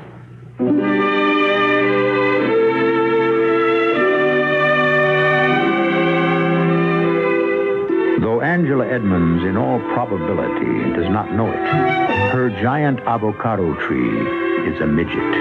Avocados often grow to a height of 40 feet, but this happens out of doors in places like Mexico, Guatemala, or the West Indies, not inside a house 50 miles north of New York City. We'll return shortly with Act Two. Spend some time reading True Value Hardware Store's spring and summer catalog before you spend money on outdoor projects. Hi, Pat Summerall to tell you that you'll find hundreds of values for your lawn and garden, like True Test Sun and Light Shade Grass Seed. Use it to start a new lawn or patch up bare spots in a thin one. A 3-pound box is just $4.77. Or keep your lawn healthy with True Test Supreme Lawn Food. The long-lasting nitrogens are released slowly, so your lawn grows green and thick. A 20-pound bag is just $4.99. True Value Hardware Store's spring and summer catalog also offers values on aero storage buildings, so you can store things outdoors and out of the way. All feature weather-tight, water-resistant construction. And the doors can be padlocked, so you can safely store your lawn and garden supplies, tools, bicycles, and toys. See these values and more in the spring and summer catalog and at participating True Value Hardware stores and home centers. More than just a name, it's their way of doing business. It's Northwest Federal Savings Time, 63 hours a week. Hi, I'm Chuck Shaden, Vice President here at Northwest Federal Savings. You know, one of the many things that attracts people to Northwest is time. Time enough to do your banking without rushing. But let's see if we can learn more. The thing I like best is that I can come here and get a lot of services. I'm here to get some copies made of things. I can pick up light bulbs here, do it all in one stop. That's the main thing that attracts me to it. Do you find our hours important to you? The hours are very convenient for me, yes. I find it very much better. I also have a savings account at a bank, but I find it much easier to come here. You just heard some of the reasons why people like Northwest Federal Savings. If you're not getting that kind of convenience from your bank, it's time to sing a different tune.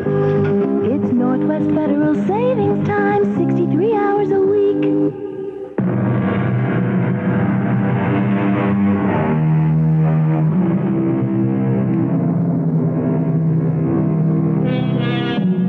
There are those among us who seem to shine with a singular light. It used to be said that they possessed animal magnetism. Now we say they have charisma. Whatever it is called, those who are endowed with it are destined to attract and hold, at least for a time, a certain number of satellites who inexorably circle around them as the Earth revolves about the sun.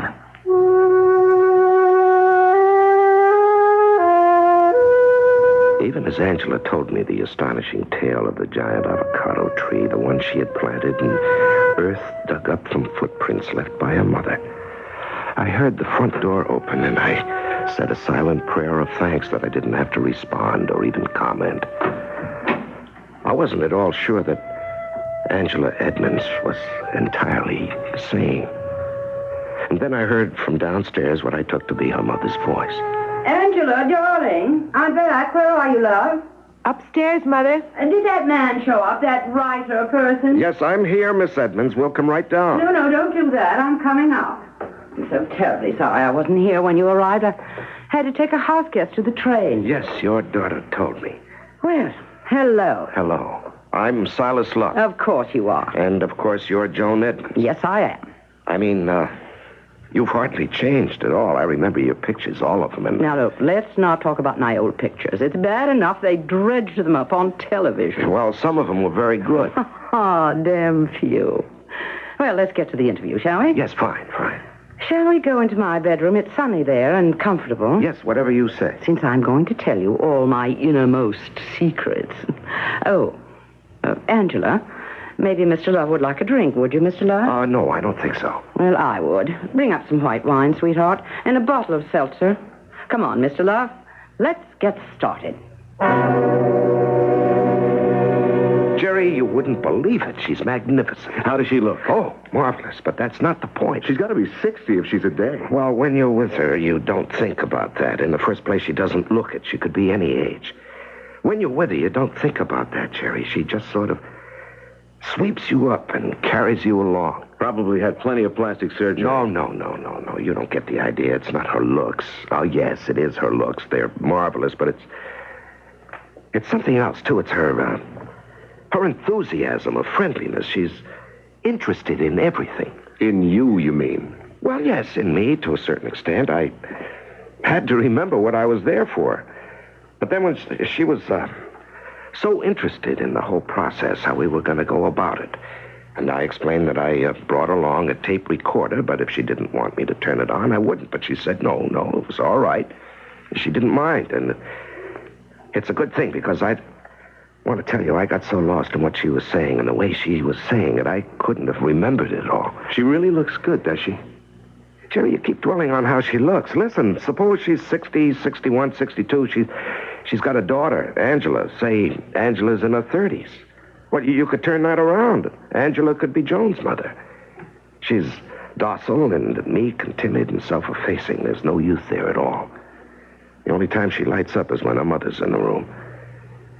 And then she smiles. She talks a little. It's as though she lived in her mother's reflection and the light reflected back from her mother. Do you know what I mean? I don't think so. It's as though she didn't live or breathe or have any kind of life except what she gets from her mother or from her avocados. Or what? Well, she has this sort of hobby. Maybe it's her life's work, raising avocados. Her whole bedroom is filled with avocado plants in various stages of growth, and one of them, my Lord, you should see it. It reaches to the ceiling, and it's bursting with branches and leaves. It's the healthiest thing you ever saw, but even that giant avocado, even that, has something that connects it to her mother. How's that? Well, she told me about it. She's very proud of it. It seems she and her mother went walking one day shortly after they came east, and The ground was soft and wet, and Angela dug up the dirt where her mother had made footprints in the soil and planted the avocado pit in it. How's that? Say that again, will you? She dug up the earth from her mother's footprints and planted an avocado seed in it, and the darn thing has grown. A love spell. A what? It was a love spell. To ensure her mother's love. Listen, among the southern Slavic people, a girl will take earth from her lover's footprint and plant a marigold in it. The marigold is believed never to fade, so the girl thinks her sweetheart's love will grow and bloom and never die. The love spell acts on the man through the earth he walked on. How do you know such things? It's my business to know them. It's part of being an anthropologist. Still want to come with me to Russia? I used to drive the 50 miles to Joan Edmonds' house every day and back to New York in the evening. She got into the habit of leaving the front door unlocked for me. It gave us both more freedom. If she was home, we'd start work almost immediately. If she wasn't, I'd play back the tapes from the preceding day and make notes. Now and then, when we worked late, I'd stay for dinner and once in a while, overnight. We were 3/4 of the way through the book when one morning I arrived at the house. Miss Edmonds? Joan? She's not here. Oh, is that you, Angela? I'm in Mother's room. Okay, be right up. I guess I'm really early today. Mother said to tell you she'd be right back. Well, there's no hurry. I've got plenty to do. What's that thing? Oh, that's a tape recorder. You record everything she says? Well, I don't ever want to misquote her. Oh, I think I just heard her car drive up. Oh, fine. What's that you've got there? This is lining for her bureau drawers. It's quilted. Oh, pretty color. You like pink? Yeah, sure. It's scented with lemon verbena. She's crazy about lemon verbena. Here. Smell. Very nice. I do this every other month, so her lingerie and everything has a lovely scent. Maybe you've noticed. Well, Silas? Yes, upstairs. I saw your car. I'll be right there. I'd better leave. Yes, I guess we'll be getting to work. I can finish this later, after you've gone. Uh-huh. Golly, what a gorgeous day.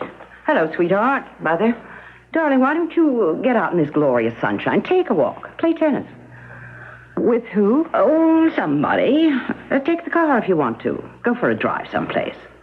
Where to? Any place. Just get out in the fresh air.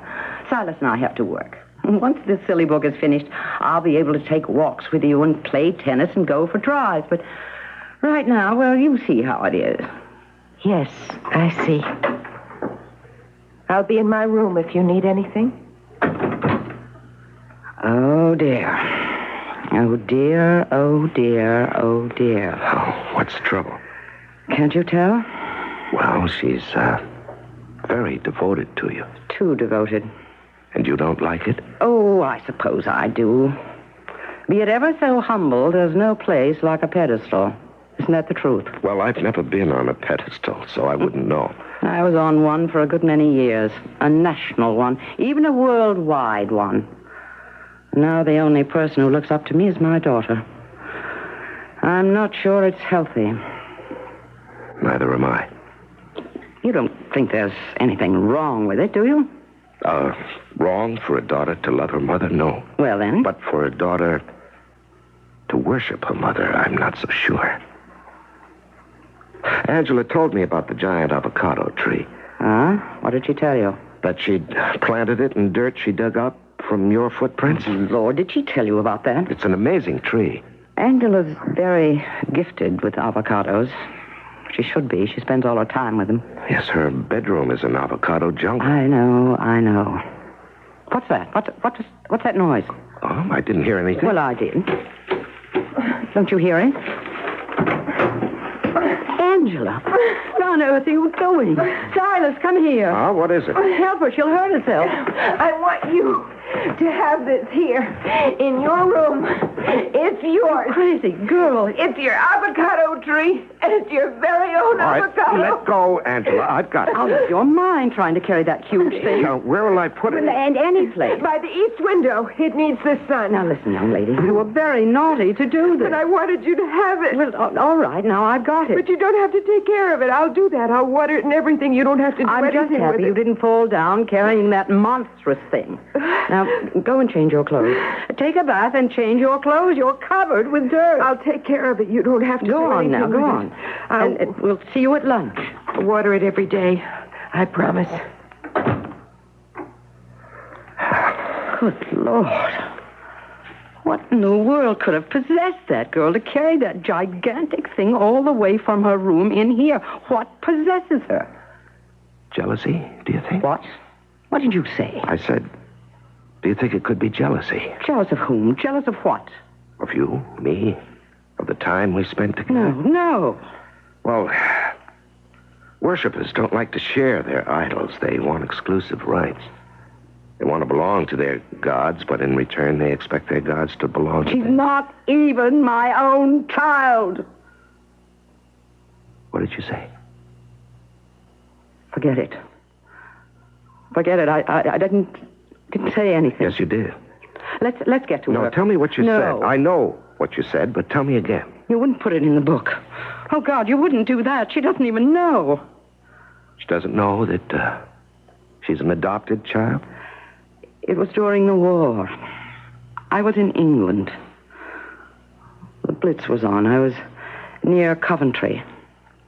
I found this poor little waif. Just a baby. Her parents were killed. Well, you know what happened to Coventry. Everything was destroyed. All the records. I kept the child with me. And when I came back, I made up a story about marrying an RAF man. Silas, you won't print this. Now, why haven't you ever told her? I don't want her to know. But it's a lovely story. Why would she mind? Well, the truth is, I don't want anyone, people, my public to know that I couldn't have a child. You know, the image must be preserved, something like that. I'd been married 5 times, and there were lovers. I wanted a child. And I wanted that child to believe she was really mine. And everyone else should believe it, too. You won't put it in the book, Silas, will you? Nothing, Joan, nothing. There's going into that book that you don't want there. Thank you. Thank you, Silas. And you won't tell Angela? I won't tell her. If you did, she might kill me.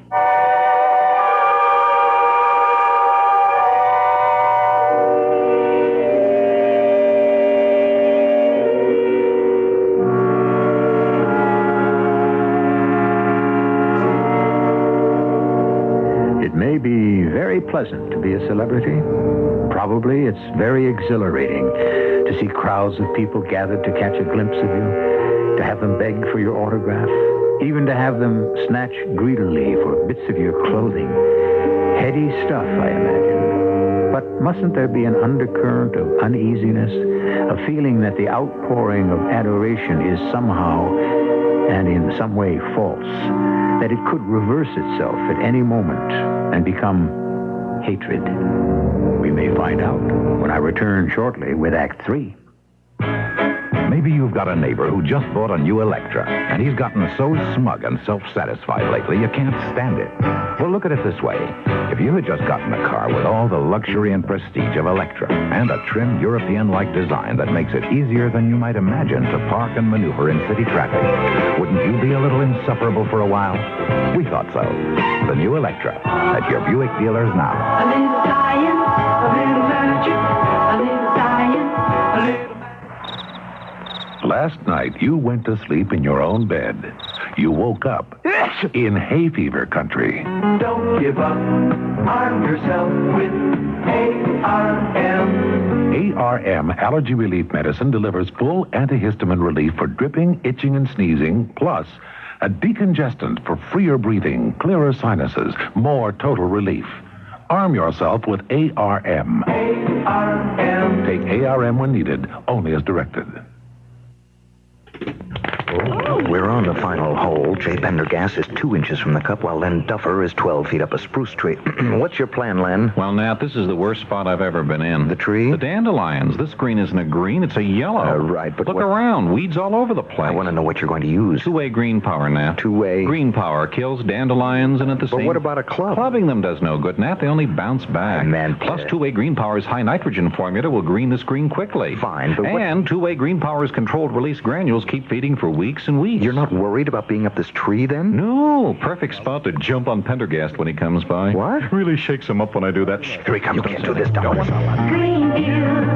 Ask somebody who knows. Two-way green power by Greenview. One, it kills dandelions and most broadleaf weeds. And two, it feeds your lawn and keeps it thick and green for weeks and weeks. Buy two-way green power in the Chicago area at Home Hardware and in Joliet at Amling's Flowerland. This is WBBM Chicago.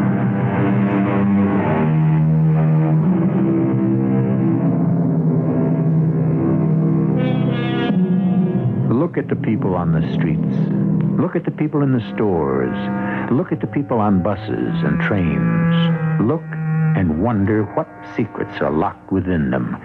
What fears bedevil them. What private concerns clot the blood behind those public faces. We return you now to the concluding act of The Avocado Jungle.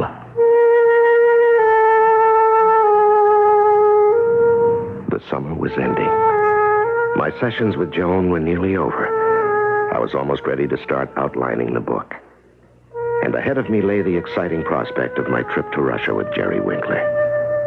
I was hauling down my luggage, going over my limited wardrobe, when Jerry showed up. Hi. Hi, come in. Get yourself a beer. Tell me, what do they wear in the Tartar Republic anyway? Got your visa? Well, there was a little fuss about it, but I got it. How's the book coming? As told to... Oh, it's great. It's great. I sent the tapes off to Hilda Hutchnecker day before yesterday. Hilda's the little gem of a typist who transcribes from tapes at $1 a page. But she's accurate and she's quick. I ought to have him back in a day or so. Then a couple of sessions with Joan Edmonds, let her read the transcripts, show her my outline for the book, and I'm with you. You planning on doing some writing while we're in Russia? Oh, no. I won't put pen to paper, just sort of kick it around in my head in off moments, if there are any off moments. Excuse me. Yeah, hello. Mr. Love, this is Hilda Hutchnecker. Oh, yeah, Hilda, how's it coming? All right, but I thought I ought to tell you something. There's a gap in one of the tapes. A gap? How long a gap? Oh, 8-10 minutes about. I thought I ought to tell you. Oh, yeah, well, finish the stuff up, Hilda, and ship it over, will you? Maybe tomorrow. That's fine. Bye. Trouble? I don't know. That was Hilda. She says there's a part of a tape missing. Well, I could have left the thing running, I guess. I get careless sometime. Well, I can check with Joan as soon as she gets out of the hospital. She sick? Huh? Oh, no, not really. Some kind of a minor operation she had done. She'll be out in a day or so. Holy cow. What? You think of something? It's just possible. I wonder. Could be. What, for Pete's sake? I can't tell you, Jerry. You look concerned. Is it serious that you're missing 10 minutes? It's the 10 minutes I think it is. Hello? Hilda, this is Silas Love. Tell me, what's the date on the tape with the 10-minute gap in it? Just a sec. It's August 28th. August 28th. Thanks, Hilda. I was right. About what? About the 10 minutes that's missing. I know what we talked about on August 28th. Of course, it was the conversation about Angela that was missing. That had been erased in all probability. But who had erased it? Had Joan? Had she wanted to eradicate any evidence that Angela was not her own child? Evidence out of her own mouth? Or had Angela couple of days later, I got a call from Joan. She was out of the hospital and wanted to see me. Hi, Joan. Silas? Don't you look pretty? Do I? I signed myself out of the hospital a day early. I wanted to come home. The doctor said take it easy, drink plenty of fluids, and take aspirin. You know, the usual advice. I think it was the painkiller they gave me after the operation that makes me so thirsty. Pour me another glass of water, will you, Silas? Oh, sure. Yes, I brought the transcripts of the tapes with me. Oh, good. I'll read them. But not today. No, there's no hurry at all. Want some more water? You mind? No, not at all. Just wait till you feel completely well, and then you call me, and I'll drive up, and we'll go over them together. Here you are. Here's your water. Thanks. Maybe in a few days. Come in. I brought you some bottled water, Mother. Oh, darling, how sweet of you. It's better than water from the tap. Hello, Mr. Love. Hello, Angela. This water isn't carbonated, Mother. Sans gaz, as they say. I hope that's all right. Sans gaz is fine, darling. I don't really like the bubbles much. Do you want anything else? Not a thing. How's your jungle, Angela? What? Your avocado jungle. How is it? All right. Thanks for asking. Well, if you don't need anything else, Mother. If I need anything, Mr. Love will get it for me. Are you staying for dinner, Mr. Love? I ought to tell the cook. No, I have to get back to New York. Oh. All right. Joan, there's something I ought to tell you about the tapes. You may notice it in the transcripts, and I think you should know. Oh, not today, Silas. Let's not go into all that today, do you mind? No, I don't mind. Look, you really don't feel very well, do you? I'm all right. Only, pour me a glass of that bottled water, will you, Silas? You sure? The doctor said... Yeah, okay. There you are. Joan, I've changed my mind. I'm staying for dinner. Oh? All right. Tell Angela. I'm sure there's plenty. Maybe we can ask the maid to serve your dinner and mine up here. And then we can talk, maybe. But not now. I'll sleep for a while. Later... Sure. Would you like me to close the shutters or anything? That would be nice. Joan? Mm-hmm? I'm not just staying for dinner. I'm staying overnight. Something had caught my eye as I went to the window to close the shutters. The giant avocado was standing straight and tall and proud, but two of its myriad leaves showed a brownish tinge at their tips. And wild, absurd thoughts raced through my head. I felt that I knew, but what? What did I know? What was struggling inside my brain, trying to come clear? I'd stay in this house until it made its way out. And I did, for a week, spending my days with Joan in her room, and whenever she slept, which she did intermittently and often, I stealthily watered the giant avocado.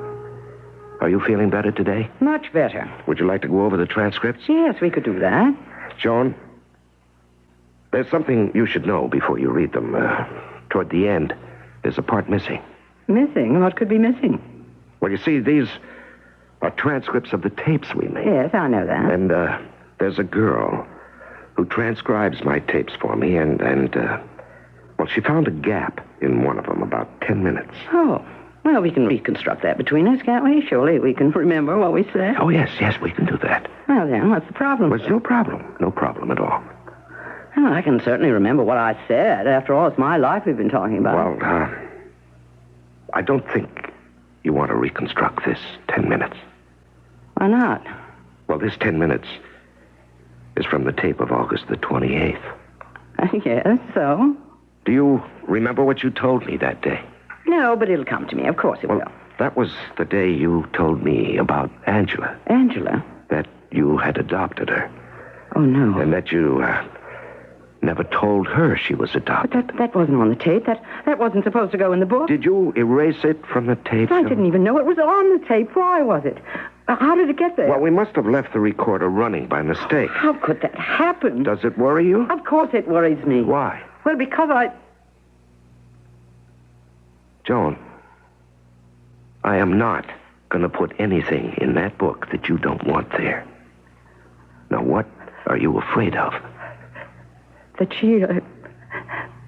Angela... That she played the tape. Is that it? Yes. And couldn't bear what she heard. Yes. And so she erased it. That must have been what happened, mustn't it? Yes, I think What am I going to do? Angela! What? You get out of here! You get out of here! Now, just a minute. Please, Angela. Oh, what do you think you're doing? The avocado tree. He's so clever. Sneaking in here. Angela, don't do that. Silas, she's tearing it up by the root. Stop her! Now, come on, Angela. Let go. In here and watering my avocado. Angela. What's she talking about? Let me have it, Angela. Let me... No! Oh, yes! Oh! John! Why did you do that? What is it? Oh, darling, what is it? Oh, sweetheart, come here. Let me hold you. Tell me, what is it? What's happened? I had to do it. I had to. But why? Why? Because you don't love me. You don't love me. And you never have.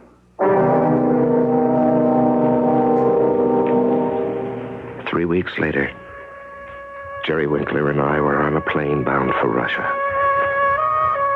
The book was all planned, and I'd have this vacation time to relax before I started in on the actual writing. I'd gone over the whole story of Joan Edmonds and her daughter with Jerry because, after all, if he hadn't told me about the love spell, I'd never have caught on to the whole thing. And Joan was drinking water constantly, see, glass after glass. Couldn't get enough of it. She said the doctor had told her that it was probably the painkiller they'd given her in the hospital that made her so thirsty, but somehow it didn't sound right to me, Jerry. And then when I went to the window to close the shutters, I saw the giant avocado. The thirsty avocado. Yeah, well, just a few of its leaves were beginning to turn brown, but Angela never let anything like that happen to one of her avocado trees. Never. And I began having this wild suspicion, wild, crazy, impossible, but I couldn't ignore it. The avocado is a tropical plant and can't live for long without water. She was killing the avocado. Just because she couldn't bring herself to kill her mother. That's about it. And you watered the avocado? Every day I was there. Saved its life, and thereby saved Joan. Well, all I can do is tell you what happened. You see, Joan began to feel better along with the avocado, and finally I told her about the 10-minute gap in the tape, what it contained, and she was horrified, of course. And then Angela burst into the room screaming at me. For saving the avocado. Yes, she grabbed the tree and tried to pull it up by the roots, and when that didn't work, she kicked the pot it was in till it broke and spilled all over the floor. Then what? Well, I got out of the room. Joan was holding Angela in her arms. Angela was crying. As a matter of fact, they both were. I got out. How are they making out now, do you know? Well, Joan called me just before we left New York. She says she told Angela all the details of the adoption. Angela admitted that she had erased the tape. Joan sounded quite satisfied with the way everything had turned out. They'll be okay, you think? Yeah, I think so. Matter of fact, I'm positive. What makes you say that? Well, now that everything's out in the open, no secrets, nothing held back, Joan says it's okay to go ahead and put the whole story in the book. Which is exactly what I'm going to do.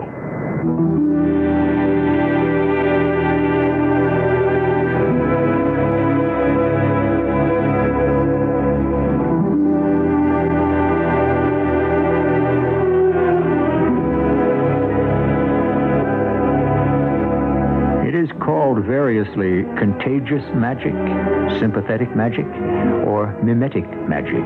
The belief that whatever is done to a material object will in like manner affect the person with whom the object has been in contact, whether or not it ever was a part of that person's body.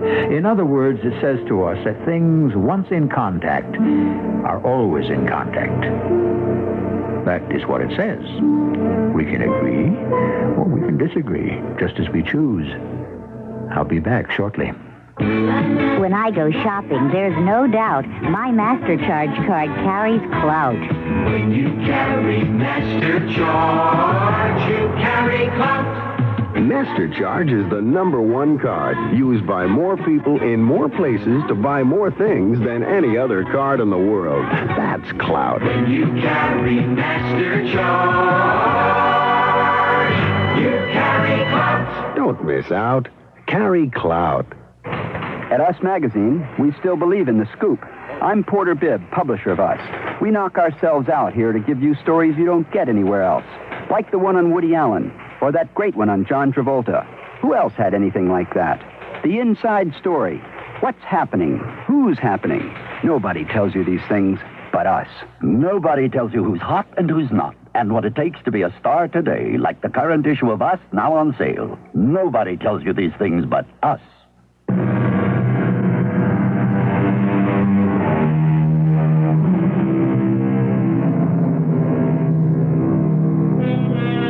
The belief in magic, sympathetic, contagious, mimetic, was badly shaken by the evolution of religion. Much later, the belief in religion was shaken by the development of modern science. Magic, religion, science. All three have had great power over the mind of man, but not one of them has been able to contain it completely. And perhaps that's just as well. Our cast included Larry Haynes, Lois Kibbe, Terry Keane, and Howard Ross.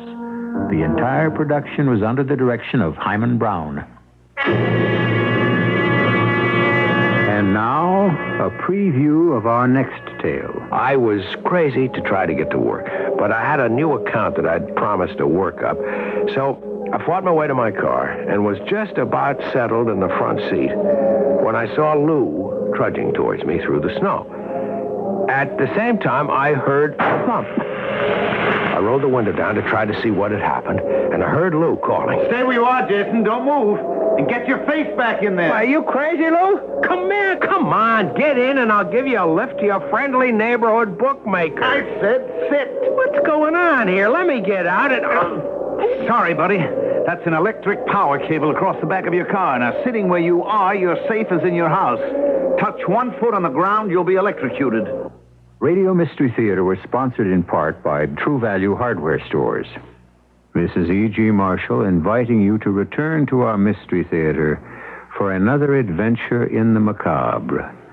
Until next time, pleasant dreams.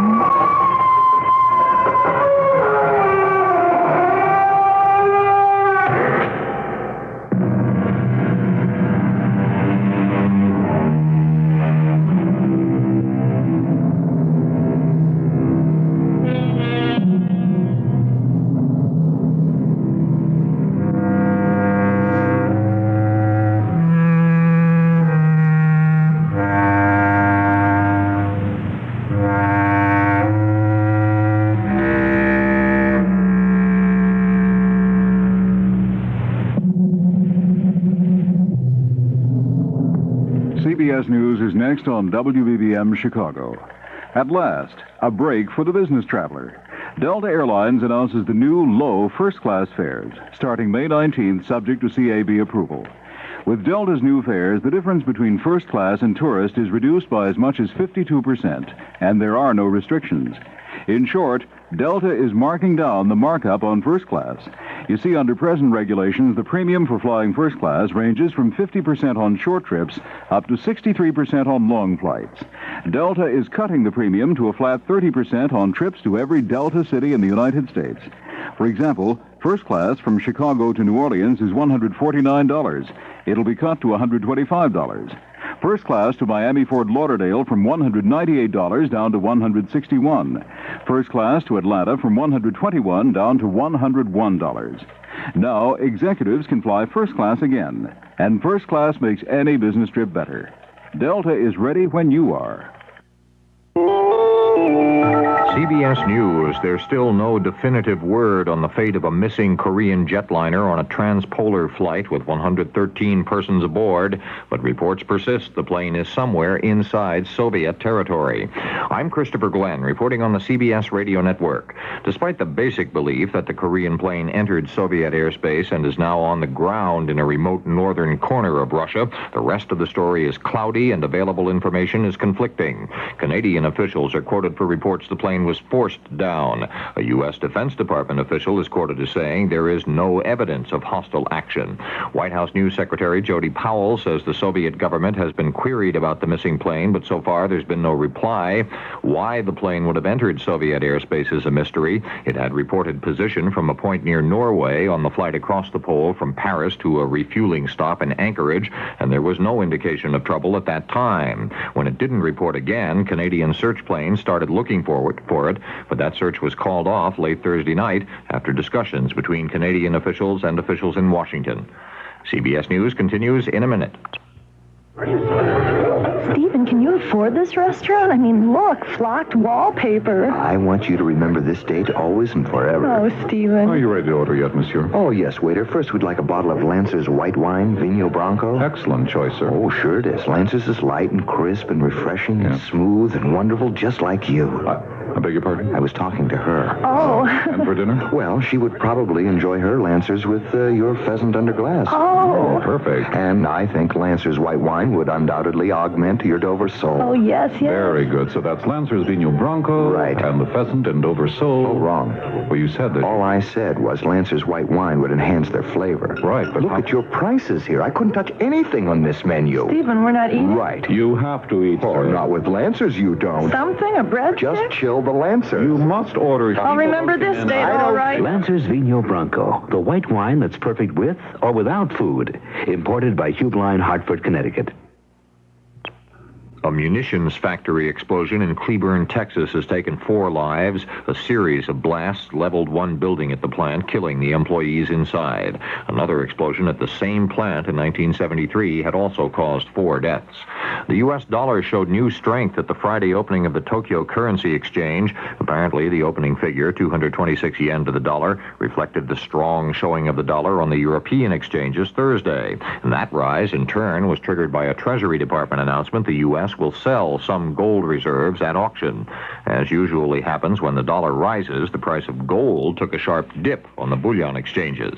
The Federal Trade Commission has opened a new investigation into comic books. Correspondent Richard Roth has the story. The Federal Trade Commission investigation is to determine if young readers are being misled, not by the exploits and adventures of comic book heroes, but by the claims made by comic book advertisers. According to industry spokesmen, some $75 million worth of comic books are sold each year in America, and about a third of every comic book is advertising. The FTC wants to know if the ads are deceiving children by failing to disclose what a product will do, or what's included in the purchase price, or by using comic book characters to promote commercial products. But some FTC officials say the comic book investigation, as with an investigation of children's television advertising already underway, is also to focus on a more basic issue. That is, whether any advertisement is fair if it's directed at a young child. Richard Roth, CBS News, Washington. Italian police have a new letter apparently written by kidnapped former Premier Aldo Moro. There was also a photo showing Moro with a copy of yesterday's newspaper, supposedly proving he's still alive. But officials point out that in the picture, Moro's hands can't be seen holding the newspaper, and there's suspicion it may have been doctored. More after this. When you carry master charge, you carry clout. When I go shopping, there's no doubt my MasterCharge card carries clout. When you carry master charge, you carry clout. When my cash is running out, I use the card that carries clout. MasterCharge, the #1 card in the world. When you carry master charge, you carry clout. Clout is MasterCharge, the #1 card used by more people in more places to buy more things than any other card in the world. For shopping, for dining, for everything. When my family's eating out, we use the card that carries clout. When you carry master charge, you carry clout. Don't miss out. Carry clout. Good news to report. Singer Kitty Callan is alive and well and at home in Englewood, New Jersey. A Los Angeles hospital had issued a report that she had died there of undisclosed causes after being admitted Wednesday night. But CBS News found the singer not only not dead, but rather astonished at the report. I'm alive and very happy to tell you I'm alive and happy and confused at this point. Kitty Callan says all her friends have been calling, crying, asking for her husband when she picks up the phone. The hospital in Los Angeles, which issued the death report, now is reported to say it can't confirm it. I'm Christopher Glenn, CBS News. Here's 78 on 78. News Radio 78, WBBM, Chicago. Good evening, everyone. It's 31 minutes after 11 o'clock, and this is Alan Bickley on News Radio 78. Passover greetings from News Radio 78, WBBM, Chicago. WBBM News time is 10:30. Mystery Theater coming up in one moment. The CBS Radio Mystery Theater presents...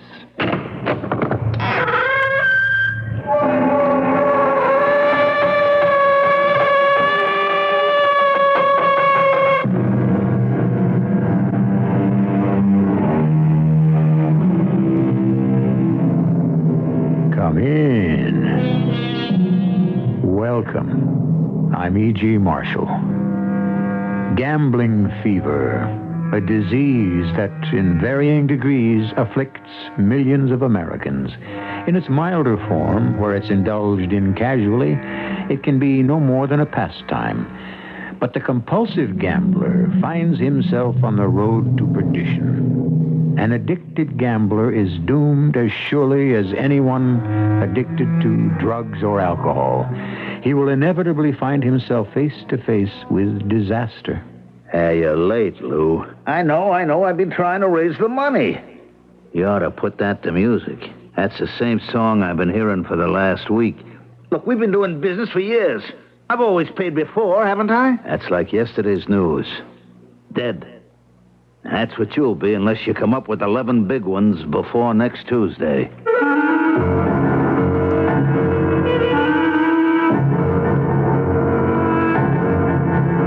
Our mystery drama, Bet with the Angels, was written especially for the Mystery Theater by Murray Burnett and stars Mason Adams.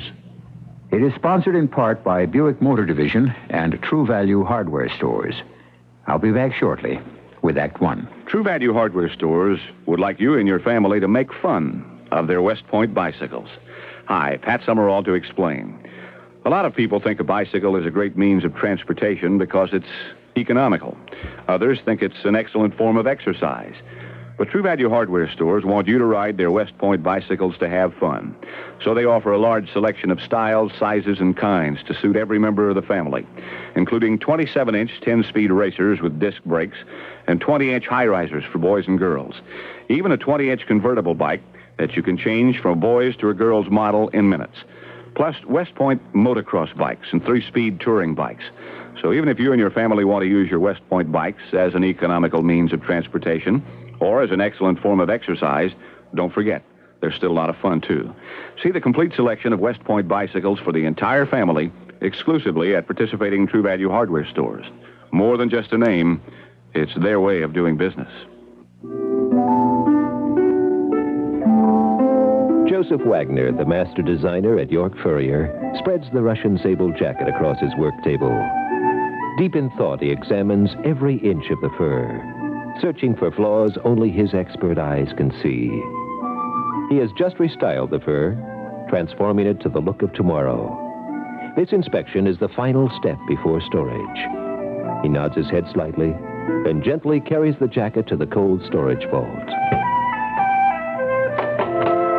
He places the fur in a specially designed hanger, steps back, mentally measures the distance to the next fur. For every fur must have breathing room. That and the temperature and humidity control will keep the fur rich and supple. At York Furrier, 107 North York in Elmhurst, a master craftsman is doing what he does best.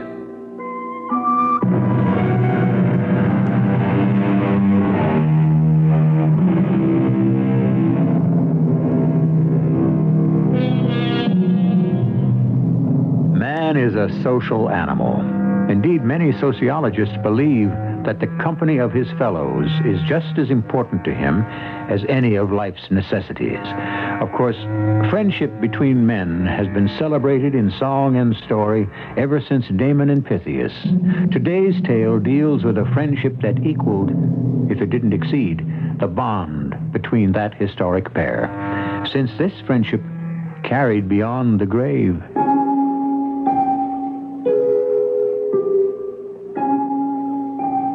Ever since I could remember, Lou Marvin and I had been pals, from kindergarten through the University of Chicago.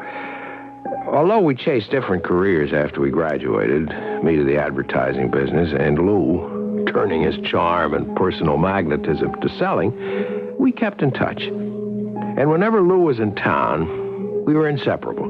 Even during one of the worst blizzards in the history of Chicago, when Lou punched me in the mouth, saving my life at the same time that he risked his own. I was crazy to try to get to work, but I had a new account that I'd promised to work up. So I fought my way to my car and was just about settled in the front seat when I saw Lou trudging towards me through the snow. At the same time, I heard a thump. I rolled the window down to try to see what had happened, and I heard Lou calling. Stay where you are, Jason. Don't move. And get your face back in there. Are you crazy, Lou? Come on, get in and I'll give you a lift to your friendly neighborhood bookmaker. I said sit. What's going on here? Let me get out and... Sorry, buddy. That's an electric power cable across the back of your car. Now, sitting where you are, you're safe as in your house. Touch 1 foot on the ground, you'll be electrocuted. Wow. Couldn't you have told me that before you hauled off and belted me? You already had your hand on the door latch. Yeah, but you touched me and you're okay. I made sure I just hit you, not the car. Wait a minute. You mean if you'd have brushed the car when you swung at me, you'd have been fried. You're crazy, Lou. You know that? I mean, why didn't you... Look, you know my philosophy. Never ask why. Never look back. Now, I'll get a tree branch, get that power line off the car, and we'll find a poker game.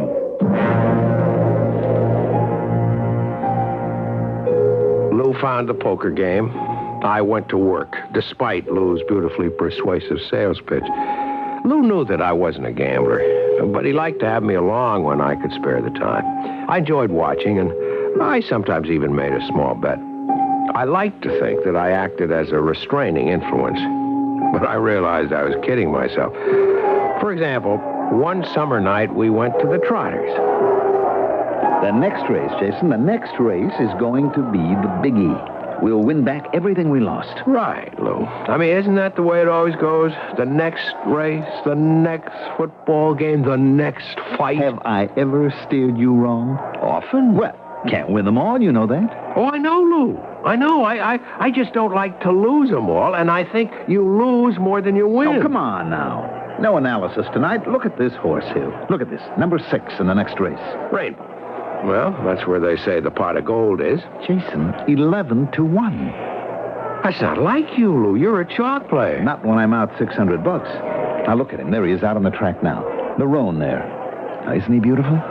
You know something, Lou? You have been reading racing forms since high school. Now, I don't pretend to know half as much as you, but look at this dope sheet on Rainbow. He leads all the way to the stretch, and then he quits and he finishes last. I saw that. That's the beauty of it. I figure they're setting him up for a killing. That's why he's 11-1. Now, come on, let's get to the windows before we're shut out.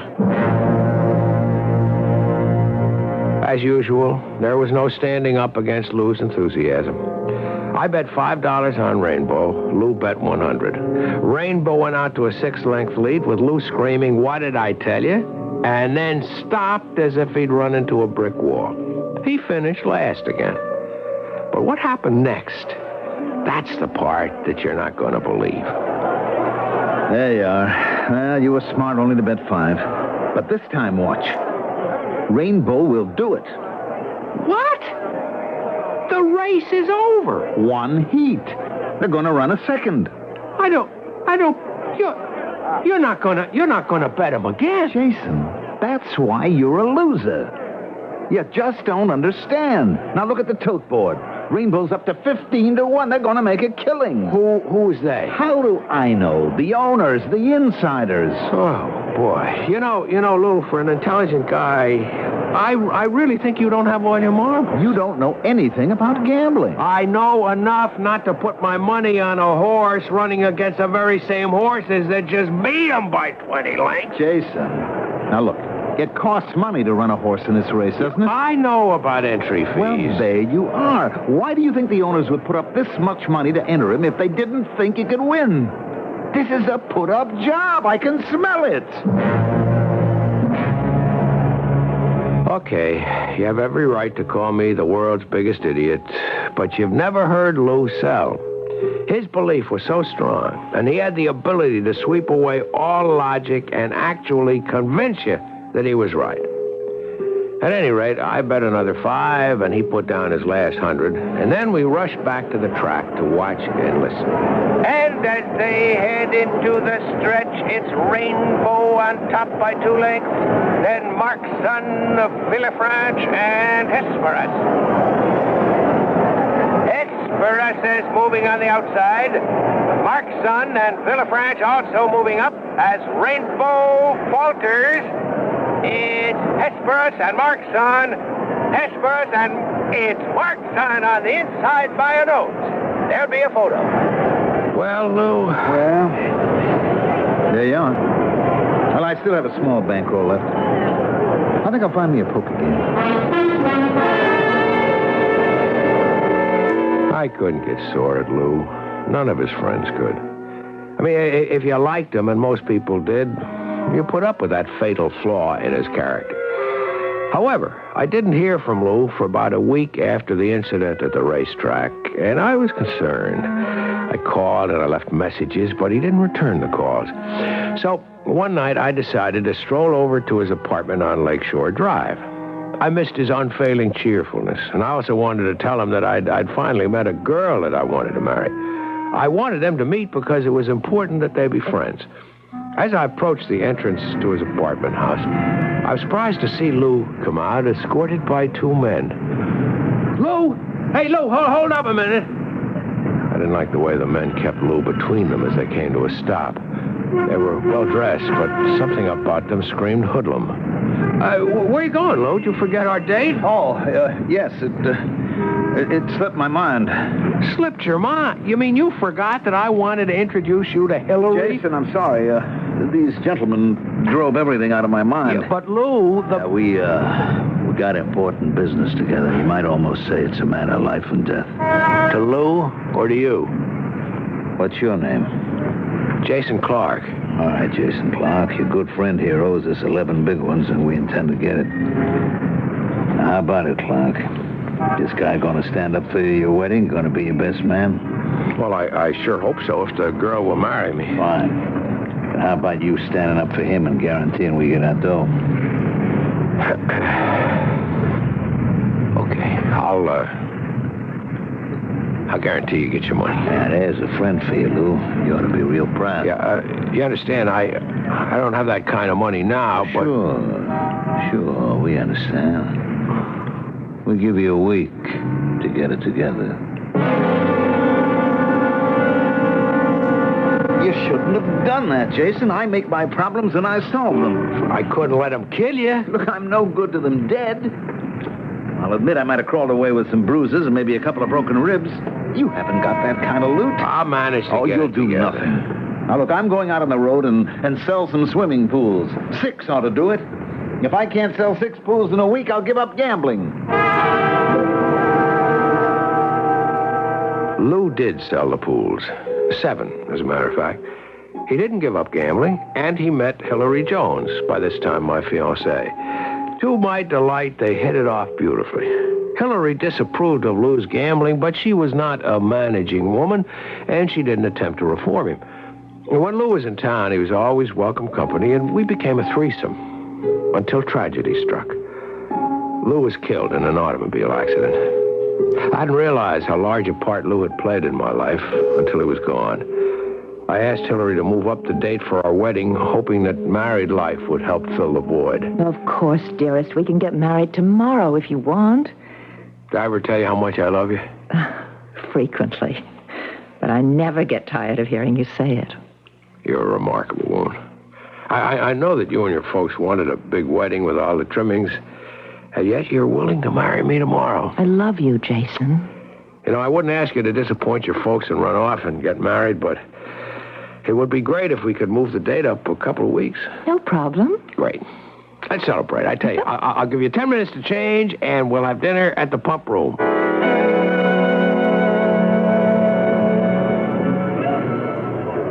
I have a very important question to ask you. Where is all the money coming from for this? Don't worry about it. We can afford it.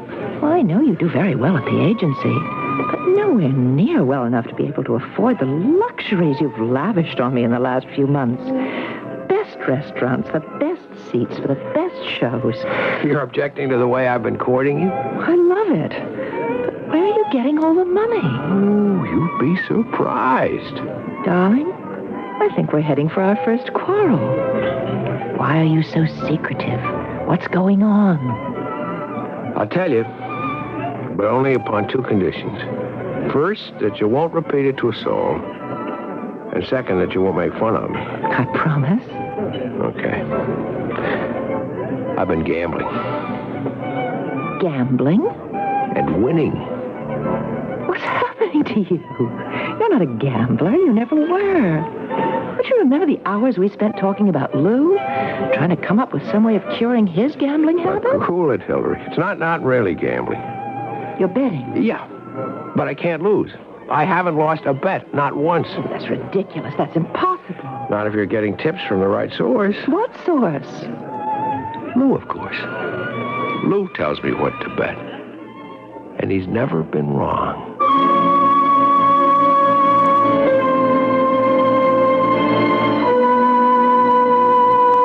The late Harry Houdini swore to his friends that he would get in touch with them after his death.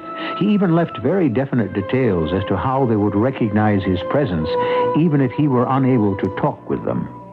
So far, none of them has been contacted. Now we have Jason Clark, who says he's getting betting tips from his dead friend. Can this really be true? We'll find out shortly when I return with Act 2. The Electra's all washed and loaded, and you're on your way. You figured 300 miles the first day, but with all of Electra's luxury and room, you're out 400 miles before you know it. Not only that, but the EPA mileage estimates are 22 highway, 15 city, and 18 combined. That's with the standard 5.7-liter engine and automatic transmission. Of course, your mileage will vary depending on how and where you drive, your car's condition, and how it's equipped. And EPA estimates are lower in California. But it's nice to know that a car with as much prestige and elegance as Electra can also be efficient. Buick Electra, a car that can actually make you look forward to a long trip. They surely will astound you, the amazing things you see. The cars they're built so wonderful, how can such things be? A little science, a little magic, a little science. Electra models are equipped with GM-built engines supplied by various divisions. See your dealer for details. Decisions, decisions, decisions. That's what you'll have to make when you deposit your savings at any of the 6 convenient locations of Northwest Federal Savings. They'll be pleasant decisions, too. You see, we're making an offer. If you deposit $250 or more, you can get one of 23 great brand name gifts free or for a specially reduced price. So, will it be something for Dad, something for Mom, or something for the entire family? Will it be the West Bend 10-cup coffee maker or the Easy Rider AM/FM portable radio? Will it be the Weed Eater lawn trimmer or the Sunbeam vacuum broom? Well, those are only 4 of the 23 super gifts that you can choose from. And don't worry, you'll have plenty of time to make that decision. We're open 63 hours a week. So when it comes to convenience, that's one decision you won't have to make. Northwest Federal Savings Time, 63 hours a week.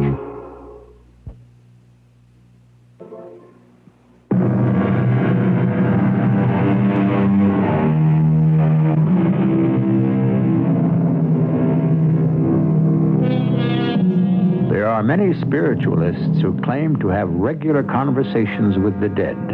but most of them maintain they reach the spirit world only through their own very special contact on the other side. Jason Clark, however, has told his fiancée that he's in direct contact with his dead friend Lou Marvin, who's giving him sure winners in sporting events. Jason, I know you believe that Lou has been giving you tips on betting. And I'm trying to decide which worries me more. The fact that you're gambling or the fact that you actually think that Lou... Remember your promise. You swore that you wouldn't make fun of me. Darling, I'm not making fun. I'm just terribly worried. I know how close you and Lou were and how much his death affected you, but this is... Look, honey, please, relax. I'm not crazy. Now, just let me explain how it happens. But you can't. All right, go ahead. See, the first time I was reading a sporting page about the game between the Chicago Bears and the Giants. And suddenly, I heard Lou's voice clearly telling me to bet the Giants. Oh, you couldn't have. Right. I couldn't, and I didn't. I dismissed it as some sort of hallucination. But twice before the game, I heard him again.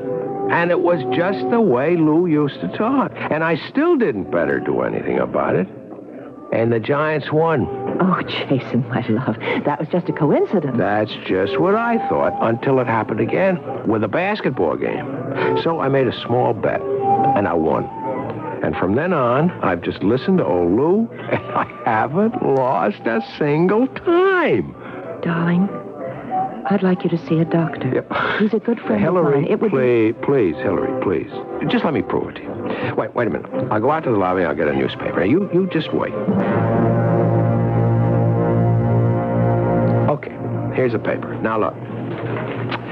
Here is the list of tonight's games. Now, you pick a game. Any game. No, I don't want anything to do with this. In other words, you have a closed mind. You love me, but you won't even let me prove to you that I'm not out of my skull, that this is really happening. All right. Here. I picked the game between the Chicago Bulls and the Los Angeles Lakers. Okay, now hand me the paper. Tell her to pick another game, Jace. Well, do you hear anything? Yep, Lou says you should pick another game. I didn't hear a thing. Yeah, I know, but that's what he said. All right. But I'm only going along with this nonsense because I love you. You just pick the game. It's getting late. All right. In Boston and Philadelphia. How long are you going to stare at that paper? Take the Celtics and 6 points. Where are you going? To phone in my bet. Lou told me to take the Celtics with 6 points. Well, do you believe me now? 100, 200, 300, $500. But the Celtics lost. Yeah, but only by 3 points, and the spread was 6, so I won. Now do you believe me? I believe you won, but I don't believe... I refuse to believe that such a thing could happen. You don't believe in life after death? Maybe there is. But if there are such things as spirits, they don't go around giving people tips so that someone down here on Earth can win a lot of money. Come on, Hillary, you know what a great salesman Lou was. I mean, if anyone could sell the other world a bill of goods on gambling, Lou is the fellow who could. Jason, I don't know what's going on, but I want you to stop. Why? Because it's wrong. What's wrong about winning? I'm making legitimate bets and I'm winning. I mean, it's the easiest money I ever made in my life. We can use it to build a wonderful life. Do you realize that the ceiling is absolutely unlimited? And what happens if Lou stops sending you tips? Simple. I don't bet. I'm not a gambler. I'm just a winner. A man who acts on heaven-sent information. And if I don't get the information, I'll quit. And what happens when you lose? Well, I don't even want to think about that. Not because of the money. I mean, there's no way I'd bet enough to lose at all. But if I lose, that'll mean that something is going on inside my head, and I never was in touch with Lou at all. And how do you think I like living with that thought? You shouldn't consider it. The records show that I must be hearing from Lou that I'm betting only on sure things. But somehow, to me, that's even more frightening.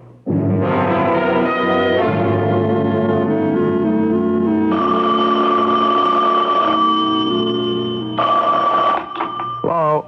Jason, I don't want to go out for dinner tonight. What's the matter? Headache? No, I'm fine. I'd just rather you come over to my place because I have something to tell you that needs privacy. Okay. Did you get the flowers? Yes, thank you. They're beautiful. What's all? Nothing else to say to him? I'll see you in an hour.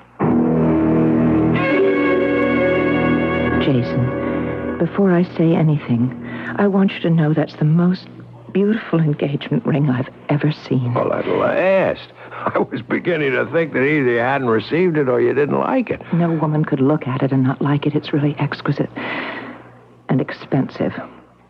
Obviously, you're still winning. That's an understatement. My bookmaker is hinting that perhaps he'd rather have me go to Vegas to place my bets. I tell you, darling, we have got the world by the tail. Yes, I suppose that's one way of looking at it. Well, what's the matter? I thought you'd be happy about the ring. The trouble is that I'm beginning to believe you about Lou. Why should that make you unhappy? Because I don't want to believe in demonic possession. Demonic? What the deuce are you talking about? You know how we used to laugh and joke about all those books and films where some kind of devil entered the body of a perfectly normal person and took over? Well, what's that got to do with anything? Oh, I believe that somehow Lou has taken possession of your mind. Are you saying that you think Lou's a devil or some kind of an evil spirit? No, not at all. I just think that ever since this started, you've been acting and thinking like Lou rather than like Jason. Nonsense. You've quit your job with the ad agency, haven't you? You're exaggerating. I just took a leave of absence. Why? Well, there's not much point in my turning out advertising copy 5 days a week for less than I make on one bet. Oh, I wish you could hear yourself. It almost sounds as if Lou were talking. That's just what he'd say. Wait a minute. Of course. Why didn't I think of this before? You're jealous. You're jealous of Lou and... That's not true. That's not true at all. I thought Lou was a fine person and I enjoyed being with him, but much as I liked Lou, I would never have thought of marrying him. Well, I can't believe what I'm hearing. I mean, look at me, honey. I'm Jason. I am Jason Clark. You remember me? The guy who loves you and wants to do everything in the world for you. Well, if you really mean that, then we have no problem. Of course I mean it. Then stop betting. Boy, oh boy, I really stepped into that one, didn't I? Well?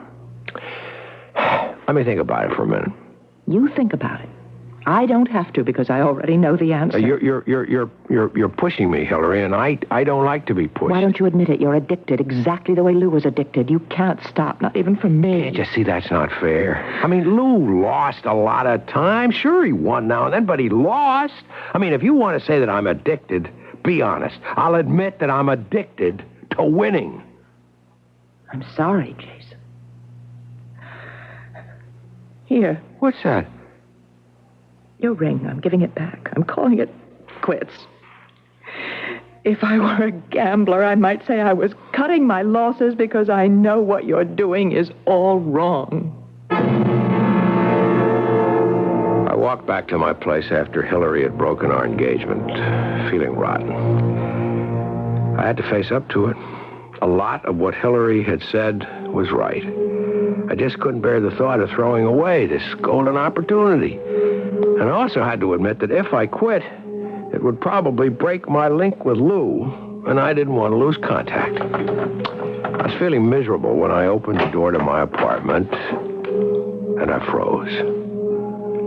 Seated there were the two men that I'd seen with Lou when he owed them $11,000. One of them spoke. Come on in, Clark, and close the door. You remember meeting us before with your friend Lou Marvin?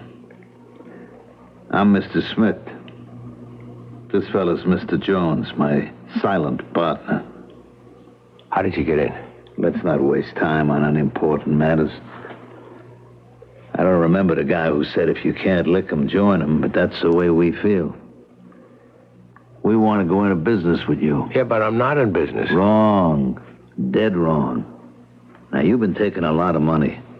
An awful lot of money away from our enterprise, and it shouldn't happen that way. Now, you know as well as we do, Clark, it don't figure. You mean I'm not supposed to win? Well, of course, you're supposed to win some of the time.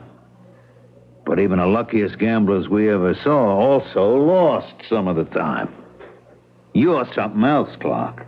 You're the first guy we ever ran across who never loses. If you fellas are trying to tell me that you don't want my action, I'll go elsewhere. There ain't no elsewhere, Clark. you've become famous. Now, we're here to make you a straight business proposition. We understand you must have some kind of a system. And we want you to tell us about it so we could work it better. I don't have a system. Now, look, Clark, you've been doing great.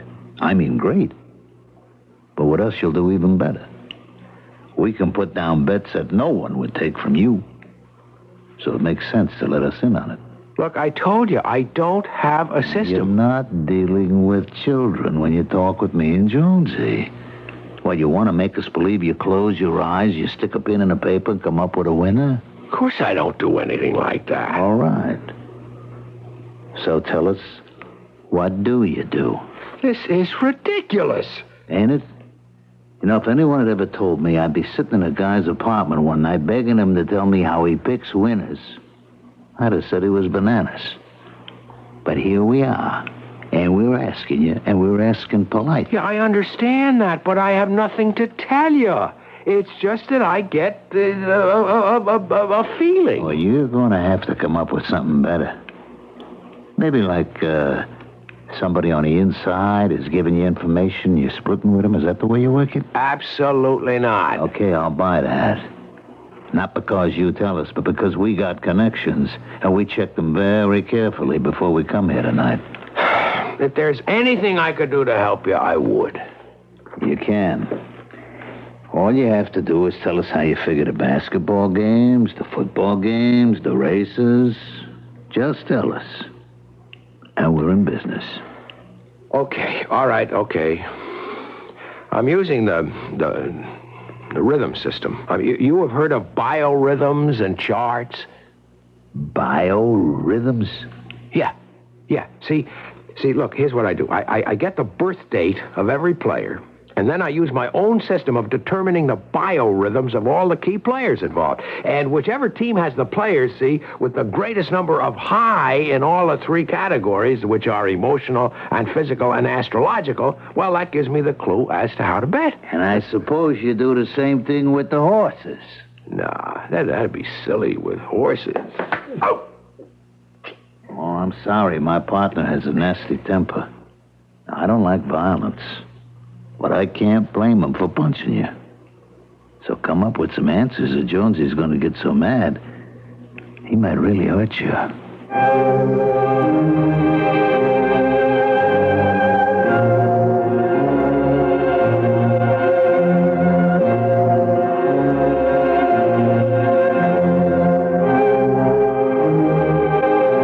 Legend has it that George Washington never told a lie. Now, that's admirable. But sometimes it's impossible to make people believe you're telling the truth when you are indeed speaking the truth, the whole truth, and nothing but the truth. That's the dilemma which confronts Jason Clark, and we'll be back to hear how he solves it shortly. Life is for living, and Visa is there. California, Colorado, Wisconsin, Idaho, West Virginia, Pennsylvania, New Mexico, New Hampshire, New Jersey, Nevada, Oregon, Rhode Island, Missouri, Kentucky, Washington, Mississippi, Massachusetts, Wyoming, Maryland, Georgia, Kansas, Utah, Texas, Michigan, Ohio, Virginia, Indiana, Hawaii, Alabama, New York, Louisiana, South Carolina, Montana, Vermont, Connecticut, Florida, Oklahoma, Delaware, Maine, North Carolina, Arizona, Tennessee, Alaska, Illinois, Nebraska, Iowa, South Dakota, Arkansas, Minnesota, North Dakota. At home and abroad, Visa is the most widely recognized card in the world. Visa, we're keeping up with you. George, scaling the refrigerator every time I need a can of soup isn't exactly my idea of luxurious living. And then there's always an avalanche to clean up. Why don't you use a stepladder? Where would I put it? I see what you mean. No, Seaway sees what I mean. Seaway's a bank. Exactly. The bank that'll make us a home improvement loan at lower rates than any finance company, or make us a mortgage loan competitive with any other bank. Oh, think about it. For how long? Another month and this crack in the wall will be the Continental Divide. Look, here are my ideas for remodeling. Or we can go see an adorable house for sale just a mile away. We can pick up a Seaway loan application on the way. Helen, this is Sunday. Seaway's Grand Bazaar office at 87th and the Ryan is open on Sunday, 11 a.m. to 6 p.m. Of course, you won't be able to stand in the dog's bowl to pour your coffee anymore. Seaway National Bank. Open Saturdays and Sundays till 6 p.m. Member FDIC. This is WBBM Chicago.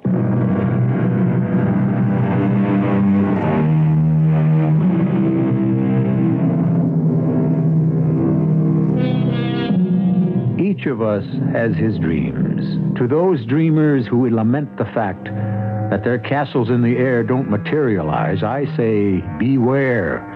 Many of those dreams are fulfilled, only to turn into nightmares. And so it was with Jason Clark, who seemed to have a ghostly pipeline to betting on sporting events that was infallible. Indeed, Jason has never lost a bet. And now some very rough gentlemen are determined to find out how he does it. You feeling a little better, Clark? My nose has stopped bleeding. I guess I'm okay. Good. See, my partner here is an impatient man. I don't know how long I can hold him back. Look, you don't have to threaten me. There's just nothing I can tell you. There's nothing you'd believe. Try us. It's no use. It's hopeless. You're not going to come back with that, what do you call that, biorhythm garbage, are you? No. All right, you seem to be learning. Now, we'll go along with something when we hear the truth.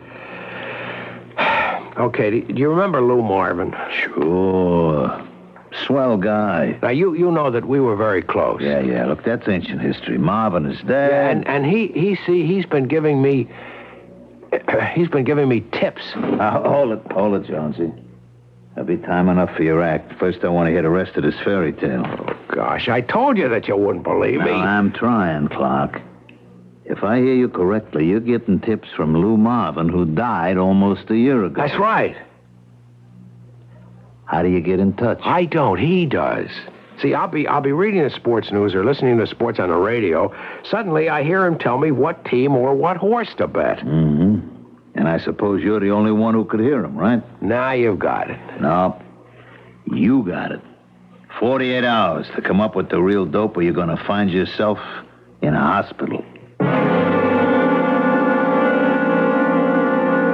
I didn't leave my apartment for 2 days. I didn't make a bet. I didn't even look at the sporting pages. I sat and I worried and thought and didn't come up with any answers. If Smith and Jones weren't willing to accept the truth, there was just no story I could make up that would hang together. I knew I'd have to go out sometime, and I wondered where they'd pick me up.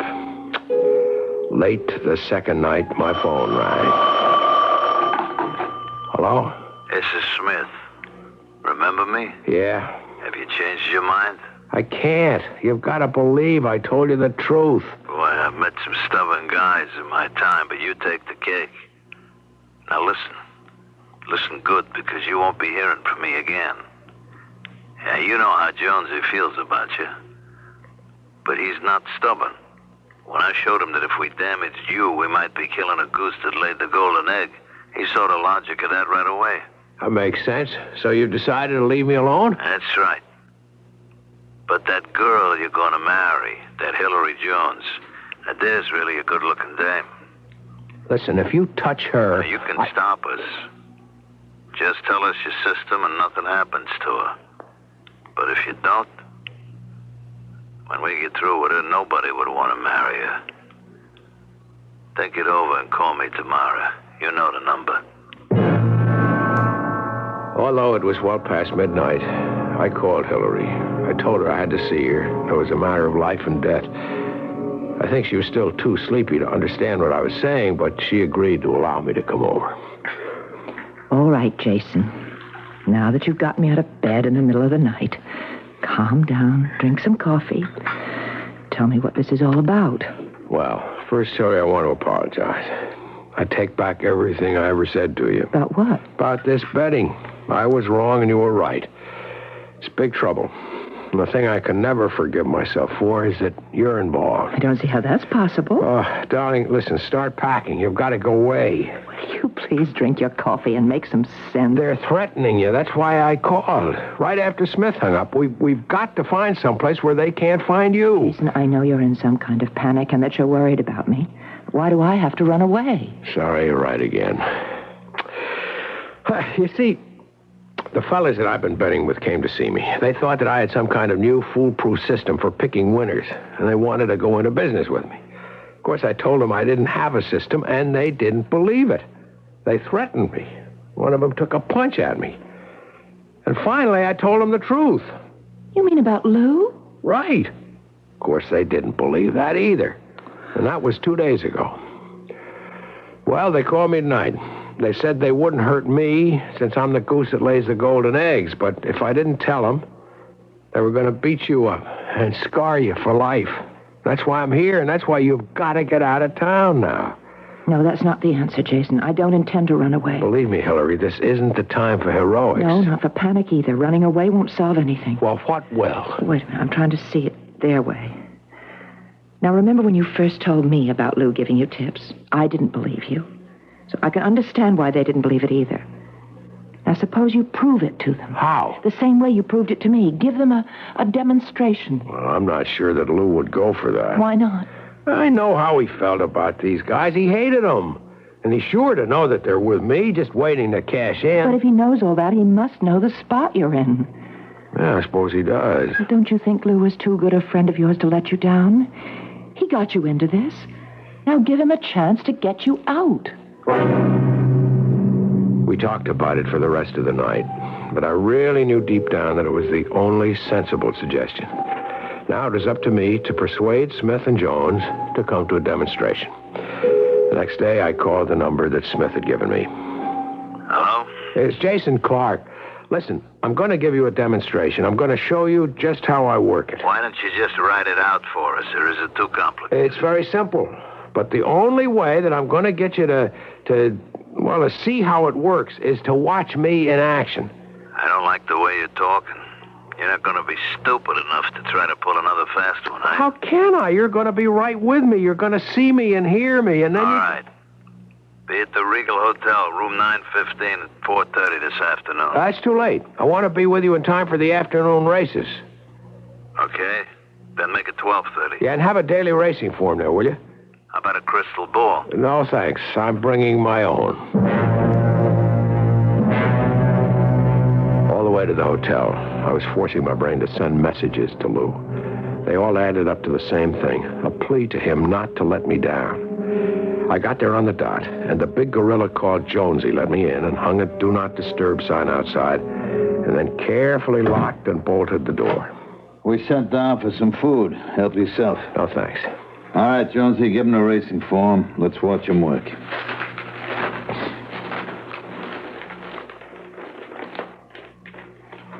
But what are you doing? Working. We ain't hearing nothing. I'm going to give you the name of a horse to bet. What race? I don't know yet. I don't believe this guy, Jones. Look, I can't concentrate if you keep on talking. That's too bad, because I ain't going to shut up. You know, dummy, you know what we want. We ain't looking for tips. We want to know how you do it. I'm going to show you. Now, shut up. You're going to tell us. I already told you. Lou Marvin gives me the name of the horse. I have to wait until I hear from him. Jonesy, maybe you better pay a call on the young lady. Oh, now, wait a minute. You've got to give me the chance to prove to you that I'm telling the truth. Look, Lou Marvin's dead. Now, you tell me that somehow he gives you a tip on a team or a horse. Right, he talks to me. Look, how much have I won over the last 4 months? You must have an approximate idea. Not approximate. We have it right to the penny. You're into us for 78 big ones. $78,000. Okay, I have most of it. Not all, but I can get the difference. And I'll show you how much I believe in what I'm saying. I will bet the whole bundle if you guys can get it down, $78,000. Does that sound as if I'm making up a story? Jonesy, here's a guy with a lot of moxie. He sure backs up his fairy tales. All right, I'll go along with your clock. Go back to studying your form. I went through the first 3 races, reading the names of horses to myself. and looking at their past performances, and nothing. I could feel the growing skepticism of the two men in the room. Come on, Lou. Come on. You don't come up with a horse soon, Jonesy and me are going to get a little angry. Sunset Star in the 6th. That's your horse, Jason. I've got it. Sunset Star in the 6th. You can bet $78,000. Jones left to go into another room, and Smith and I sat and looked at each other. Jones returned and nodded that the bet was down, and we sat and waited with the radio on, waited for the start of the 6th race. When the DJ said, and now for the call at 6th race to take you trackside, there was enough electricity in that room to have lighted the whole hotel. They're off on the inside. Pride's Folly, closely followed by Joey's Boy, a length, and then Sunset Star with Kendo, Victor X, and Generalissimo all bunched in the middle of the track. Around the clubhouse turn, it's Joey's Boy ranging up alongside Pride's Folly, a length and a half, and Sunset Star, Generalissimo 2 lengths back along the rail, and Victor X and Kendo.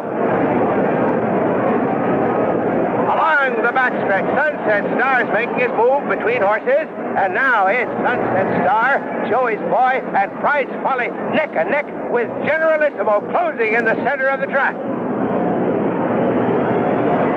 And now, down the stretch to the finish, it's Sunset Star and neck over Joey's Boy and Pride's Folly.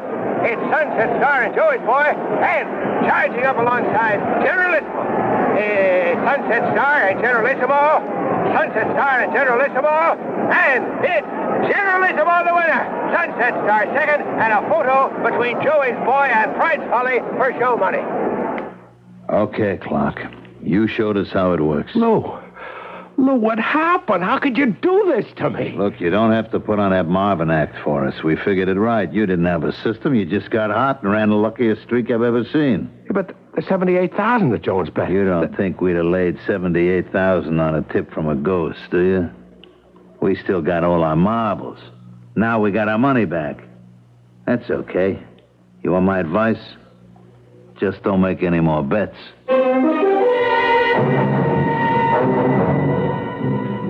When I got back to Hillary's apartment, she took one look at my face and she threw her arms around me joyfully. Oh, darling, I'm so glad. I'm so glad. You're glad. You're glad. You're happy I've lost all the money I don't made? care about the money. I can see from your face you're out of trouble, and that's all that matters. I promise not to make another bet. Oh, that's marvelous. I've got you back again. Well, you never lost me. But there's one thing that really bugs me and will as long as I live. I know I really heard Lou's voice. Well, suppose you did. Why should that bother you? I'll never know. Was he really getting advance information? Or was he just riding a lucky streak? You've overlooked another possibility, darling. What's that?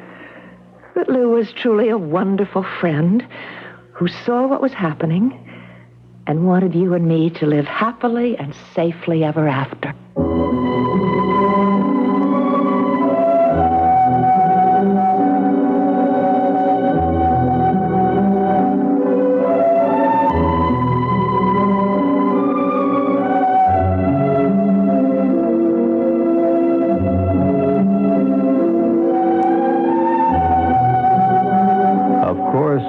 Some questions to which there are no answers. And I'm sorry that I can't choose for you between the three alternatives and tell you which one was true. There are always skeptics, and they will say that Jason Clark only imagined he heard the voice of his friend.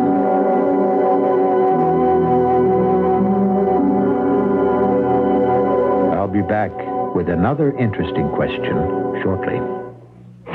At Us Magazine, we still believe in the scoop. I'm Porter Bibb, publisher of Us. We knock ourselves out here to give you stories you don't get anywhere else, like the one on Woody Allen, or that great one on John Travolta. Who else had anything like that? The inside story. What's happening? Who's happening? Nobody tells you these things but us. Nobody tells you who's hot and who's not, and what it takes to be a star today, like the current issue of Us now on sale. Nobody tells you these things but us. My brother, A Bachelor of Science. Congratulations. Thanks, sis. Look, Dad, he has a diploma to prove it. Your mother would have been so proud of you. She always dreamed of your going to college. Last year, heart attack and stroke killed thousands of mothers under the age of 50. Think of all they'll miss. Are you planning to attend your children's graduation? Help us make sure you do. Give to your American Heart Association. We're fighting for your life.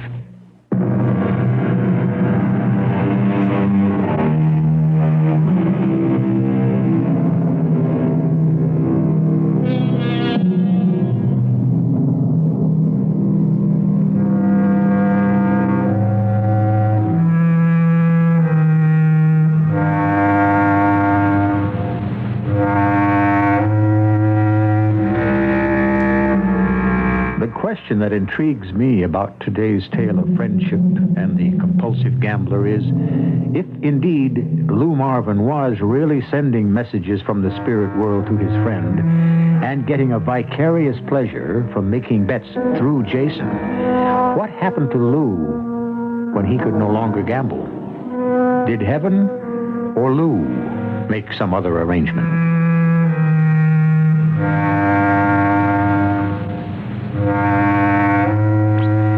Our cast included Mason Adams, Marion Seldes, Mandel Kramer. The entire production was under the direction of Hyman Brown. And now, a preview of our next tale. This book tells you exactly where to find him. Well, then don't dare go near him. It reveals his hiding place. Now, you listen to me. The old man of the rock, he'll make you his slave. No. Not if you know the magical words. What magical words? The magical words that make him your slave. I don't want another word said about that in this house. You can make him your slave, and he'll grant you your wish. Whatever you want, he'll make it come true. The old man of the rock.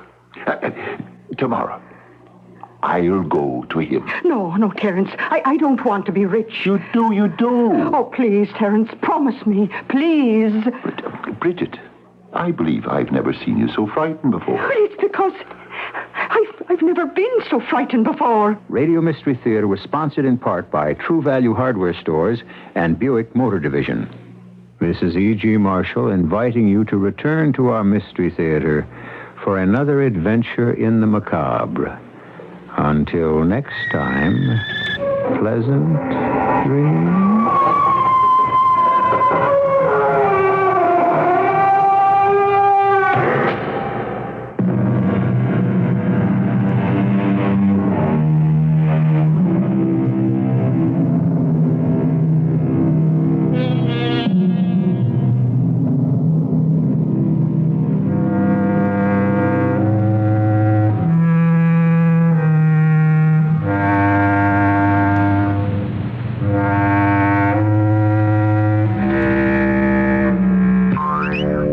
Shocks, Midas Eyes at Midas. The next time you feel that sway, and you don't know if your car is coming or going, the next time you feel that swerve, it might be your shocks that are rocking and rolling.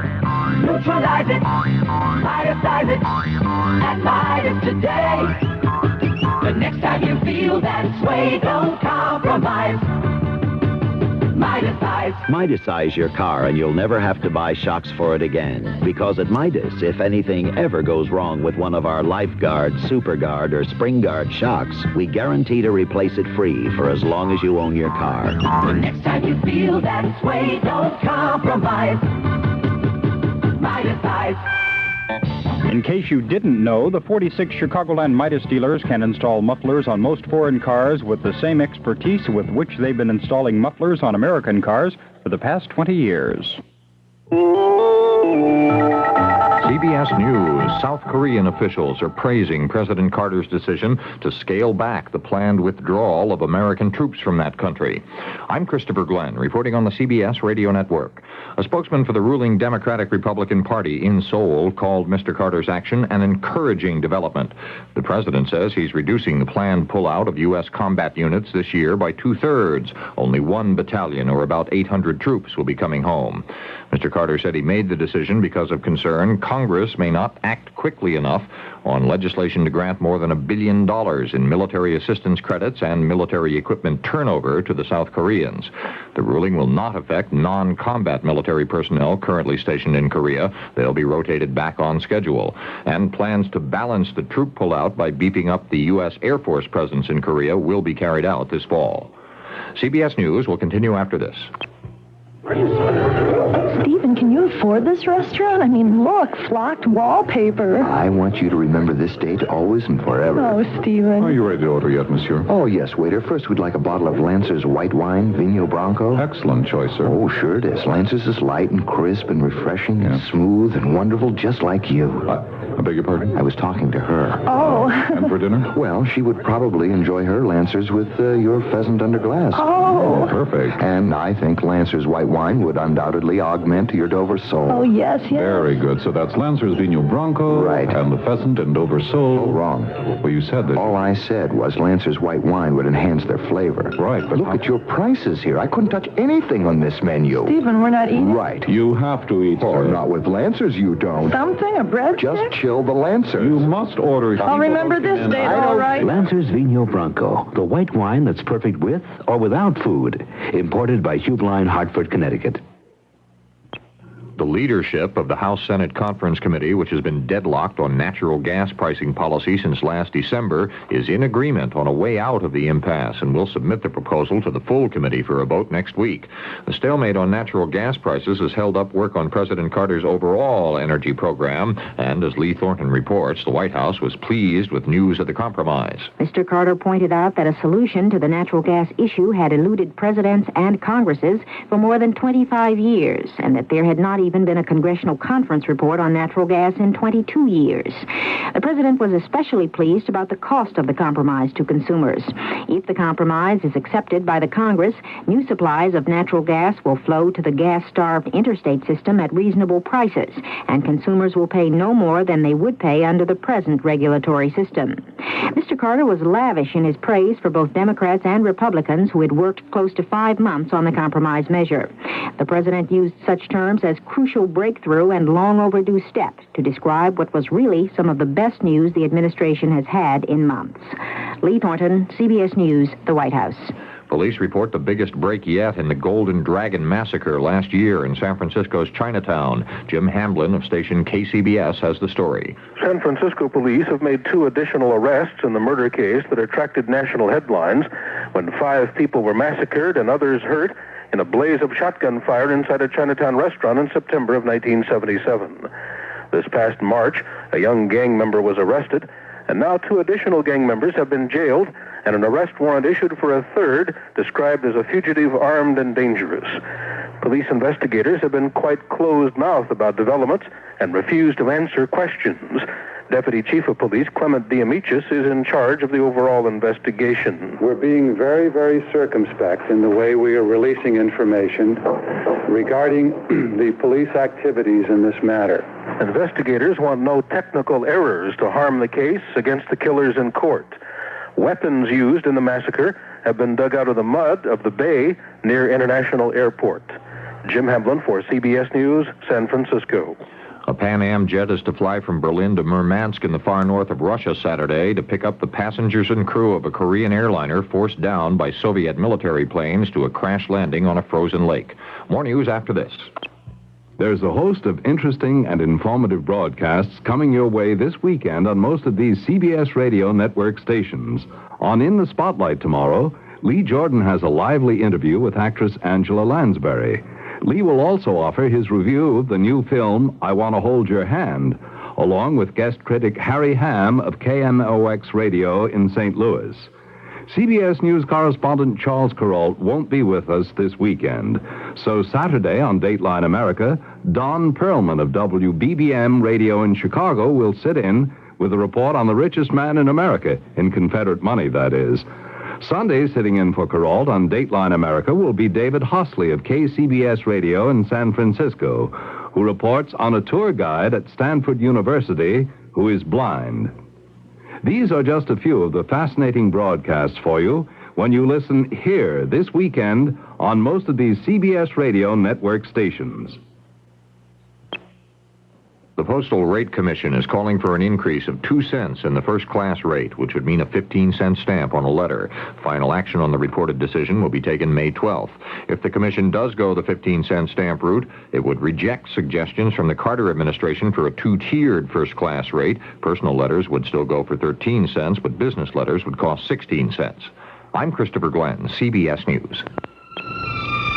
Passover greetings from News Radio 78. WBBM, Chicago.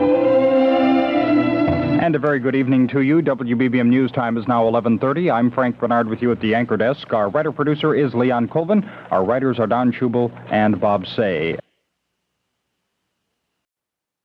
Here's 78 on 78. News Radio 78, WBBM, Chicago. WBBM News Time, 10:30. How sweet it is. Recognize those words? Yes, Jackie Gleason is coming to Chicago in person in the Broadway hit comedy Sly Fox. 5 weeks only, beginning May 17th at the Blackstone Theater in downtown Chicago. Sly Fox, the Broadway smash comedy hit about greed, lust, and all those other goodies that make life worth living. And Jackie Gleason keeps the laughs coming a mile a minute. Jackie Gleason fans know that Jackie loves to play the part of a scheming, sly character. Yes, Jackie Gleason is the Sly Fox. So for $1 million worth of Jackie Gleason laughs, be sure to see Jackie Gleason live on stage at the Blackstone Theater. 5 weeks only, beginning Wednesday, May 17th. Tickets now at the Blackstone box office, Ticketron, or charge by phone. Call 977-1700. That's 977-1700. From Mammoth Productions. The CBS Radio Mystery Theater presents...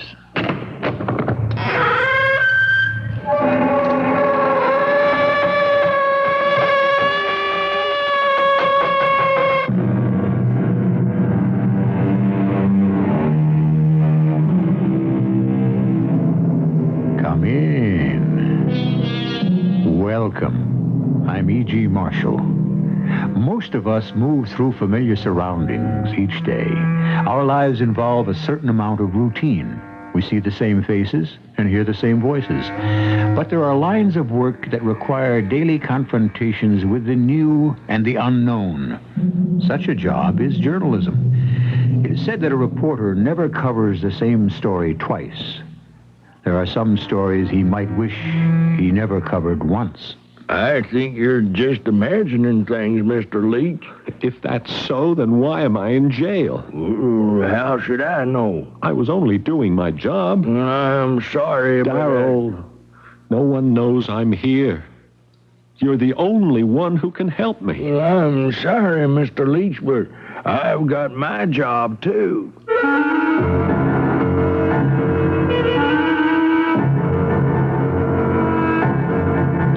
Our mystery drama, The Grandee of Terra, Loco, was written especially for the Mystery Theater by Percy Granger and stars Paul Hecht. It is sponsored in part by Contact, the 12-hour cold capsule, and Buick Motor Division. I'll be back shortly with Act One. Now, if you order a new midsize 2-door or 4-door Buick Century Custom with an available 3.8-liter V6 engine, chrome-plated wheels, 55-45 seats, AM/FM radio, sport mirrors, electric digital clock, and an exterior molding package, we'll add power steering and power brakes at no extra charge. It's the deal of the century. Buick Century models are equipped with GM-built engines supplied by various divisions. See your Buick dealer for details. A little science, a little magic, a little science, a little... Help! It's hay fever. Help! And the whole world seems like one big pollen farm. Don't give up. Arm yourself with ARM, allergy relief medicine. ARM gives you full antihistamine relief for dripping and sneezing, plus congestion relief for freer breathing, clearer sinuses. Antihistamine relief plus congestion relief equals ARM. Don't give up. Arm yourself with ARM. Take when needed, only as directed. This spring, discover the fun of shopping 3rd Street, Geneva, that delightful neighborhood of shops and boutiques along 3rd Street in picturesque Geneva, Illinois. You'll find interesting new shops and many old favorites with exciting new things to buy. And 3rd Street, Geneva is always a refreshing change from crowded shopping centers and department stores. Stroll along peaceful tree-lined streets, exploring more than 35 shops and boutiques nestled in renovated Victorian homes. 3rd Street, Geneva has everything from books and candles to gorgeous lamps and bedspreads, from a complete health food grocery to colorful sundresses for summer. Plan to take part in the Spring Festival along 3rd Street, Geneva, Saturday, May 20th. There'll be antique and classic cars on display, flowers, music, and complimentary refreshments, too. Mark that date, Saturday, May 20th, Spring Festival time on 3rd Street, Geneva, on Route 38, Roosevelt Road, just west of the Fox River in Geneva, Illinois. Phone 232-4200 for more information, 232-4200.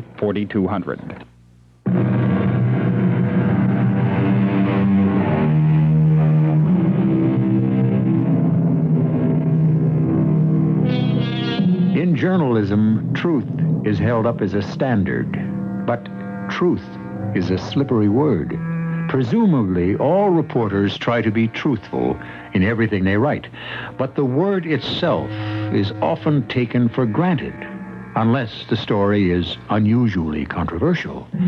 Covering a social tea or a local fundraising drive, for example, reporters are likely to think of themselves striving more for accuracy than truth. What is the difference? We could say accuracy means getting the facts straight, but truth means getting the facts. We are in the newsroom of a paper in a large Texas city. Rich. Hey, Richie. Come here. Yes, Mr. Hankey. Shut the door behind you. Yes, sir. Bridget tells me you're onto a hot story. Well, sir, And you want permission to go to Ryland, Texas to cover it? Yes, sir. Now, first of all, where is Ryland? Well, it's in the western part of the state, about 5 miles from the Mexican border. Uh-huh. What is it, another smuggling story? No. The mayor of Ryland, a man named Elisha Stevens, just died. He was assassinated? No. He seems to have died of natural causes. Well, so what's the angle? Well, apparently he cut quite a figure. He ruled the community virtually unchallenged for over 40 years. Oh, now I get it. We're talking about graft here, political corruption. No, we're talking about a man who knew everyone in town by his first name. He knew everyone in town by his first name.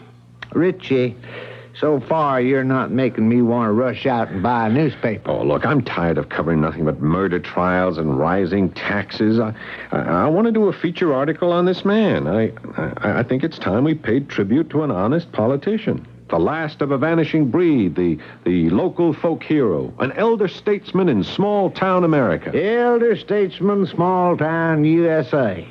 Not bad. Still not page 1, but it's not classified ads either. Look, just give me 3 days to go out there, and I'll prove to you news doesn't have to be bad to be interesting. I'll bet. How long did you say this guy Stevens was the local kingpin? 40 years. I have yet to hear of anyone who can survive in public life that long without getting some mud on his boots. Well, who knows? It may start a trend. No. I bet you at dinner at the Cattlemen's Club, the guy was a tarnished angel just like all the rest of them.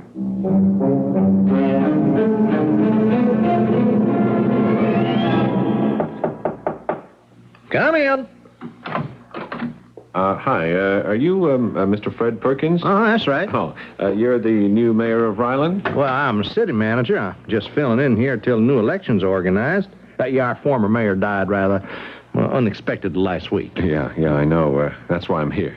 Oh? I wanted to speak with you about him. I gather he was a very popular man. Yeah, that's right, Mr. Oh, I'm sorry. My name is Richard Leach. All right. Well, Elisha Stevens was beloved by every person in his town. May I ask what your interest is? I'm with the Dallas Sentinel. You are a reporter? Yeah.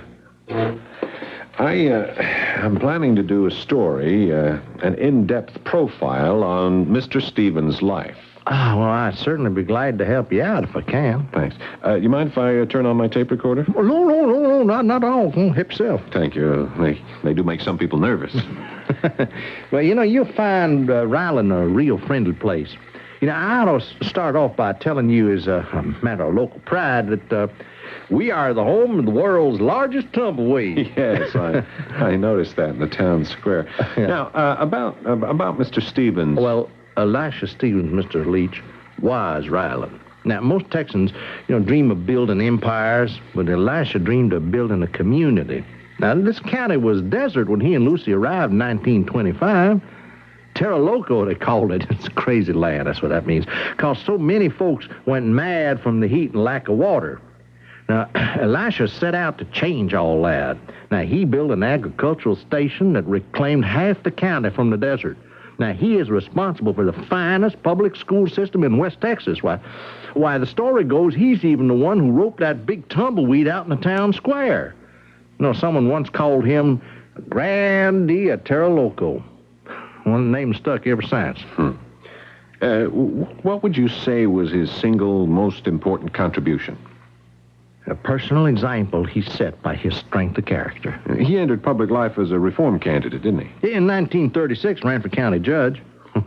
Boy, we was having real border problems then. Smuggling was real bad. Local officials was involved, and organized crime had their eyes on making Ryland a major crossing for all kinds of things.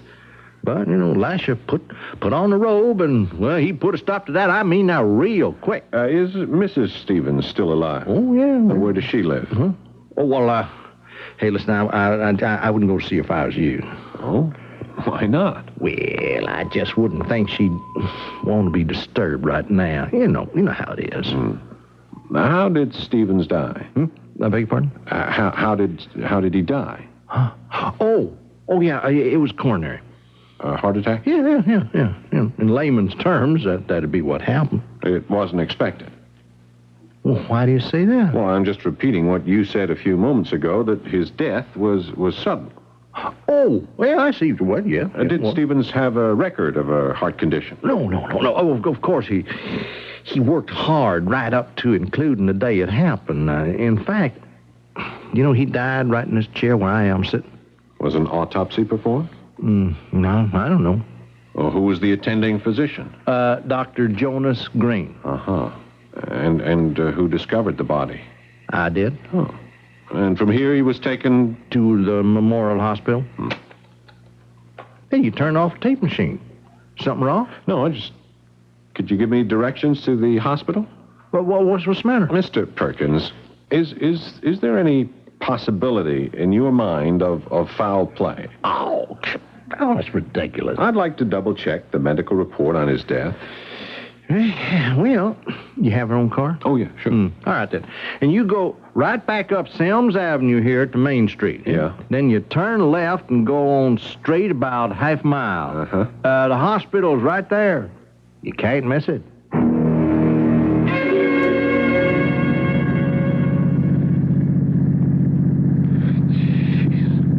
I'm out in the country.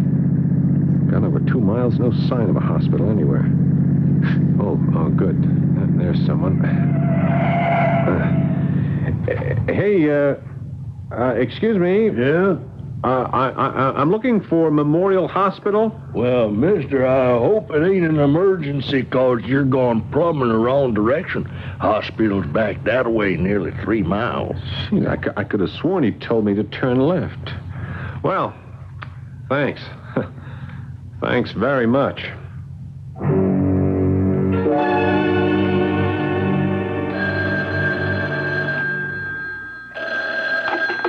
Memorial Hospital. Yeah, Dr. Banfield is in consultation, Mrs. Slocum. Now, I'll have him call you. No, Mrs. Slocum, I wouldn't worry. It's probably just your hives again. Goodbye. Excuse me. Yes? I'd like to speak to Dr. Jonas Green. Yes, what is your name? Richard Leach. Oh, I'm sorry, but Dr. Green's on vacation. I beg your pardon? He's on vacation. He won't be back for 3 weeks. Well, perhaps there's someone else I could speak to. I'm a reporter with the Dallas Sentinel. I'm doing a feature article on the life of Elisha Stevens. Yes? Well, I'd like some information. I'm sorry, but all our files are private. Oh, yes, I understand that, of course. But isn't there anyone I could talk to who was on duty at the time Mr. Stevens' body was brought in? No? No? I don't know, sir. You'll have to excuse me. I'm quite busy. I spoke with the undertaker who prepared Mr. Stevens' body for burial, Mr. Oh, Terra Vernon? Yeah. That's it. Thank you. Thank you very much. Sir? Sir, come back. Oh, dear. Switchboard? He just left. I think he's going over to Terra Vernon's place.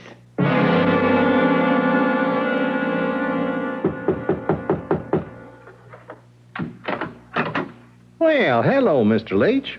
Mr. Perkins. Hey, you were right. We have met again. Well, according to the phone book, this is a Mr. Vernon's address. Oh, it is. Well, I'm afraid you just missed him. Where is he? He's gone on vacation. I see. Along with Dr. Green. Well, now, that is possible. They both like to fish. You know, Mr. Perkins, I have a feeling you're lying. Well, it's a free country, son. What are you doing here? I'm minding the store. I don't believe you. Now, look, we are a small town, Mr. Leach, and we try to help each other out. Now, what can I do for you? You have a body you want buried? Why did you give me the wrong directions to the hospital? Well, I told you to go down Sims and turn right on Main Street, didn't I? No, you said turn left. Turn left? Yeah. Oh, well, maybe I did, or maybe there's something wrong with your hearing. I can assure you there is nothing wrong with the way I hear. Well, then, good. Because then there'll be no mistake when I tell you to forget the story you wanted to write on Elisha Stevens. What? That's right, Mr. Leach. Forget it. And leave Ryland now. For good. Every young reporter dreams of the big scoop, the big story that will bump the planned headlines off the front page. Many reporters willingly take assignments they know might involve danger. But what about the reporter who goes out to cover a harmless story, only to discover there is far more there than meets the eye? I shall return shortly with Act 2. Spring is springing up all across the land, and the flowers are blooming. Avon's sunny smile comes shining. It's a time for beauty, and Avon's smile I love to be seen, and Avon's smile I love to be being beautiful. Avon, you make me smile. Avon, you make me smile. Right now, if you give your Avon representative any old worn-out lipstick, you'll get a new full-size Avon lipstick for just 35 cents. It's a $2.25 value. We're out to put Avon on everybody's lips. You give me lips with smiles so fun and so many shades, so fresh, so young, and you give me spring in style. Oh, Avon, you make me smile. Limited time offer. Your Avon representative has details.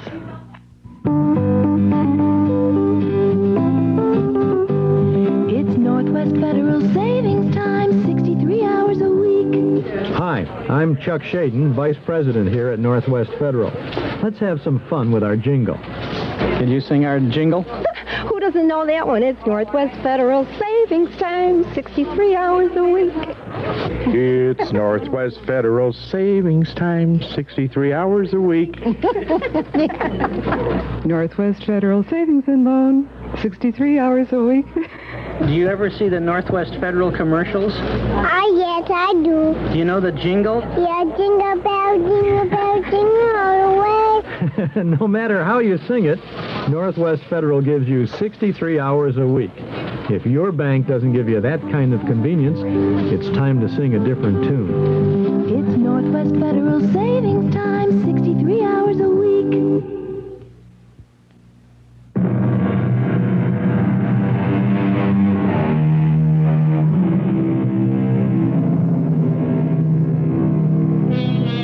All the news that's fit to print is a motto any newspaper would agree with.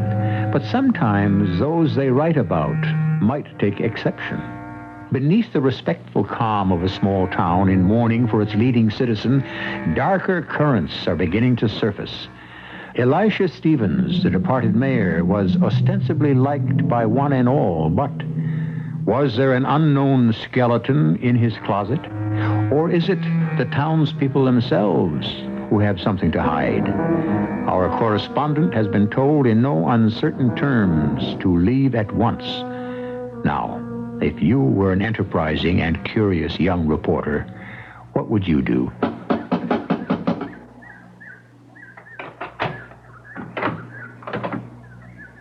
Yes? Mrs. Stevens?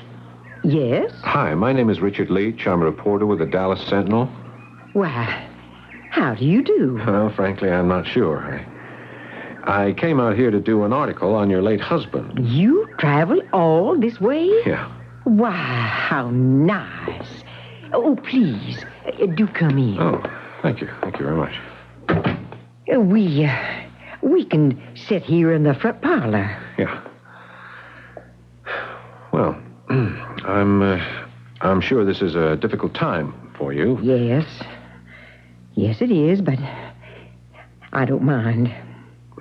Oh, Elisha would be so surprised to think someone from a big city like Dallas wanted to do a story on him. Well, evidently, so are some other people. Oh? I seem to be encountering some opposition. Oh? Not to mention some downright hostility. Why, that's most surprising. But why? I don't know, ma'am. I went to see the acting mayor, Fred Perkins. Oh, yes. Well, I don't wish to alarm you unduly, Mrs. Stevens, but Mr. Perkins was clearly disturbed when I told him the purpose of my visit. And he seemed particularly reluctant to discuss the details of your husband's death. Oh, Fred Perkins loved Elisha like his own father, Mr. Leach.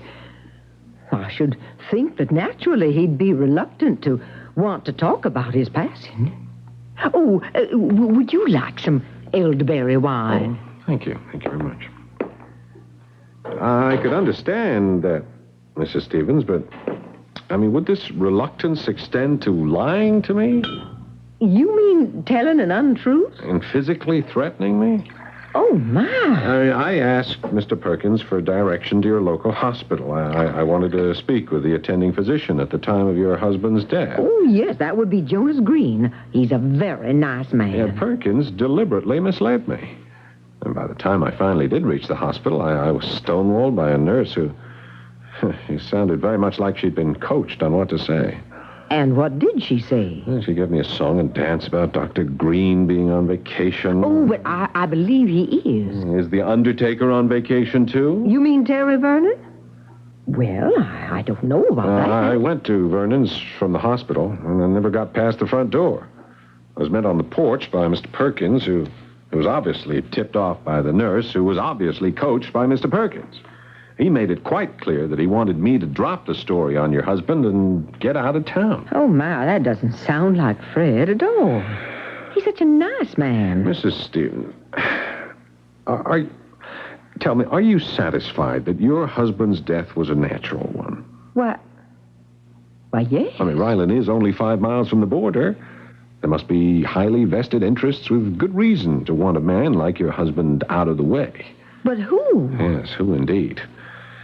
So far, I've got an acting mayor, a nurse, a doctor, and an undertaker as prime candidates. Oh, Elisha hadn't an enemy in this town. Perhaps. What started out as a feature story in his honor is running up against something that's taking on all the symptoms of a cover-up. Oh, well, what you told me is distressing, Mr. Leach. And I can understand how you feel. But all I can say is, to the best of my knowledge, your suspicions are groundless. I came here for a very special reason, Mrs. Stevens. Your husband represents something decent in political life. He was an inspiration. Something we're very much in need of at the moment. Oh, Elisha was by no means impossibly perfect. Now, do you intend to go ahead with your article? I wonder who that could be. Just a moment, Mrs. Stevens. But before you answer that, just let me have a look out the window. Well, what do you see? There's a police car in the driveway. Why, it's Joe Pickard's car. He's our sheriff. I wonder what he could want. Yeah, and there's Fred Perkins with him. I'm sorry, Mr. Leach. I'm going to have to answer the door. No, wait, Mrs. Stevens. Look, I don't know what's going on, but I got a very strong suspicion they're here to get me. Oh, now, Mr. Leach, I'm sure you're wrong. Will you do something for me? Here, this is the phone number of my editor in Dallas. His name is Ed Hankey. Now, if anything happens to me, I want you to call him. Mr. Leach. Stevens? It's Joe Pickard. Please, Mrs. Stevens, I'm beginning to think you may be the only person in this town I can trust. Well, all right. I'll just hide this slip of paper where they won't find it.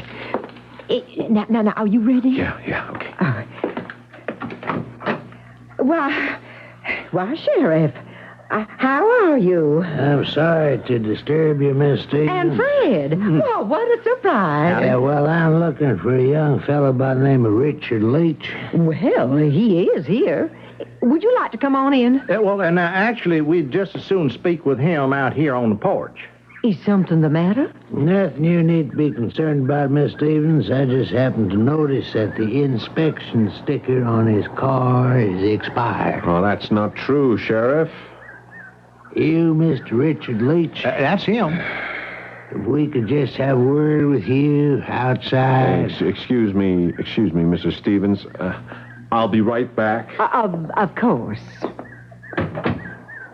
Well, now, young fella, Mr. Perkins here says he asked you to leave town. That right? I am here to write an article on the late Elisha Stevens, Sheriff. That doesn't answer my question. Okay, yes, he did. But there's no law I know of. Mr. Leach, you're looking at the law. The law in Ryland, anyway. Miss Perkins asked you to leave. I'm ordering you to. Sure. I'll be only too glad to go, Sheriff, after I've got my story. Then I've got no choice but to put you under arrest. What? What for? Let's go, Mr. Leach. You're in cahoots with the rest of them, eh? Just what is it you're covering up, Sheriff? Huh? Mr. Perkins? Do you intend to come under your own statement? I want to know how and why Elisha Stevens really died. Okay, Fred. What? Oh! Come on, let's get him away from here, quick.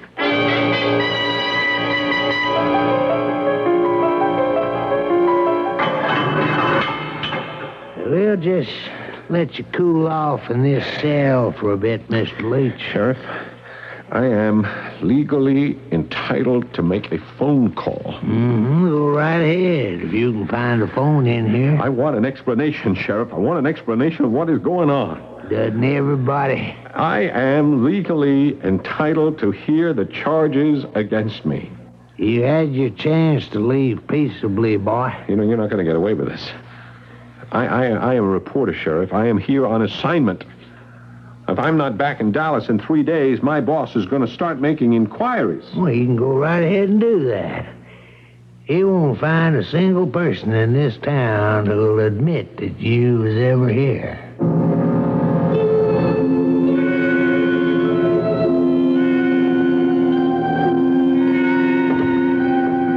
Yeah, here you go, fella. It's time for supper. I just slide it to you under the bars here. Thanks. Well, I'm afraid it's only franks and beans. Sorry, I can only cook what they give me money for. Yeah. You the jailer? That's right. My name is Darrell. How long you in here for? I don't know. Well, what did you do? I don't know that either. Do you? Huh? No, nobody ever tells me nothing. Huh. My name is Richard Leach. Has there been any activity on my behalf? Leach? Not that I've overheard. You haven't heard? No phone calls? No inquiries? No, and you're the onlyest prisoner. There hasn't been a peep all day. I hope Mrs. Stevens made that call. Hey, you a friend of Mrs. Stevens? Yeah. Oh, I think Mrs. Stevens is just about the greatest lady in the world. I'm a friend of hers, too. You are? Mm-hmm. I do things for her she wouldn't think of entrusted to nobody else. I take care of that lawn of theirs, and I do all the fix-it work on their house. Darryl, would you do me a favor? Would you go over to Mrs. Stevens' house and tell her that I am here? Oh, no, I couldn't do that. Sheriff Pickard wouldn't like it. Please, Darryl, she may not realize that I've been arrested. Well, if you was really a friend of hers, what are you doing here in the jail? Well, that's just it. See, there's been a mistake. Well, I'd like to, Mr. Leach, but if Mrs. Stevens was to come over here and raise Cain, well, I'd lose my job. Darryl, you don't understand. Mrs. Stevens is in danger. Danger? Yeah. From who? I am a newspaper reporter. I came out here to do a story on her husband, and somebody doesn't want that story told. Oh, mister, you're imagining things. The story of Elisha Stevens ought to be in the school books. He looked out after the poorer people in this town like they was his own brother. Saw to it no one went hungry, and if necessary, out of his own pocket, too. Was he wealthy? Oh, sure. He owns that farmland between here and the Mexican border. I see. So you're saying somebody don't want this story told? It just don't make sense. Obviously. Then why am I in jail? Oh. Well, you'd be surprised how many prisoners ask the same thing. They all swear up and down they're innocent. Darryl, wait. Darryl. Nobody knows I'm here.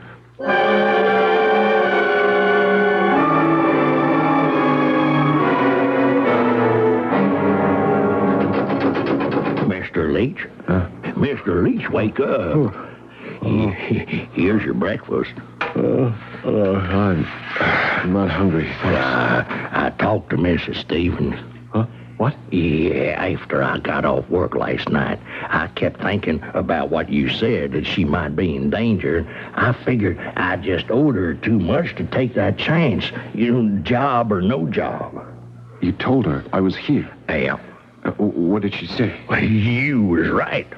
Sheriff Pickard had told her you just decided to leave town. She had no idea you was in jail. And she told me to tell you not to worry about a thing. She still had that phone number you give her, and she was going to call your boss in Dallas first thing this morning. Those were her exact words? Yes, sir.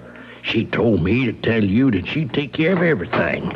Now, Mr. Pickard. What are you doing? Huh? Oh, I was just bringing the prisoner his breakfast. Where'd you go last night after you got off work? Oh, I went home. Now, Darryl, you're not telling me the truth. No, sir. It's true. I know you're lying, Darryl, because I got a witness. And she can dispute every word you're saying. Mrs. Stevens. Richard Leach, I am shocked. Shame on you for trying to smuggle illegal messages out from the Ryland City Jail.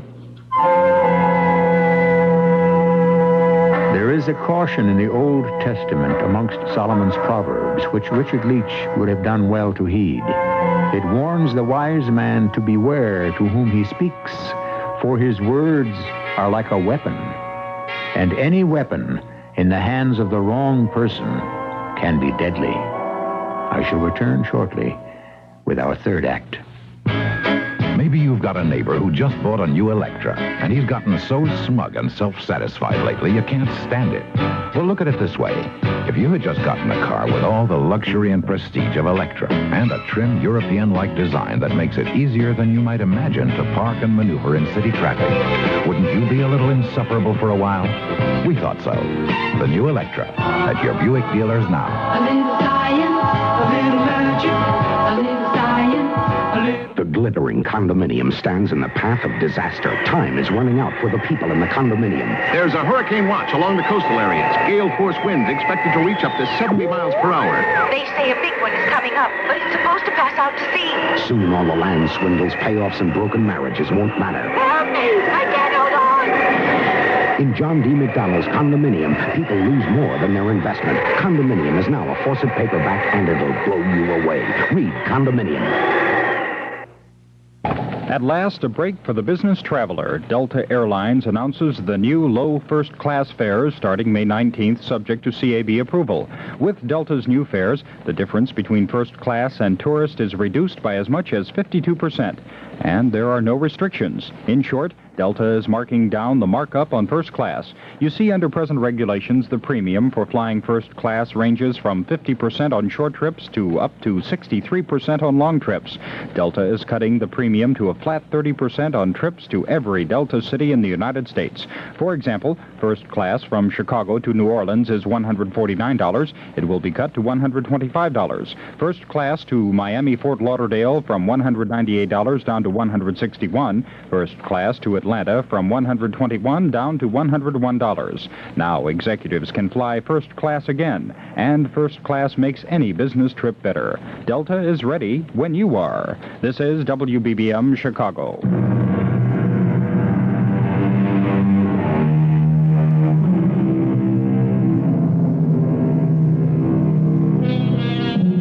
We were speaking of truth, which unfortunately seems to be in very short supply around the town of Ryland at the moment.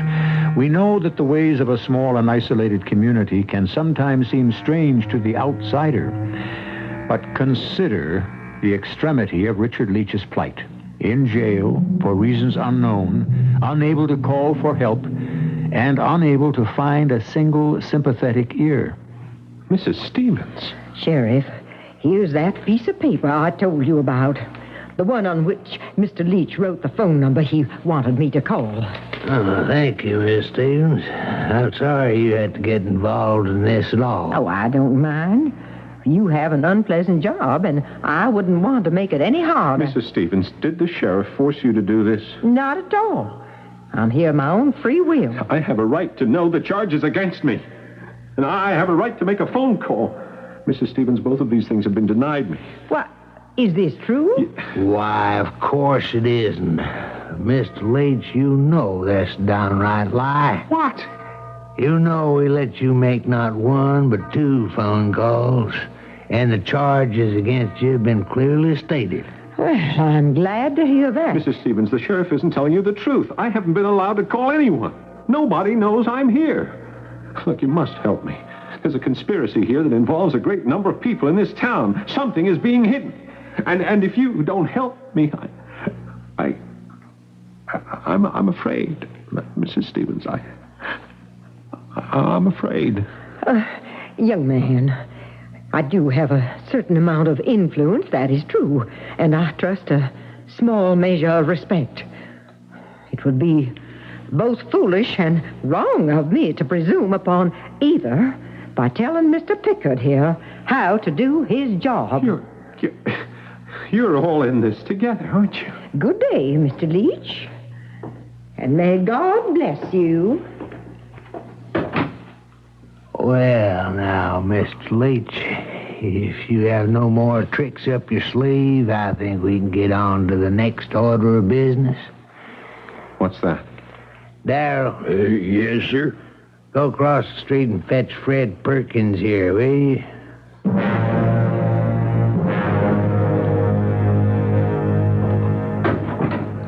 Packard?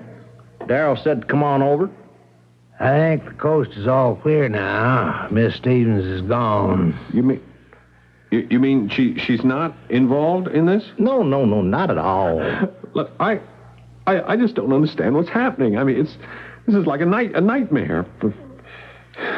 Gee, for all I know, I did make 2 phone calls. Now, Mr. Leach, just calm down. All right, just do it. Just do whatever you're going to do to me and just get it over with. Hey, Pickard, didn't you tell him anything? Oh, I waited for you.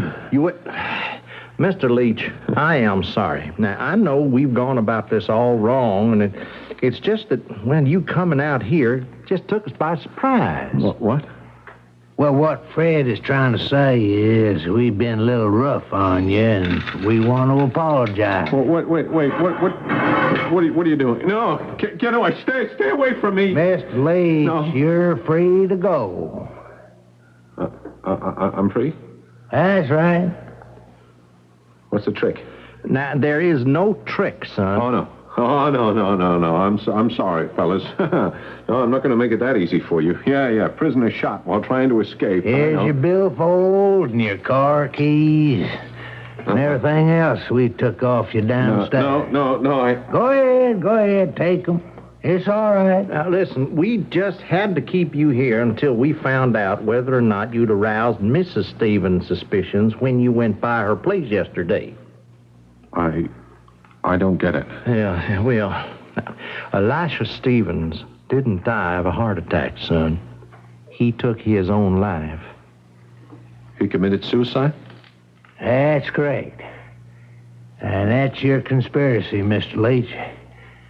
That's what me and Fred and the folks at the hospital, Terry Vernon, and every other citizen in this town is conspiring to keep secret from Miss Stevens. Yeah, unfortunately, no one thought to tell Darrell. No, well, that was a close call when you persuaded him to go see her. It was fortunate she came to see us. You see, the fella you picked to be your messenger, well, Darrell is not all there, if you know what I mean. Anyway, I apologize for the crude way I handled the whole affair. Look, are you two under the assumption that I am buying all this? What? I mean, you think I believe what you're telling me? Well, it's the truth. Now, listen, you have seen Mrs. Stevens. She is no longer a strong person. Now, protecting her from the truth about her husband's death is, well, let's just say it's something we want to do for her. And for him, too, his memory. How he died wasn't an honest reflection of his life. But why would the legendary Grandee of Terra, Loco want to take his own life? The way you've talked about him, he sounds too good to be true. No, now you have got to understand, son, that Elisha served this town selflessly and tirelessly for 40 years. And he was never anything less than shrewd and honest. Well, maybe it was our fault.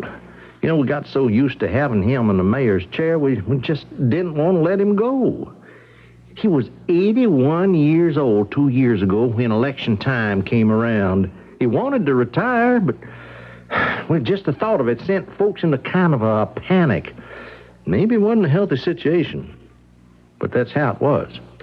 So you're protecting yourselves, too, with all of this? Yes, I suppose we are. You still haven't told me why he killed himself. Well, he had allowed himself to be swindled. It was all in a note he left. Was it a large sum? Well, for these parts, yeah. I think the worst of it for him, though, was that it was public money. Municipal funds. How did he kill himself? He took an overdose of the various medications he was on. How was he swindled? And apparently some fella impersonating a Texas Ranger came into his office. He claimed he was trailing some art smugglers and needed instant cash to make a purchase so he could arrest them in the act. And Elisha personally took him to the bank. Sam Merrill, the teller. He told us Elisha wouldn't even let him check the Ranger's credentials. You just give this boy what he needs. That's the way Elisha did things. He took a man at his word. Yeah, and naturally the man didn't return. No. And this is what Stephen's suicide note said, and you believed it. Well, of course we believed it. I mean, that is the most fantastic story I've ever heard.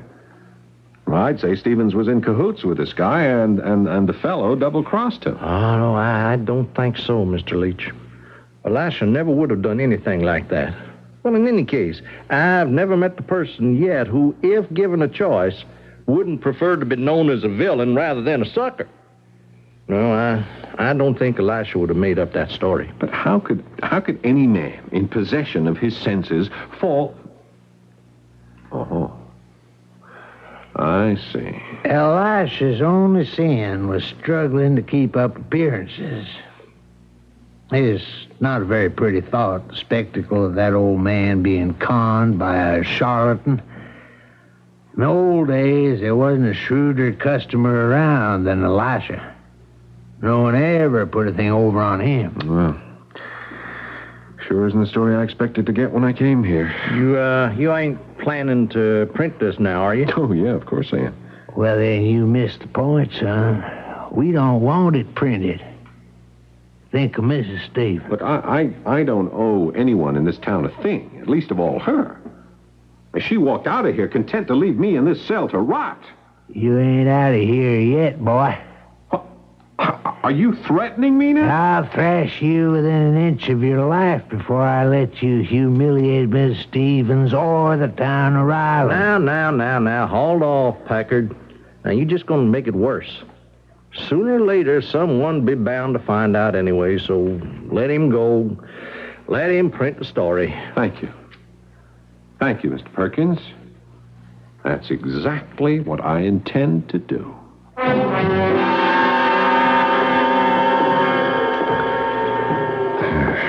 The quicker I'm out of this town, the better I'm going to feel. Mr. Leach?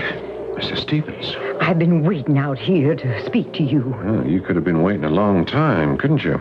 Oh, I knew they'd let you go. I'm sorry about how I had to act in there. But if they suspected I knew the truth, they might have taken it out on you. You mean you know? How Elisha died? Oh, yes. But that's supposed to be Ryland's big state secret. How do you know? The day he died, I stopped by his office. There's a back door, a private entrance I often used. No one saw me. He was lying there, his head on the desk. I thought he was asleep. Then I saw the note. And you read it? All I could think of was, what a silly, sad way for it to end. But you didn't tell anyone. I wanted to be alone for a while. Then, when Fred Perkins and Dr. Green came by with the story of the heart attack, I realized what they were up to. So I just kept my mouth shut. Well, I'm glad to hear that, Mrs. Stevens. I mean, if you know the truth anyway, there's no reason the story can't be printed in its entirety, including this final chapter. Oh, no. No, you mustn't. That's what I've been waiting here to make sure you understood. It means so much for these people to feel they are protecting me. You mustn't take that away from them. Oh, you don't know the newspaper business, Mrs. Stevens. That story is sensational. I mean, an entire town conspiring to shield an old woman from the truth about her husband's death. Yes, and by printing it, you destroy it. So what? I mean, I've been beat up and terrorized for 24 hours by a lot of ignorant country people. I'm sorry. I'm sorry, Mrs. Stevens. I didn't mean that. Excuse me. Well, goodbye then. You're wrong about one thing, though. Oh? I do know the newspaper business. Elisha and I founded the Culpeper County Courier together back in 1928. Now, you've heard a lot of facts about Elisha's life. But maybe you've wondered what it was about the man himself that made him the kind of person people are willing to go to such lengths for. Yeah? Let me tell you a little story. In 1929, there was a sensational murder. A wife killed her husband. Now, Elisha could have gained national recognition by publishing the story. And not only that, but the father of the murderess was a bitter enemy of Elisha's. And this was a chance to publicly humiliate him. But Elisha voluntarily withheld the story until after the trial to avoid prejudicing the jurors. And then he published it. Well, I thought he was going to. But he looked at me and said, "The trial's over. What's the point of publishing it now? If the girl's father was his enemy. Well, that's what's my reaction, too. Elisha shook his head and said, Lucy, I hate that fella because he's a crook, he's a coward, and he's an atheist. But not because his daughter killed her husband. Was the man grateful? No. He's the one that gave Elisha the nickname the Grandee of Terra Loco. He meant it as an insult. But it stuck as a title.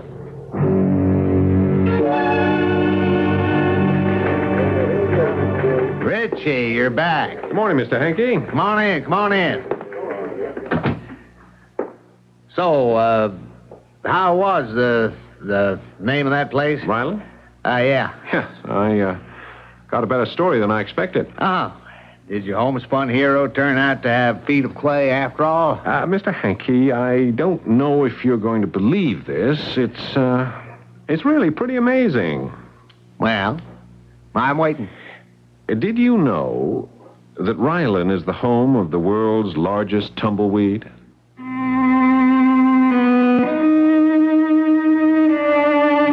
We're familiar with the phrase, it will all work out in the end. There are times, however, when we might wonder plaintively why just once things couldn't work out before the end. But then, who's to say when the end is? Does it ever really come for anything or anyone as long as memory keeps them alive? I shall be back shortly with a final word. Life is for living, and Visa is there. Touring pleasures, antique treasures, Swiss linen by the yard, Scottish castles, Moorish castles, changing the guard. Gypsy wagons, Chinese dragons, a flaming tropic sky, fettuccine, Sukiyaki, ice cream and apple pie, Spanish dancers, Arctic prancers, your island in the sun, eating, sleeping, going, doing, having fun. The ballet museums, cathedrals, coliseums, resorts, mariachis, bagpipes, kibachis, windmills and horseshoes. Tower of Pisa, 118 countries round the world with Visa. Aurora Borealis, the Royal Palace, baubles, bangles, silks and laces, alpine heights, marketplaces, and free races. Whatever you're doing, Visa is the most widely recognized card in the world. Visa, we're keeping up with you. Take your contact, take it now. Give your code to contact. I'm going to change your mind about nighttime cold medicine. Of all major medicines, only one works up to 12 hours against the cloggy, cold virus symptoms that keep you awake. Only Contact. One capsule's relief stays with you all through a long night's sleep, no matter what cold virus attacks. Only Contact. Give your code to contact. Take only as directed. In our country, there is still a lack of understanding about mental illness. The stigma, the shame some people feel, holds back progress in the mental health field. Someone you know probably needs help right now. Let's open the closet doors to mental illness. Let's help each other. This is Rosalind Carter. Won't you join me in creating a new national philosophy about mental illness? I'm a member of the Mental Health Association. Join your local mental health association, too.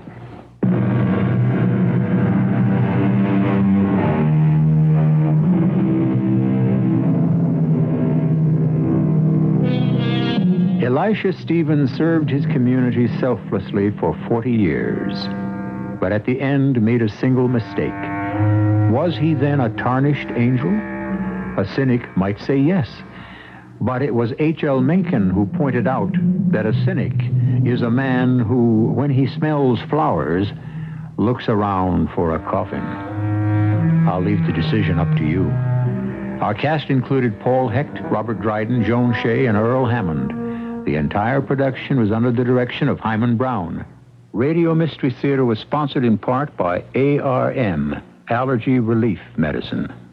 This is E.G. Marshall inviting you to return to our Mystery Theater for another adventure in the macabre. Until next time, pleasant dreams.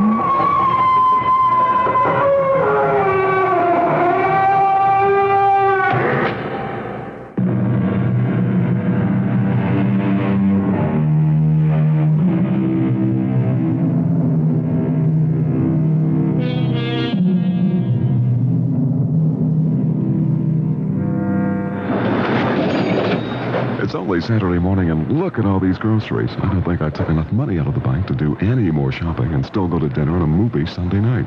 Don't worry about it, honey. We bank at Seaway. So?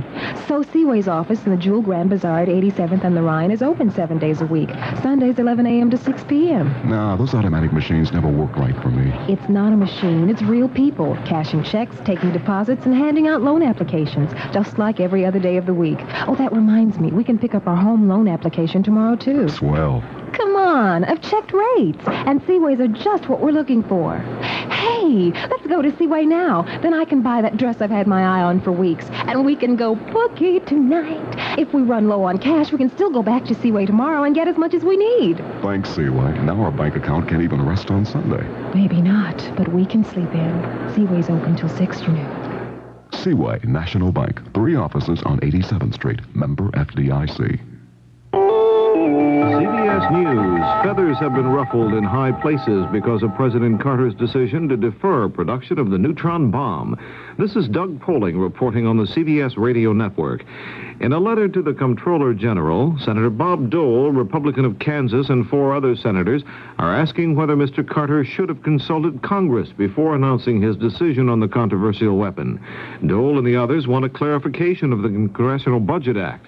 That law establishes procedures the president is to follow when he decides not to spend money appropriated by Congress for specific purposes.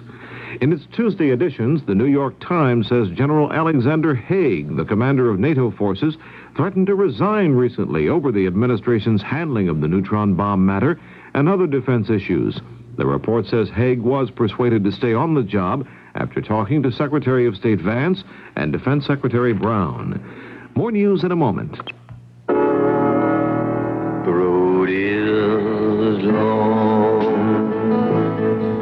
Here is Celeste Holm. From the earliest years of this nation, Americans have been involved people, stirred as much by conscience as by commerce. Today, in our complex global community, each one of us is a citizen of the world. You and I are challenged to extend conscience to commitment, to help heal and strengthen, educate and train all of our brothers and sisters who seek to build a richer, fuller life with dignity. Everywhere on earth, the fight for a better life goes on. Answer that challenge through the Catholic Relief Service's annual appeal, the Protestant One Great Hour of Sharing, and the United Jewish Appeal.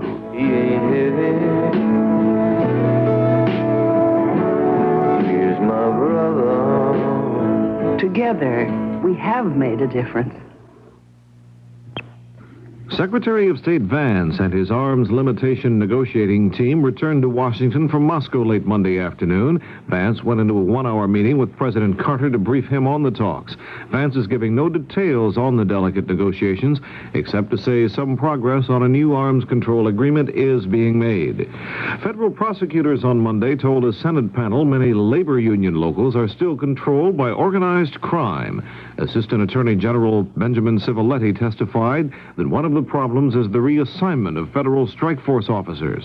Every 18 months, compliance officers would be rotated out of the strike force program into another assignment. While this procedure is no doubt a valuable management technique with respect to many of the compliance officers' duties, it was disruptive of investigations. If a compliance officer were rotated in the middle of an investigation, his replacement had to spend a considerable time catching up. Other witnesses also said the Labor Department is not doing a good job helping federal officers root out labor racketeers. The Army has announced plans to abolish the Women's Army Corps. The idea is to integrate the approximately 50,000 WACs into the rest of the Army establishment.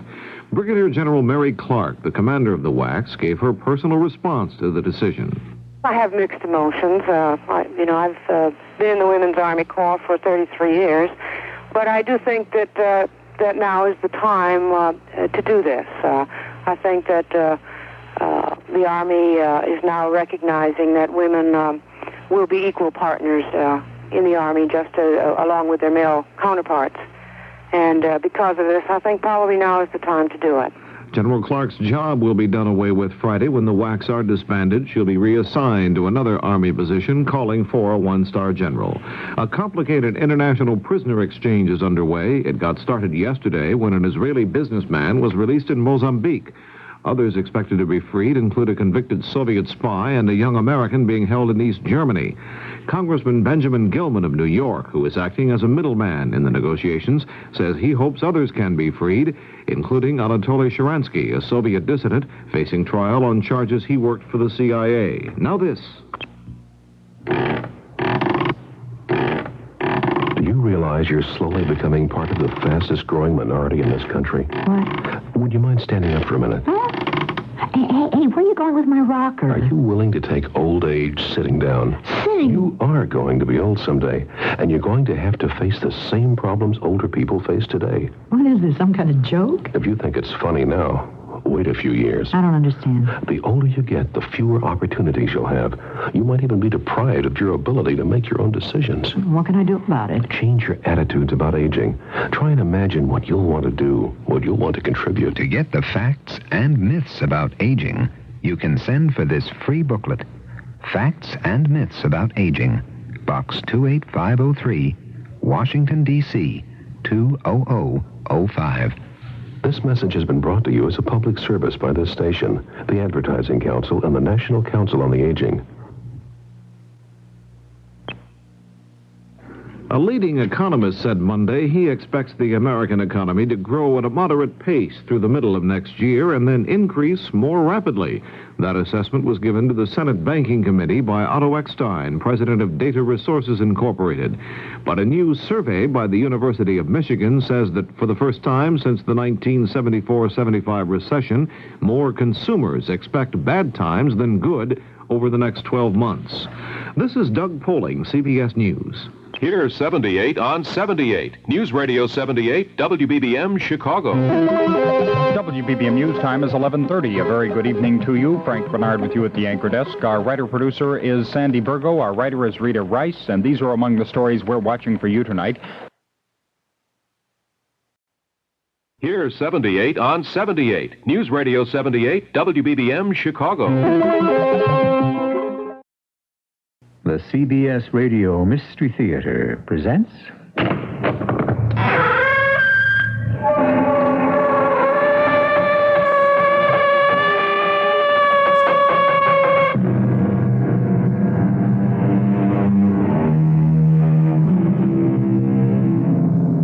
Come in.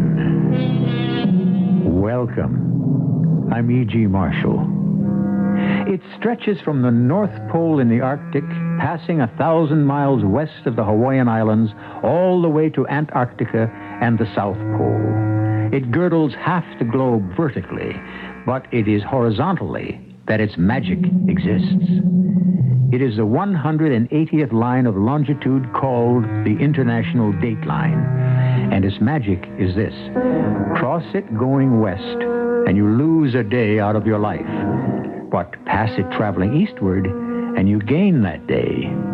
An incredible gift of time. Just think about it for a little while. Mr. Catlett, which life are you living now? Come on, let's not hack around. I want to sleep. But not that long last sleep. I have 2 to go before that. 1. What? 1 life, Steve Catlett. You sacrificed the other for the child you gave no chance to live.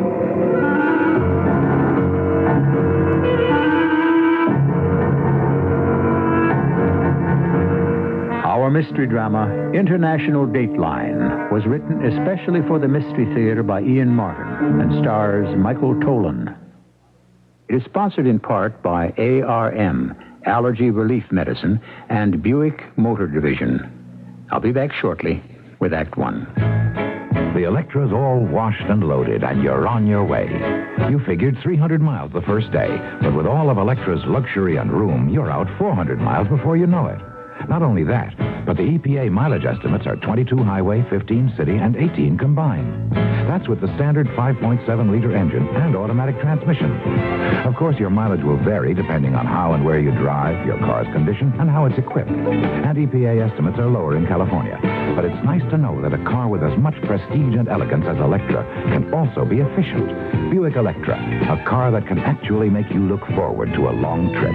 They surely will astound you, the amazing things you see.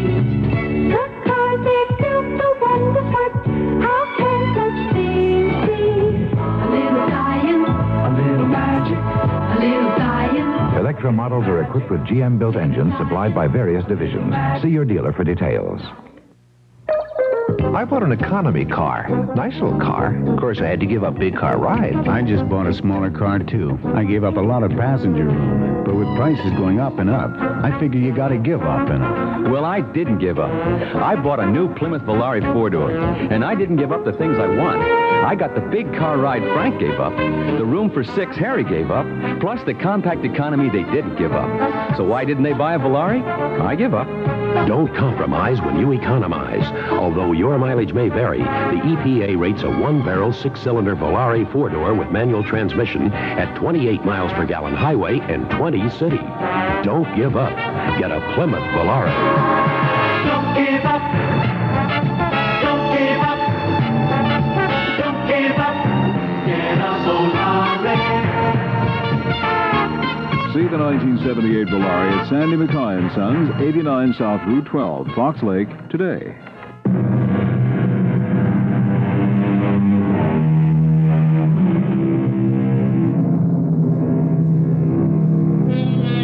If you're young enough, I suppose a gift of one whole day, 24 hours, is a small thing. If you're old enough, it is a thing beyond price.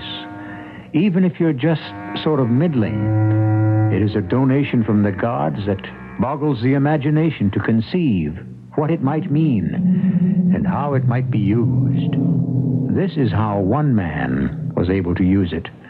His name is Steve Catlett, but for many reasons, everyone knows him as Cat.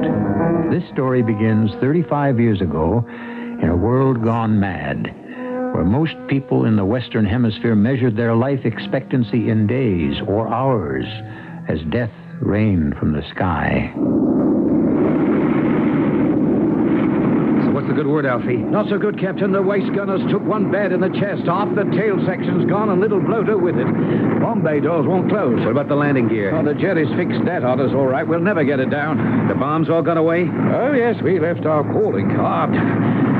We're going to make it home? We'll give it the old college try. Yeah, she flies like lead. I can hardly keep her trim. We'll be over the channel in a couple of minutes.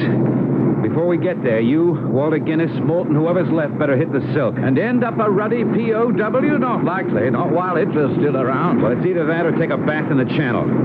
I'll get you as near as old Blighty as I can. What happens to you? I ditch her. I think I can answer for the rest of the chaps, Captain. We'll take our chances with you. I wouldn't give you odds. I would. They don't call you Cat for nothing, do they? I could be stretching my luck this time. I'll tell you what, Yank. Since you boys took over the 8th Air Force, we British types have been running a little pool, see? We think that you always luck out. You have as many lives as your name. We figure you right now as 6 down and 3 to go. What's that? It's the port engine. I'll have to feather her. Alfie, get on back there and strip her. Roger. Get all the weight overboard you can. Armaments, ammunition, the works. Can do. And bring her in, Cat. We're all riding on your luck. All my life I've been lucky. Well, lucky enough to know that it doesn't hurt to give the little lady a helping hand as much as you can. Like when Professor Samuels caught me cheating in the college boards. It didn't hurt to know that he'd been fooling around with Linny Strom in the senior class. I would have gone on to college with a straight B average, too, if it hadn't been for the draft. I lucked out there, too, because I happen to know old Horace Poole on the draft board was also running a betting pool on the side. During my senior year, I shaved points for him on the basketball games. As playmaker, that was a cinch. So he steered me out of the infantry or Marines or any of the tough services and into the Air Force. I had it all figured to fly a desk for the duration. but that's one time my luck deserted me. Kid, Alfie on the pipe. Do you read me? I read you. How you doing? We've got everything overboard. We can pull loose. Feel any lighter? Well, we're still losing altitude. I want you to get rid of this radio and bail out. Where are we? Over the channel. Well, Captain, the crew wants to stick with you and try to make it across. Not a chance. We're sinking like a stone. I want you all overboard while there's enough altitude to open your chutes. We'd rather stick with you. Bail out. That's an order. Well, why don't you go with us? And leave an uncontrolled B-17 wandering around? My place is with the plane. Just wish I had your guts. God bless you, skipper. Over and out. We were wallowing unsteadily. I could almost feel each member of the crew as he jumped. But just as I'd hoped, that nearly 1,000 pounds of human cargo lightened the plane enough to give me a chance to make land. Just another case of giving Lady Luck a boost. I didn't envy the poor chumps I dumped, but my skin was more important than theirs.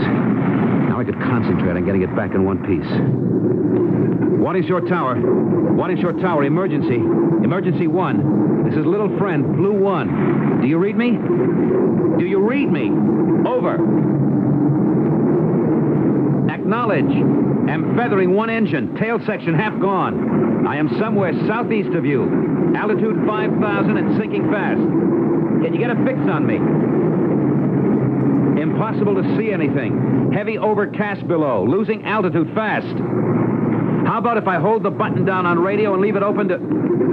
Hey, hold it a minute. Cloud break. Huh. Yes, I'm over land. Holy Toledo, I'm right on top of you. Hold your hats and stand by.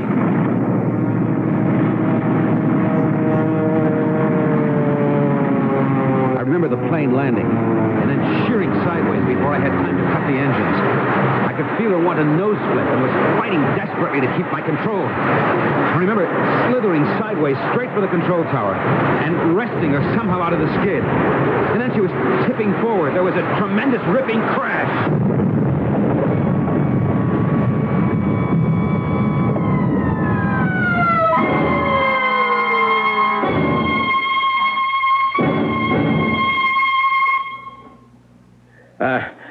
Excuse me, nurse. Yes? Flight Lieutenant Alfie Patterson. I've got a chit here from medic. Says I can say hello to my pilot, Captain Steve Catlett. Have you now, Flight Lieutenant? Your buddy, Steve Catlett, isn't saying hello to anyone. What you mean? He had a pretty stiff crash landing about 6 weeks ago, bringing in a B-17. He's been in a coma ever since. Oh, yes, I know. I was his co-pilot. Oh. If he hadn't made me and the rest bail out, we'd be lying where he is now. Could I say a word to him? You can try, Lieutenant. Excuse me, Lieutenant. And I hope you can reach him. For a long time, I seemed to be circling around a deep, deep bowl that disappeared into complete darkness in the center of the earth. Round and down I went in a spiral in the dark until there was no light and no feeling, no smell, no taste, just nothingness, except for the voice. You ready to come to me, Steve Catlett? No, Why not? because I haven't lived out my life yet. Which life? My time here. You really believe that superstition of yours, Mr. Cat? Why shouldn't I? Everyone else believes it. Do they? Yes. So must you by now. Why? You come for me before. When I had the scarlet fever. Yes, I could have welcomed you then. When the girl tried to kick my hat off when I was 6 and she swung too high on the swing and the bolt fractured my skull. Yes, I was ready to welcome you then. When the boy fired the air rifle at me and just missed my eye. I should have insisted then. That was before. Before what? Before you changed. Before you began to stretch your luck. Before you finally committed yourself to my care. No. No, you don't own me. Not yet. You prefer to think so. Very well. I'll let you run your leash a little longer. If the conceit pleases you, you have 2 lives left to your name, Mr. Cat. Guard them carefully if you wish to stay away from me.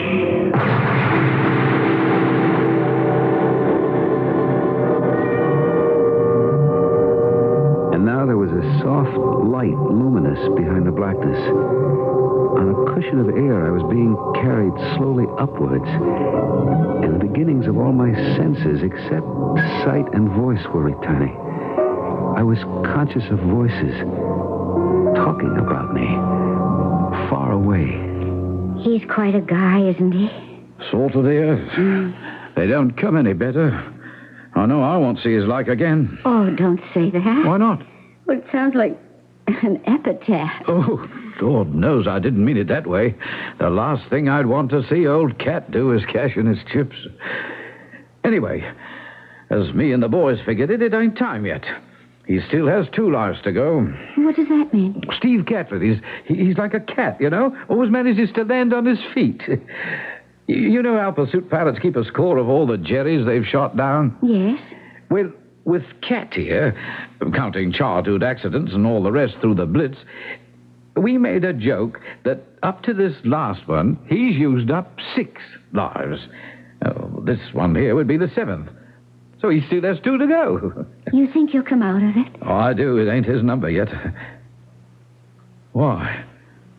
You and the docs think he won't? Oh, I can't answer for the doctors. Only for myself. I don't think. I know he will. How? Because I want it so much. Because I've prayed for it so much.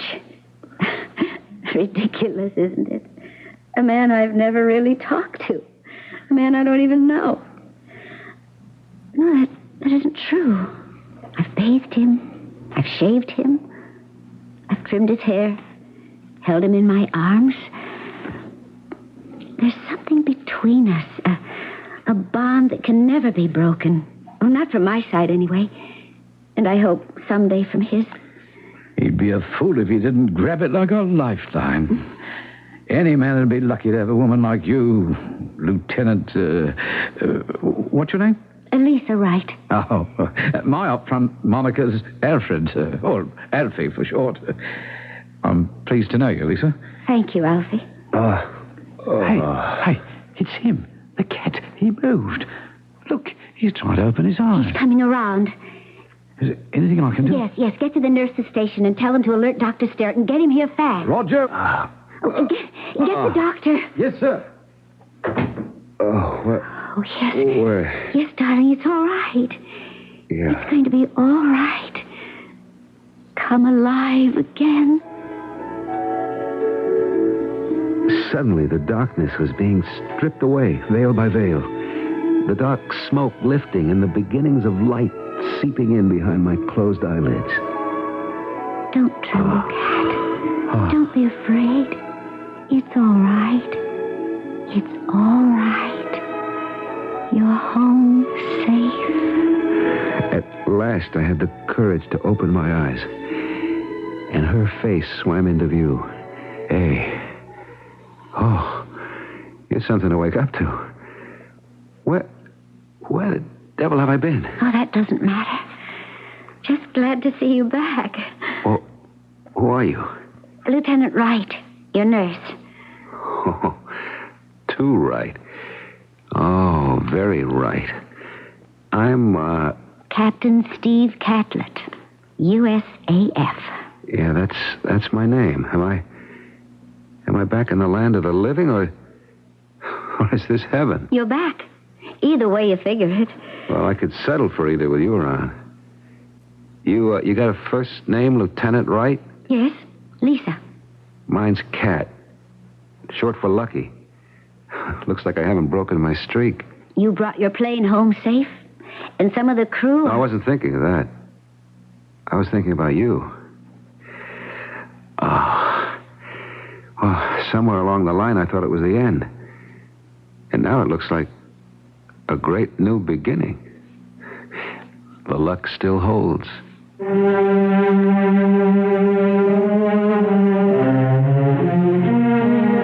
Of course, the essential thing about luck is that it's a one-way street. A pleasant and rewarding ride for the lucky, but there has to be the other side of it. The unlucky who come to the street from the wrong side and are never allowed to traverse it. What's ahead for Cat and Lisa? I'll tell you when I return shortly with Act 2. Life is for living, and Visa is there.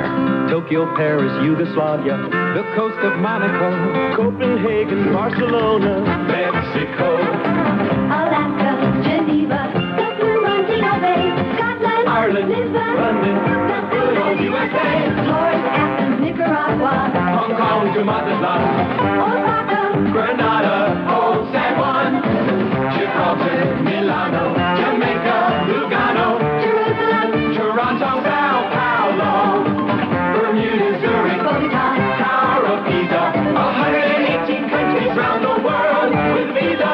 Norway, Tahiti, Marseille, Helsinki, Trinidad to Bora Bora, Luxembourg, Andorra, Placa, Bora. At home and abroad, Visa is the most widely recognized card in the world. Visa, we're keeping up with you. At last, a break for the business traveler. Delta Airlines announces the new low first-class fares starting May 19th, subject to CAB approval. With Delta's new fares, the difference between first class and tourist is reduced by as much as 52%, and there are no restrictions. In short, Delta is marking down the markup on first class. You see, under present regulations, the premium for flying first class ranges from 50% on short trips up to 63% on long flights. Delta is cutting the premium to a flat 30% on trips to every Delta city in the United States. For example, first class from Chicago to New Orleans is $149. It will be cut to $125. First class to Miami-Fort Lauderdale from $198 down to $161. First class to Atlanta from $121 down to $101. Now executives can fly first class again. And first class makes any business trip better. Delta is ready when you are.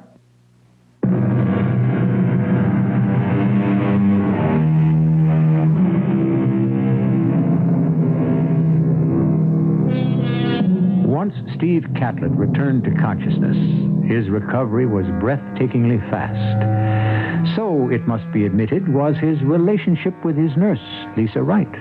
Within a week after he had come out of coma, he was ambulant. Still, with the history of deep concussion, his doctors felt he should not yet be alone, a situation which was most welcome to him and Lisa. To be in England now that June is here. You're misquoting Browning. He said April. He was in Italy, busy hanky-pankying with Elizabeth Barrett. I'm here now, and this is my month. What's the name of this little slice of paradise? Upper Whittlecombe on Tadsby. Yeah, is there a lower Whittlecombe? I suppose, but that's for the hoi polloi. Oh, certainly. What we have here is much too good for the lower classes. With one exception. Oh, what's that? When do we make it absolutely perfect? What does that mean? Oh, you know, Lisa. When do you move in with me? I may be sharing my furlough with your sick leave just to make sure you take care of yourself. But as a nurse. Nurse companion. Well, of course. When we dreamed up this little excursion, I thought of you more as a companion. I hope I am. I try to be. Well, the days are not so bad, but the nights are lonely. I'm right in the next room at your beck and call. Oh, no, not quite. Why not the same room? Two can live as cheap as one. Maybe the important word there is cheap. I know all's supposed to be fair in love and war, but it doesn't work that way for me. I am the original old-fashioned girl. You ever get me, it's going to be for good. I don't know how anyone so luscious can be so forbidding. I thought you loved me. I do love you. With all my heart, my soul. But unless you love me back as deeply and as strongly, you won't want to give yourself to me as completely as I would to you. And you shouldn't, unless you're sure. Once we're committed, I'll never let you go. And that's what I'm supposed to be scared of? Mm-hmm, that's right. A fate worse than death. Oh, dear Lord. I hope it would never seem to be. It won't. Hey, come on, Lisa, laugh. It's a pretty bright occasion. I'm proposing.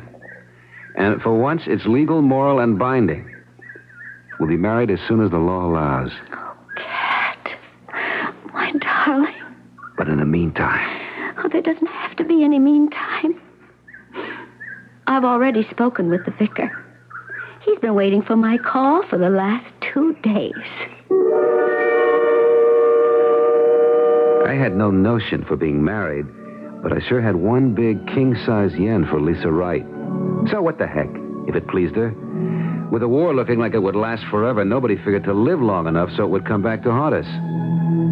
Did I know that 2 days later it would be D-Day? And for the first time, it began to look like there was an end of the tunnel somewheres.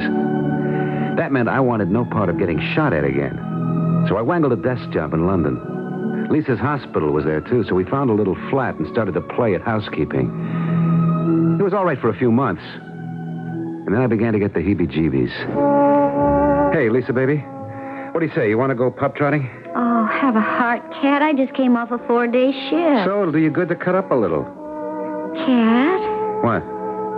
I don't feel very much like cutting up. Oh, what's the matter? Well, couldn't I just be tired? Oh, sure. Oh, you hate to be cooped up, don't you? No, I just thought it might be fun to cut up a few capers. Let me beg off, huh? It isn't just for myself. Wait, well, you're not sick or anything. Oh, I'm not sick. But I sure am anything. What do you mean? Want to give me your hand? Oh, sure, but what do you... Quiet, man. This is a new experience for you. Come on, put it on my tummy.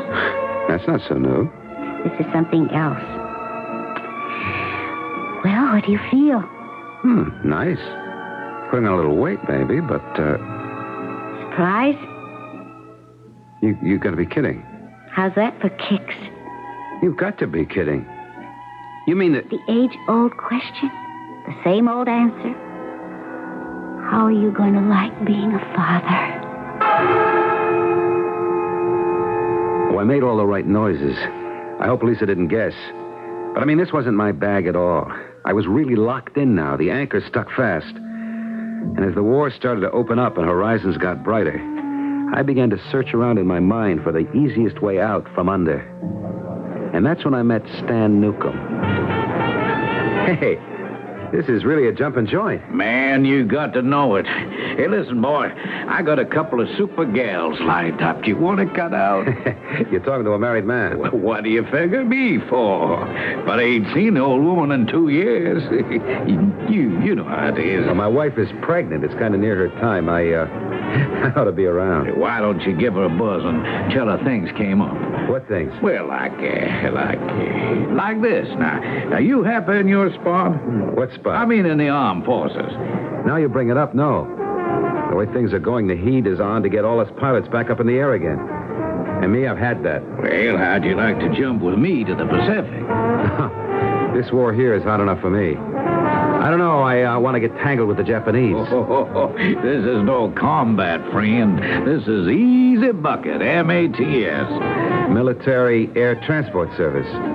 What's the poop? Well, you're based in Manila, Clark Field. You fly out transport from Manila to Guam, or Honolulu, maybe the States. A milk run. Best way I can think of to run out points and get separated. Hey, I like what you're saying, pal. Can you help me get posted there? Could be. We could talk about it later. But how about the girls I got on the line? How about them?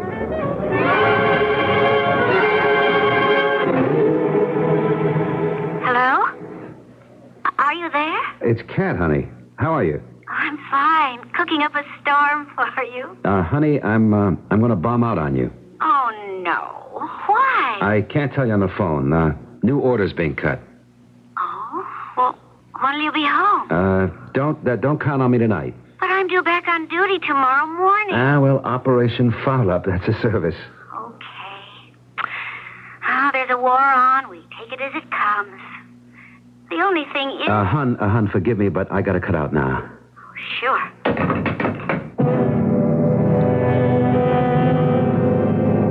Okay, maybe it was just the wrong time. Could I know that? I mean, she wasn't due for a month. How could I know Lisa would go into labor that particular night? Or that the baby would be born dead? It was a boy. If only... Darling, where were you? The Army says, jump. What are you going to do? What turned up so suddenly that was so important? Well, we can talk about that when you're feeling better. There's only one thing that can make me feel better, Cat. What? I want to get out of here and go home so we can start another one to take its place. That really tore it for me. The last thing I ever wanted in my life was to be tied down. A wife was bad enough, but a kid. I figured I'd had a lucky escape, and now Lisa wanted to pin me down again. Well, it was time to get out from under. I went hunting Stan Newcomb, and by the time Lisa came home from hospital, I was all set. All the way to Manila? He's there? For what? You've done your tour? Couldn't you have ducked out? Tell it to the brass. They didn't think so. What am I going to do without you? It isn't forever, Lisa. Well, maybe I can get transferred to the Pacific. Look, wait, why don't we just sweat it out? The war's got to end sometime. Meantime, my orders are cut, and I have to pull out. Is that what you really want, Cat? Oh, why would I want that? Well, you better not. I warned you. You bought me for the duration, and that doesn't mean the war. It means all the way. I'll be waiting, Cat. However long it is, I'll be waiting. Okay, Lisa, so you'd be waiting. But I'm not ready to be tied down. You cramp my style. I should have the guts to tell you straight out, but somehow I'm not built that way. 2 hours out of Hawaii, and we're just crossing the international dateline, Cat. How does it feel to jump straight from today right into tomorrow? Great, Stan. Just my speed. I left all my worries behind me. Oh, I'm so relaxed, I think I'll hit the sack. Yeah, me too, buddy. See you in the Philippines. Man, this is the life. But which life, Steve? Do you know? You again. What do you want? Just the answer to a simple question. Which life are you living now, Mr. Cat? Oh, come on, let's not hack around. I want to sleep. But not that long, last sleep. I have 2 to go before that. One. What? One, Steve Catlet. You sacrificed the other for the child you gave no chance to live. But that wasn't my fault. If you had been there, you could have brought Lisa to the hospital in time. How do you know? It's my business to know such things and to teach you to believe them. Who are you? Who are you? The answer to that question lies in your heart. Did you say something, Cat? No, I just had a bad dream, that's all.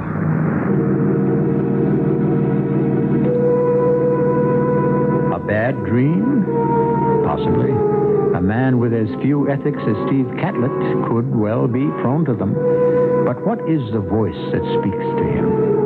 His better self? Conscience? Remorse?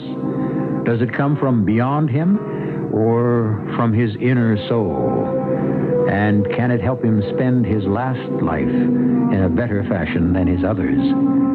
I shall return shortly with Act 3. We're going to stick our neck out and tell you something.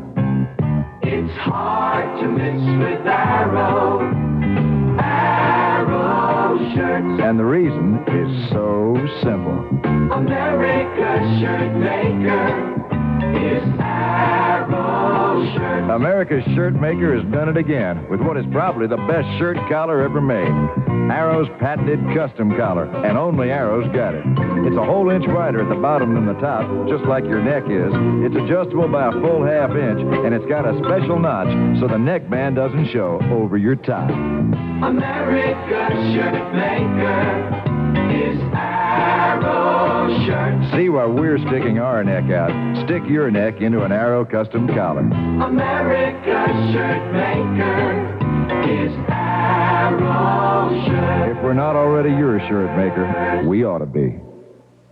Some things never change. Happily, the Mill Race Inn, a peaceful country inn on the Fox River in Geneva, Illinois, is one of them. Mill Race Inn has expanded, adding the River Room with its spectacular view of the Fox River and adjoining park.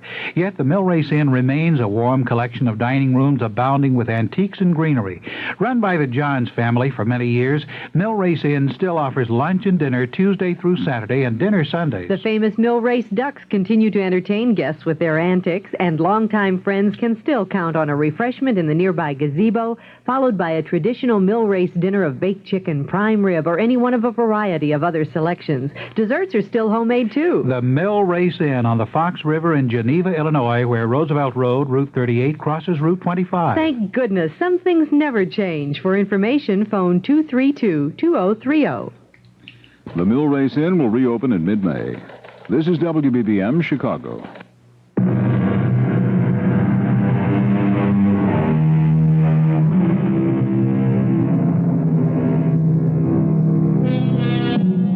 Whatever voices or doubts or shadows haunt Steve Catlett's dreams, they failed to cramp his style once he reached Manila. Manila was a town in a mad whirl of euphoria. MacArthur's return, the ousting of the Japanese, the return of freedom to the island, set the town on fire, and these beautiful people gave themselves wholeheartedly to their deliverers. Oh, man, this is one jumping town. You can say that again, Stan. And the women. Hey, you know something funny? I just thought of it.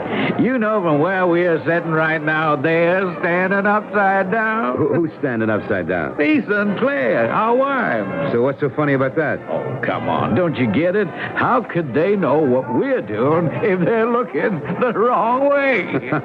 I sure hope you're right. Of course I am.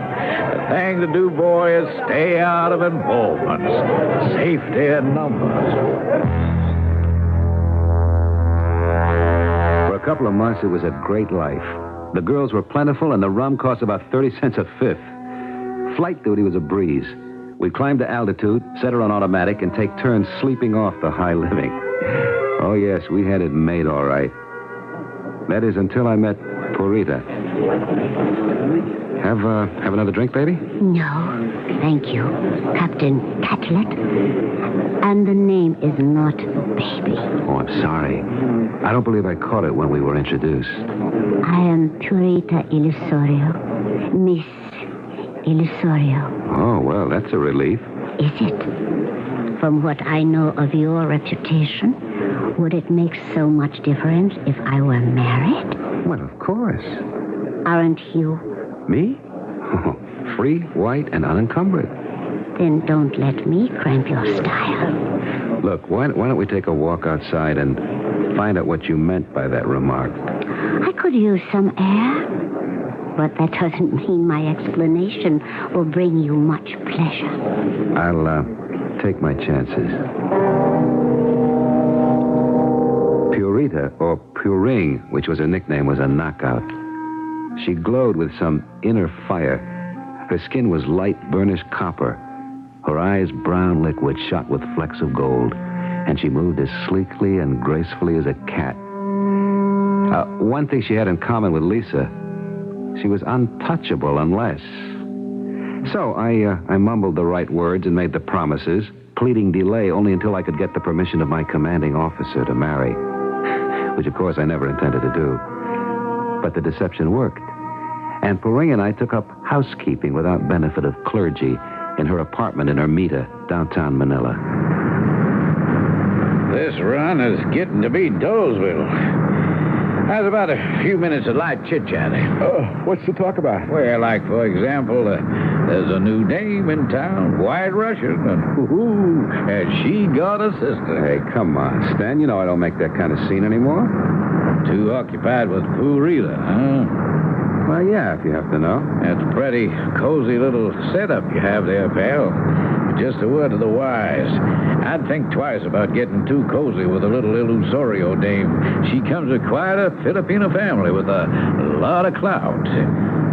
You asking for trouble. Did I ask you for any advice? Now button up and let me get some sleep. Pleasant dreams, I hope. It's a bad habit. I don't dream. But that statement was to come back to haunt me. Because a few weeks later, on a long haul to Honolulu, I was rocked to discover my wife was not as far away as I thought she was. Even before I landed, ground control had told me that Lisa was in the islands and waiting for me at the Kamalama Hotel. Darling, darling, darling, we're back together again. It's great, Lisa. Super, but how in the world... I couldn't be away from you any longer, so I came running. But how did you manage to wangle... Hey, you're in civvies.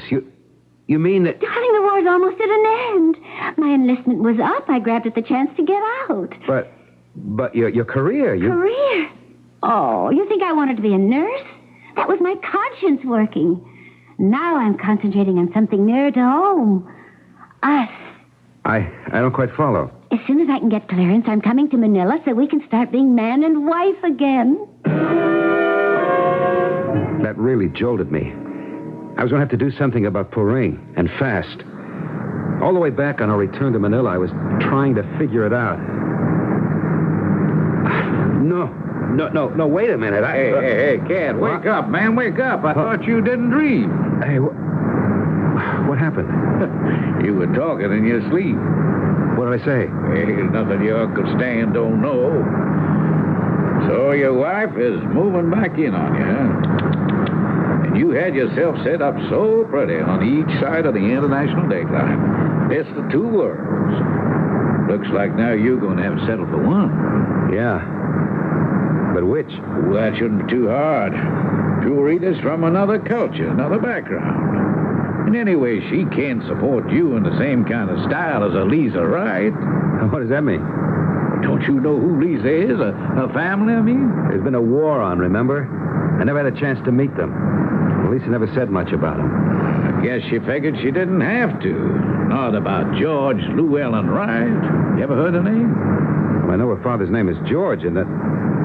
Hey, wait a minute. You mean the steel man? Wright Tools, the aircraft factory? Yep, that's Papa. A billionaire at least once. Okay, kid. Now, can you make up your mind which way you're gonna jump? There wasn't any doubt which way, but how. And then my old luck came back. They dropped the bomb. Japan surrendered aboard the USS Missouri, and suddenly discharges were a dime a dozen.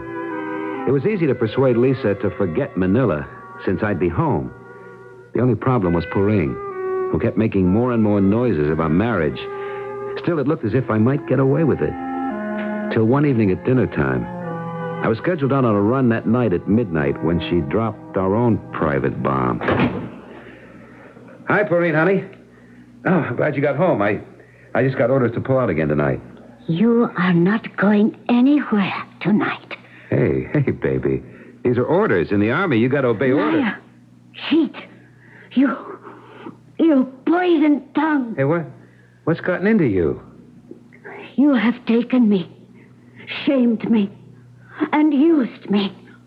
And I was fool enough to listen to your promises. Puring, I love you. Soon we will marry.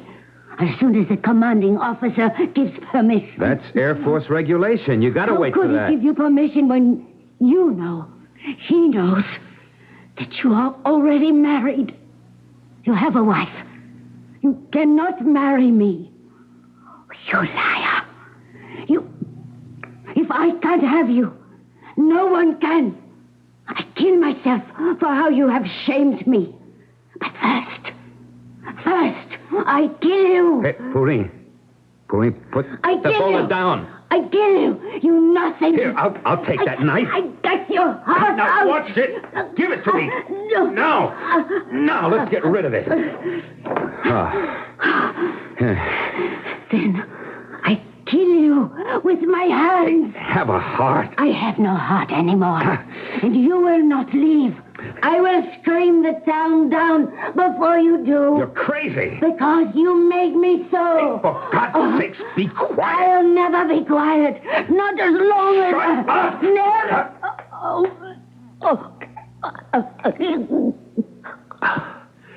Puring, I didn't mean to... Puring.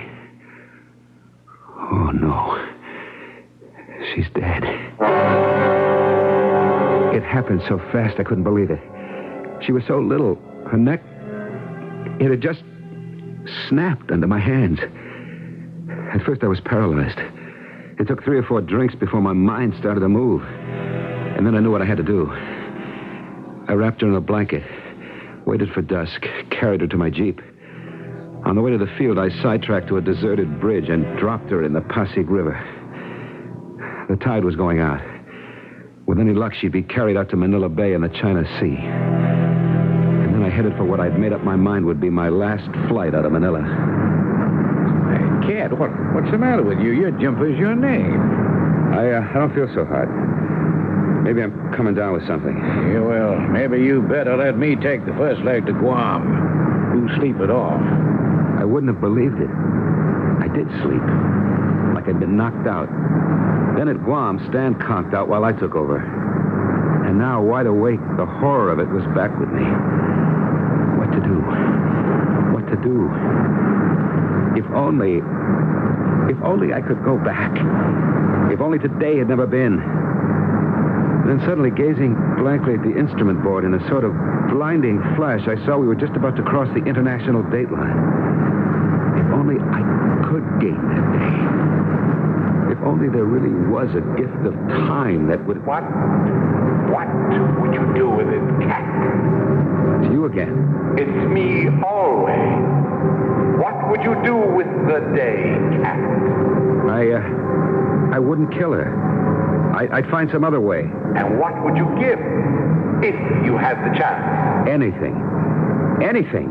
Then go see if you can find the way. There was a blinding flash of light, and then darkness, and then morning, and waking up and repeating the day as if in a dream. I saw Porine off to work. We said the same words. I reported to the base, got my orders to fly out at 2400 that night. I saw the same people, ate the same food, and at last it was evening, and I was waiting for Porine to come home. Hi, Porine, honey. I'm glad you got home. I don't believe it. What do you mean? I just came from your commanding officer. I know the truth, Cat. I know you are married. I was going to tell you. Were you? Well, it doesn't matter. What are you going to do about it? What are you afraid of? That I will tell your wife, ruin her life, as you have mine? I'm begging you, Porine. It would kill Lisa. You have nothing to worry about. I don't want her blood on my hands. I leave it to yours. You will go back to her? Yes. She would be better off without you. But that is her business. I was a fool to give myself to you. You are not worth it. I come of an old and proud race, and I had no right to pollute my bloodlines. Now get out of my sight. What are you going to do? That is none of your business. Oh, don't worry. I will never trouble you again. You mean I'm free?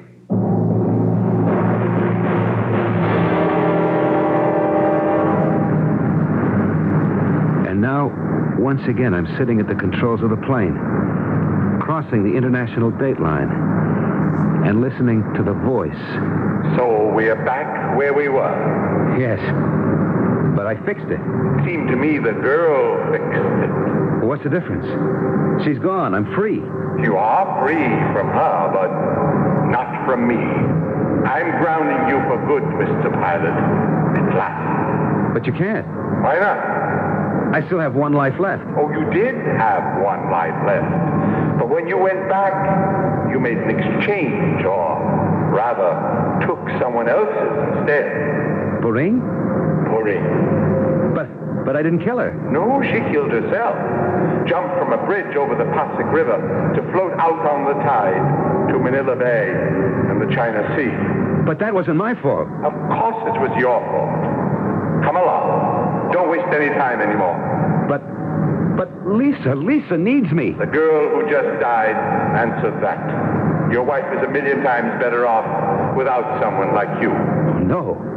No, you can't. You can't have it your way, for once and for all. So cross the international date line and move into tomorrow, Cat.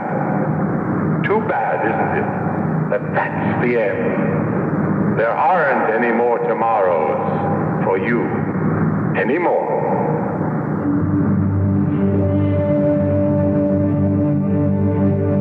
It was a small squib in the papers. A MATS plane bound for Hawaii was lost in the vicinity of the international dateline. The pilot, Captain Stephen Catlett, was presumed lost with the plane. By some miraculous chance, the co-pilot, Lieutenant Stanley Newcomb, fell clear during the wild descent and was able to make a parachute landing.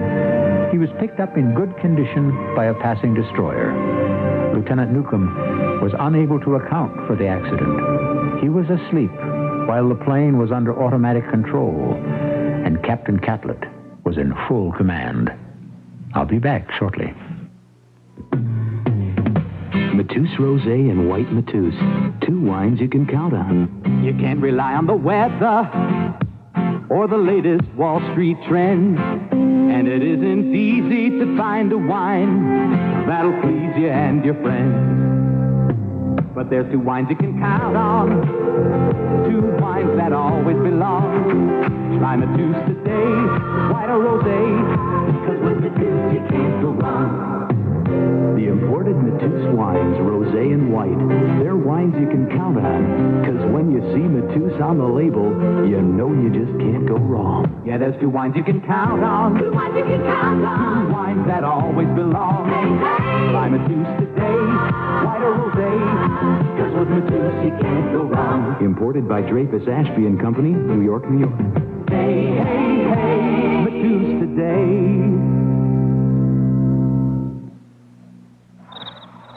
Last night, you went to sleep in your own bed. You woke up in hay fever country. Don't give up. Arm yourself with ARM.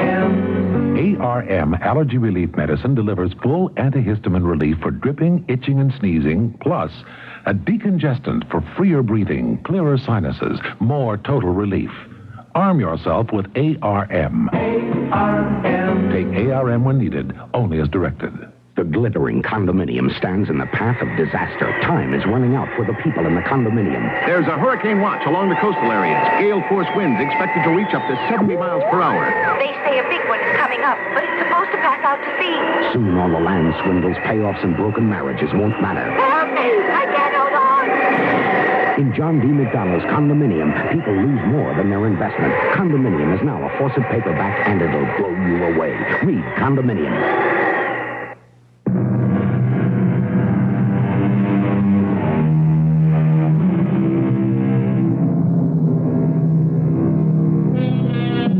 I don't imagine any of us could have any pity for a man as self-serving as Steve Catlett, or spare many regrets that he was prodigal enough to waste 9 lives.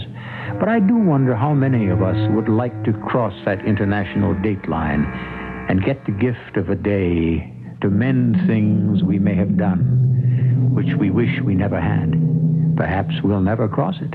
Or perhaps if we do, and we are not offered a second chance, we can comfort ourselves that our sins must have been pretty small. Our cast included Michael Tolan, E.V. Juster, and Ian Martin. The entire production was under the direction of Hyman Brown. Radio Mystery Theater was sponsored in part by Buick Motor Division and ARM, Allergy Relief Medicine.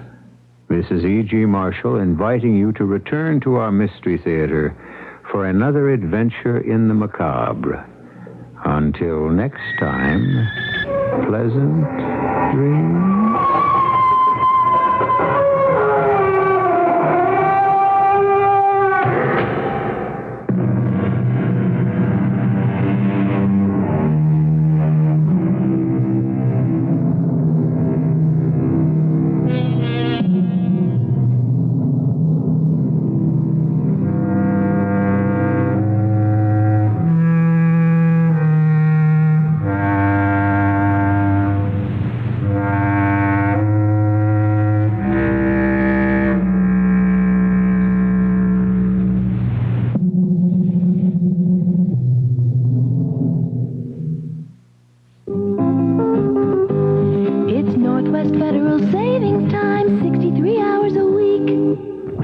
Hi, I'm Chuck Shaden, Vice President here at Northwest Federal Savings. Let's find out firsthand why people like Northwest Federal. I like the different conveniences they have. You can get traveler's checks. Anything you want to do, you can do it if you've got the Northwest card. I like the fast, courteous service and the fact that I don't have to fill out a lot of paperwork before I can come to the counter. The hours, more hours than other banks. In fact, I switched to them from another bank because of their convenience, their hours, everything. No bank does for people what this bank does, really. And the people here are marvelous for service and cordiality. Just plain swell folks. Well, if you don't feel that way about your bank, it's time to sing a different tune. It's Northwest Federal Savings Time, 63 hours a week. CBS News. Another gay rights ordinance has gone down to defeat, this time in St. Paul, Minnesota. This is Doug Poling reporting on the CBS radio network. It was the first major test of a local law designed to protect the rights of homosexuals since Dade County, Florida threw out such an ordinance nearly a year ago. After the votes were counted Tuesday night, they showed St. Paul voters, by a margin of nearly 2-1, repealed the gay rights protection law. A Baptist minister, the Reverend Richard Angwin, a leader of the repeal effort, called it a happy time for those who want a sense of decency and moral perception in the city. Leaders of the National Gay Rights Task Force said they were outraged that misinformed voters have again denied civil rights to a group of American citizens. More news in a moment. Brent Musburger talks about great athletes. Those people possess talents that I would compare to the ballet dancers that I enjoy so much, the musicians who are gifted, and the painters. CBS Radio Sports' Brent Musburger. He's enthusiastic about sports talent, and it shows in his Sports Time broadcasts every weekday. And talent is also a mainstay of the Mike Wallace at Large weekday series. Wallace gets excited about talking with people like pianist Vladimir Horowitz. Here is a fellow in his mid-70s with an enthusiasm and an openness and a joy and a capacity to express it. And that makes the job of an interviewer so easy. Mike Wallace at Large and Sports Time with Brent Musburger. Two broadcasts that make your afternoons and evenings more interesting. And there are more. Walter Cronkite reporting. Today in Business. Newsbreak PM. What's happening and the world tonight. All here Monday through Friday on most of these CBS Radio Network stations. They're worth your time. The Pentagon on Wednesday is expected to announce major cutbacks at defense installations, including the possible closings of 85 bases to save money. Congress may balk at the cuts, especially those in individual lawmakers' districts. Senator Alan Cranston, Democrat of California, had this comment on the situation. We've got to get spending under control, particularly military spending, if we're ever going to curb inflation and balance the budget. However, I'll be following very carefully the Defense Department's contemplated actions in California to make sure they're fully justified and that there aren't any preferable alternatives. But Cranston noted defense spending is soaring and totals 25% of the federal budget. In a tentative decision, the Senate has voted to recommend the $25 billion income tax cuts President Carter wants be delayed for 3 months. The Budget Committee said putting the cuts into effect sooner would worsen the federal deficit and fuel inflation. Republican William Roth of Delaware says the majority is not thinking of the taxpayer. They're obviously more interested in federal spending in contrast to letting the taxpayer keep more of his money. The thing that bothers me the most is that the taxpayer is faced with increased taxes, and the federal government, or the Congress, has refused to give him a tax cut, effective October 1st. Roth says the Senate is making the taxpayers pay for their spending excesses. There's a backlog of ships waiting to enter the Pacific side of the Panama Canal due to an accident that occurred on the 7th of this month. A ship hit one of the locks at that time, causing damage that resulted in one lane of the lock being closed. Panama Canal Company spokesman Victor Canil told CBS News what the backlog is now. Today it's only about 40 ships.